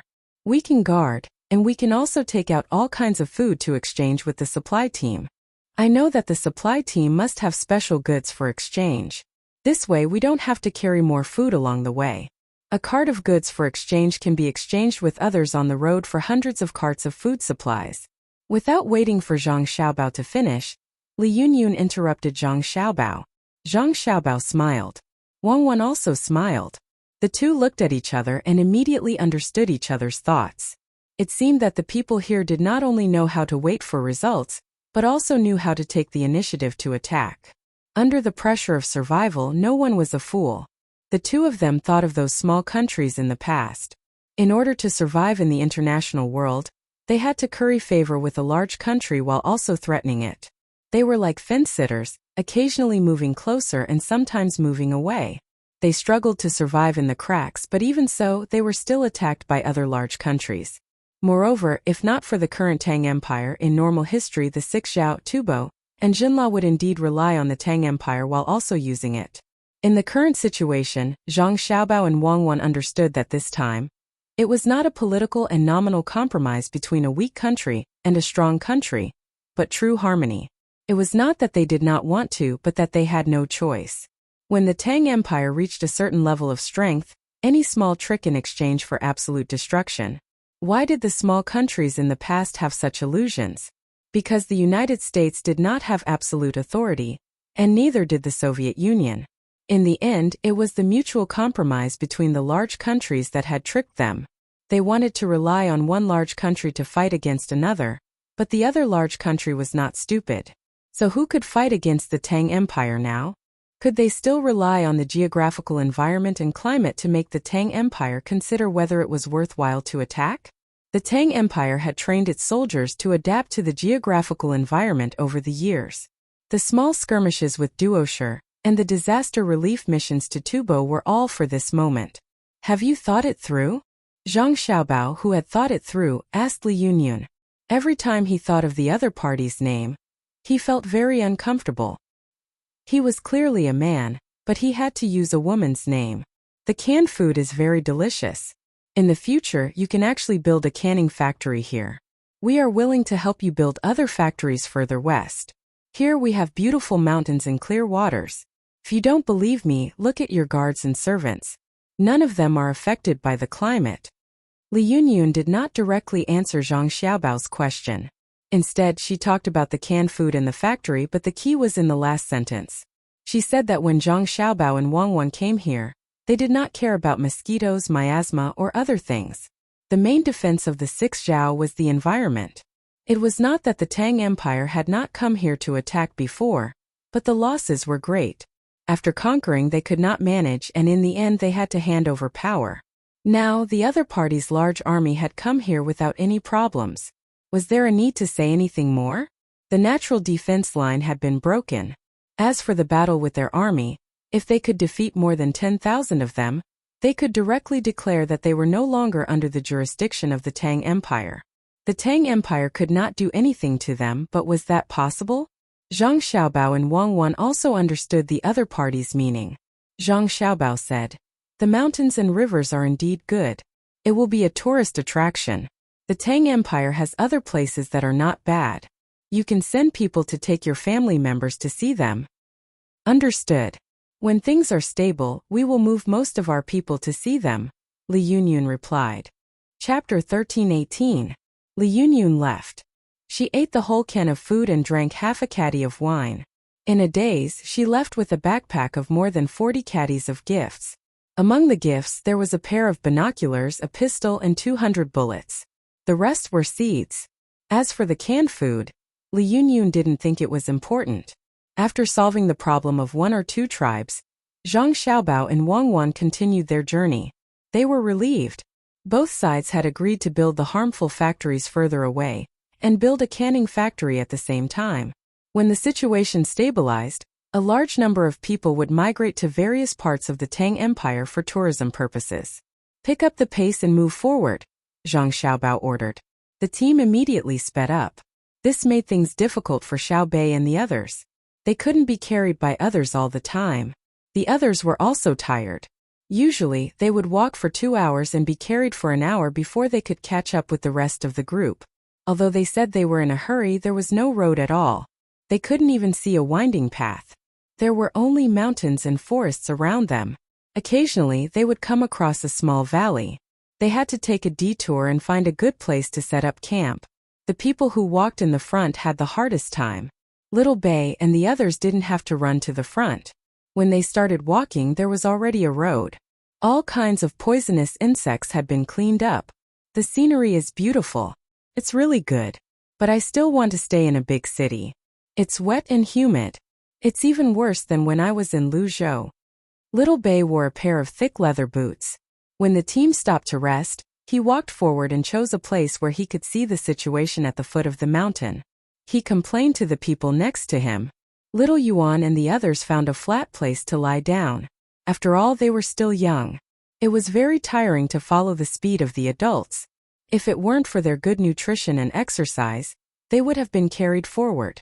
Compared to the 9 of them, Su Yilong, the grandson of Su Jian, who had been following them, was much worse. He was older than Little Bei and the others and came from a good family. He couldn't be compared to Little Bei and the others. Ever since he met Xiaobei and the others before coming to Izhou Prefecture, he had never left. Occasionally, Xiaobei and the others would go out to play children's games while he stayed with the group. Although he was old, his physical strength could not keep up. He was very grateful that Zhang Xiaobao and Wang Wan did not play this kind of rapid march when they first met him. Instead, they gradually increased their speed and at the same time increased their intensity. This gave him a chance to adapt. Although he was not much different from a dead dog now, he could still breathe. I can't take it anymore. I feel that I've lost a lot of weight. If I walk for a few more days, I'll definitely die. Su Yilong said to Xiao Hai, who was lying beside her. Xiao Hai closed her eyes and relaxed her body. Wei Wei opened her mouth and adjusted her breathing. Obviously, she was giving a psychological suggestion to recover her strength quickly. She had no time to pay attention to Su Yilong. Xiaobei looked at the scenery for a while and asked someone to spread a blanket. She directly lay down and stretched out her arms. This way she would feel comfortable breathing and use her body weight to compress her lungs. Xiao Yuan curled up on his side, like a baby in his mother's belly. The big boys and small boys hugged together. Zhang Gang and Zhang Chong had one leg stretched out horizontally, and the other leg stretched out horizontally. Anyway, each had their own most comfortable resting position. The others in the group were also resting. Only the cook was busy. Zhang Xiaobao did not show his cooking skills at the moment. He was waiting for the logistics staff to stew the dishes. The dishes were local wild vegetables, mushrooms, and the meat of the wild animals that were hunted. The staple food was the same bamboo rice cooked with rice. This could save the time of washing the dishes. It was not that the stew was delicious. If it was in the Northeast, it was okay to eat stew in winter. It was warm and would not get cold easily. In this place, the feeling of eating stew was much worse than cooking, but stew was the most convenient. There were many wild animals on the mountain. The people who opened the path and the people who were in charge of scouting in front killed them. Crossbows were very useful at this time. No one used guns, otherwise they would scare the animals away. After half an hour, the meat was stewed. The cook ate first. When he was half full, he lay down to rest. The others took turns to eat. The meal would probably take another half an hour. Xiaobei and the others were woken up. They took the split bamboo tube and ate a big mouthful of rice first. Then they scooped out some vegetables from the pot and put them in the empty space where they had just eaten. They stirred the vegetables with the newly made bamboo chopsticks and ate 2 mouthfuls of the vegetables, leaving more space for them to scoop out more vegetables. Why are the mushrooms so smooth? The taste is not good. Su Yilong scooped a piece of meat with 2 small mushrooms. She ate one and muttered. Xiaobei turned his head to look and said to Su Yilong, "Poor people can't eat good things. This is a very delicious beef liver mushroom. It can be picked and eaten directly. Some mushrooms will be poisoned if eaten directly. It needs to be dried first. You eat the meat and leave the mushrooms to us. The taste is not good, but the taste is good." Su Yilong immediately corrected her mistake. She did not doubt Xiaobei's words at all. He was an expert in eating. He could eat a lot of rare things since he was young. It would be a lie to say that she was not envious. She ate the other mushroom with the fastest speed and swallowed 2 mouthfuls of rice. Su Yilong scooped some vegetables again and looked at them. She showed a troubled expression. Xiao Yuan looked and handed half of his bamboo tube over. "Give it to me. It's just snake meat. Look at how scared you are. Look carefully when you scoop it later. Don't scoop it up if you don't eat it." Su Yilong happily gave a small piece of snake meat to Xiao Yuan. Xiao Yuan chewed it slowly and nodded repeatedly. She praised, "It's delicious. When it comes to stewing dishes, snake meat is more fragrant. It's much better than rabbit meat. It's very nutritious." When Su Yilong heard that it was very nutritious, she began to regret it. When she was almost done eating, she wondered, "You guys seem to be able to eat anything. Don't you have your own preferences?" No matter what, you're raised by a rich family and you have preferences. Look at the situation now. If it weren't for the fact that I could cook it, I would eat it even if it was raw. It's better than starving to death. It's a pity that we can't eat the snake's gall. I'm afraid that there are parasites. Unless it's made into snake gall wine with strong alcohol, I can't drink it. Xiao Yuan despised Su Yilong and lowered her head to eat the last 2 mouthfuls of rice. She then scooped 2 spoonfuls of soup and gulped it down. She touched her stomach. I'm 60% full. Okay, let's continue the journey later. Su Yilong looked at Xiao Yuan's rice and then looked at his own. He found that the little guy could eat more than him. He was almost full now. After he ate the last mouthful and drank some soup, he estimated that he would be very full. Moreover, he was very envious of the little guys. When they were tired from the journey, they could recover immediately after a little rest. When they were growing, they really could not compare. After the meal, the team continued their journey. No one was injured until they started to set up camp at night. The people who were in charge of protecting the surrounding area cleaned up all the snakes and poisonous insects. As for the legendary terrifying wolf pack, they only saw a shadow and then disappeared from sight. They probably also found out that the crowd was more powerful than them. The meal at night was better than at noon. There were 2 stir-fry dishes and a soup, and there were also pancakes. 5 days later, the team entered the border of India. They started to set up camp at noon because they had just crossed an unknown river. The river was very wide and the current was not fast. It was also not very deep. The deepest part was less than 4 meters. Xiao Bei said it himself. Su Yilong, who did not know how to swim, was dragged to the shore by the little guys. He felt that he had an illusion before. The team led by Zhang Xiaobao and Wang Wan were not elites who were familiar with the mountainous terrain. Although the speed of walking on the mountainous terrain was fast and very stable compared to swimming, it was really a far cry. Previously, when the current was fast, they formed a line. This time, when the current was slow, they all went down to swim. The logistics personnel even had all kinds of tools. They actually put the pot on the water, put something in the pot, and pushed it across the river. There was also the infantry cannon that weighed more than 400 kilograms. How could more than 20 people carry it over? Some people went back and forth a few times, and all the things they carried were transported over. This was clearly the Navy. They were wearing clothes and were not affected by the river water. When he was dragged over by Xiao Bei and the others, he felt that he could also try to swim, so he let them let go first. As a result, his body sank directly. It was too scary. And when he was dragged over, Xiao Bei let the other 8 little guys drag him temporarily while he caught a fish. He thought that it was just like catching a chicken on land. It was too easy. Xiao Bei, how did you practice to be so good at swimming? After changing clothes, Su Yilong, who started to wash the clothes before, asked Xiao Bei, who was also washing clothes. When she heard Su Yilong's words, she tilted her head and thought for a while. Then she shook her head. I don't know. I forgot. Just like that. I heard from them that my brother put me in the water at that time. At first, I looked up and floated happily.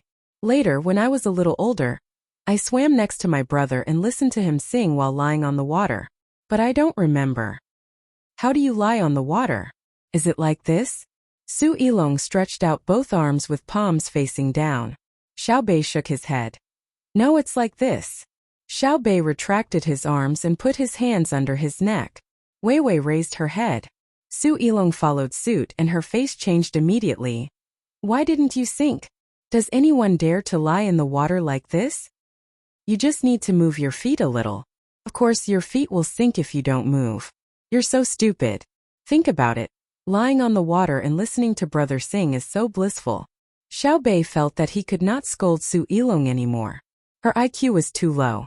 Su Yilong nodded and admitted that she was stupid and could not speak reason. The only thing she knew was that some people really could not be looked at with common sense. She was talented and could not be jealous. Then why do all the people in your family know how to swim? Su Yilong stopped talking about Xiao Bei and changed the topic to other people. It's a request. I heard from my sister that brother doesn't want anyone to have an accident in the water.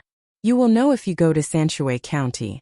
Every once in a while, there will be people patrolling the river or the river. They are afraid that other people's children will fall and drown.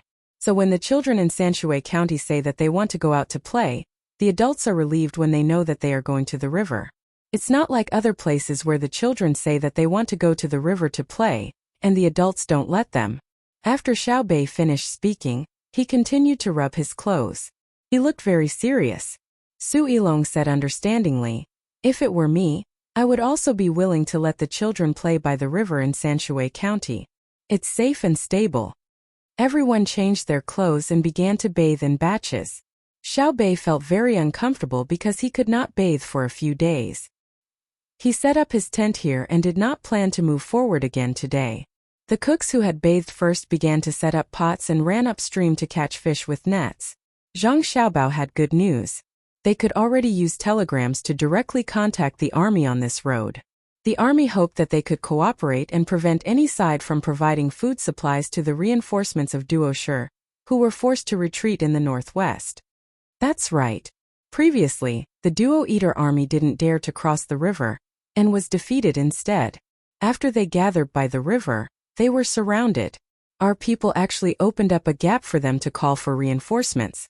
Now not only did we capture the Duo Eater in the encirclement, we also forced the enemy reinforcements to not dare to fight or retreat.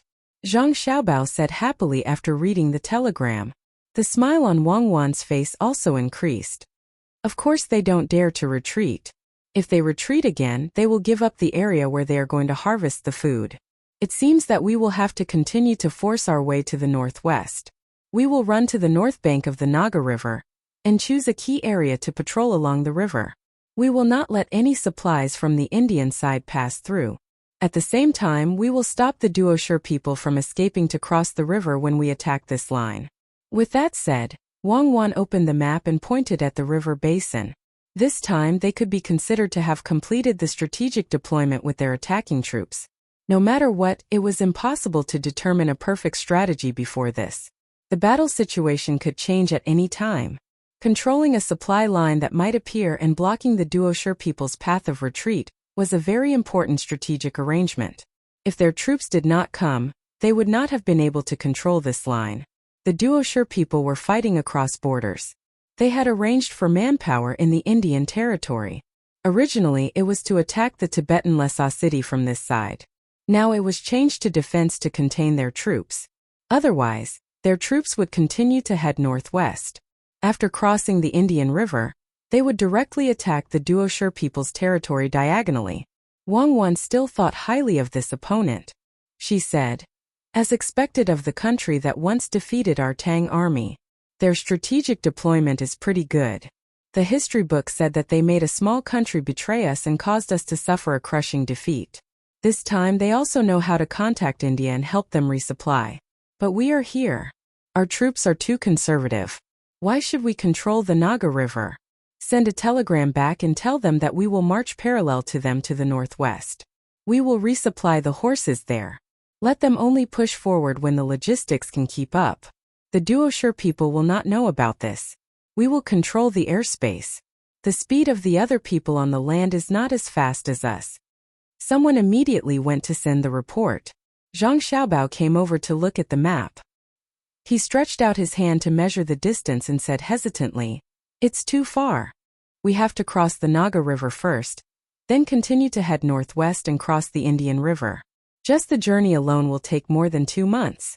And that is under the condition that we have sufficient animal power. You can use a few years for an economic attack. Is 2 months too long for a military attack?" Wang Wan said as she rolled her eyes at Zhang Xiaobao. Chapter 1320. Zhang Xiaobao and Wang Wan also heard about Su Yilong and her brother Xiao Yuan's poetry gambling. The two just smiled and did not pay much attention to it. They knew that it was impossible for Xiao Yuan to take the initiative to propose a bet. It must be Su Yilong who wanted to make some money. Moreover, Su Yilong was asked to come over to play with the little guys. Back then, Su Yilong had planned to find additional opportunities to earn money while playing with Xiaobei and the others. In the end, she did not bring him along. The investment amount of the little guys was too large. He wanted to participate, but he could not afford the capital. After leaving Izhou, it was even more impossible for him to find opportunities to make money. Earning money in the 6 Zhao places? That was all bartering. He could only follow and watch. Now that he was really upset, he wanted to compete with the little guys and earn some money to comfort himself. Moreover, Zhang Xiaobao and Wang Wan also clearly knew that Su Yilong seemed to admire the 9 little guys very much. She was shocked by the previous contact. Along the way, she always wanted to find an opportunity to show her ability. In that case, let them play. Although it was also gambling on poetry was better than gambling on dice. Actually, I have always thought that gambling is not good. Zhang Xiaobao said along with Su Yilong and Xiao Yuan's gambling. Wang Wan did not say anything. She blinked twice and stared at Zhang Xiaobao. Zhang Xiaobao was embarrassed by her stare and said, "Gambling without a purpose is not good. I used to gamble with a purpose. Do you agree? The purpose of gambling is to win. Everyone is the same. Don't find excuses. That dice made you listen. You really don't feel ashamed." Wang Wan admired Zhang Xiaobao's gambling skills, but she would not agree with Zhang Xiaobao. Who said that the purpose of gambling is to win? Is there no one who deliberately loses money? For example, you relied on your identity and found that you had no money in hand. What should you do? Isn't it? It's fine as long as I catch you. You have money, so I don't need to gamble with others. Actually, I can make money by catching people. Moreover, I don't need to go through that kind of soul-stirring process and frighten others. Wang Wan said to Zhang Xiaobao with a smile. She pointed to the circle on the map and asked, "Have you thought of a way? Gambling?" "How do you know?" Zhang Xiaobao revealed a shocked expression, and his body even moved backwards to hide, giving people the feeling that his thoughts had been seen through. Wang Wan leaned forward. "I'm your wife. You've already reminded me. Otherwise, why would you mention Xiao Yuan and Su Yilong's gambling for no reason? Would you care about winning or losing a few hundred hits? Husband. Am I right? Don't. Many people are watching." Zhang Xiaobao had a bashful look on his face. The people around him didn't look at him and didn't move their ears. Obviously, they were used to it. If it were other rich people, this would be very rude. However, they felt that it was normal for their young master and young lady to flirt together. Only mortals would care about other people's thoughts, while little immortals were unrestrained. Moreover, although the two people were so intimate, the plan that came out during the intimate process was accompanied by blood. Listening to it could also increase one's knowledge. The people beside the donkey cart, including the donkey pulling the cart, were very calm. Zhang Xiaobao was even more calm.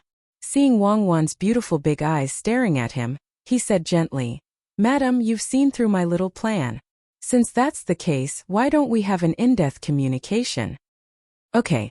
Wang Wan's voice was even more charming. "Husband, how do you want to communicate? How do we go in depth? For example, we can compete with them in hunting in the mountains and diving in the lake. The two of us and the 9 little guys will participate. I believe that Xiaobei and the rest won't drop the ball at the crucial moment." Zhang Xiaobao said. That's deep enough.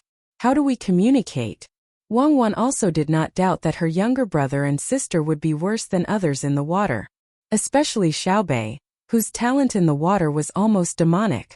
After this battle, they would go back and hold a large-scale sports meet between the Tang Empire and the surrounding countries. Then they would let Xiaobei participate in water sports such as diving, swimming, and so on. They would use a video recorder to record it and show it to the people of the Tang Empire. Zhang Xiaobao also had the same idea. He wanted to add a few more sports such as shooting. When the others were absent, the people of his country could compete by themselves. He and Wang Wan could also participate in the frisbee game. He had not played for a long time and missed it. "What else?" Wang Wan asked again. "I plan to get their people to follow the team. Otherwise, it would be a pity to kill them. To be honest, when you mention Tisper, I don't think of India but Chronicles of the Western regions. It also says that the current ruling class is no longer the same as when the little monk came out. The previous leader of the Kamal Nagbo kingdom has changed. And I remember that around this region the religions are very chaotic. Of course, it's not as chaotic as my Chinese religion. When a religion exists in a place, not only does it show that there are different beliefs, but it also reflects war, bloodshed, and sacrifice.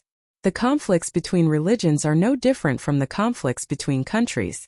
And some countries are religious countries themselves. Since that's the case, why can't we help them? Can we bear to see them suffer in this place, be despised, bullied, and then live a difficult life? As Zhang Xiaobao finished speaking, the corners of his mouth turned down and his head tilted up. His eyes were filled with unyielding grief and anger. You want me to vomit, don't you? Just say that you plan to trick them into working as laborers. Why do you need to find so many excuses? Indeed, it's no longer the era of the Kamal. It's been replaced by the Maricha clan. The entire region is very large, including a section of the Ganges. Even in our time, it hasn't changed much. The caste system still exists. It's a very important aspect of the Two Rivers Basin in India. Tell me your complete plan. Don't mention anything about helping others. Look, even the donkey is laughing. What Wang Wan wanted to hear now was Zhang Xiaobao's comprehensive plan. Just now he had tapped his face with his fingers for a while. She hadn't seen him like this for a long time. She definitely wouldn't believe that he didn't have a series of plans that could be used to scheme against others. Zhang Xiaobao became shy for a moment. No. There's no comprehensive plan. I just want to deal with the other party's 3,000 people first. Look, they helped Duosher. I've already guessed the reason. It's probably because Duosher promised them that after occupying Lhasa City, he would continue to occupy Qinghai Lake. In this way, we can provide an endless supply of salt to others. Living in this era where people start a war for salt, I don't know if I should be happy or sad for those who died in battle. Wang Wan first glared at Zhang Xiaobao and said, I know about the salt, but your purpose is definitely not that simple. It's just like the economic invasion plan against Duosher that can be implemented immediately. Then you wait and see if that's the case. Zhang Xiaobao didn't say anything. He looked like a dead pig that wasn't afraid of boiling water. Let's wait and see. Are you planning to give salt to these 3,000 people? Wang Wan asked. She felt that if Zhang Xiaobao really used salt as a bet, the other party wouldn't be able to resist. Salt was really too cheap and too expensive. During her and Xiaobao's time, no one would buy a lot of salt and table salt. Of course, industrial salt needed a lot. The salt they ate was too much. The least valuable thing was salt. It was the same all over the world. It wasn't because salt couldn't make money, but because no one dared to use salt to make money. Many countries were destroyed by salt. As long as a salt tax was collected in every dynasty, as long as a portion of people controlled the price of salt, it meant that the dynasty was about to end. Salt was the most basic standard to measure social stability. It was more forward-looking than food. The lack of food was the fundamental impetus for a country's instability. The rise in the price of salt was the beginning of the instability.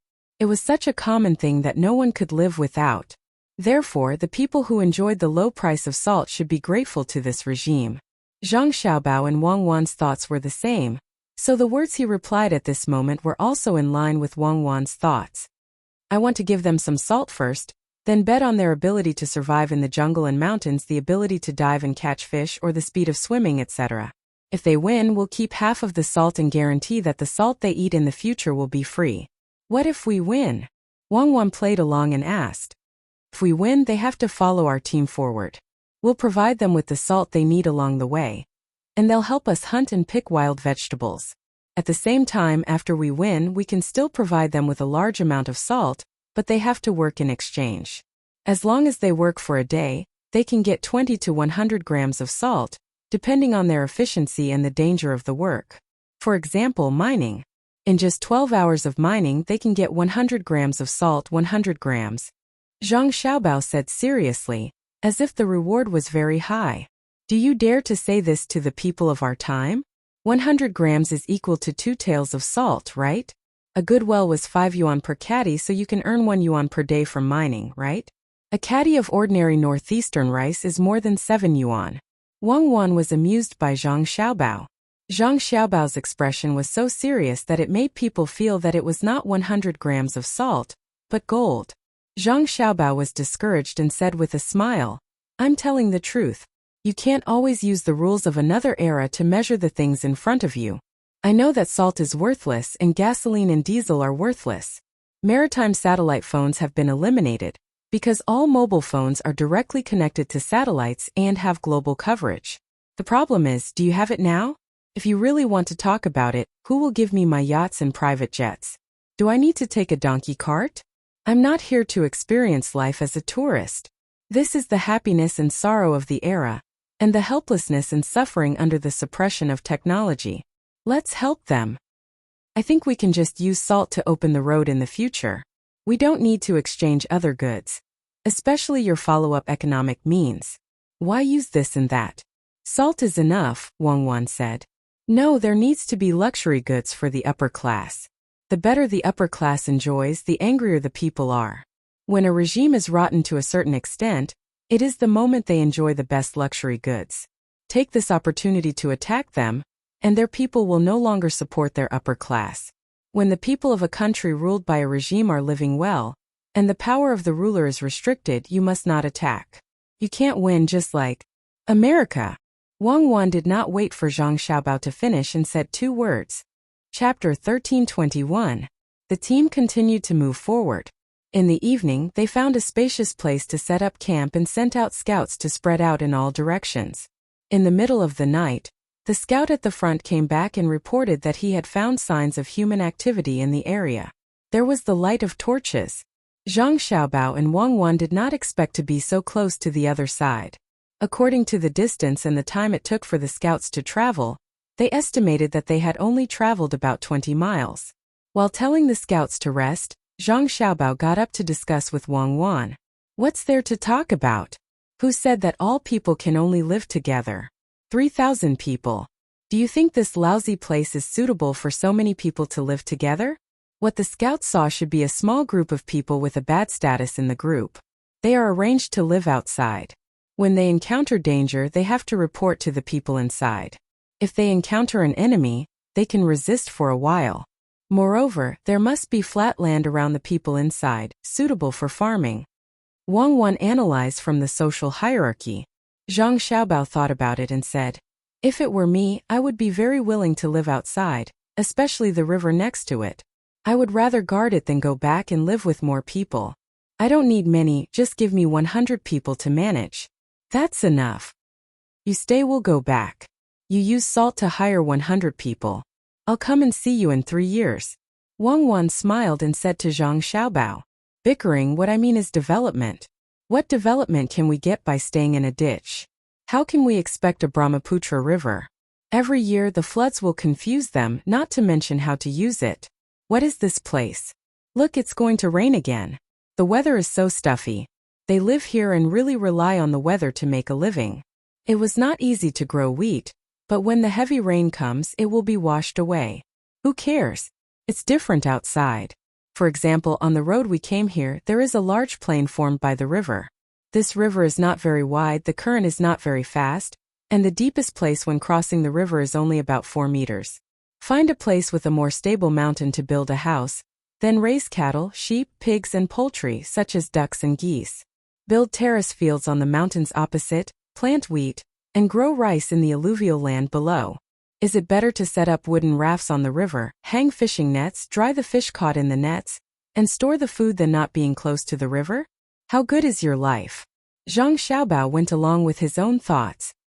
He felt that the locals did not know how to live and would not become rich. They threw away all their advantages and squeezed there to live. Now that there was no strategic location there, why bother? As Wang Wan listened to Zhang Xiaobao, she suddenly thought of Sanshui County. At that time it was only a medium-sized county. The river did not connect to the capital. Life at home was not bad. It was close to the mountains and the water. The life of a farmer was far worse than that of the people in the capital. What should be used was not used. It was not that the locals did not want to use it, but they did not know how to. They were used to a way of life. If they wanted to change, they needed a lot of courage and courage. If it were not for her and Xiaobao, perhaps the life of a farmer would still be the same.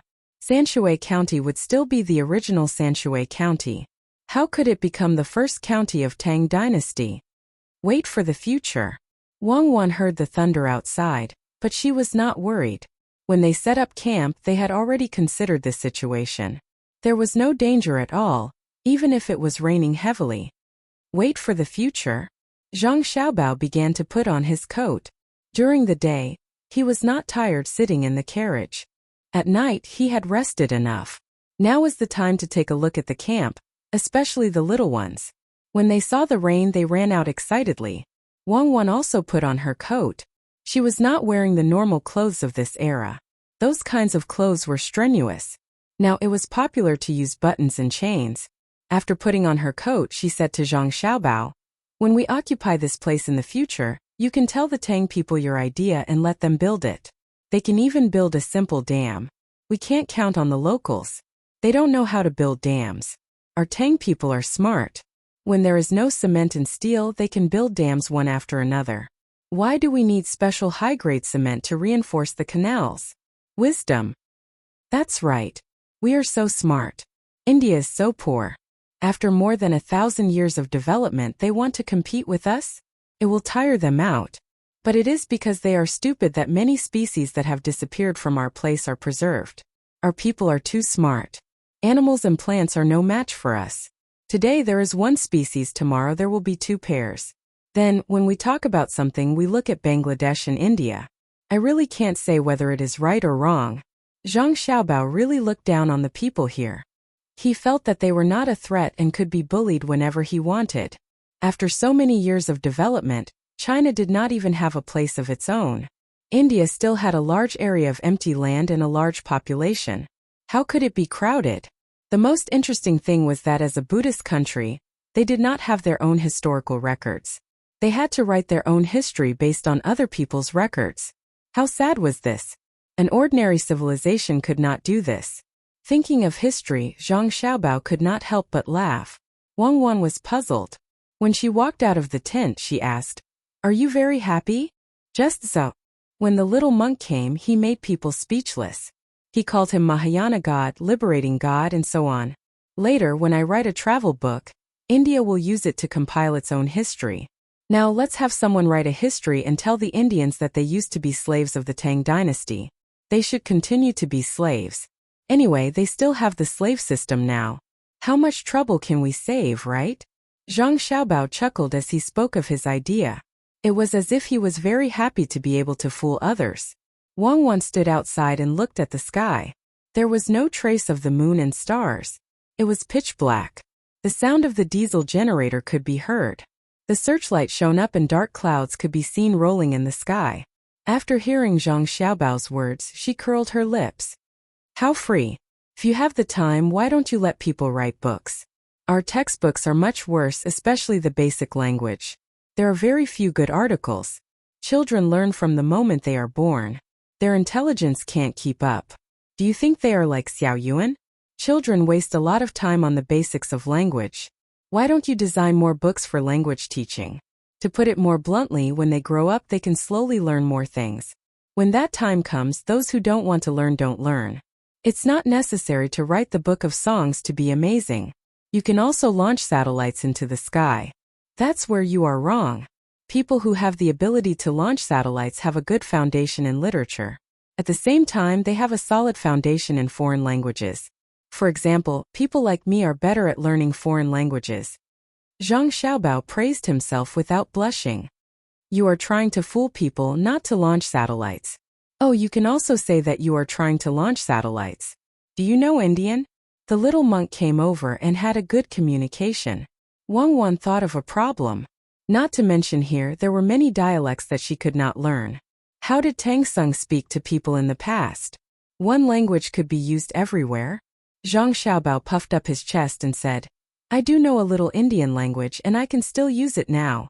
The Indian language hasn't changed much, just like our Tang dynasty. Otherwise, I wouldn't be able to understand the poem at all. When I read it, I realized that the rhythm and other things are exactly the same. It's just that the pronunciation of the words needs to be read according to the poem. For example, slant can be read as Xiaokenghui, can be read as Huan, and Hui, and so on. It's much easier than memorizing words. Then when you meet the other party, you will be in charge of communicating. If you can't, get someone to find chronicles of the western regions and compare it to the situation. Wang gave Zhang Xiaobao a task. Zhang Xiaobao shook his head and nodded. I can communicate with the other party, but I can't compare it to what the little monk wrote. It's too fake. After he translated it, I can't read it. It feels like the people here are like us and can speak classical Chinese casually. Who am I trying to fool? I took a few glances and then stopped. It's boring and I don't need it. I'm not here to have a normal cultural and technological exchange with them. As the two of them were talking, the rain poured down. The two of them put on their raincoats and rain boots and strolled around the tents. Xiaobei and the others woke up as expected. They also put on their raincoats and stood outside the big tent to look at the sky. Every time there was a flash of lightning in the sky, they would cover their ears and wait for the sound of thunder. The rumbling sound seemed very interesting to them. If you don't enter the tent, do you want to be struck by lightning?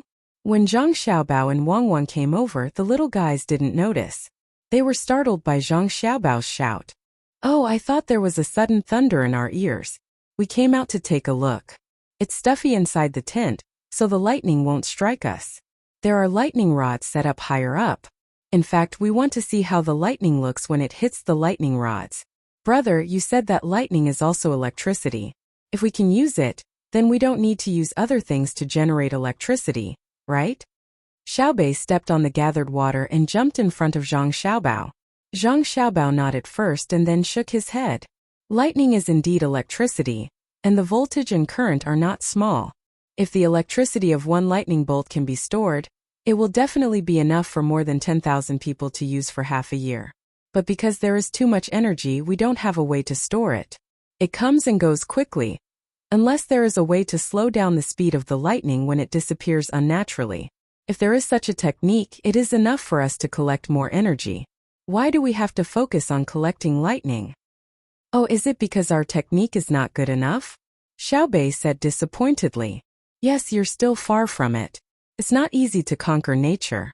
Moreover, there are many masterpieces in nature. For example, in movies, under the circumstances of special topography and rock structure, as well as the current thunderstorm, some images and sounds can be recorded. When the next thunderstorm occurs, it can be reproduced. It is the same principle as the equipment we use to shoot movies. Humans learn a lot of things when they adapt and study nature. So, the subject of nature is not simple. Zhang Xiaobao explained to his younger siblings. We can already film, but we are here. I don't know if it will be screened. I want to film many movies in the future, Xiaobei said. Chapter 13:22.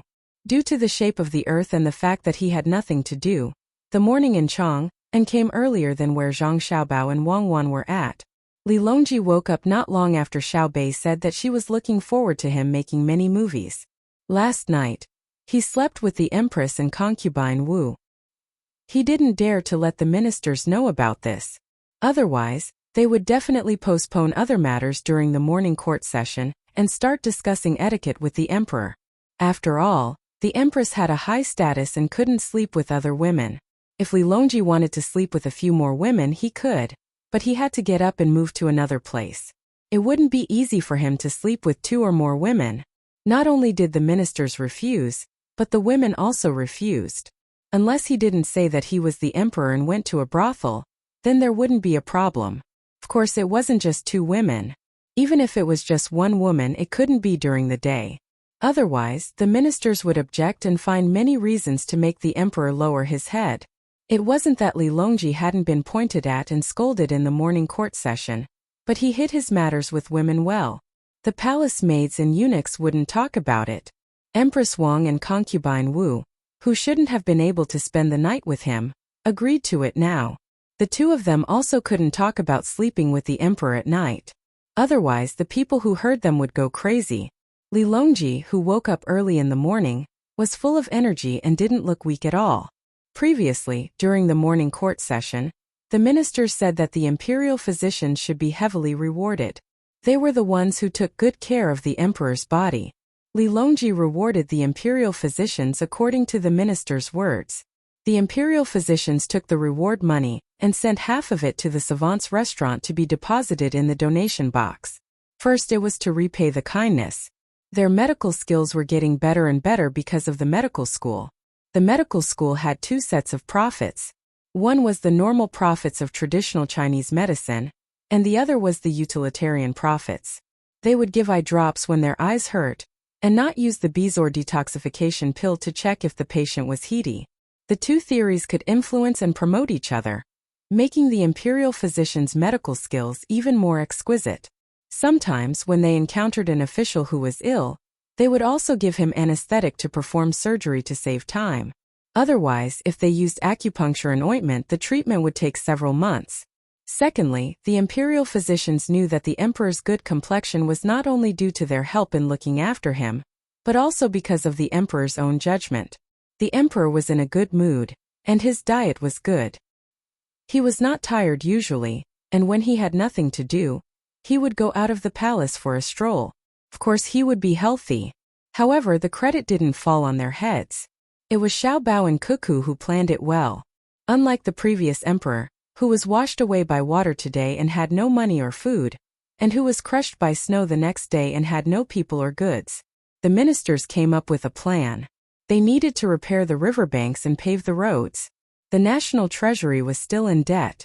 In addition, the people in various places were playing the game of rebellion, and the surrounding countries were attacking the passes and border areas. When the imperial physicians thought about it, they felt scared and worried to death. That was why they said that it was not easy to be the emperor. However, with Xiao Bao and Cuckoo, things became simple. As long as the local officials were not stupid and not greedy, they would follow the procedures and the losses would be very small. For example, when it was raining heavily, the local officials would ask the people to evacuate and wait for the flood to come back. When the houses collapsed and the fields were flooded, the local garrison would be mobilized. They would treat it as training for the construction of fortifications and would fix it for you. If you lost something valuable at home, if you reported it, the fund would compensate you. If you wanted to cheat others, once your neighbor exposed you, the problem would be serious. The surrounding countries had been properly dealt with by the two of them over the years, so now the emperor didn't seem to have anything to worry about. Based on these 2 points, the imperial physicians donated half of the money. They didn't dare to take the full credit. They also knew that the donated money didn't belong to the Zhang family and the Wang family. They wouldn't use it themselves, but at least it would make them take less money when they took out money. When Li Longji knew of this situation, he was very gratified and relieved. Otherwise, he would really consider changing the imperial physicians. It was not a good thing for the imperial physicians to be too selfish. He decided to give the imperial physicians some benefits, so he spoke first during the morning court. After the officials greeted each other, Li Longji returned the greeting. In the past, it was rare for the emperor to not greet the officials in front of everyone. Today, he was very happy because yesterday evening, he heard that 80% of the people from Xinlua in Japan who had brought their children to participate in the competition had decided to stay in the Tang dynasty before the competition ended. Xiao Bei and the other 9 little fellows had suggested that Xiao Bao and Huan Huan's plan to replenish the troops had succeeded. Those who remained would be sent back after half a year. In the name of being dispatched, they would be sent to spread the good news of the great Tang. Coupled with the invasion of the people's livelihood, it would take at most a year for Xinlua to collapse first, followed by Japan. This year's autumn harvest was still Xinlua's cotton. They didn't exchange it for food, but for money from the Tang dynasty. Japan also planted special economic crops, not food, and they also exchanged it for money from the Tang dynasty. There didn't seem to be any disadvantages. With the Sinangshi's research, productivity increased. The Tang dynasty's food was cheap, very cheap.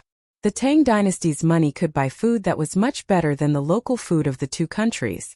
However, the problem lay in the human nature that Xiao Bao and Cuckoo said. To them, the Tang dynasty's money was foreign exchange.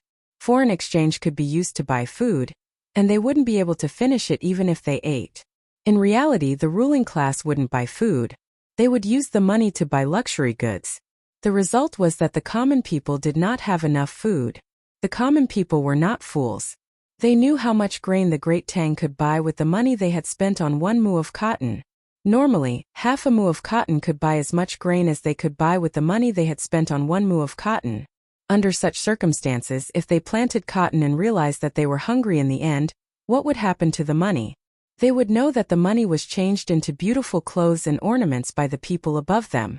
At the same time, the descendants of the people above them would take the money to the Tang dynasty to enjoy life. The hidden danger of the people's hearts had been buried for several years. This year they would work harder. He didn't believe that they wouldn't give up their traditions and completely submit to the Tang dynasty. The more Li Longji thought about it, the more excited he became. He only doted on 2 women at night. Empress Wang and Wu Huifei were also happy about this matter, and accompanied the emperor for half the night. I'll say 3 things first. Li Longji, who was happy and spoke first, said into the microphone. The officials began to look for a seat. There were small tables, stools, tea and fruit juice behind them, but there were no snacks. They had to be prepared by themselves. But when it was time to eat, they would call you. Don't choke. Most of the officials sat down. They knew that today's morning court would take a long time. If they were tired from standing, they wouldn't have the energy to do serious things when they went back. Only a small number of newly promoted officials participated in the morning court for the first time today. They didn't expect that the morning court would be like this because no one told them. Sit down. I feel annoyed when I see you standing. Those who stand may not be respectful to me, and those who sit may not be unsupportive of me. You'll get used to it in the future. Right now, Li Longji liked this kind of atmosphere. He had been standing there for 4 hours, and when he turned around he had taken what he should have taken. What was the use of him feigning compliance? Xiao Bao and Cuckoo had always not stood if they could sit, and they didn't sit if they could lie down. On the surface, they didn't seem to be respectful to him, but they did things beautifully. How much less did it make him worry? Those who were standing didn't dare to continue standing. Since the emperor had spoken, those who were standing might not be respectful. One by one, they sat down curiously and nervously. Then they looked at the others nearby. Some were drinking water while others were secretly eating. It was really a morning court. Unfortunately, they didn't bring anything to eat. They didn't dare. Who knew it could be like this? Those who are secretly eating, pay attention. There will be more food after the morning court. Don't regret it. The crab is coming. Today's soup dumplings provided by the Success House. Li Longji added. Those who were eating nodded and didn't stop eating. There was still a long time before the morning court ended. They couldn't wait hungry all the time. They would eat first and talk later. The newcomers were stunned. So this was what the morning court was like? They were even given a meal. The Success House was the restaurant of the Zhang family and the Wang family in Sanshui County. No wonder they both wanted to be officials in the capital. Of course, they didn't dare to be presumptuous because of the emperor's easygoing attitude. When they came, they sat in the carriage that made a lot of noise. However, when they saw the former officials standing on the Vermilion Bird Avenue, they all cried out miserably. It was said that the oldest one had been standing for several years and was still alive. The first thing is to commend. No, it's the autumn harvest. This year's autumn harvest is very important. We need to provide large amounts of supplies to the soldiers on the front lines. The soldiers are fighting in the front lines. When the new grain comes, send it to them first. We eat the old grain. I'll eat first. I won't eat new grain until the war stops. Li Longji basically wanted to talk about commending the imperial physicians, but when he said it, he realized that he should talk about proper business first. The autumn harvest. Your Majesty is wise. A voice suddenly sounded and echoed in Hanyuan Palace Hall. The others didn't make a sound. They sat upright. Those who were eating also stopped. Those who were drinking put down their cups. At this time they couldn't eat and drink anymore. The emperor had spoken. It was disrespectful to eat and drink. The person who shouted had a flushed face. He was new and thought that everyone would shout. However, he found that the surroundings were too quiet. For a moment he didn't know what to do. Li Longji smiled and said, "Those who are new to the court, remember not to say such useless words. Of course I'm wise. The second thing is to reward the imperial physicians with a chance to film a movie. We'll publicize the deeds of the physicians in Tang dynasty." The crowd didn't make a sound. It wasn't a big problem. It was just a movie. After all, Zhang Xiaobao and the others were paying for it. If they wanted to film a movie in the future, they could find Xiaobao and Cuckoo. The third thing is that my movie is already out and there are many copies. Why don't we go to the movie theater that I built first to watch it together? If no one objects, we can eat soup dumplings first and then go together. Li Longji swallowed twice as he spoke. He was also hungry. This subject dares not agree. Yu Wenrong stood up and looked directly at Li Longji. There's no harm in you saying it. Li Longji knew that things wouldn't go so smoothly. This subject hasn't discussed the matter at hand. It's not good to go watch a movie now, right? This subject thinks that we can get off work early in the afternoon and then go watch a movie together. The autumn harvest is waiting. Yu Wenrong changed his righteous attitude and spoke as if he was chatting. Chapter 1323. Li Longji raised his head and looked at the sky. It was indeed morning, so he could only suppress the idea of asking everyone to watch his movie. For a moment he seemed resentful. Until now, he still didn't know how much better a movie would be compared to a film made of glass. His subordinates had asked him if he could watch the movie while it was being produced. In order to give a surprise, he refused. It seemed that he still had to endure for a few more hours. Yu Wenrong didn't seem to see the emperor's expression. After he finished speaking, he gave the Minister of Revenue, Wang Bei, a look. Wang Bei had the urge to curse. Why did you ask me to speak first? I'm in the Ministry of Revenue, not the Agriculture Temple. If you want to know about the autumn harvest, you should ask the Ministry of Works. The Ministry of Revenue can be discussed later. Even though he was thinking this way, Wang Ke's hands did not slow down. He took the small microphone on the table, turned it on, and gently blew on it. A sound came from the loudspeaker hanging 5 meters behind him. He said into the microphone, "This year, according to the news from the Agriculture Temple of the Ministry of Works, there aren't many disasters. The output of rice in the north and wheat in the south should be much higher than in previous years. In order to avoid harming the farmers, the Ministry of Revenue has prepared 20 million strings of money for Chongpingsong. When the main crops are harvested, Chongpingsong will stabilize the grain price of our great Tang. At the same time, the peddlers from all over the country will cooperate to prevent the grain price from being artificially lowered." After speaking, Wang Bei immediately turned off the microphone, as if it was burning his hand. When the officials heard this, they were satisfied. Moreover, they knew that the peddlers from all over the country had nothing to do with the peddlers. They were all powerful merchants. With them cooperating to stabilize the new grain price, there shouldn't be any problem. Li Longji didn't consider the problem of the new grain price at all.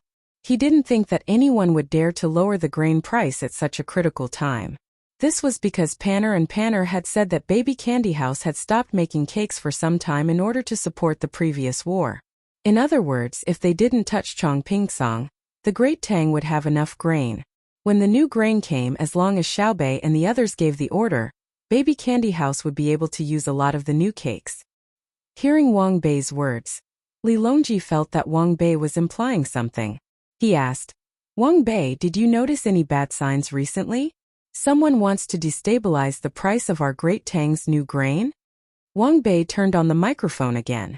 After thinking for a while, he said, "Your Majesty, ever since Xiaobao proposed the national policy of allowing the locals to organize and sell the food in various places and then use the money to pay taxes, the food production has indeed increased to a certain extent, just as he had predicted at the beginning." "What's a certain degree?" Li Longji asked. "It's because all the people are concentrated in the production, from farming to field management to fertilizing and weeding, and now the harvest in most areas. The output is estimated to be 30% to 50% higher than before when each household worked alone." Wang Ke replied. He really didn't want to reveal this data. This was all thanks to Zhang Xiaobao. Before this, no one would have thought that when implemented according to the policy, it would produce such good results. Those who had taken over other people's land were very reasonable in the distribution of labor when working, and at the same time, the management of the fields was more perfect. Many officials were unaware of this matter. When they heard Wang Bei's words, they all widened their eyes in disbelief. 30% to 50%. Although there wasn't a specific number because the harvest hadn't been completed yet, it was clear just by looking at the estimated data. At the very least, it would increase output by at least 30%. 30%. Last year's grain output was already high enough. Compared to 10 some years ago, the current annual grain output was more than 3 times that of last year. If this foundation was increased by 30%, the Great Tang's grain supply would be assured. The land was the same, and it was just that the Agriculture Temple had been doing better and better in recent years. However, the sudden increase in grain output was still inconceivable. "Why is that so?" Li Longji asked, feeling very happy. Wang Bei took a deep breath and replied, "This subject has asked someone. It's because those who rent other people's land and then centralize management are all very smart. Those who aren't capable wouldn't dare to rent other people's land. During the centralization of management, regardless of whether it was the effect of fertilization or the subsequent weeding, there would be people watching over the fields. Moreover, they could adjust the amount of water in the fields according to the changes in weather. If it didn't rain for a few days, there would be people watering the fields. If it rained continuously, there would be people letting the fields water. Compared to the management of the fields last year, the people who grow grain for the people who rent it only need to be responsible for the problems in the fields and don't need to worry about other matters. In the words of the Ministry of Works, it's a change from multiple jobs to a single job. This subject has to admit that Xiao Bao's move is very effective. Not only did it reduce the number of people working in the fields and let them do other jobs, increasing the overall income of Great Tang, it also increased the efficiency of the people in the field. On the one hand, it increased the number of people working in other jobs, and on the other hand, it increased the production rate of the fields in the unit. This is something that this subject didn't expect before. With fewer people and centralized management, the grains grew better. This subject is impressed. As for the other matters, this subject feels that it's better for the Minister of Works, Zhang Zhong, to explain. He knows more than this subject. Wang Bei unwillingly used facts to praise Zhang Xiaobao, and then threw another matter to Zhang Zhong to see how Zhang Zhong would explain. A few other people who knew the inside story began to snicker. They felt that the battle between Wang Bei and Zhang Zhong was very interesting. Both of them used various methods to carry out a tacit exchange of interests. It was impossible to say that they were supporting each other, but it was impossible to say that they were undermining each other. It depended on the specific situation. Sometimes they could even work together. This kind of battle would definitely be very annoying to ordinary people, but it was a scene to see in the court. It was just a game. In any case, it was impossible for one of them to really kill the other. If Wang Bei really had the opportunity to blacken Zhang Zhong through this kind of battle, and then the emperor ordered Zhang Zhong to be killed, it was likely that Wang Bei would first stand up to protect him. On the other hand, if it was Wang Bei, Zhang Zhong would also stand up to protect him. The two of them each had their own forces. They just liked to fight, but they didn't intend to kill each other. They didn't even want to fight each other to the point that the other party quit. How boring would that be? Now that Wang Bei had handed the troublesome matter to Zhang Zhong, a portion of people who knew the inside story watched the show. Zhang Zhong still had that simple and honest appearance of his that was wholeheartedly devoted to the country. In addition, he was still holding a pencil and moving it around in a notebook. At first glance, he gave people the impression that he was an honest person who worked seriously. After Wang Bei changed the topic, Zhang Zhong was still writing something. Li Longji coughed into the microphone, and Zhang Zhong continued to write. Minister Zhang Yongqing, it's your turn. Li Longji had no choice but to use a more serious tone. Zhang Zhong, who was writing something, raised his head as if he had just woken up. He looked at the emperor blankly. Li Longji was puzzled and said, Minister Zhang, stand up that notebook of yours and let me see. Zhang Zhong didn't dare to disobey and could only stand up helplessly. The people nearby and across from him saw that there were a few cute cartoon pigs drawn on the notebook. There were even circles of lines that the pigs were saying. The words weren't small, so Wang Bei, who was beside Zhang Zhong, deliberately read it out loud. I am a good little pig. I sleep early and wake up early. When I eat until I'm full. The flowers and birds smile at me. Brother Yongqing, good poem. Haha, I didn't expect that the top scorer, Brother Yongqing's writing is better than before. When the others heard Wang Bei read it out loud, they couldn't help but laugh. Even Li Longji couldn't help but laugh. This was someone who had once been the top scorer in the imperial examinations. How could he write something like this? Zhang Zhong's honest face blushed slightly, and he hurriedly explained, I wrote a children's song for my family's auspicious luck. Xiao Bao and Cuckoo aren't around, so my family's inner court has been taking care of it. As a father and uncle, I should write something for my family Xiao Bao and Bei Bei. I would like to write, today's spring is waiting for autumn. The flowing water and floating clouds should be like this, but the little ones have to be able to understand. If Xiaobao and Yaowan were here, I wouldn't have to practice such ugly stick figures. For the sake of the children, so what if I'm the top scorer? After Zhang Zhong finished speaking, everyone stopped laughing at him. Even Wang Bei, who was nearby, gave Zhang Zhong a blessing smile. Everyone knew that Zhang Zhong's son and daughter-in-law weren't able to play with their younger siblings at the moment. They were fighting for the country at the borders. Thus, the education of the four little fellows had to be handed over to others. However, the results couldn't compare to Zhang Xiaobao and Wang Wan's personal education. This was a sacrifice. If anyone was unconvinced, they could take a look at Bei Bei's 9 children. At that time they would understand everything. Yongcheng, you've worked hard. Now let's talk about the consequences of Xiaobao's policy. After the royal court, I'll personally visit the four little fellows and bring them to watch a movie together. We're very willing to do something for the soldiers at the front lines. Li Longji looked to the west and sighed emotionally as he spoke to Zhang Zhong. Zhang Zhong put away his notebook and smiled embarrassedly at the others. He asked in a low voice and knew what Wang Bei was talking about. He said, Xiaobao's policy has increased the production efficiency of our Great Tang's various industries to a certain extent. However, due to the policy, it has also revealed a portion of the smart people. This portion of smart people not only have strong coordination and management skills, they also know how to maximize their own benefits. This subject has heard that a portion of them have already banded together to increase their income during the autumn harvest. They intend to not sell their grain and create a situation where there is a shortage of grain in the market. This will raise the price of the grain in their hands. This subject has already contacted Xiaobao, but there hasn't been any news yet. I believe that it won't be long before Xiaobao's countermeasure reaches this subject. At that time, this subject will follow the plan. At this moment, Zhang Zhong didn't deliberately distance himself from this matter. He directly said that he had sent news to his son. Li Longji and the other officials nodded. Just as they were about to speak, someone ran in and shouted, reporting, the 6 edicts of submission have been delivered. The 6 edicts of submission have submitted. Chapter 1324. The officials were confused. Li Longji stared at the newcomer. He knew him, Luo Bin, a eunuch who had been with him for a long time. He was now in charge of the emergency messaging between the Zhang family and the Wang family. As long as a telegram was sent to Luo Bin's department, it would be delivered to him whether he was sleeping or sleeping. Even if he was sick, as long as he was awake, the message would be delivered to him. What did he mean by saying that the 6 Zhao had submitted? The 6 Zhao didn't submit? Where did he get the news? Obviously, it wasn't something that Xiaobao and Cuckoo could send.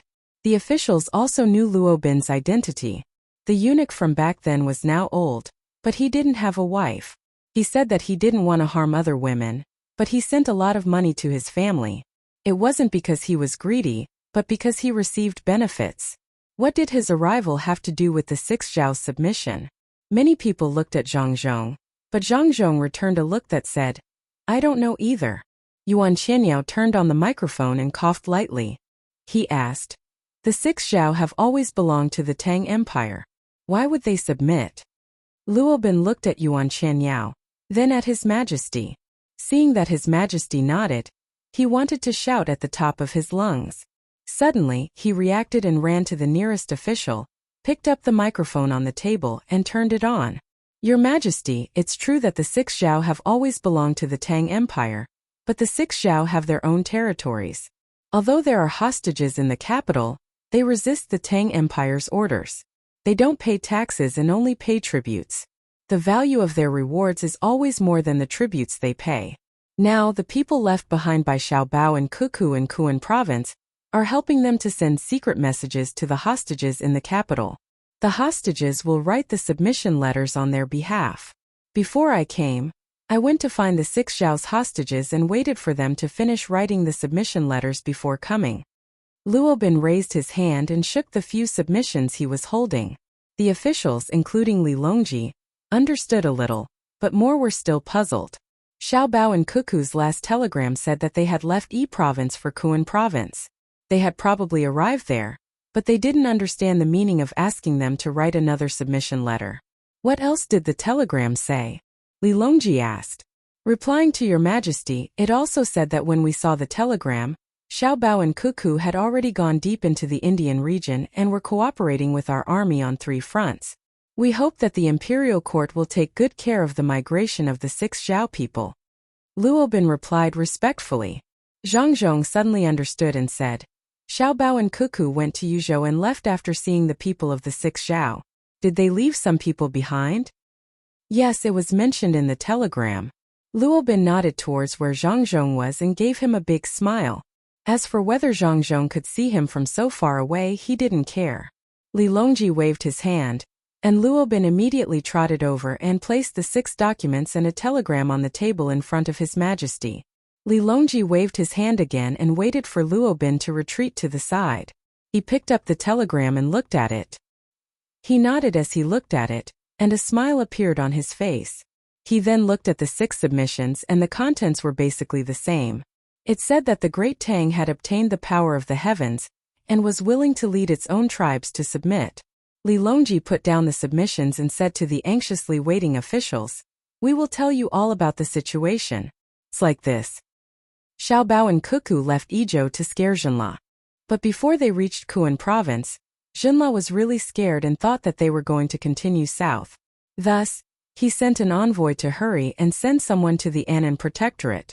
Yes, Zhenla was very anxious.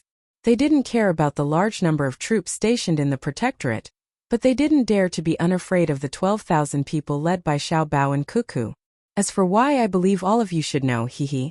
Li Longji then explained the situation of Zhenla in detail. The officials also laughed. Of course, they knew that the combat power of the 10,000 people was not something that the tens of thousands of permanent border soldiers could compare to, especially when their commander was Cuckoo. When they went to fight Tubo, they were temporarily recruited. Now they had undergone many years of training. They could easily crush a small country like Zhenla. Even if it was the 100,000 regular soldiers on their side, they wouldn't dare to fight against the 10,000 personal guards of the 2 of them. They weren't even on the same level. Li Longji heard the laughter of the officials and gulped down 2 mouthfuls of tea. He then picked up the teapot beside him to refill his tea. He put down the teapot and continued. Thus, when Xiaobao and Cuckoo realized that Zhenla didn't send any more troops, they didn't care about them anymore. Instead, they stayed in Kuan province's Dianqi Lake area and helped to point out the places that produce salt. They planned to transform Dianqi Lake in the future. At the same time, they discussed the issue of submission with the locals. They promised some benefits and left behind 200 people to help with the construction. When the people agreed, it was from the bottom of their hearts. They didn't use force to threaten them. Do you believe that? Do you? Yuan Qianyao said without much confidence. Furthermore, it was a question. I believe that with Xiaobao around, there was no need to use force to deter them. Xiaobao would give them good conditions. After that, the 2 of them continued to head north. When they passed by a few other places, they reached an agreement with a local person who was proficient in the affairs of the Great Tang. This person was jointly sent by the other few Zhao. When Xiaobao and Cuckoo left again, they sent people to the vicinity of Dianqi Lake. After discussing with each other, they used the telegrams in the hands of the 200 people left behind to send secret messages to their permanent hostages in the capital. Li Longji told the officials like he was telling a story. As the officials listened, they all had complicated emotions. They looked at Zhang Zhong with jealousy in their eyes. Wang Bei, in particular, was full of criticism. Wherever they went, it was peaceful. When they wandered around the Great Tang, everywhere they went, the local development would definitely speed up. When they wandered around the border, all the mountain people and barbarians would submit to them. What others could not handle, they would not have a problem when they arrived. It was the same for Luzhou. Back then, he thought that Zhang Zhong was powerful, but he was deceived. The real powerful ones were Xiaobao and Cuckoo. At that time, they were still very young. They solved the problem of the mountain people in Luzhou. Now they had become Luzhou's wolf army that supported his family. Later on, they developed well in Shu province. When they were sent to Wing province, many officials, including himself, thought that Zhang Zhong was sent to work. In the end, not only did they complete the logistics preparations for the frontline battle, but they also personally went to battle and won. The local villages in Wing province were also changed by them. It was also from then on that many people found out that Xiaobao and Cuckoo were powerful. Later on, they went to Buxin County and arranged for others to go there. All the people in the surrounding counties were dealt with, including the Japanese. From then on, the Great Tang had the Chaoyang operation. After a series of exchanges of interests, They were arranged to the northern area of Hebei province to manage Jili province. The ethnic situation there was complicated, and the relationship between the surrounding countries was complicated. There were many mountains, the land was barren, the population was small, and it was cold and bitter near the sea. However, such a place could not stop their rise. They gathered a large number of people in the surrounding area, suppressed all the local ethnic groups, opened ports, engaged in seawater farming, and conveniently cheated Xinlua, making countless resources there suddenly valuable. They also sent troops to distant places to bring back many seeds. They controlled the entire northern area of Hebei province. If they wanted to rebel, the Great Tang had no soldiers to fight against them. The winter there was too cold. Now they went to Yi province casually. Zhenla bent down and watched the other side take away the envoy he had sent out from the royal city. Not only did he not dare to retaliate, but he also came to ask for punishment. He borrowed the 6 edicts and submitted the letter of surrender. Zhangzhong, how did you give birth to a child? We are both ministers, but why do people always think that I am inferior to you? Is it because you are capable? Isn't it because your son and daughter-in-law are there? What else do you have except for giving birth? After criticizing for a while, Wang Bei looked at Zhangzhong with eyes full of resentment. Other people also had mixed feelings. They could not find an excuse to restrict Zhang Xiaobao and Wang Wan. They were good at political struggles in the imperial court and supported the imperial power. At the same time, they were constantly making plans for the benefit of the people. They were also good at expanding the territory and stabilizing the border. They were also very thorough in the study of science and medicine. If such people wanted to find a fault to impeach, the result would be miserable. Even if His Majesty did not say anything, Zhang Xiaobao and Wang family would withdraw the benefits of this person, and the impeacher would inevitably be isolated. What kind of situation would it be to be isolated in the officialdom? The impeacher could ignore the benefits of Zhang Xiaobao and Wang family, but other people could know the attitude of Xiaobao and Cuckoo through the withdrawal of this benefit. It was too terrible. If one was isolated among colleagues, one's subordinates would naturally be isolated. Who would dare to follow one's lead? You are an official of the capital, but you have offended Xiaobao and Cuckoo. If local officials like us continue to follow them, we will end up in the same situation as what happened to Luzhou's provincial governor, Su Mingyang. There are countless delicacies in the city, but we can't eat a single grain of rice at home, and the people will refuse to sell to us. Everyone was thinking about their own matters. For a moment, Hanyuan Palace was quiet. The newly promoted people to participate in the morning court finally felt the power of Xiaobao and Cuckoo.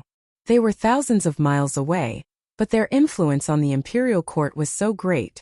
Life was like this and there were no regrets. Li Longji sat on the throne and slowly tasted his tea. The new tea that had just been delivered for more than a month, Westlake Longjing, was named by Xiaobao. It was not considered a tribute. It was just that the people of Xiaobao and Cuckoo's families would send tea when they had it. If it was not a good year, it would not be available. It was not a rule that tributes had to be sent every year. At the same time, it had to reach the best standard. If that was the case, he would not be able to drink good tea. If the year was not good and the tributes did not produce good tea, the person who sent the tributes would be punished. Therefore, the tributes were usually not the best. Xiaobao was right. There was no need for tributes. If the weather was good this year and there were good things, they could send them over if they were willing to. If there was not or did not want to send them next year, they would not have to send them. They would always be able to enjoy good things. The Longjing tea that he was drinking now was sent by the logistics of Xiaobei's precious candy house. It was said that it was for Uncle Emperor to drink good tea. He did not know how much hardship the little fellows had suffered following Xiaobao and Cuckoo on the long journey. As Li Longji drank his tea, he thought of Xiaobei and the others.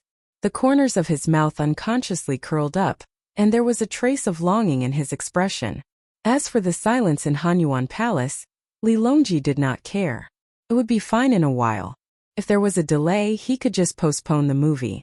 After a while, Zhangzhong broke the silence of the morning court. Your Majesty, this subject would like to know, what is the difference between this time's submission and the previous submission? Chapter 1325. Zhangzhong's words echoed the thoughts of the others who had just regained their composure. Indeed, they should ask clearly. Before, the six Zhao were also vassals of the Tang Empire, and they had been conferred the title of king. Now they were saying that they would submit. If there was no difference from before, it would be useless even if they repeated it 100 times. The officials also admired Zhang Zhong for this. Zhang Zhong did not suppress the doubts in his heart just because the people who sent the letters of submission were his relatives. Instead, he treated it as a very important matter to ask. If the letters of submission sent by the six Zhao were the same as before, wouldn't Xiao Bao and Cuckoo lose a lot of face? Li Longji also admired Zhang Zhong's character. Facing the questioning eyes of the officials, he casually said, "It's a little different. In the past, they were called subjects, sent tributes, and returned with more rewards.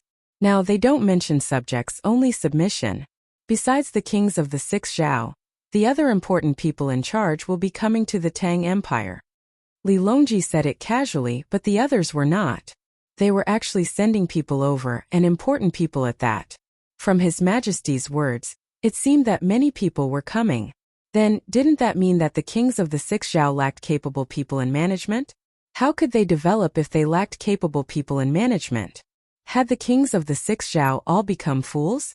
Your Majesty, there's one thing this official doesn't understand. The kings of the six Zhao sent their capable subordinates to the capital as hostages. Are they preparing to make their own people suffer? Yu Wenrong asked. Li Longji shook his head, a look of disappointment in his eyes. He looked at the officials one by one and asked, "Do you think that Xiao Bao and Cuckoo went there just to make the lives of the six Zhao more difficult?" Jiang Xin stood up and said, "This official absolutely does not believe it. Xiao Bao and Cuckoo are brilliant at scheming. Especially Xiao Bao, who has the greatest ability in economy and people's livelihood. How could he go there and make people's lives worse? Xiao Bao must have given the Lord of the Six Zhao a generous offer that the Lord of the Six Zhao could not refuse. What's more, didn't they leave behind 200 people? I believe that there is no need for this official to say how capable the inner courtyards of the Zhang family and Wang family are. With them around, what difference does it make whether or not the Lord of the Six Zhao keeps his capable subordinates? 200 people are enough to support the administration of the entire Six Zhao region, and it might even be a waste. To be honest, if the inner courtyards of the Zhang clan and Wang clan participate in the imperial examination, countless outstanding high scholars of Great Tang will fail the examinations and return home. Placing them as local officials, countless local officials would be ashamed to meet people. The reason why the imperial court dares to implement the policy of taking land from local officials with salaries is precisely because of this. Li Longji was delighted. His eyes narrowed into a smile as he said to Jiang Xin, "That's right. Since we've taken over the land, then so be it. If the local officials dare to collectively resign, then I'll have the inner courtyard of the Zhang family and Wang family take over. Perhaps it'll be even better than before they were dismissed." Your Majesty's praise is wrong. My family's servants don't have this kind of ability. I'm afraid. Zhang Zhong hurriedly explained. After more than a decade of teaching and nurturing, do you think I don't know what they're capable of? Even before that, when you were appointed as the provincial governor of Luzhou, you didn't train so many people, right? Your family's inner courtyard is already supporting Luzhou's administration and military affairs. Am I wrong? Li Longji said bluntly, not giving Zhang Zhong a chance to explain himself. For a moment, Zhang Zhong did not know how to respond. Gao Lishur agreed with Li Longji and said, "Later on we found out that during the disaster relief, Xiao Bao and Cuckoo were the ones who gave the orders. The two of them arranged the resources and manpower in an orderly manner. Unfortunately, apart from them, we can't find another child like them in Great Tang. It's just a fluke." Zhang Zhong could not find anything else to say. As for whether it's a fluke or not, we'll know by looking at the Six Zhao's submission. I'll continue to tell you. Apart from the capable subordinates of the Six Zhao's master, there are also children under the age of 14.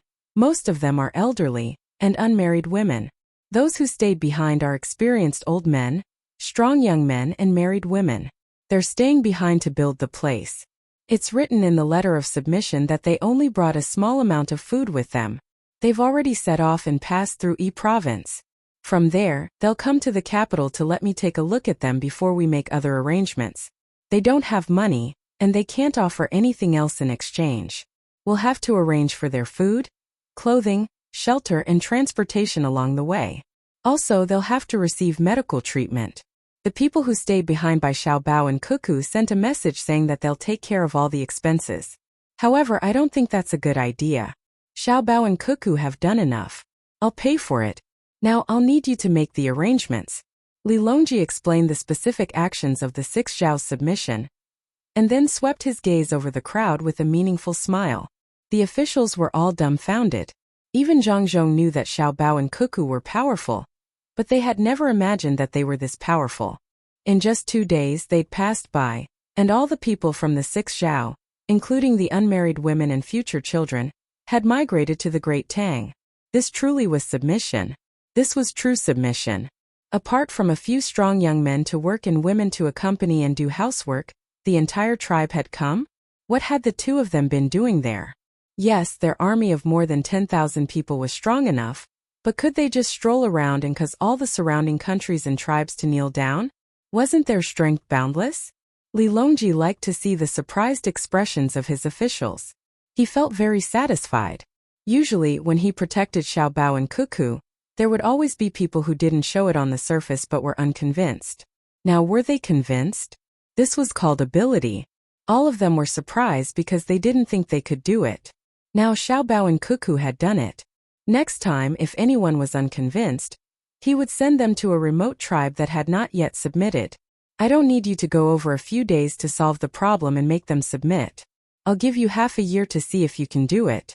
If you can do it in half a year, I'll protect you when you come back. If you can't do it, you can continue to stay there. I don't need you to hang around in front of me. Who wants to take charge of this? Now give me a plan and budget. I'll listen to it, Li Longji said calmly. The officials were silent. Zhang Zhong hesitated for a moment and reached for the microphone. Before he could touch it, His Majesty's voice sounded. Yongqing, take care of the Ministry of Works. I don't need you for other things. Zhang Zhong retracted his hand and sat there obediently. Speak. It's time to need you all. Who can tell me a plan and how much budget is needed? I'll pay. Li Longji continued to press. Your Majesty, there's not enough time. Why don't we discuss it in a few days? We can make arrangements after that. An official sitting in a lower position felt that His Majesty was forcing them, so he mustered up his courage to speak. Li Longji sneered and said, Not enough time? Do you dare to say this in front of Xiao Bao and Cuckoo?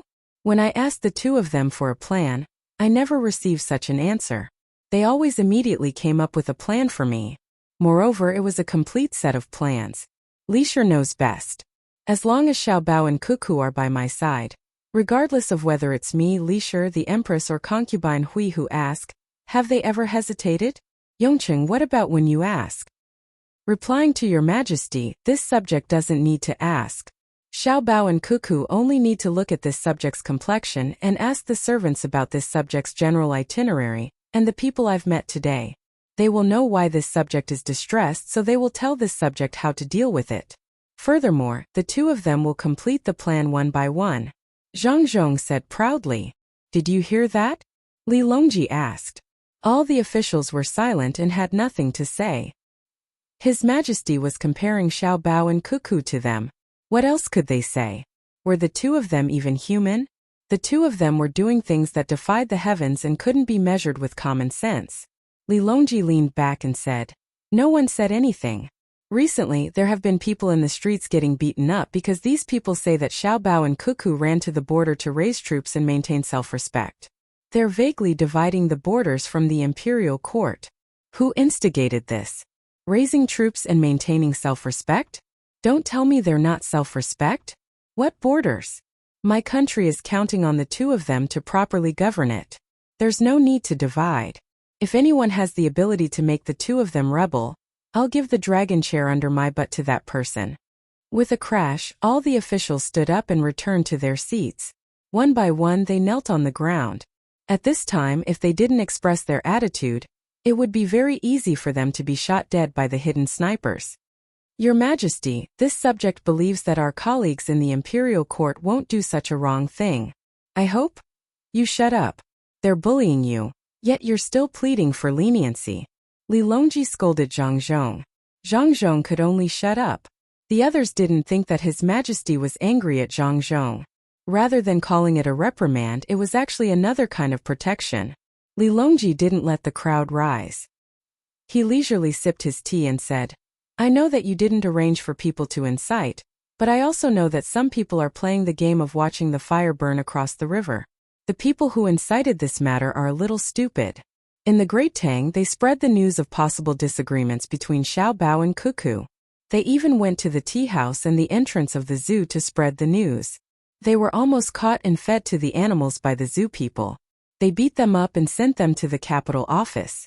I didn't get any information from you, so the people who were caught weren't even sentenced. Some people are hiding behind the scenes to watch the show, but why don't you think about it? Don't I have my own spy system? Are the spies of the Zhang family and Wang family just decorations? They didn't say anything because they were waiting for me to deal with it. I didn't say anything because I was waiting for you to say something. Did a small group of people think that I would listen to their words and transfer Xiao Bao and Cuckoo back? Did they think that Xiao Bao and Cuckoo would stop moving forward after knowing about this matter? I didn't even have time to greet Xiao Bao and Cuckoo. Xiao Bao and Cuckoo didn't care either. Their speed of advancement was still so fast. Their personal guards were so adapted to the environment and terrain. You have disappointed me too much. When Xiao Bao and Cuckoo come back, I will personally talk to them. When the time comes, the knife will fall on anyone's head. Don't say that I don't care about others' feelings. Innocent plus 5 ranks. Don't you think so, Yongcheng? The newcomers didn't know what was going on. They only knew that His Majesty was angry. From His Majesty's words, it seemed that someone had instigated the relationship between Xiao Bao and Cuckoo, and someone in the court had acquiesced. But the result was obviously different from what those people had expected. His Majesty and Xiao Bao didn't care, and the instigator was beaten by the people. The person who was beaten was indeed very stupid. What a joke to spread this in the Great Tang. Everyone began to look at Zhang Zhong to see what he would say. Just as His Majesty said, His Majesty's intelligence department knew, so the spies of the Zhang family and Wang family couldn't not know. Chapter 1326. Zhang Zhong had no choice but to speak again. My family knows that someone is causing trouble, and we have already confirmed that it's the Japanese. It's Fengqiao Shoji, Watanabe Jichiro, Yamamoto, and Yumanji behind this. All of them are Japanese. My family has already informed Xiao Bao and Cuckoo, but they didn't reply. I feel that they don't care, but my family's think tank thinks that Xiao Bao and Cuckoo are hinting for us to take the final blow. Therefore, my family didn't interrogate them in private. Instead, we left them be and let more Japanese show their faces. When we finally catch all of them in one fell swoop, no one in Japan will be able to resist. We have already kept an eye on Fengqiao and the others. After Zhang Zhong finished speaking, he paused for a moment before adding, as for why my colleagues didn't do anything, perhaps they thought the same as my family's think tank. Did you hear that? Zhang Zhong is putting in a good word for you. Li Longji glared at Zhang Zhong. I'm condemning you, yet you're still helping others explain. After glaring at him, Li Longji said again, if you think that Zhang Zhong is honest and a good person, when Xiao Bao and Cuckoo come back, perhaps they won't say anything, but Xiao Bei and the other 9. Haha. Your Majesty, you can't scare me. I do know about this matter, but I don't want to interfere. It's not that I have a problem with the Zhang family and the Wang family, but I feel that it's a good thing to have a different opinion occasionally. This means that our dynasty is still in turmoil, and might not be as stable as it seems. Small problems from time to time can remind us to continue working hard. Yuan Qianyao, who wasn't young anymore, spoke up. He wasn't putting on an act. He was really worried about Xiao Bei and the other 9. This was because he had a few children at home.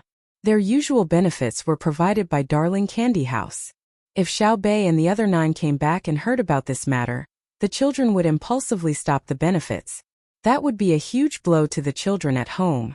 Yuan Qianyao already understood that a child's heart was very fragile and tenacious. They were tenacious in the face of disaster, but in times of peace, a child's heart couldn't withstand such an impact. Once the benefits from the precious candy house were stopped, the other ministers' benefits didn't stop. The children would lose their playmates. Xiao Bei and the others were originally 4 people. Why did Xiao Bao and Cuckoo find another 5 people for them? Other than the political purpose, it was to let them have someone to play with. Moreover, when they went out, they would always be in contact with the local children. She was worried that Xiaobei and the others would not interact with their peers. Even adults were afraid of loneliness, let alone children. If Xiaobao and Cuckoo were angry, he could communicate with them. All he had to do was talk things out. If Xiaobei and the others were angry, how could he communicate with them? Children can be unreasonable sometimes. As soon as Yuan Qianyao, who was on tenterhooks, finished speaking, Wang Bei immediately followed suit. He still remembered that after hearing about his family's benefits, Xiaobei and the others had specially provided a portion of benefits for his daughter-in-law because she had a child. Nutrition and supporting measures were also included. If he didn't say anything, when Xiaobei and the others came back and found out about this matter, they would report it in the Precious Candy House's storytelling newspaper. How could he live? Wang Bei could imagine Xiaobei and the others first saying that he had attacked their father and then stopped the benefits. Then they said that their daughter-in-law was pregnant, so Xiaobei and the others gave them benefits. Then they would continue to say that when they weren't in the capital, he would stab them in the back. Heavens! Once this report was out, he would probably starve to death in the bustling capital. This wasn't a political issue but a moral one. What would the people think? Therefore, Wang Bei felt that he had to make things clear. Otherwise, being condemned by the public could kill. Your Majesty, Brother Yongcheng, to be honest, at first I didn't know about this matter. When I found out later, I was happy for a while. I'm not afraid of you laughing at me. I've always wanted to find trouble with Xiaobao and Cuckoo. To be precise, it's Brother Yongcheng. Why? It's because I'm jealous. If Brother Yongcheng falls, I can be happy for the whole day. But that's all I have. If Brother Yongcheng falls and injures his head and catches a fever, I really don't want that. If Brother Yongcheng falls to his death, I will be very sad. I won't even know what to do. I will regret it very much. I shouldn't have gone against Brother Yongcheng back then. I don't have a life and death feud with Brother Yongcheng. I just have a little thought. I even went to see the people who were arrested. I didn't care. It doesn't matter. If they say that they want to assassinate the people from the Zhang family and Wang family, I will be anxious. They just want to stir up trouble. Others don't understand the background of the Zhang family and Wang family, but how can I, who always want to bring trouble for them, not understand? So, I'm not watching from the sidelines, nor am I sitting on the mountain to watch the tigers fight. I'm just watching the show. I never thought that the Japanese could cause any trouble. I just want to see how Brother Yongcheng's family will deal with it, okay? When Wang Bei spoke, he didn't hold back at all. He even said his own thoughts and analyzed them. I believe Brother Wang's words. Zhang Zhong proved that he understood Wang Bei. If you said that he was a good person, he had a little dirty thoughts. If you said that he was a bad person, he really didn't want to kill anyone. When you walked with him, he hoped that you would fall and then secretly laugh. But if you fell and there was a sharp stone pointed at your head, he would rather stretch out his injured arm to block it for you. He didn't want you to never get up again. He was such a person. There was one disadvantage to being friends with such a person. Usually when you were unlucky, he would laugh at you. The advantage was that when you encountered a life and death situation, he was willing to risk his life to help you. He was a very contradictory but very real person. Li Longji naturally knew what was going on with his Minister of Revenue, Wang Bei. He nodded in agreement. Wang Bei heaved a sigh of relief. With the understanding of Her Majesty and Zhang Zhong, it seemed that Xiaobei and the others wouldn't target him after they returned. With Yuan Qianyao and Wang Bei taking the lead, the other ministers also gave their reasons. Their words made the new officials feel that they weren't afraid of Zhang Zhong, Her Majesty, or Xiaobao and Cuckoo. Instead, they were afraid of Xiaobei and the 9 children. It was really too strange. Why weren't they afraid of the real power holders but worried about a group of children? After thinking about it carefully, some of the newcomers understood. They could communicate with the adults. At most, they would just admit their mistakes. However, they couldn't communicate with the children. Children with huge power and authority were the most frightening. Li Longji watched coldly as his subjects expressed their opinions one by one. As he watched, he began to laugh. He pointed at them and scolded. A group of cowards. Look at you now. Do you still look like ministers? A group of cute Xiaobao babies scared you to this extent. It seems that I didn't do anything wrong. I gave Xiaobei and the others a lot of power. They are still a deterrent to the great Tang's officials. Innocent plus 5 levels. That's right. No matter how smart the officials are or how much evidence they destroy, as long as they are caught by Xiao Bei and the others, they won't have a good ending. Your Majesty is wise. The ministers all said in unison. That's right. I'm indeed very wise. Since the Yongqing family already has a plan, you can't leak it out. Otherwise, it won't be as dirty as the court. Xiao Bao and Cuckoo will think that you are betraying the country. That way it won't be Xiao Bei and the others who will do it. If you really challenge the political stability of the Great Tang and force Xiao Bao and Cuckoo to do it personally, you should understand that I can't protect you. Even if the Crown Prince made the same mistake and caused Xiao Bao and Cuckoo to be unable to tolerate it, I can only watch. Li Longji's expression was solemn as he spoke. He wasn't trying to scare them. He knew that Xiao Bao and Cuckoo had a bottom line, and as a citizen of the Great Tang, if they didn't touch this bottom line, everything could be discussed. Xiao Bao and the others would leave a line. If they touched it, there was no turning back. The ministers didn't speak, but from their expressions, it was clear that they were also serious. They weren't afraid of Xiao Bao and Cuckoo, but as citizens of the Great Tang, they had their own code of conduct and morals. Continue to the next topic. Li Longji felt that this matter had basically been resolved. As for who would be responsible for welcoming the 6 Zhao, there was no need for the court to worry about it. He had deliberately asked earlier to let the ministers know the gap between them and Xiao Bao and Cuckoo, so that they wouldn't always be unconvinced. For Li Longji it was fine if they were unconvinced, but they had to show their true ability. Just saying that they were unconvinced was not enough. Who didn't know how to retreat in the face of a little difficulty and advance in the face of benefits? He didn't need those kinds of people who could follow him around and flatter him when they had nothing to do. When it came to crucial moments, he needed people like Xiao Bao and Cuckoo. If he really wanted people who could make him feel comfortable, Xiao Bei and the others were more suitable. Who would dare to steal food from him when flattering him? Xiao Bei and the others could fight over a piece of meat, and in the end, no matter who ate it, everyone would be happy. He had the ability to deal with natural disasters as soon as possible, and when his life was at stake, he could take advantage of the disaster to rebuild. No setback was a problem, and he would become stronger when facing a strong opponent. But in all of the Great Tang, only Xiao Bao and Cuckoo had this ability. It was especially relaxing when he was with them, as if none of the problems were problems. The two of them even had time to joke around, and Xiao Bao could even find time to cook. When would the Great Tang have more people like Xiao Bao and Cuckoo? They didn't need to be half as good, just half as good. Your Majesty, this subject intends to build dams on the rivers around the capital this year to generate electricity. The Ministry of Works has recently developed a generator that can be used in rivers with low flow. If electricity can be used, many specialized products will appear accordingly. For example, there's a process called electroplating. There's also the decomposition of oxygen and hydrogen.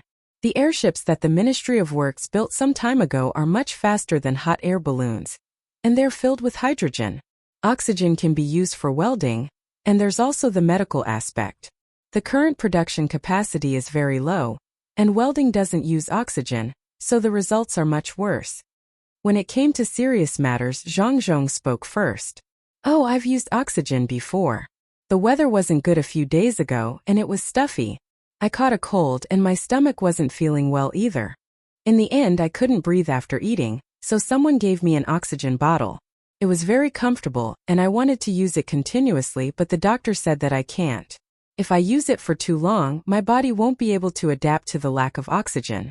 Li Longji proved that he had agreed. Your Majesty, this subject wishes to build a city in the extreme north to station our Great Tang's people. It can withstand the cold and fend off external enemies. Someone found an opportunity to interrupt. Li Longji frowned and looked over. No, what city? In the future I won't build outer cities, only houses. Chapter 1327. The topics discussed in the imperial court were passed one after another. There were no major issues. The only thing that needed to be resolved was that some of the people who had rented the land did not want to buy it. The officials had no good ideas. The people had already paid the taxes, and they did not want to sell the grain, so they could not punish them. Moreover, this year's autumn harvest had been estimated in advance, and the output would be very high. Some of the people who did not want to sell the grain would leave it at home first. Would they sell it in the end if the grain price did not go up? If they did not sell, they would keep it. Could be considered a cost. If it did not flow, it would depreciate. There was also a small problem. Who would be in charge of accepting the immigrants from the 6 zhao? It was not suitable for important people to leave the capital, but it seemed not important for unimportant people to go out. In the end, it was decided that the Assistant Minister of Revenue, Pei Yaoqing, would go. He was a good person, and Li Longji believed that he could do the job well. He could not be too warm to the people of the 6 zhao and make the people of the Tang Empire feel inferior to outsiders, but he could not be indifferent to the people of the 6 zhao. They had left their homeland to come to the capital of the Tang Empire, and were full of yearning for the life they had come for. Calling them over and then not treating them well, would that not be cheating? If the people did not listen to you, you would bury the seeds of unrest wherever you put them. Pei Yaoqing was capable and upright. His rank was not low, and he happened to belong to the Ministry of Revenue. Along the way, he could also see the situation of the local people. Li Longji specially allocated 2 million strings of coins from the national treasury for him to act on his convenience, if he encountered any problems along the way. If the road was not good or the bridge was damaged, he could withdraw the money from the local bank and hire someone to fix it. After the matter was decided, Pei Yaoqing did not stay to watch the movie. He hurriedly left the Hanyuan Palace and went home to prepare for departure that night. At this time, the morning court was over. Li Longji looked to the side and saw a clock with the hands pointing to the 10:40 position. Touching his stomach, Li Longji said, "Let's eat breakfast." The buns were sent. They were not cold and had been kept warm, but some had collapsed after a long time. The officials were not in the mood to care about this and began to eat in the Hanyuan Palace. The entire morning court was filled with the smell of crab meat buns. In addition to the buns, there was also cucumber and egg soup, as well as 2 small pickles. Those who liked to dip it in vinegar would dip it in vinegar, and those who liked it would dip it in soy sauce. After this breakfast, there was probably no need to eat lunch. In the evening, they could get off work early and watch a movie with His Majesty. This was the first official movie in the Great Tang, and the officials were going to watch it. It was a political mission. Li Longji ate 2 steamed buns and drank a mouthful of soup. When he saw Gao Lisher standing by the side serving him, he pointed at the steamed buns in front of him with his chopsticks. Gao Lisher shook his head. The palace maids and eunuchs hadn't eaten yet, so it was better for him to wait for a while and eat together. Has the fat clam from Jili State also come down? In a few days, the hairy crabs in Lake Tai can also be eaten. Are the lotus flowers in Hangzhou's West Lake blooming with green leaves or budding? Li Longji seemed to be asking Gao Lisher, but at the same time, he seemed to be muttering to himself. However, he did not turn off the microphone, so the ministers below could hear him clearly. They lowered their heads and continued eating, pretending that they did not hear him. Gao Lisher helped Li Longji add another spoonful of soup and said, "Your Majesty, many of the animals that were sent to the zoo in the capital this year have adapted and are very lively. 2 pandas have given birth. Why don't we go and have a look tomorrow?" It's said that you can always see mirages in Penglai near Dengzhou in Hunan province. It's a good place to fish. Li Longji ignored the zoo. Your Majesty is right. Many species of sea fish can be seen there. A few days ago, a group of sea fish were found in the artificial salt lake beside the capital to test. Unfortunately, they all died. It was too salty and the fish could not stand it. However, there are no reefs on the artificial beach there. The weather is just right now. Why don't we go and have a look tomorrow? Gao Lisher went along with Li Longji's words and talked about the artificial saltwater lake. It was a very big project. If the capital suddenly ran out of salt, they could take out the water and boil it. The capital would immediately stabilize and have enough food to eat. Li Longji nodded. Speaking of salt, it's more convenient to dry it. The output of salt at the estuary of the Yangtze River is relatively low. The river water is not so salty. The Yangtze River swordfish have to be desalinated when they swim upstream from the sea. I still remember that Xiao Bei and the others encountered danger on their way to Xuanyang. Later on, Xiao Bao came up with an idea to specialize in processing all kinds of things. Moreover, there's a section of the railway there. I really want to see how prosperous it is. The fish in Penglai Lake is also delicious. You can even climb Mount Lu behind it. Your Majesty, speaking of scenery, the hot springs in Gyeonggi province are also very good. When the weather is hot, soak in the hot water and relax. It's good for the body. Gao Lishur mentioned another fun place. Li Longji sighed and said, Okay, I won't be going on a trip. If only Xiao Bao and Cuckoo were here. They could always find a good excuse for me to go on a trip to various places. After Li Longji said that he would eat, his subordinates also breathed a sigh of relief. It was good that he didn't go out, otherwise he would delay things. Moreover, the most important thing was who would accompany him. If Xiao Bao and Cuckoo were here, they could really take His Majesty to other places to play. After all, they didn't have a proper place to be officials. Zhang Xiaobao and Wang Wan, who were missed by Li Longji who wanted to go on a trip, had already contacted the locals. With the help of the translators, everyone could communicate. There were not many locals living in the periphery, only about 130 people. They were dark and thin, and all of them looked at the approaching Tang people with vigilant eyes. They already knew that the Tang people had weapons that didn't look as powerful as spears, which could kill people from a long distance. At the same time, they also knew that the Tang people had good things. Someone in charge, come here. Zhang Xiaobao saw that the other party didn't have a weapon and shouted. The translators also shouted. A person walked out from the crowd. His hair and beard were very long, and they were stuck together in strands. No one knew how long it had been since he last washed. It had just rained, so it was convenient to stand in the rain and wash. How lazy, Zhang Xiaobao commented. Then he said to the other party, My name is Zhang Xiaobao. I'm a good person. What's wrong with your eyes? I haven't translated yet. I can understand you. My name is Duo Lake Duo. Alright, Duo is enough. How can you speak our language?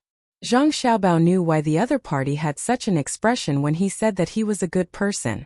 Was he really that bad? Even people thousands of li away had heard of him? His reputation was spread far and wide. Wang Wan didn't say anything. She pursed her lips and smiled. Xiao Bei and the others also smiled like little foxes who had secretly eaten chicken. They were smiling like thieves. Duo had been sizing up the group of people in front of him.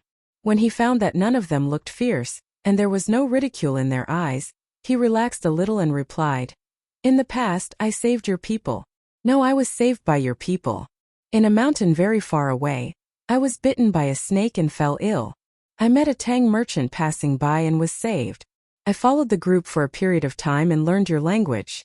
When I left, they gave me 2 beautiful jars. One of them accidentally broke. In order to prove what he said, Duo asked someone to bring the jars over. While waiting, Zhang Xiaobao sized up the living environment of the other party. They were really poor. Shacks made of wood and branches, houses without bricks, basins and bowls made of wood, and children were naked. Whether it was men or women, they only had a simple woven cloth and animal skin around their waists. There were even knives made of stone and sharp pieces of stone used to tie the front end of wooden spears. Only Duo in front of him was tied with a rope and carried a metal knife in front of him. Its shape was very strange. It was longer than a kitchen knife, narrower than a kitchen knife, straighter than a watermelon knife, and sharper than a watermelon knife. Probably had many functions. It could cut and stab. However, judging from the color, the quality of the knife was not very good. It was unlike the current Tang dynasty, where a random family had several knives and metal pots. It was not like in the past where 2 or 3 families used one knife. This showed that the living standards of the Tang dynasty people had improved. Zhang Xiaobao thought and felt proud. He felt that he had contributed a lot. After sizing up the other party and being sized up by the other party, the people who went to get the things came back with 2 jars each. When Zhang Xiaobao saw the jars, he felt that the Tang people who had saved Duo were evil, and did not have good intentions. 1 jar could weigh 30 caddies. The pottery ones weighed about 20 to 60 caddies. It was not easy to carry. He really did not know how Duo had brought 2 jars back. The 2 jars were filled with things. One was meat jerky and the other was whip? A dried animal penis? Indeed, one of the jars was missing a corner. It did not look very harmonious and there was a whip in it. Zhang Xiaobao walked forward and touched the gap. He said, Actually you can add jars and bowls. Unfortunately, you don't know how to do this. Your Tang dynasty jars are all good when they are broken? Duo asked with yearning. Zhang Xiaobao shook his head. Who has the time? If they are broken, just throw them away. In the past, they were easy to produce. No one will spend money to add them. It is not worth it, unless they have been used for hundreds of years and are reluctant to throw them away. Duo listened and looked forward to it. He even turned his head and translated to his people. So his people's eyes lit up. They looked expectantly at the people who suddenly appeared. Xiaobao was embarrassed by the stare and quickly said to Duo, I can lend you a batch of ceramic utensils. To be honest, I don't have a lot. They're all made of metal, just like your knife, but better. Lend? What if they are broken? Duo wanted to lend, but he had his own worries. If they are broken, just throw them away. Even if there is a hole as big as a grain of wheat on the bowl, you don't have to give them to me. It is easy for children to cut their mouths when eating. Zhang Xiaobao measured the size of a grain of wheat. Duo was surprised and followed suit. Then he lowered his head and sighed. Obviously, he understood that his people were not as good as the Tang people. For him, if he had a beautiful bowl, he would still use it even if it was broken. It was very precious, but the Tang people threw it away.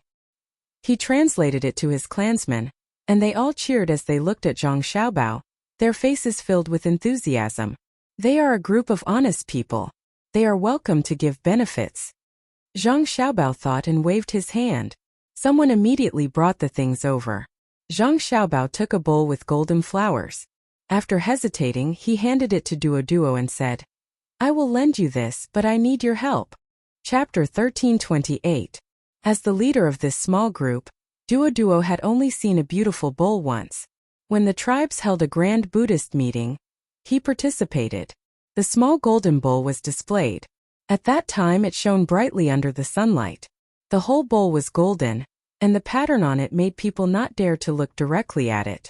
The bowl in his hand at this time was different from the one he saw at that time. It was not completely made of gold, but a kind of porcelain of the Tang dynasty. There were red, yellow, and green flowers on it, and a special white background. Felt cool in his hand. When he touched it, the white part was delicate and smooth, and the part with the pattern was prominent. No matter how he looked at it, it did not look like something used to eat. It was placed in the most important place in the house for others to see. Duo looked at the bowl in his hand, and then looked at the other bowls and plates that were not sent over. They were the same kind as the one in his hand, so he could not help but swallow his saliva. He asked Zhang Xiaobao with uncertainty, Are you really giving it to us? Yes, it's just food. It's easy to break after a long journey. You can keep it. We still have some, and the rest will be solid iron bowls. Zhang Xiaobao was really hesitant. It was not that he was reluctant to give it to Duo. The bowls used at home were very beautiful. He was worried that if he gave it to Duo would be remembered by others. If that was the case, giving something to others would harm them. Duo did not think about this for a while. He carefully put the bowl in his hand in the arms of the person next to him, picked up a plate, and stroked the pattern with his hand. Xiaobei said, This is the peony fighting beauty pattern. They are red peony, yellow peony, and white peony. In the Tang dynasty, it is worth more than 30 strings of coins. You can buy a lot of salt. If you eat as much as you want, it will be enough for you to eat for 20 years. Xiaobei now learned to use salt to show the value of things. Who asked the local people to lack salt, saying that money was not intuitive enough. Duo's hand trembled and he almost threw the plate to the ground. He did not doubt the words of the little girl next to him. The plate was really beautiful. Behind him, a young man came over and said a few words to Duo. Duo listened, took a deep breath, put the plate back and said to Zhang Xiaobao, We only need 2 bowls. Zhang Xiaobao heard some of the content.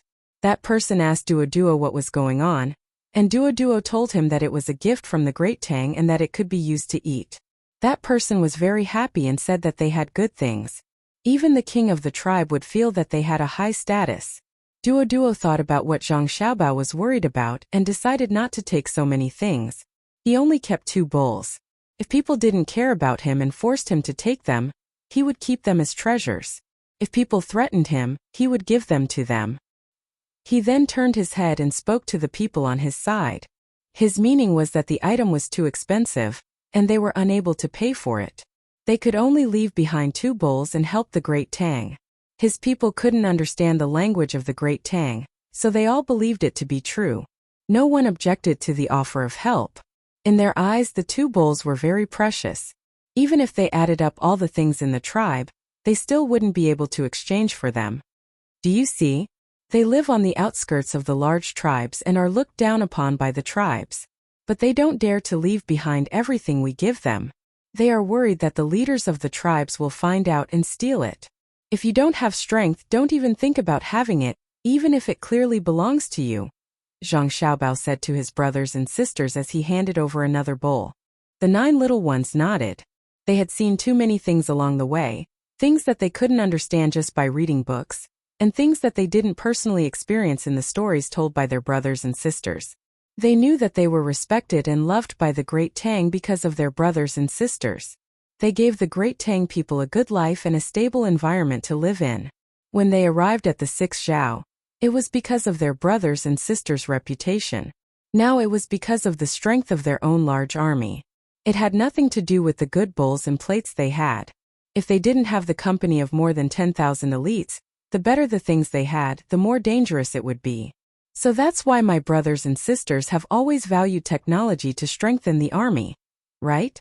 Peace without being able to contend against the enemy's strength comes from the enemy's charity. The peace of the strong to the weak is compassion and tolerance. We don't want to be the former. We don't need the charity of others. Xiao Bei waved his little fist and said seriously. The other 8 little ones nodded. Duo was also listening. A trace of embarrassment appeared on his face, but he still said, "Yes, we don't dare to steal your things. We will agree to any conditions you raise as long as they don't harm our lives. The weak can't negotiate with the strong. It's really not easy for you children to follow us. It's very tiring, but we've learned a lot. What we see with our own eyes is more realistic than what is recorded in books. It's not just the interactions between people, but also the flowers, trees, mountains, rivers, and all kinds of animals we see on the road. Not all children have this opportunity. Ji Xiangrui and the others can't follow us. They're too young, so we can adapt, so we were brought along by my brothers and sisters. Oh, Ji Xiangrui is our younger brother and sister. They're very cute," Xiao Bei said to Duo while giving his brothers and sisters a sweet smile. When Xiao Yuan and the others heard Xiao Bei's words, they felt that the hardships along the way were nothing. Just as Xiao Bei had said, not all children had such an opportunity. Moreover, other children might have had it worse in the past. They had to go up the mountain to collect firewood and cut grass to feed the cattle and sheep. If they were the village children who worked for the master, not to mention studying, after returning from releasing the cattle to eat something, they would find some hay and sleep with the cattle outside the house. Duo looked at the 9 children enviously. He then looked back at the naked children on his side and shook his head. The difference was too big. "Tell us, what do you need us to do?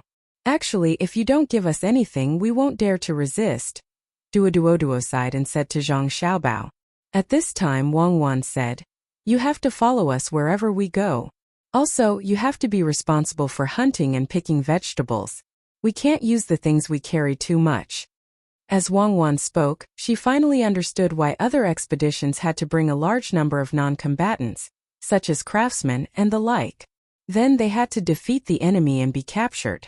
The expeditionary army had no supplies behind them, and they probably wouldn't be able to keep up.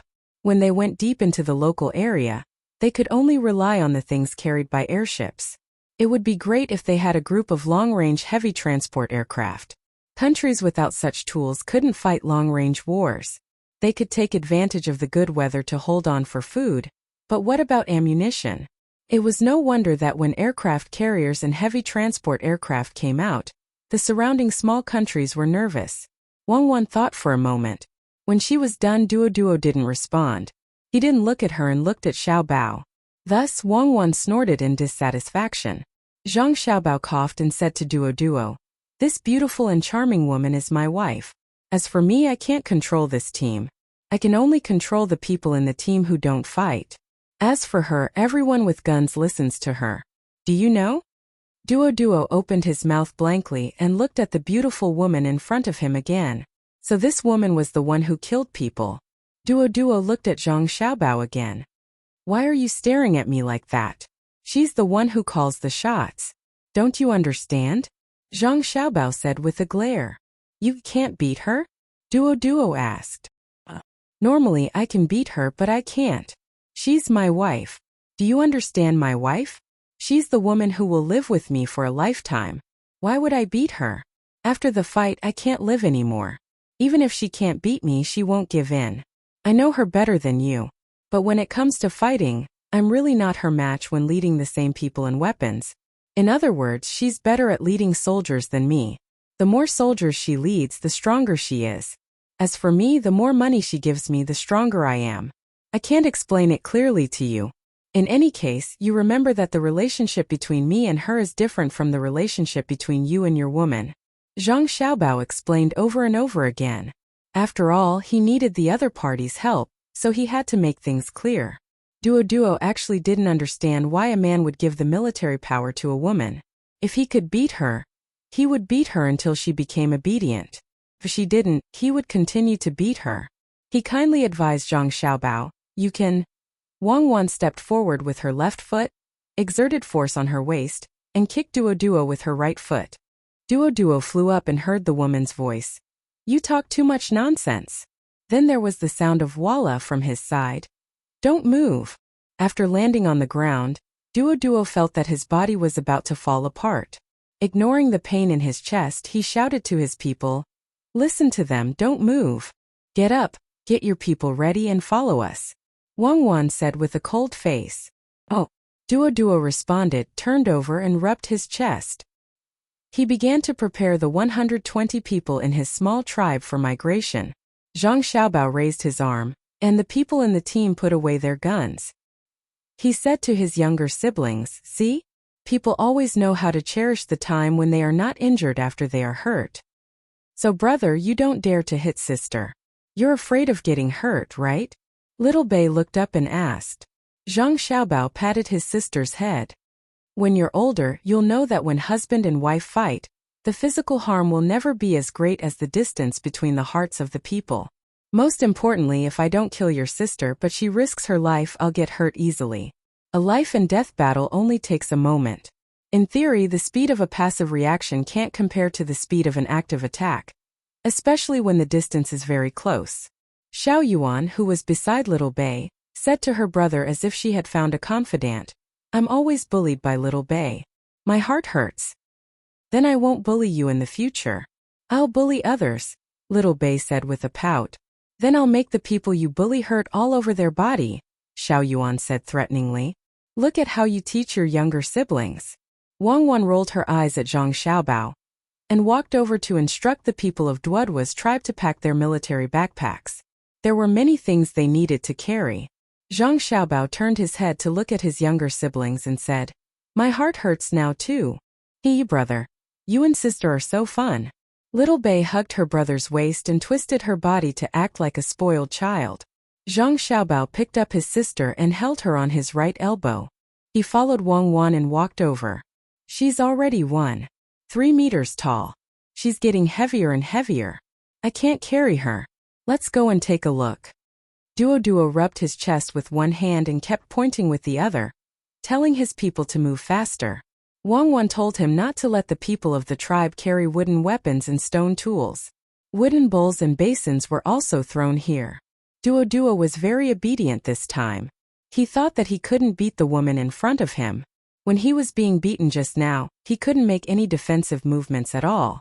When he dodged, his chest first felt stuffy and then he flew. Perhaps this was why the man called Zhang Xiaobao was afraid. But when he saw Zhang Xiaobao coming over, he overthrew the guess in his heart. He saw how Zhang Xiaobao was holding his sister. His right arm was bent and raised horizontally, not sticking to his body. That little girl was sitting on Zhang Xiaobao's arm, one hand hugging Zhang Xiaobao's neck. Her 2 legs were swinging in the air. How strong was her arm? Especially Zhang Xiaobao, who looked relaxed and didn't care at all. Duo pondered. If it was Zhang Xiaobao who kicked him just now, would he fly higher and farther? Come, let me see. Are your bones broken? Zhang Xiaobao walked to Duo and stretched out his left hand to press on the place where Duo was kicked. He nodded. It's okay. You kicked very well. At the end you use force, not vibration force. Otherwise you would have died. It seems that my wife knows how to control her strength. Duo nodded. I finally know that women are not to be trifled with. Chapter 1329. Duo's small tribe had a total of 126 people, including all the adults, the elderly, and the children. They packed up their things and threw away everything that should be thrown away. Otherwise, each person wouldn't be able to carry a hill-sized backpack. Although there were few people and they lived a poor life, they had a lot of daily necessities. The group of people was ready. The people of the tribe took one last look at the place where they used to live and followed Zhang Xiaobao and Wang Wan's team to the local central tribe without any reluctance. Xiao Bei and the other 9 people called Su Yilong and also got busy. There were 2 children in the tribe that they couldn't take care of, so they were carried by the adults. The other small, dark, and thin children were their responsibility. They called the interpreters to give gifts to the children. There were a total of 15 children, 6 girls and 9 boys. After asking, they found out that the oldest was 8 years old and the youngest was 3 years old. As for the 9-year-old, they were considered adults and needed help to do a lot of things. The gifts were very simple. They were candy placed inside a toy, a bamboo toy. When the candy was placed inside, it would be poured out when it was eaten. When it wasn't eaten, it would be played with. It was a toy that Xiao Bei and the others didn't play with at all, but it was very attractive to the local children. Xiao He grabbed them one by one and made a few strange sounds from his mouth from time to time. He played very happily. There were also people who measured everyone in the tribe. When they were resting, there would be people who specially made clothes and shoes for them, just like what Xiao Bei and the others wore. The team carried a lot of cooked cowhide. No matter how hot it was, everyone had to wear high leather boots. Otherwise, they would hurt their feet. The other people in the tribe were carrying various tools that Zhang Xiaobao and Wang Wan gave them. The new tools were much better than the old ones, so they were very happy. Zhang Xiaobao's team reduced the burden of transportation. Since they were given out, they naturally wouldn't continue to help carry. Duo carried things on his back and a set of knives in front of him. There were a total of 9 knives inserted into a wooden box and locked with a chain. From time to time, Duo would touch the handles of the knives. Only then did he feel relieved that the things were not lost, and he didn't feel the pain in his chest from being kicked. These knives are very valuable, right? Duo once again touched the handles of the knives one by one and asked Zhang Xiaobao. It's all right. We all brought good steel knives with us when we came out. They're much better than the scrap metal you're using. Zhang Xiaobao said that Duo had already been solemnly handed over to another strong man in the tribe. Duo nodded and walked a few steps before asking, "Why didn't you bring more inferior items? Your inferior items are also very valuable here. The difference between a beautiful bowl and an ugly bowl won't be much worse. We can flip through so many things, but you must have flipped through many times. Since I'm going out, I naturally have to bring good things." Zhang Xiaobao explained and then looked at Duo. For some reason, he felt that Duo was just trying to find something to talk about, as if he wanted to achieve some sort of goal. Duo nodded and didn't say anything this time. Until noon, when they needed to stop and rest, they chose a relatively flat place for Zhang Xiaobao's family to eat. The other places were randomly chosen. Of course, the flattest place was reserved for the people who made the clothes and shoes. Today's lunch was still stewed. A large pot was placed on the rack with a fire under it. They threw in all the jerky that the tribe had saved with great difficulty to stew. This was not enough, so they also threw in some of the things they had hunted on the road and some wild vegetables. When they were cooked, they poured the noodles into it to make soup. Each person had a bowl to eat. Such a simple meal was sumptuous for the people of the tribe. They carefully held the iron bowl with one hand and reached in with the other hand to grab the food. However, they felt that it was too hot, so they gave each person a spoon, which was very strenuous to use. The food of the 9 children was better than the others. There was a small plate of kimchi. Seeing that the children of the tribe were staring at it and wanted to grab it with their hands, Xiao Bei had no choice but to put some into their bowls. She didn't want to eat the food that Xiao He had grabbed. There was a limit to how approachable she could be. The children of the tribe didn't see that she didn't want them to grab the food, and happily ate a mouthful of the kimchi. It was sour and sweet, and their faces showed a happy expression. They were very satisfied. Xiao Bei looked and carefully tasted the food in her bowl. After swallowing it, she said, "It's really delicious. I also think it's a blessing." Do we still need to talk about our cook skills? Of course it's delicious. Do you think you have a hard life? Xiao Yuan said and lowered his head to eat, pretending that he didn't see Xiao Bei's glare. A normal adult would be full after eating a big bowl, but the people of Duo finished a bowl and looked at the pot. They found that there was still some left, so they made Duo and ate half a bowl each. After eating, they were panting, not knowing whether it was because they were too full or because it was too hot. The team continued on their journey, but the clothes and boots were still not ready. Duo touched the hilt of the knife in front of her chest again. Suddenly, she turned her head and asked Zhang Xiaobao, "Do you know how to grow food? Do you know how to raise cattle and sheep?" Zhang Xiaobao looked over and nodded. "It's okay. My family has zhuangzi, which is specially used to grow food and raise livestock. Moreover, the yield is very high. If you want to raise livestock, I think chickens are good. Catch a wild chicken, cut off its wings, tie a rope between its legs, and encircle an area with a fence. You can eat eggs and chicken. If you can pay enough, I can even get people to send you good breeding chickens and pigs. I'll tell you how to take care of them." "What's the price?" Duo asked anxiously. Zhang Xiaobao paused for a moment, smacked his lips and shook his head. "Let's not talk about the price first. You don't have anything. Other than more than 120 people, you can't take out anything else. I'll tell you how to raise wild chickens and pigs first. I'll find a few people to introduce them to you." "All right." Duo felt very helpless. He really couldn't take out enough things to exchange with the other party. After hesitating for a while, he took a deep breath and mustered up his courage. He said to Zhang Xiaobao, "I've thought about it. If I go back to the big tribe, they will take away my knife. They will take away the clothes and shoes you made for us. I can't resist at all. They will kill all of us. I intend to stay away from them, go to a place where they can't find me, and live a peaceful life with my people. But we don't know how to grow food and we don't know how to raise things. We used to trade with them every few days with game and fish that we caught.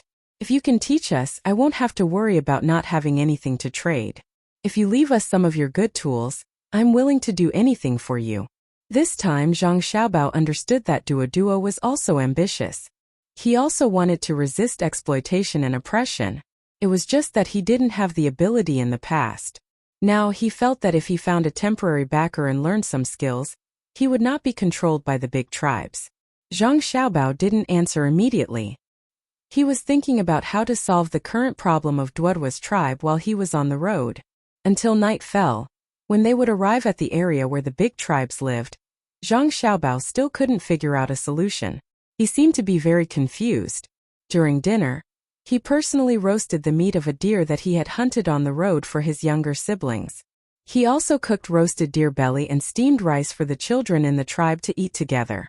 Together with the 4 injured members, he and Wang Wan continued to eat together with the rest of the team. Duo was very puzzled. He pointed to the 2 large portions of food and rice and said, "You can eat. We can't eat." Zhang Xiaobao seriously replied, "You are the leaders." Duo emphasized, "Yes, but we are not the wounded and the children." Zhang Xiaobao replied again. Duo shook his head. Obviously, he didn't understand why the leaders of a group couldn't eat well. Zhang Xiaobao didn't expect Duo to understand. After dinner, he went into the tent with Wang Wan and began to discuss the matter mentioned by Duo during the day. "I really don't know how to arrange it." Zhang Xiaobao sighed. "You have the ability to help them, but you feel that you can't get enough in return. Because they are not the people of the Tang Empire, you are hesitating whether to integrate them into the Tang Empire. You consider that they are not among the 56 tribes, so you naturally exclude them, right?" Wang Wan analyzed Zhang Xiaobao's thoughts and said. Zhang Xiaobao admitted, "Indeed, I always treat them as outsiders. And they are too backward and don't understand the Tang Empire. If I want to integrate them into the Tang Empire, I have to put in a lot of effort. Where to arrange them is the problem. Put them at the border? Their lives will improve, and at the same time they are still them, not the people of the Tang Empire. If they are separated, they will not be able to adapt. They are almost a family, and it is very immoral of you to separate them. Then how can you arrange the 6 Zhao, the original Tubo, and the people at the border who were tricked into becoming hostages, the Turks, the Silla, and the other remote areas. Wang Wan asked suggestively. Because they are. Alright, they are one of the 56 races. It could be 57 or 58 or 85. I just didn't get it right for a while. Then, if I help them, I will help myself. Together with the people of the large tribes, I will take away the authority of the leader and return them to the Tang Empire. Zhang Xiaobao thought it through, and the previous problem was no longer a problem. Wang Wan smiled and said, "We cannot kill the leader, but we can't let him have trusted subordinates. According to the plan, we will first take them away and let them be our logistics personnel. Slowly get to know them, and as time goes by, their leader's authority will gradually weaken in the hearts of the people of the tribe. If they play tricks, we will use this as an excuse to kill them. If they are honest, we will let them live. I hate it the most when I accept a group with its original management. It is the same for the military, the government, and the business. I hate it too. Let's sleep. Tomorrow we will not tell Duo all the plans. Just tell him that we will help him. When we arrive at the place, we will trick everyone to follow us." Zhang Xiaobao yawned and pulled the blanket over himself and Wang Wan. He listened to the sounds of the little ones playing as they couldn't sleep and fell asleep. The next morning, the people of Duoduo's tribe changed into new clothes and boots.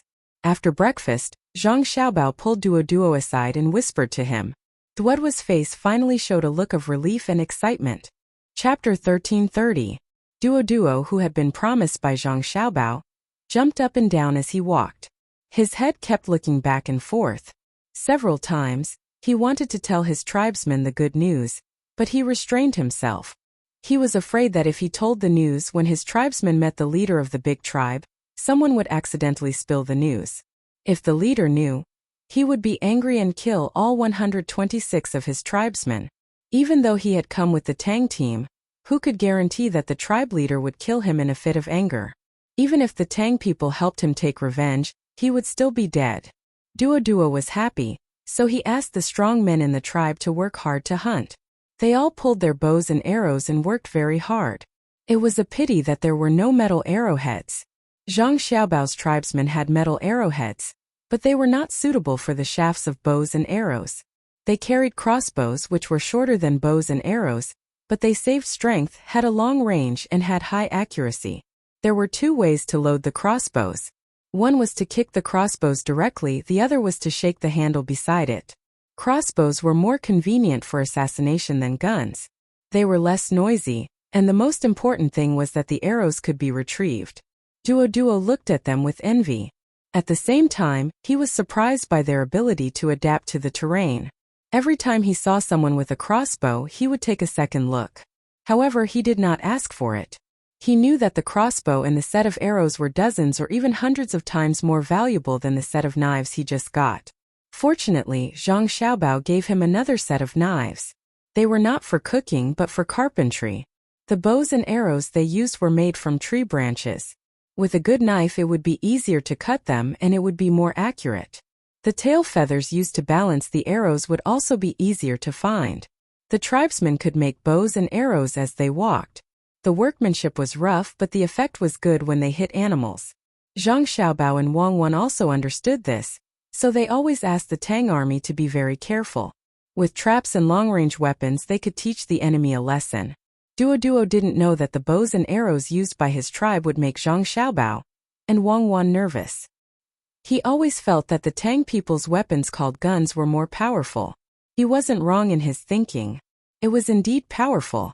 However, Zhang Xiaobao and Wang Wan had requested for 0 casualties, and they really did it. They didn't die directly from the other party's offensive weapons during the course of the battle. As a result, the pressure on the logistics team increased, and they had to exchange money for lives. Duo didn't know how valuable the lives of the Tang people were. He was looking forward to seeing how the thing called a gun attacked.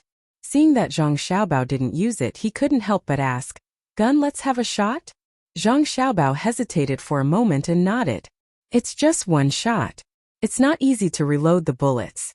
It's like a bow. An arrow can be retracted after it's shot, but a bullet can't be used immediately after it's shot. If the shape changes, it has to be reloaded. It's very troublesome." "You don't have enough bullets?" Duo asked. It's enough to kill you 10,000 times over, Zhang Xiaobao threatened. Duo waved his hand. That's not what I meant. Let me have a look. Zhang Xiaobao stretched out his hand, and someone handed over a sniper rifle. After receiving it, Zhang Xiaobao took it apart and reassembled it. His hand gently stroked the body of the gun, and his face was also attached to the gun, feeling the trace of coolness. Duo, who was watching from the side, felt that it was very strange. It turned out that the gun could be taken apart, but why did it feel that Zhang Xiaobao wasn't holding a weapon to kill people but a beautiful woman? Looking at Zhang Xiaobao's woman Wang Wan, her eyes were so gentle when she looked at the gun. What's going on with these two people? When we pick up a weapon, we are one with the weapon. It's like you have a good bow. The chef's knife and the weaving girl's needle are all like this. Let's go to the front. Zhang Xiaobao said and called Duo to rush forward. Behind them there was the sound of messy footsteps. The 9 little guys and Su Yilong also followed, wanting to see the fun. There were many wild beasts in places that had not been extensively destroyed by humans. Soon the group found a deer. It was an adult male deer with 10 forked antlers on its head. It was leisurely eating grass about 300 meters away from the group. In fact, there were people on the other side of the deer, but it didn't meet them. They were scouts, and they had to advance 20 miles. Zhang Xiaobao chose to shoot while standing, and he didn't have any support. Just as he was about to aim, someone beside him pulled his clothes. Brother, let me do it, okay? It was Xiao Nan who spoke. Okay. Zhang Xiaobao handed the gun over. Xiao Nan stretched out her hands and caught it. Looking at the deer, she took off the scope and found a place to lie on the ground. She patted her right shoulder with her left hand and put her right hand on the trigger. She aimed with her eyes and began to adjust her breathing. Waiting and waiting, Duo didn't understand what a little girl was waiting for. Just as he was about to speak, a sudden gunshot sounded, startling him. The deer had fallen to the ground, and only its 4 limbs were still moving slightly. Rub it. Xiao Bei shouted and ran to Xiao Nan's side, squatting down and rubbing Xiao Nan's shoulders. Xiao Nan was very shy and stood up. It's okay. I'll be fine after a while. It doesn't hurt. After saying that, she still shook her arm. It was obvious that the recoil just now made her feel uncomfortable. Usually, she didn't use a sniper rifle to practice. Her pistol was also the most accurate among the 9 of them. Her firing speed was also fast, and she could hit anything within 35 meters. Duo looked at the fallen deer, and then looked at the girl who had just used the gun in disbelief. He ran toward the deer. When Zhang Xiaobao and others came near, he was still observing. There were no other wounds on the deer's body, only its eyes were messy. When he lifted the deer's head, the other eye was also the same. Needless to say, it must have gone in from one eye and come out from the other. Duo looked back at the place where he was standing before and looked at Xiao Nan again. He asked in surprise, "You can hit the eyes from so far away?" "I didn't aim at the eyes. I aimed at the head. It was so far away and I didn't use the scope. I couldn't see the deer's eyes." Xiao Nan was still shy and didn't show any pride. She knew that her brother and sister were better than her. She needed to continue practicing. "Why didn't you use the scope?" Duo didn't understand. "My brother and sister said that before a person with a good sense of shooting, using too many auxiliary tools will suppress his talent. I have to shoot by feeling. I want to be one with the gun. My brother and sister said that many snipers are good at shooting and can carry out tasks easily. However, one day when they are fighting with a talented sniper, the gap will be revealed. One is a gunsmith and the other is a god of shooting. A gunsmith is for the task and planning the target, while a god of shooting is for the control of the field. A god of shooting who doesn't waste his talent and works hard can sometimes even control the shooting range by intuition. Within that range, he is a god of shooting," Xiao Nan said with yearning. She was still holding the sniper rifle. Duo couldn't understand how powerful a god of shooting was, but he knew how powerful the little girl in front of him was. At such a far distance where the arrow couldn't reach, she could hit the head as she wished. If it was a normal person, he would probably die. No wonder the tribal leaders were so scared when they talked about the weapons of Tang. Even children could kill people easily. It was said that there were countless people in Tang. If everyone had a gun, Duo didn't dare to think about it anymore. He used to admit that Tang was powerful, but it was just an impression. When he saw the team of Zhang Xiaobao and Wang Wan, he felt that Tang had countless good things. Now, he really admitted that Tang was unimaginably powerful. While he was thinking, Zhang Xiaobao had already skinned the deer. This deer skin was too complete, and the deer was not small. He could make something for his brothers and sisters. After thinking about it, Duo found that a large part of the deer's skin had been skinned very well, even better than his. He was too embarrassed to help, so he squatted aside and watched. Then he said to Zhang Xiaobao, "The deer head should be given to your sister." "No." Zhang Xiaobao replied casually. "It is the symbol of a warrior. When our children hunt for the first time, they will leave a part of the beast for their children." Duo thought that Zhang Xiaobao was greedy for the deer head, so his tone was a little different when he persuaded. Zhang Xiaobao didn't stop. "Can I leave it? She has killed too many animals. The purpose of killing animals is to eat and use, not to show off. Otherwise, it is disrespect to life and blasphemy to humanity. When you leave the head of an animal on the wall, you want to show others how good you are at killing animals and how powerful you are. My wife and I don't need to put any head on the wall, but where we are standing, who dares to say that we are not powerful? Yes, I don't want the deer head. That thing takes up space. Thousands of people have died in the hands of my brother and sister, but the paintings on the wall of my brother and sister's house are mountains and rivers. When you show your courage by using other animals' bodies, it is because you are not confident enough." Xiao Nan stood over with a gun and watched the deerskin. His words supported her brother. Although she already knew that her brother was not her biological brother, she didn't understand the difference between a biological brother and a biological brother.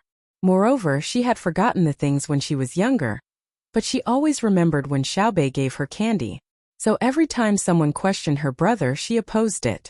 Duo was speechless for a while. There were indeed several heads of beasts in his original home. There were bear heads, tiger heads, and many wolf teeth. He even had a chain of bear teeth around his neck. Just like what Xiaonan said, he used these heads to show the power of his tribe. Later, he left with the Tang team, so it was not convenient to carry them. No matter how precious the heads of animals were, they were not as precious as a set of knives. He put his hand on his neck and secretly exerted force. When he struggled again, his neck hurt, and the chain of bear teeth was pulled off by Duo. He used his wrist and threw it into the barley next to him. Only then did he feel relieved. "What are we eating tonight?" Zhang Xiaobao asked when he was packing up the deerskin. Xiaobei didn't need to be reminded to know that he was asking about them. He came over to look at the bloody deer and asked, "Didn't we arrive at the tribe's place at night? If I am not satisfied with their hospitality, I will. If I had known earlier, I would have brought our guards. They can be used as training. They are very old, the oldest one is already 20 years old." Xiaobei wanted to say that his guards were not good enough to receive his people, but when he thought about it, he realized that he didn't have any guards that belonged to him. They were all his brother and sister's guards. His 9 guards were still undergoing training, so he was very depressed. Chapter 1331. Duo had been listening the whole time. When he heard what Xiaobei said about his guards, he began to guess who this Zhang Xiaobao from Tang dynasty was. From what they said, the ones following them were not the Tang dynasty's army, but their own slaves. Oh, they called servants. There were also children, but they didn't come. What did their family do? Also, the little girl with the spear said that thousands of people had died at the hands of Zhang Xiaobao and his woman. Were they not afraid of Tang dynasty's laws? It was said that killing was not allowed in Tang dynasty. After hesitating for a while, Duo mustered up his courage and asked Zhang Xiaobao, "What is your status in Tang dynasty? You killed many people and you are not guilty?" "I am Zhang Xiaobao," Zhang Xiaobao said. "I know. I heard you say that you are a good person. Then what is your status?" Duo was very nervous. Zhang Xiaobao finally stopped what he was doing and looked at Duo in shock. Wang Wan covered her mouth and laughed. Xiaobei said, "Ha, I'm dying of laughter. Uncle Duo, you are really interesting. Brother, you are also interesting." Zhang Xiaobao also laughed and patted Xiaobei's head. He said to Duo, "Since you don't know my name, It's useless to talk about the official position. This war against the duo was planned by my wife. As for me, I am responsible for mobilizing people to help transport things. You understand now, right? Duo looked at Zhang Xiaobao in shock, and then quickly turned to look at Wang Wan. He moved his feet and took 5 steps back. Not only did he understand, but he was also frightened. You are heartless Xiaobao, and you are demonist cuckoo? You are Xiaobei? Duo asked in a trembling voice. Xiaobei patted his head and sighed. Ah, uncle, it's not that I want to belittle you, but how do you think you can lead the tribe to greater heights? Come, let me introduce you. This is Xiao Hai and this is Xiao Nan. Her sister is Danan. Don't they look alike? There's also Xiao Gang, Xiao Chong, Xiao Zhu, Xiao Feng and so on. My name is Xiao Yuan. Fear not, wait a minute. Brother, look, Xiaobei is bullying me in front of outsiders. Xiao Yuan could not take it anymore. No, I'm not bullying you. You don't need me to introduce you, right, Uncle Duo? Xiaobei hurriedly asked Duo. Duo kept nodding. Yes, Xiao Yuan will be Xiaobei's man in the future. It's just that he's always bullied by Xiaobei. He doesn't act like a man. What are you talking about? Little Yuan is giving in to me. Uncle, you only know how to bully women. Right, big brother Yuan? Little Bei pouted and said to Toto before smiling sweetly at Little Yuan. I'm so worried. Little Yuan also slapped his forehead. What do you want to eat tonight? Zhang Xiaobao asked again, ignoring the little one's playfulness. Xiaobei smiled at Little Yuan again. He observed the deer and said, Let's eat the venison hot pot. Everyone has a small pot in front of them. Little Yuan and I will share one. There must be chili in the seasoning. Zhang Xiaobao nodded and agreed. He began to ask people to prepare enough portions, and it had to be the best part of the meat. He knew that Xiaobei was still unwilling to eat in the same pot as the children in the tribe. Even though he had washed his new clothes when he changed, he was still tanned.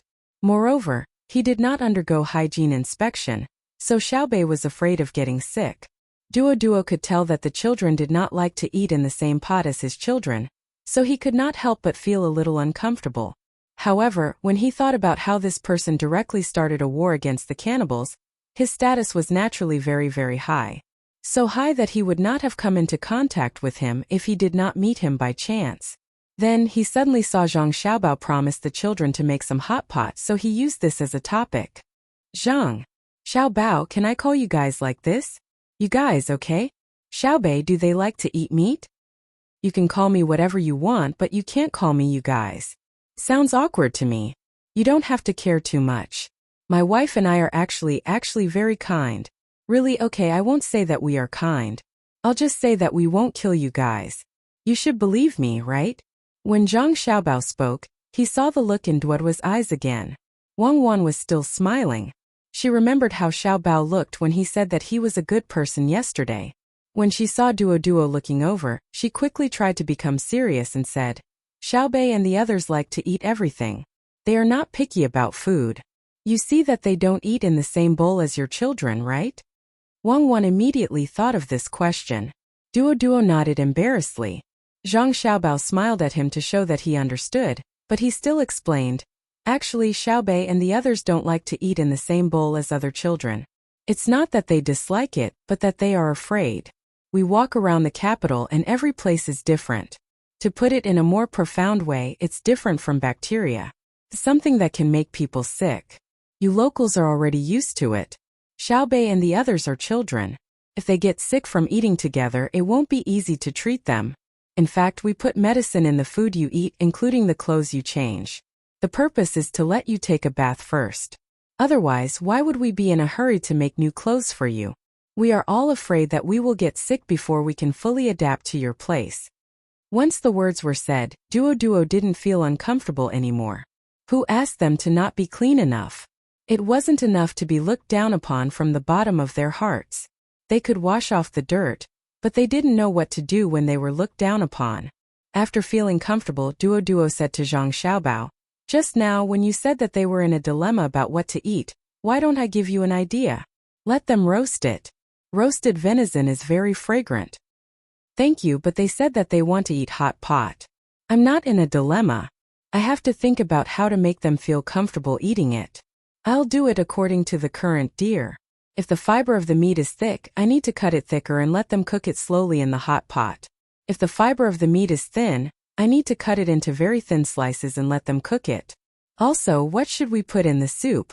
We can't use the pheasant that we just hunted here to make the soup, nor can we use the fish in the river. It's good to use beef bones and pig bones to make the soup, but we didn't bring them. So I just thought about it. It's best to use the local mushrooms to make the soup. Previously we had the throat mushrooms. Together with the mushrooms here, it'll be enough. It can also let them adapt to the local bacterial environment. Add 2 dried abalones. Alright, that's it. Zhang Xiaobao patiently analyzed Duo. As he analyzed, he counted with his fingers like a child, calculating the counteracting and compatibility of the food. Duo was dumbfounded. Was this still cooking? This wouldn't do. His clansmen also had to consider the food they ate. They would have starved to death long ago. However, listening to it, he felt that it would definitely taste good. It was a pity that he couldn't compete with the children and the injured. Duo looked a little disappointed, not because he couldn't eat it, but because he thought about the lives of the Tang people. After comparing them, he felt inferior. He asked tentatively, "Do the Tang people all eat the same? How is that possible?" Xiao Bei raised his head and continued, "If only all the Tang people could be like this. Not to mention venison, we don't even have a lot of mutton. We eat pork every day. If we don't have enough pig meat, we have to exchange it with chicken and duck meat. It's good enough if we can eat pork ribs in half a month. If we want to eat venison every day, we have to raise deer like we raise pigs and chickens. Their lives are really tough. My family has a restaurant business, so the food there is better. It's a little better." Xiao Bei felt embarrassed as he spoke. Duo suddenly understood. He had heard of restaurants before. People who ate there had to be rich and the food tasted good. He couldn't help but feel envious. If there was someone in his family who worked in a restaurant. The meat is good. It's very delicate. Cut out the tenderloin and chill it. Don't let it run. I don't want to make cold jerky for them. I want it cold and fresh. At this time, Zhang Xiaobao had already checked the meat for himself and instructed. Naturally, someone went to get saltpeter and chill the venison. Duo didn't know what chilling was, so he didn't ask. Otherwise, he would be even more surprised. Now he felt that Zhang Xiaobao shouldn't be so serious. He advised, "Just make food. Don't worry too much about the children." "Yes, that's what I said." If you don't want to worry, then don't raise them. Even raising horses knows how to be careful, let alone raising children. Look at the wild vegetables under your feet. You can't just eat venison. Zhang Xiaobao began to pay attention to the path under his feet again. When he saw wild vegetables that weren't poisonous, he would pick a piece and put it in his mouth to chew. He wanted to see if the taste could match with the venison and seasoning. Every time he confirmed something, Duo would pick it. There were many wild vegetables in the mountains. He was usually very careful when he ate them, afraid that they would be poisoned. Small root vegetables? Sure enough, it's time to eat. Babies, what should we do? Zhang Xiaobao suddenly found many small roots of garlic. The scientific name was allium white. He dug one out of the soil and tasted it. He asked the little ones. The 9 children began to feel awkward. They knew that if they had small root vegetables, they would also have cat ears. Then they could eat the small root vegetables with cat ears soup. It was very delicious. If they added a small plate of sliced cucumber with some salt, it would be even better. But someone had already gone to prepare the venison. What should they do? One by one they frowned. Duo was puzzled. Your family is full of foodies. You frown when you're cooking and you also frown when you're eating. It's as if you're in a dilemma. Is it more difficult than fighting a war? You can put the two together and eat them both. Duo felt that he was very smart and proposed a solution. Without waiting for Zhang Xiaobao to speak, Xiao Bei shook his head. No, venison is warm and nourishing. The small root vegetables are spicy and also nourishing. The cat ears are earthy and can suppress the slight spiciness of the small root vegetables. Together with the cucumber, it will improve the taste and clear the stomach. It's a good combination. Therefore, we can't eat it together with venison. Otherwise, we won't be able to taste the venison. Also, after eating, should we take cold medicine to digest, licorice to balance, Or medicine to warm the spleen and stomach to stabilize. It's just a meal. It's not like we're risking our lives. Do you want to eat us to death? It's like chili mixed with ice. Can that be eaten? It's also impossible to add licorice. Those who dare to prescribe such a prescription are either quacks or divine doctors. Didn't you see that brother is looking for vegetables to neutralize the venison? Yes. Illness comes from the mouth, and disaster comes from the mouth.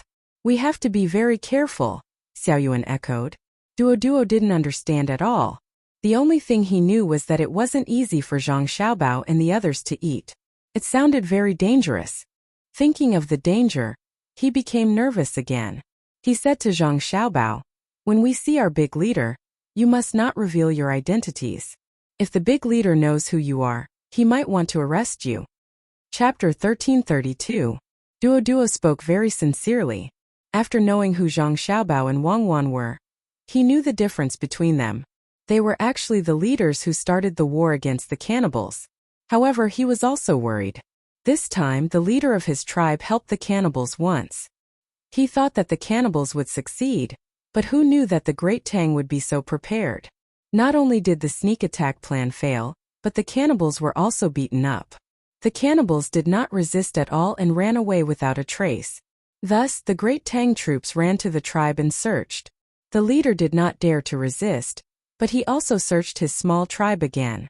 If the leader knew the identity of Zhang Xiaobao and Wang Wan, would he play tricks behind their backs and capture them? The two of them were very important to the great Tang. At that time, they could exchange for more compensation from the great Tang. What should he do then? Zhang Xiaobao blinked and suddenly said happily, "Does it mean that if we perform a little worse and give your leader a good opportunity, he will make a move?" "Aya, this matter can be solved in advance, right, madam?" Wang Wan's eyes also brightened. She also looked at Duo and asked, "Can we really let your leader make a move?" "Not necessarily, right?" Duo began to lose confidence. He could see that Zhang Xiaobao and Wang Wan were looking for an opportunity to make a move on the leader of his tribe. Looking at the people from the great Tang, Duo began to think. After a while, he gritted his teeth and said, "If you believe me and can give me enough things, I can trick them out. You can do it directly. This way, I will be responsible for persuading the others and making them listen to you." "What if you fail?" Zhang Xiaobao asked. "My life will be taken by them." Duo put on an expression as if he was not afraid of death. Zhang Xiaobao waved his hand. "Forget it. Let's just follow the previous plan and directly use a strategy to kill. Your people will not be convinced. I still need them to follow the team and do things. It is easy to kill people, but it is hard to change their minds. We should pursue benefits and not force them." "I think so too." Wang Wan agreed. "It's easy to kill people but difficult to make them work for you. Force has always been used to conquer but not to rule. Then be careful." At this time, Duo's recognition of Zhang Xiaobao and Wang Wan deepened. A large group with guns could have killed their way over, but they didn't. Instead, they chose another method. If he followed them in the future, he would definitely have a good life. How could his current leader use benefits to get what he wanted? He was clearly using benefits to coerce them. If over 100 of his clansmen didn't give them anything, they wouldn't give him any food either. When it came to an exchange, he would be at a disadvantage. The team continued to move forward. No matter what, they would be able to reach their destination before dinner tonight. In a situation where they did not plan to come into close contact with the other party, the team could increase their speed a little. They could hunt more wild beasts and store them to replenish the team's daily consumption. It wasn't that Zhang Xiaobao and Wang Wan didn't know how to protect nature. Right now, they didn't allow Great Tang to cut down trees and hunt animals. It was unlike before, when they didn't have enough strength to stop it. They could only follow Great Tang's national policy of destroying forests and opening up wastelands. Now that things had changed, they could influence Great Tang's policy. Of course, they couldn't continue to pretend that they didn't see it. Bamboo forests could be cut down, and after cutting them down, they would have to plant new ones. Bamboo had a short growth cycle, and the old bamboo forests couldn't be touched. That was a cultural and precious resource. In fact, it was fine to cut down trees, but they had to be separated into different types of forests.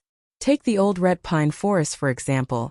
They couldn't bear to part with them and wanted to leave them for their descendants, let alone others.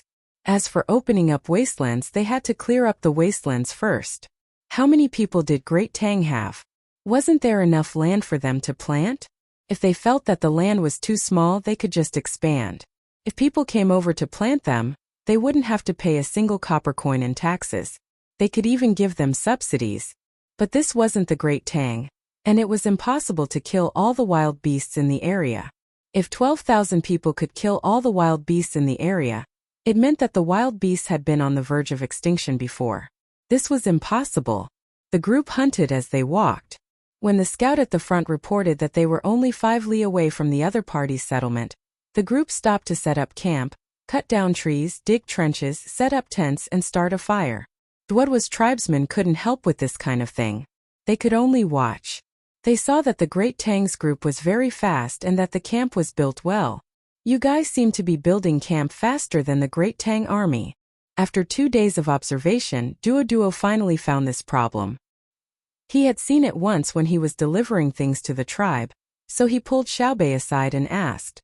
Xiaobei and the other 9 people, including Su Yilong, were helping to measure the depth and width of the trenches, as well as the sturdiness of the stag trenches. Especially the trenches, the depth and width were not fixed. They had to look at the terrain. If there was a run-up, the trenches had to be widened. If there was something in the surroundings that could be filled in, the trenches had to be deepened. When Xiaobei was pulled back by Duo, he was on a small mound more than 160 meters away from the trenches. He was holding a luoyang shovel and kicking down hard to see the structure of the soil. He was sweating profusely. When he heard Duodwa's question, he stopped and said to the people beside him, "Let the artillery calibrate this position. Even I can kick down, let alone you. What if they dig to fill in the trenches? 1 small cannon and 3 grenade launchers are enough. Let's see who dares to come over and dig."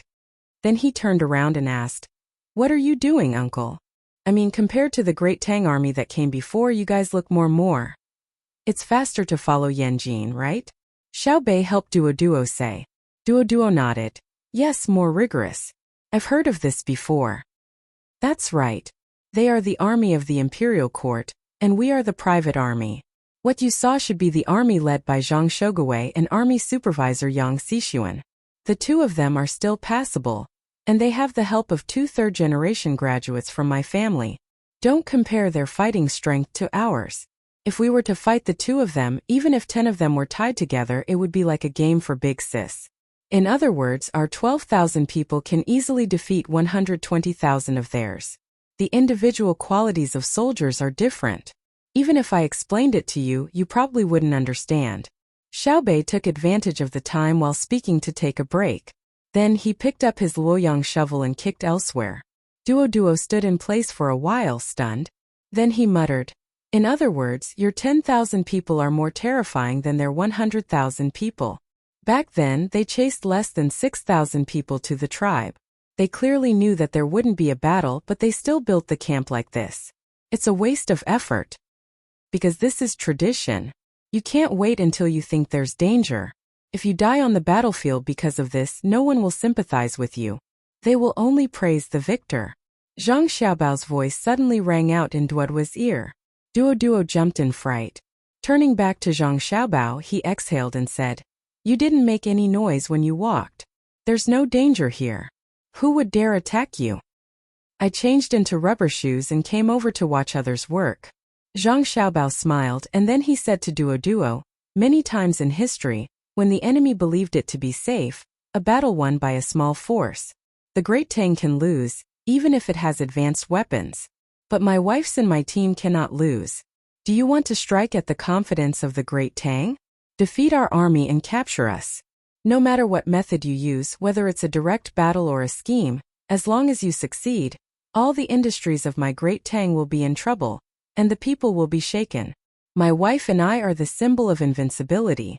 If we are ambushed here, even if 10,000 of our enemies die, it's still a victory for them. So you won't give them a chance. You're standing beside me without anyone protecting you. Aren't you afraid that I'll capture you?" Duo understood a little, but he still thought of a possibility and clenched his fists. Zhang Xiaobao laughed. "Your chest doesn't hurt anymore? You don't even have a stick on you and your nutrition isn't balanced. It's just that you don't control yourself when you eat. As for me, this is called a knife. Don't move. The knife is very fast, faster than the knife I gave you." As Zhang Xiaobao spoke, a small knife suddenly appeared in his hand. It was light black and had hemp patterns. He gently placed it beside Duoduo's neck, and with a flick of his hand, a pew sound came from a small tree beside them. Duoduo's pores opened instantly, and he felt much cooler.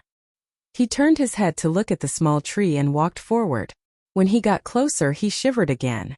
There was a 2-inch-long red worm that was nailed by the knife. "Zhang Xiaobao, can you really beat your woman? If you want me to beat my wife again, I'll beat you first. Hurry up and rest. I think your leader will come over when it's time to eat. I've already sent people there to trade for food. We've consumed too much food along the way."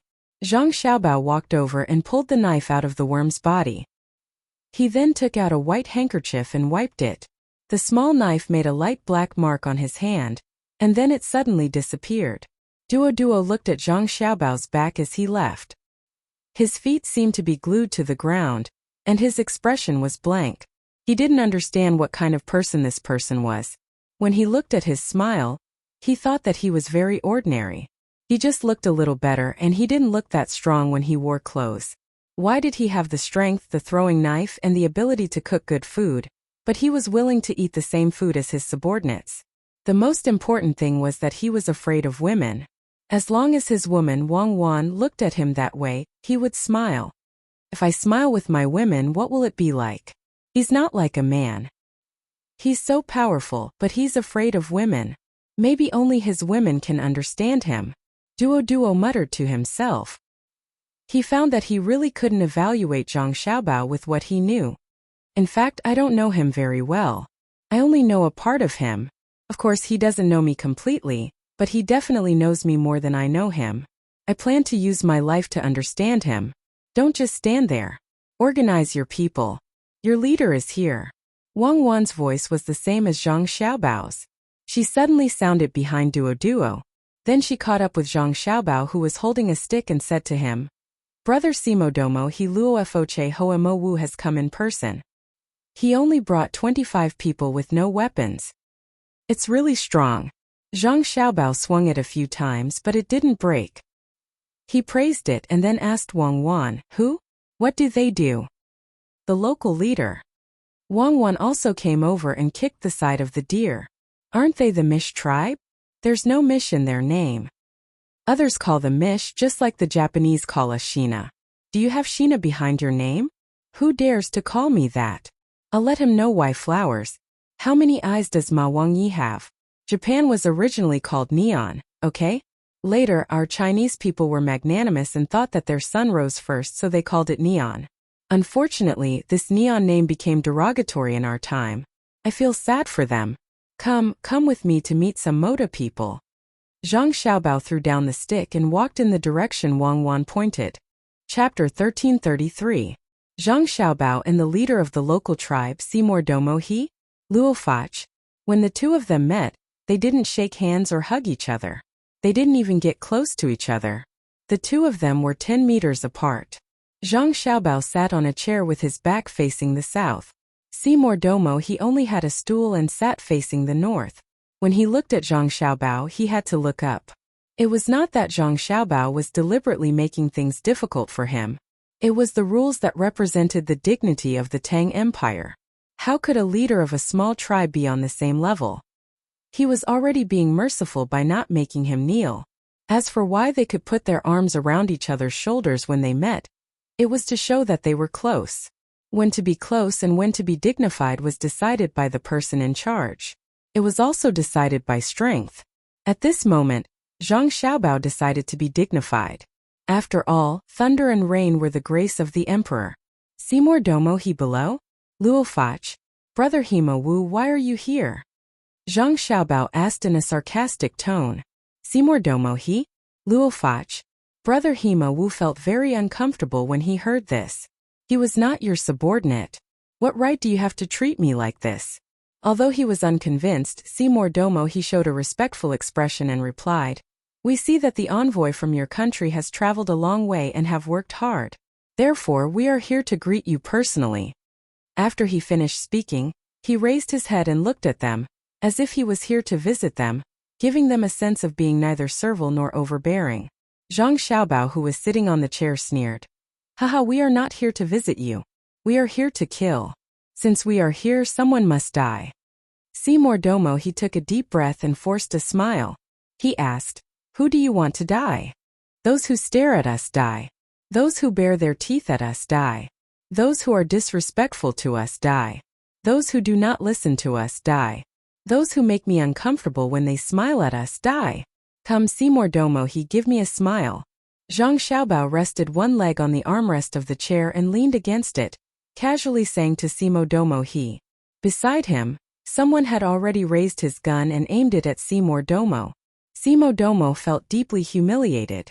It wasn't just him. When everyone heard Zhang Xiaobao's words, they felt that Zhang Xiaobao was too much of a bully. He had come to take a look. Even if they didn't treat him well, there was no need to humiliate him. Facing the threat of death, Seymour Duomo finally chose to compromise. He raised his head and gave Zhang Xiaobao a smile that he thought was the most beautiful. He really did not want to die in such a sullen manner. "Yes, not bad, but you need to practice more when you go back. We will go over tomorrow morning. Are you all ready to welcome the Shangguan Kingdom?" Zhang Xiaobao and Weiwei nodded and asked Seymour Domo he. "We're all ready." Seymour Domo he couldn't say anything else. In truth, he hadn't been prepared at all. He had only just learned that the great Tang had come and said that they wanted to trade. After learning that it was Zhang Xiaobao and Wang Wan's army, he had come with a nervous heart, intending to understand the purpose of their visit. He hadn't expected that Zhang Xiaobao would treat him like a subordinate on their first meeting. After all, he was the leader of more than 3,000 people, and yet he wasn't given the slightest bit of respect. This was too much. After silently cursing, Seymour Domo he felt much better. He adjusted his emotions and began to consider proper matters. Zhang Xiaobao and Wang Wan had come to his territory. He had helped the Arabs before, so if they used this to cause trouble again, how should he deal with them? Zhang Xiaobao was satisfied this time. He didn't insist on making things difficult for this man. He had noticed that this man called Seymour Domo, he had an indifferent expression in his eyes. He was very calm, very relaxed, and very reserved. He wanted to be on equal footing with him and display the prestige of a leader of a small tribe. For some reason, Zhang Xiaobao couldn't help but think of that Filipino President Aquino from a documentary. He was an idiot who couldn't see the situation clearly, and had an extremely poor attitude. Every time someone died on his side, he would laugh. This was a sign of immaturity in political wisdom. Even if you were secretly happy and no one cared, you had to pretend. Even the President of the United States didn't dare to laugh, so what were you if you weren't an idiot? This was respect for life. This Seymour Domo he gave Zhang Xiaobao precisely this feeling. Say you have a tribe of 3,000 people that doesn't have anything, so what are you pretending for? What right do you have to appear equal in front of me and play neither servile nor overbearing? Haven't you read too many historical stories? No wonder the great Tang spoke so smoothly. With this thought in mind, Zhang Xiaobao waved his hand, closed his eyes and leaned back to rest. Seymour Domo he, you can go back now. We'll be there tomorrow. Why don't you stay for a meal? It's getting late. Someone immediately gestured to Seymour Domo he, appearing rather polite. Okay, let's have a meal. We truly haven't eaten. Seymour Domo he happily agreed. This way, please. This person was immediately depressed. He was just being polite, but this guy actually agreed. But since he had already said it, he naturally had to entertain him. Seymour Domo followed them and kept looking at the situation of the camp. He found that it was very messy. The tents were not arranged in rows or columns. Instead, there were tents here and there. It seemed like Zhang Xiaobao and Wang Wan's troops were really not good at marching and fighting. At the same time, he was thinking about what he had done wrong. According to the books of the great Tang, many of them said that when one went out to meet the leader of another place, he would be neither servile nor overbearing and would criticize the other party. In the end, when the other party said to push him out to be beheaded, the person who was pushed out would laugh a few times and be asked why he was laughing. After that, it would be easy to handle. He would say his own words, and the other party's leader would think that it made sense so he would succeed. But today he didn't say that he was going to push Xiaobao out to be beheaded. Instead he aimed the gun at Xiaobao. If Xiaobao were to laugh, would he die before Xiaobao could ask him why he was laughing? He had seen that spear before, and it was more formidable than a bow and arrow. If the arrow was far away, he might be able to dodge or block it, but the spear would not give him the time. By the time he heard the sound, he would already be dead. For a moment, Simo Domo was very depressed. He also knew that the other party didn't want him to stay for dinner, probably because he had helped the Arabs before. Those damned Arabs, they actually lost and they even ran away so quickly. Okay, get up. Xiaobei and the others are waiting to eat hot pot. You go and cut them. Xiaobei says that he wants to eat thin strips. You think of a way. Zhang Xiaobao was still lying on the chair when Wang Wan came over to urge him. In truth, she could also cut, but she could not compare to Xiaobao. In order to make her little brother and sister eat happily, she needed Xiaobao to do it. Zhang Xiaobao was indeed a little tired, not physically but mentally. He knew that it didn't matter what kind of attitude Seymour Demoki had just met. What mattered was whether Seymour Demoki had the same idea as his people. A leader's influence on the people under his rule was extremely large, second only to the influence that parents and teachers had on their children. If Simo Domohi's daily propaganda was hostile to the great Tang, then the more than 3,000 people probably had the same idea. As he got up and walked to the kitchen, Zhang Xiaobao said to Wang Wan, "When the Japanese invaded, let's not talk about invasion and just talk about integration. They also started teaching Japanese in the 3 northeastern provinces. From this, one can see how smart the Japanese are. But in the end they failed. I'm worried that Simo Domo he will also have nothing better to do and educate his people. If that's the case, we won't be facing the same opponent." Wang Wan smiled and said, "I can see that Simo Domo he is using his cleverness in the wrong place. He probably thinks that we're always high and mighty and lack someone who dares to communicate with us normally, so he wants to play this role. In truth, he still has too little understanding of our Chinese culture.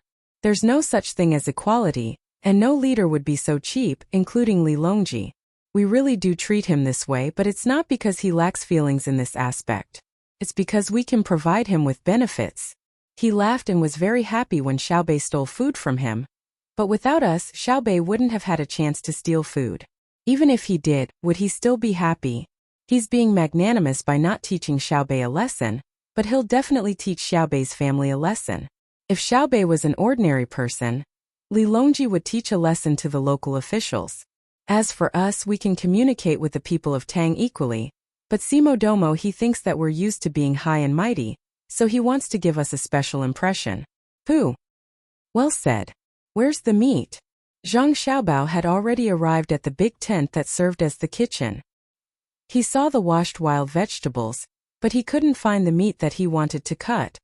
"Little young master, here. Someone outside answered and brought in a tray. There was a large piece of venison on the tray. It was estimated to be around 40 jin. Zhang Xiaobao glanced at it and said, "It's too much. Xiaobei, the children in the tribe, and the foreigner people can't finish it. There's still other dishes." "It's not much. Don't we have little young master and little miss? 5 jin is enough for the 2 of you. After dipping it in the soup, the weight of the venison will be lighter." The person who came in looked at Zhang Xiaobao and Wang Wan with an expectant gaze. "We'll eat with you? Little young master, we need someone to watch the little ancestors when we eat hot pot. Tonight we have 2 dishes. One is braised with a variety of flavors, the other is wild vegetable dipping sauce, and the other is fish soup. It's not worse than hot pot. The main dish is hot dry biscuits." The person introduced what they were going to eat tonight. He meant that they didn't need to eat with them. They ate well, so they could accompany the little ancestors to eat hot pot. Zhang Xiaobao hesitated and looked at Wang Wan. Seeing Wang Wan nod, he said, "Okay. Cuckoo and I will be extravagant today. We won't eat with you. Find Duo and invite him to eat. He probably hasn't eaten our hot pot before." "That's great. Here, put the meat." The person answered happily and ran out. Zhang Xiaobao began to cut the meat. As for the strips that Xiaobei mentioned, he didn't care at all. If the meat in hot pot was cut into strips, it would disappear when it was put into the pot. Even thin slices like this had to be prepared for the children in the tribe. Otherwise, with their movements, the meat couldn't be picked up at all. It would become the bottom of the pot after a few dips. Zhang Xiaobao's movements were very fast. He cut the meat according to the horizontal lines. When he cut, he first destroyed the lines. When he dipped the meat, he slightly froze it and kept the moisture. When he cut it, Wei Wei pulled and it immediately became a roll. Wang Wan looked and had nothing to do, so she praised, "Good knife skills." Chapter 1334. Don't just look at it and talk. Put it in the wooden tray over there. Don't let it melt later. It is not easy to form cold fresh meat in such a short period of time. If it is slightly frozen, once it is cut, it will become the taste of watery meat. Zhang Xiaobao did not stop moving his hands and instructed Wang Wan, who was standing at the side and watching without helping. Wang Wan had been admiring Zhang Xiaobao's knife skills. It looked very ordinary. He just made a cut and then lifted the knife. What was different was that the meat was rolled up instead of in pieces. It was obvious that he had added other movements when he was cutting. There was a hidden force. After all, cutting by hand was not like a meat slicer. Hearing Zhang Xiaobao's dissatisfied voice, she smiled and quickly went to get the wooden tray in the ice. She did not forget to put a few pieces of ice around it. After putting it on the tray, Wang Wan looked at the meat roll and praised, "The meat is so good. It is actually a small circle of white meat. It is almost like lamb. There is fat. Otherwise, why does it need to be frozen? Otherwise, the fat can't be cut so thin and stick to the knife. Unless I let the knife and the meat be at the same temperature and put a layer of other oil on it. Of course, a special knife can also be used, but we don't have that technology. It would be better if we have cold-forged knives." Zhang Xiaobao took another piece of meat and sighed as he cut. Wang Wan did not say anything. The technology was several generations behind. If there was cold forging technology, the first knife made would not be a kitchen knife but a scalpel. Also, the cutting knives and kitchen knives of the lathe were luxurious enough to use cold forging technology. Seymour Domo is staying for dinner. Should we entertain him? Wang Wan thought of another thing. Entertain him. Just entertain him. He will eat hot pot with us. The people he brought will eat with others. It is a matter of etiquette. But we don't need to talk to him about serious matters. We don't even need to talk. Zhang Xiaobao suddenly stopped and looked at the meat. It was actually injured. This piece has to be cut out. We don't want this part of the meat. The knife in Zhang Xiaobao's hand moved back a distance. He wanted to cut down and take a look. He shook his head and continued to move back. This time, he finally let go of the tangled piece of venison. Wang Wan took it and looked at it. She rolled her eyes a few times and said, "He must have hit a hard rock or something and then stabbed himself. Otherwise, there wouldn't be such a scar in this place. It's not easy to live after all. I think it's good to be alive. If it's really too easy, don't you think life will be boring? There's still so much meat waiting to be cut. Now I know why it was so expensive to cut meat by hand." Zhang Xiaobao's movements were not slow, but the meat was too thin, and it required a lot of strength from his wrist. When he exerted force downwards, he had to cut, not press. Otherwise, the meat below would be a little deformed. Then, when the knife went down, it would either be thin or thick, and there would even be a situation where half of the meat was cut. Taking the sharpening stick, Zhang Xiaobao rubbed the knife against it twice and continued to work hard. "I will never cut meat for them like this again. So torturous. The knife will be blunt after 2 cuts." Wang Wan looked at Zhang Xiaobao always using the sharpening stick to scrape the knife. Until now, she still didn't understand why, because she didn't need to use that thing when cooking. Zhang Xiaobao shook his head lightly. "It's scraping the edge of the knife. The oil on the knife is scraped off. The knife is fine. How about this? Prepare a basin of hot water and a basin of cold water. I will first put the knife in the hot water. Then use a towel to wipe it. After wiping it, put it in the cold water, then use another towel to wipe it. This way there's no need to use the sharpening stick. Use the hot water to get rid of the oil, and use the cold water to lower the temperature of the knife. Every industry is not easy. Eating, it seems to be the simplest but also the most complicated. Then why is it so expensive to cut meat by hand? Is it because of manual labor?" Wang Wan asked suggestively. "Because you can't tell the quality of the meat when it's cut by a machine. The The texture will be messy. If you ask, people will say that it's the machine. But when it's cut by hand, the texture will be there. No chef will cut the meat for you under the condition of destroying the texture of the meat. Otherwise, this chef won't be qualified. In this way, you can eat with ease. You can eat whatever meat you want. You don't have to worry about the mutton oil added to other meat. The popularity of hand-cut meat is because of the quality of the meat. The price of meat is cheap. Everyone can't buy good meat. The main reason is that in restaurants it's a case of bad money driving out good money. But with hand-cut meat, everyone will choose this kind of meat in order to eat better. Thus, there's also the saying of good money driving out bad money. The main reason is that eating is different from other things. Everyone knows that illness comes from the mouth. Moreover, when eating in restaurants, naturally they won't care about the difference in price. Thus, the slightly more expensive hand-cut meat is more popular than the machine-cut meat that you don't know what kind of meat it is. Zhang Xiaobao shook his left hand as he spoke. He had been using this hand to press the meat. It was cold. His fingers were numb from the cold. Wang Wan nodded in understanding. She knew about this matter. Chinese people were really smart. Not only were foreigners afraid, but Chinese people were also afraid. If it was Chinese people, they could sell a pound of mutton that cost 70 renminbi for 20 renminbi, just like how mutton that cost 30 renminbi was sold for 10 renminbi more than 100 years ago. Let's not talk about the specifics first.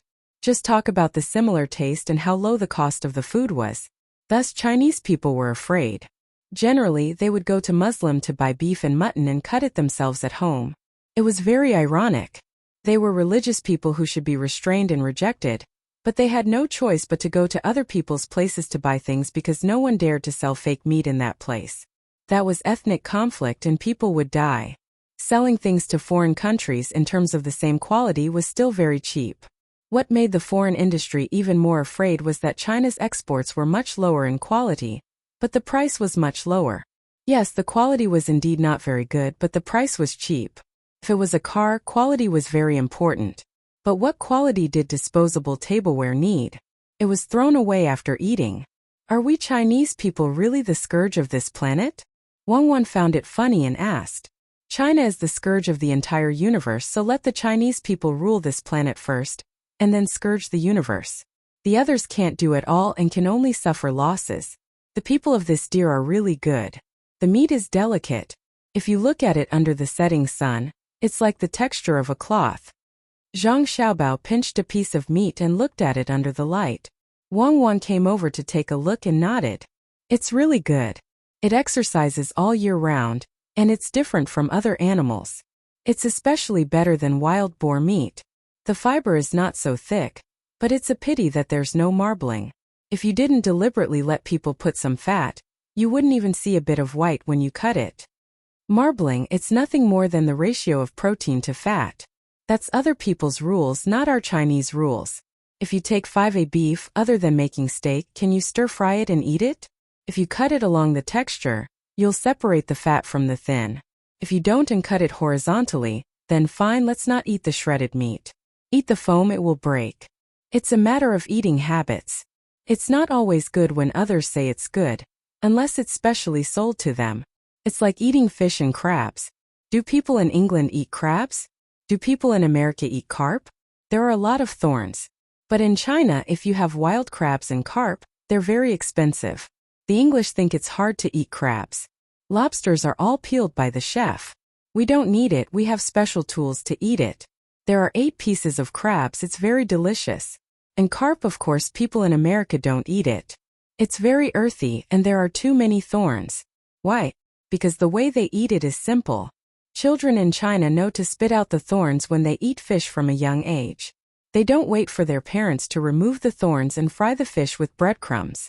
Many people are sad. They only say that the food in America is good. Western food, in fact, I don't like to eat this. I'd rather cook it myself. It's not that other people's food is bad. People always eat it, but I'm not used to it. It's too nutritious. I don't need so much nutrition. When you're like me, you eat lean meat. I don't need marbled fat. What I care about is explosive strength, not fitness. I don't need so many special muscles on my body. Okay, it's not easy to eat. By the time Xiaobao finished speaking, he had finally finished cutting the meat. His 2 hands were swinging vigorously. In just a short while, he had cut more than 40 jin of meat. Moreover, it was a high standard thickness. The knife was only now showing its age. It was not as good as the cold-forged knife. The difference was too big. Wang Wan was also not idle. In fact, there were not many meat rolls on a tray. Zhang Xiaobao cut them quickly like magic. When you looked at him, he cut them again and again. But if you counted according to his movements, you would find that he was very fast when he counted the numbers. It was a visual error. It was the same as when the wheels of a car turn very fast in one direction, and then you saw it turn back very slowly. After placing the last meat roll on the 10th tray, Wang Wan looked at Zhang Xiaobao and smiled. Dear, what I admire most about you is your love and support for our Chinese tradition. I will not say whether you are right or wrong. I only want to say that your persistence is not something that all Chinese people have. Just like what we had discussed before, many people who went overseas said that China was not democratic and developed slowly. The quality of the people was not as good as them overseas. However, he had never considered that if China was suddenly gone, would his status as a Chinese be affected in the outside world? Why are they so nice to him? It's because this country that he looked down on has nuclear weapons, high GDP, and influence over other countries. Does he really think that he is powerful? Does he think that he is Qian Shuesan? Yes, as I said, they are far inferior to the Utans. Without Israel, the Utans are rootless duckweeds, so the Utans outside will defend Israel. They are a nail in the religious community of the country we are attacking now. I won't say whether they are right or wrong, I only admire their spirit. Let's go, you can take 2. I don't have enough hands. Are you still my wife? Are you not my wife? Zhang Xiaobao started to design trays. There were 10 trays, and he must find a way to carry 1 trays. He will carry 1 trays, carry 1 in each hand, place 1 on his arm axle and 1 on his shoulder. That will be 7 trays, and he still has 3 trays left. But Wang Wan had her hands behind her back, and was looking at him with her feminine eyes. She did not help him. Carry 1 and carry 2. If you don't work, I will divorce you and divorce you. I am scared to death. Dear, do we need a marriage certificate before getting a divorce? Take it out and let this concubine take a look. Wang Wan helped Zhang Xiaobao adjust the tray on his head, and said with a smile like a flower. Chapter 1335. Fresh venison is here. Zhang Xiaobao shouted and rushed over with 7 trays on his body. The 9 little guys immediately rushed forward and reached out to help. Wow, brother, you're amazing. Are you going to perform acrobatics? It would be even better if you could hold one in your mouth. It's not difficult at all. People can put a very long pole and people can move back and forth on it. You can hold it in your mouth, really? Xiao Bei said to his brother as he tiptoed and took the tray down from his brother's head. Many acrobatics can be vomited out after eating. Do you want me to vomit a few mouthfuls for you? Zhang Xiaobao said discontentedly. Hee. No, if you don't say it, I'll eat it even if you vomit it out. When you say it, I always think of those drunk people vomiting. So uncomfortable. Look, how is my brother's knife skills? I'm asking you, Su Yilong. What are you looking at? Xiao Bei kissed his brother, ran to the table with the tray, and asked Su Yilong, who was staring at the meat roll. Su Yilong was looking at the lamb roll. He had never seen such a thing. He used to eat hot pot at between the clouds and the water. He didn't know what hot pot was before that. He used to eat all slices. How did it become a roll today? Say something, venison. Don't you recognize it? Xiao Bei looked at Su Yilong's confused look and said aloud. Why is it a roll? Su Yilong murmured. Because it's cooked faster when it's put in the soup. My family used to eat it like this. Oh, it's not like this to outsiders. It's not a big deal. If you want to eat it, wait until we go back. If you eat in the restaurant opened by my family, you can ask for a roll. Xiao Bei made a gesture of boiling the venison and began to distribute the food. The children in Duo tribe were very honest. Each of them had a small hot pot in front of them, but they were a little far from the hot pot. When they wanted to eat, they had to stand up from the chair and walk to the front. Otherwise, they couldn't boil the food. During the process of eating, they had to go back because the small table with the plates was next to the chair. They were not the only ones. Xiao Bei and the others were the same. However, the 9 little fellows were already used to it. They would go there when they were cooking and come back when they were eating. They would just make a few more trips. Su Ilong frowned and said, "That's not what I meant. What I wanted to say was, why would the frozen meat be rolled up after being cut? It's just like the shaved ice you sold in the beginning. In fact, it's all rolled up and then broken. Why are you asking such a question? Go back and study physics yourself." "How would I know? It's not like I've learned enough. I'm just starting to eat. I don't care about all that. Such a mess. The more I think about it, the more vexed I get. There's no end to learning." After Xiaobei finished speaking to Su Ilong, she said to the children of Duo tribe. She picked up the chopsticks with one hand and a small spoon with a fine net in the other. She picked up the meat with the chopsticks, placed it on the small spoon, and dipped it into the small hot pot in front of her. In fact, she didn't need to use the small spoon. Just the chopsticks were enough. However, the children in the tribe were used to using their hands. They were very bad at using chopsticks. She had to demonstrate. Even so, the children in the tribe were very busy when they were eating. The translator was also busy, but he couldn't eat yet. It wasn't that he couldn't eat. He wanted to eat, and Zhang Xiaobao and Wang Wan would definitely support him. However, he knew that if he ate, he would be isolated when he went back. The hot pot in front of him was not for him, but for the little ancestors. Rules were rules. The children in the tribe were all very honest. They felt that there was a distance between the small pot and the place where they ate, so they proposed to move the small table forward. After hearing the translator's words, Xiaobei was very helpless. She stopped and said, "No, it's burning charcoal. There's charcoal poison, which is carbon monoxide. Brother and sister said that this thing will come into contact with the red blood cells and then squeeze out the oxygen molecules. Then we will be poisoned. We are children and can't bear it. If it was in the open, it would be fine. However, we are in a tent now. You have to bear with it. Look at us, aren't we the same? Aya, you don't understand, right? Anyway, it's fine as long as you know that you can be poisoned." Xiaobei actually didn't know what carbon monoxide was. She had never seen it before, but she believed that this thing was the same as what her brother and sister said. Her brother and sister wouldn't lie to her.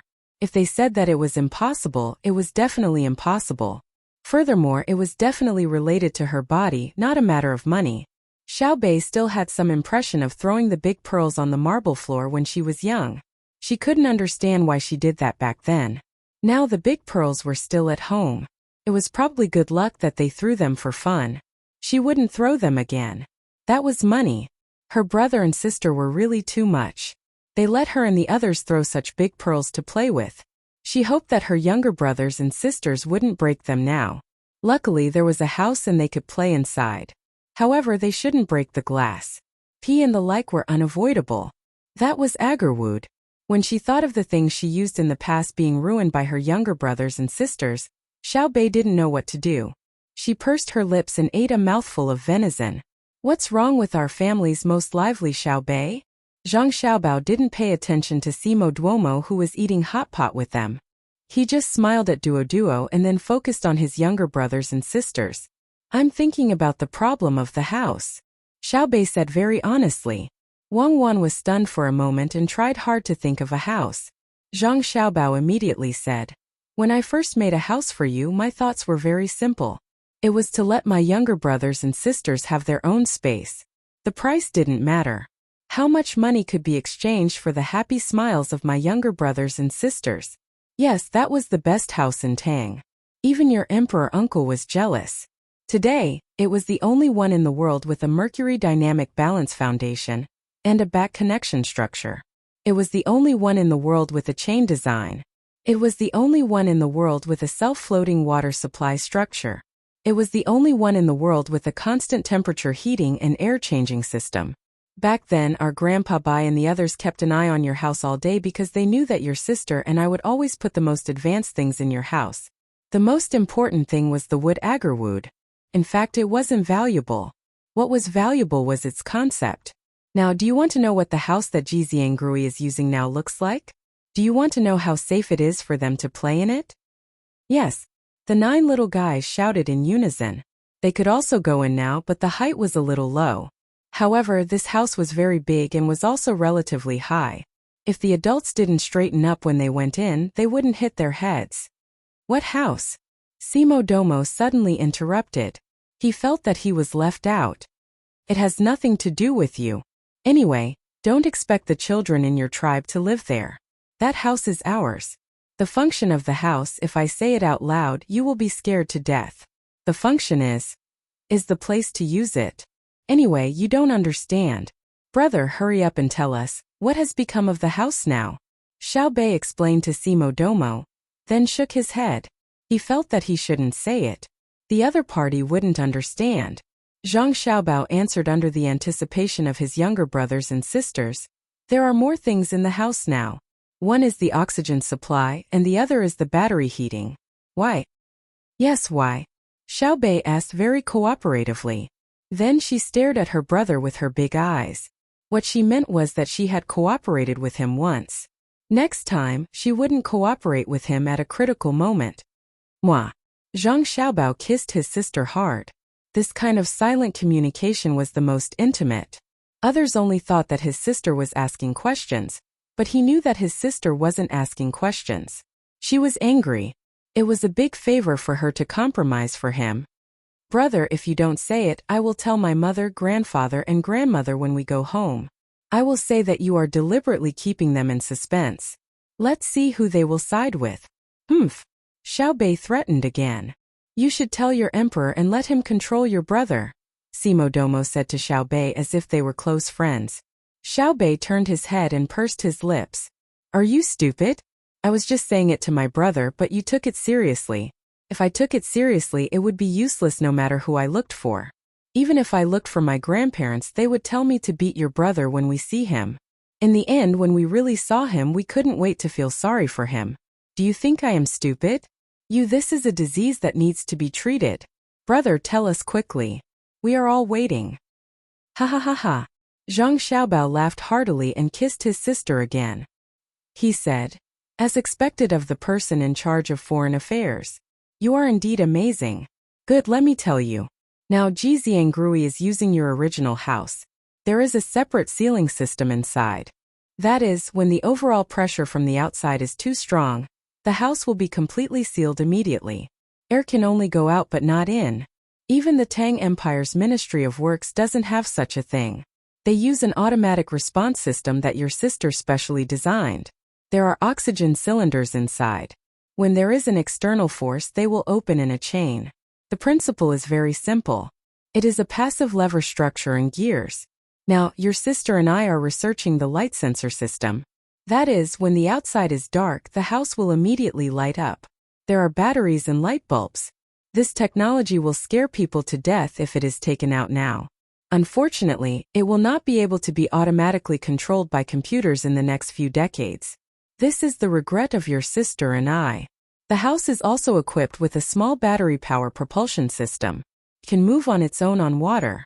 Its speed is not as fast as the current Tang Empire's most advanced small diesel engine, but it can ensure that a human-powered boat can't catch up. Also, the most important thing is the ability to fly after the hydrogen cylinders are turned on. We have added a distributed balloon connection system above the house. In an emergency, the house can fly up in 15 minutes. Zhang Xiaobao explained. Seymour, Domo, and Duo didn't understand. But Su Yilong's eyes were shining. She finally knew what her grandfather's generation had lost. They didn't keep an eye on the house that Zhang Xiaobao and Wang family were using for their children. They had kept an eye on it. Why did they give it up now? Didn't her grandfather say before that if they wanted to see the technology level of Zhang Xiaobao and Wang family, it was enough to see their children's house? Why did they forget? Was it because Xiao Bei and the others didn't use that house? But they still had younger brothers and sisters. Good luck had come out. Miscalculation, a big miscalculation. Xiao Bei didn't expect that the house that he used to live in had been improved so much. He looked at his brother and then looked at his sister who was smiling. He patted his head and said, "Today, people always think that the people from the Ministry of Works are the most skilled. In fact, it's my brother and sister who have mastered the most advanced technology. I don't even ask whether the house will fall down because it's flying too high. I guess it's just like in the water. When I reach a certain depth, I have to readjust my posture and then exert my strength to go down. As long as the thickness of the balloon is enough, the house can be suspended at a certain height. Brother Xiaohai, now you know the difference, right? My brother and sister must have calculated it." When you were calculating the quadratic equations, my brother and sister calculated the relationship between the lift force, air density, and the self-gravity of the object, right? Yes, I'm still far from it, Xiaohai said. He knew what Xiaobei was talking about. It was the theory that his brother and sister said when they made the airship. It sounded very simple, but it was very difficult to put it into practice. He didn't expect that his brother and sister not only applied it to the airship, but also to the house filled with passive gas that was not completely sealed. How much data was needed to support that? Don't think too much. When you learn this in the future, your sister and I will teach you.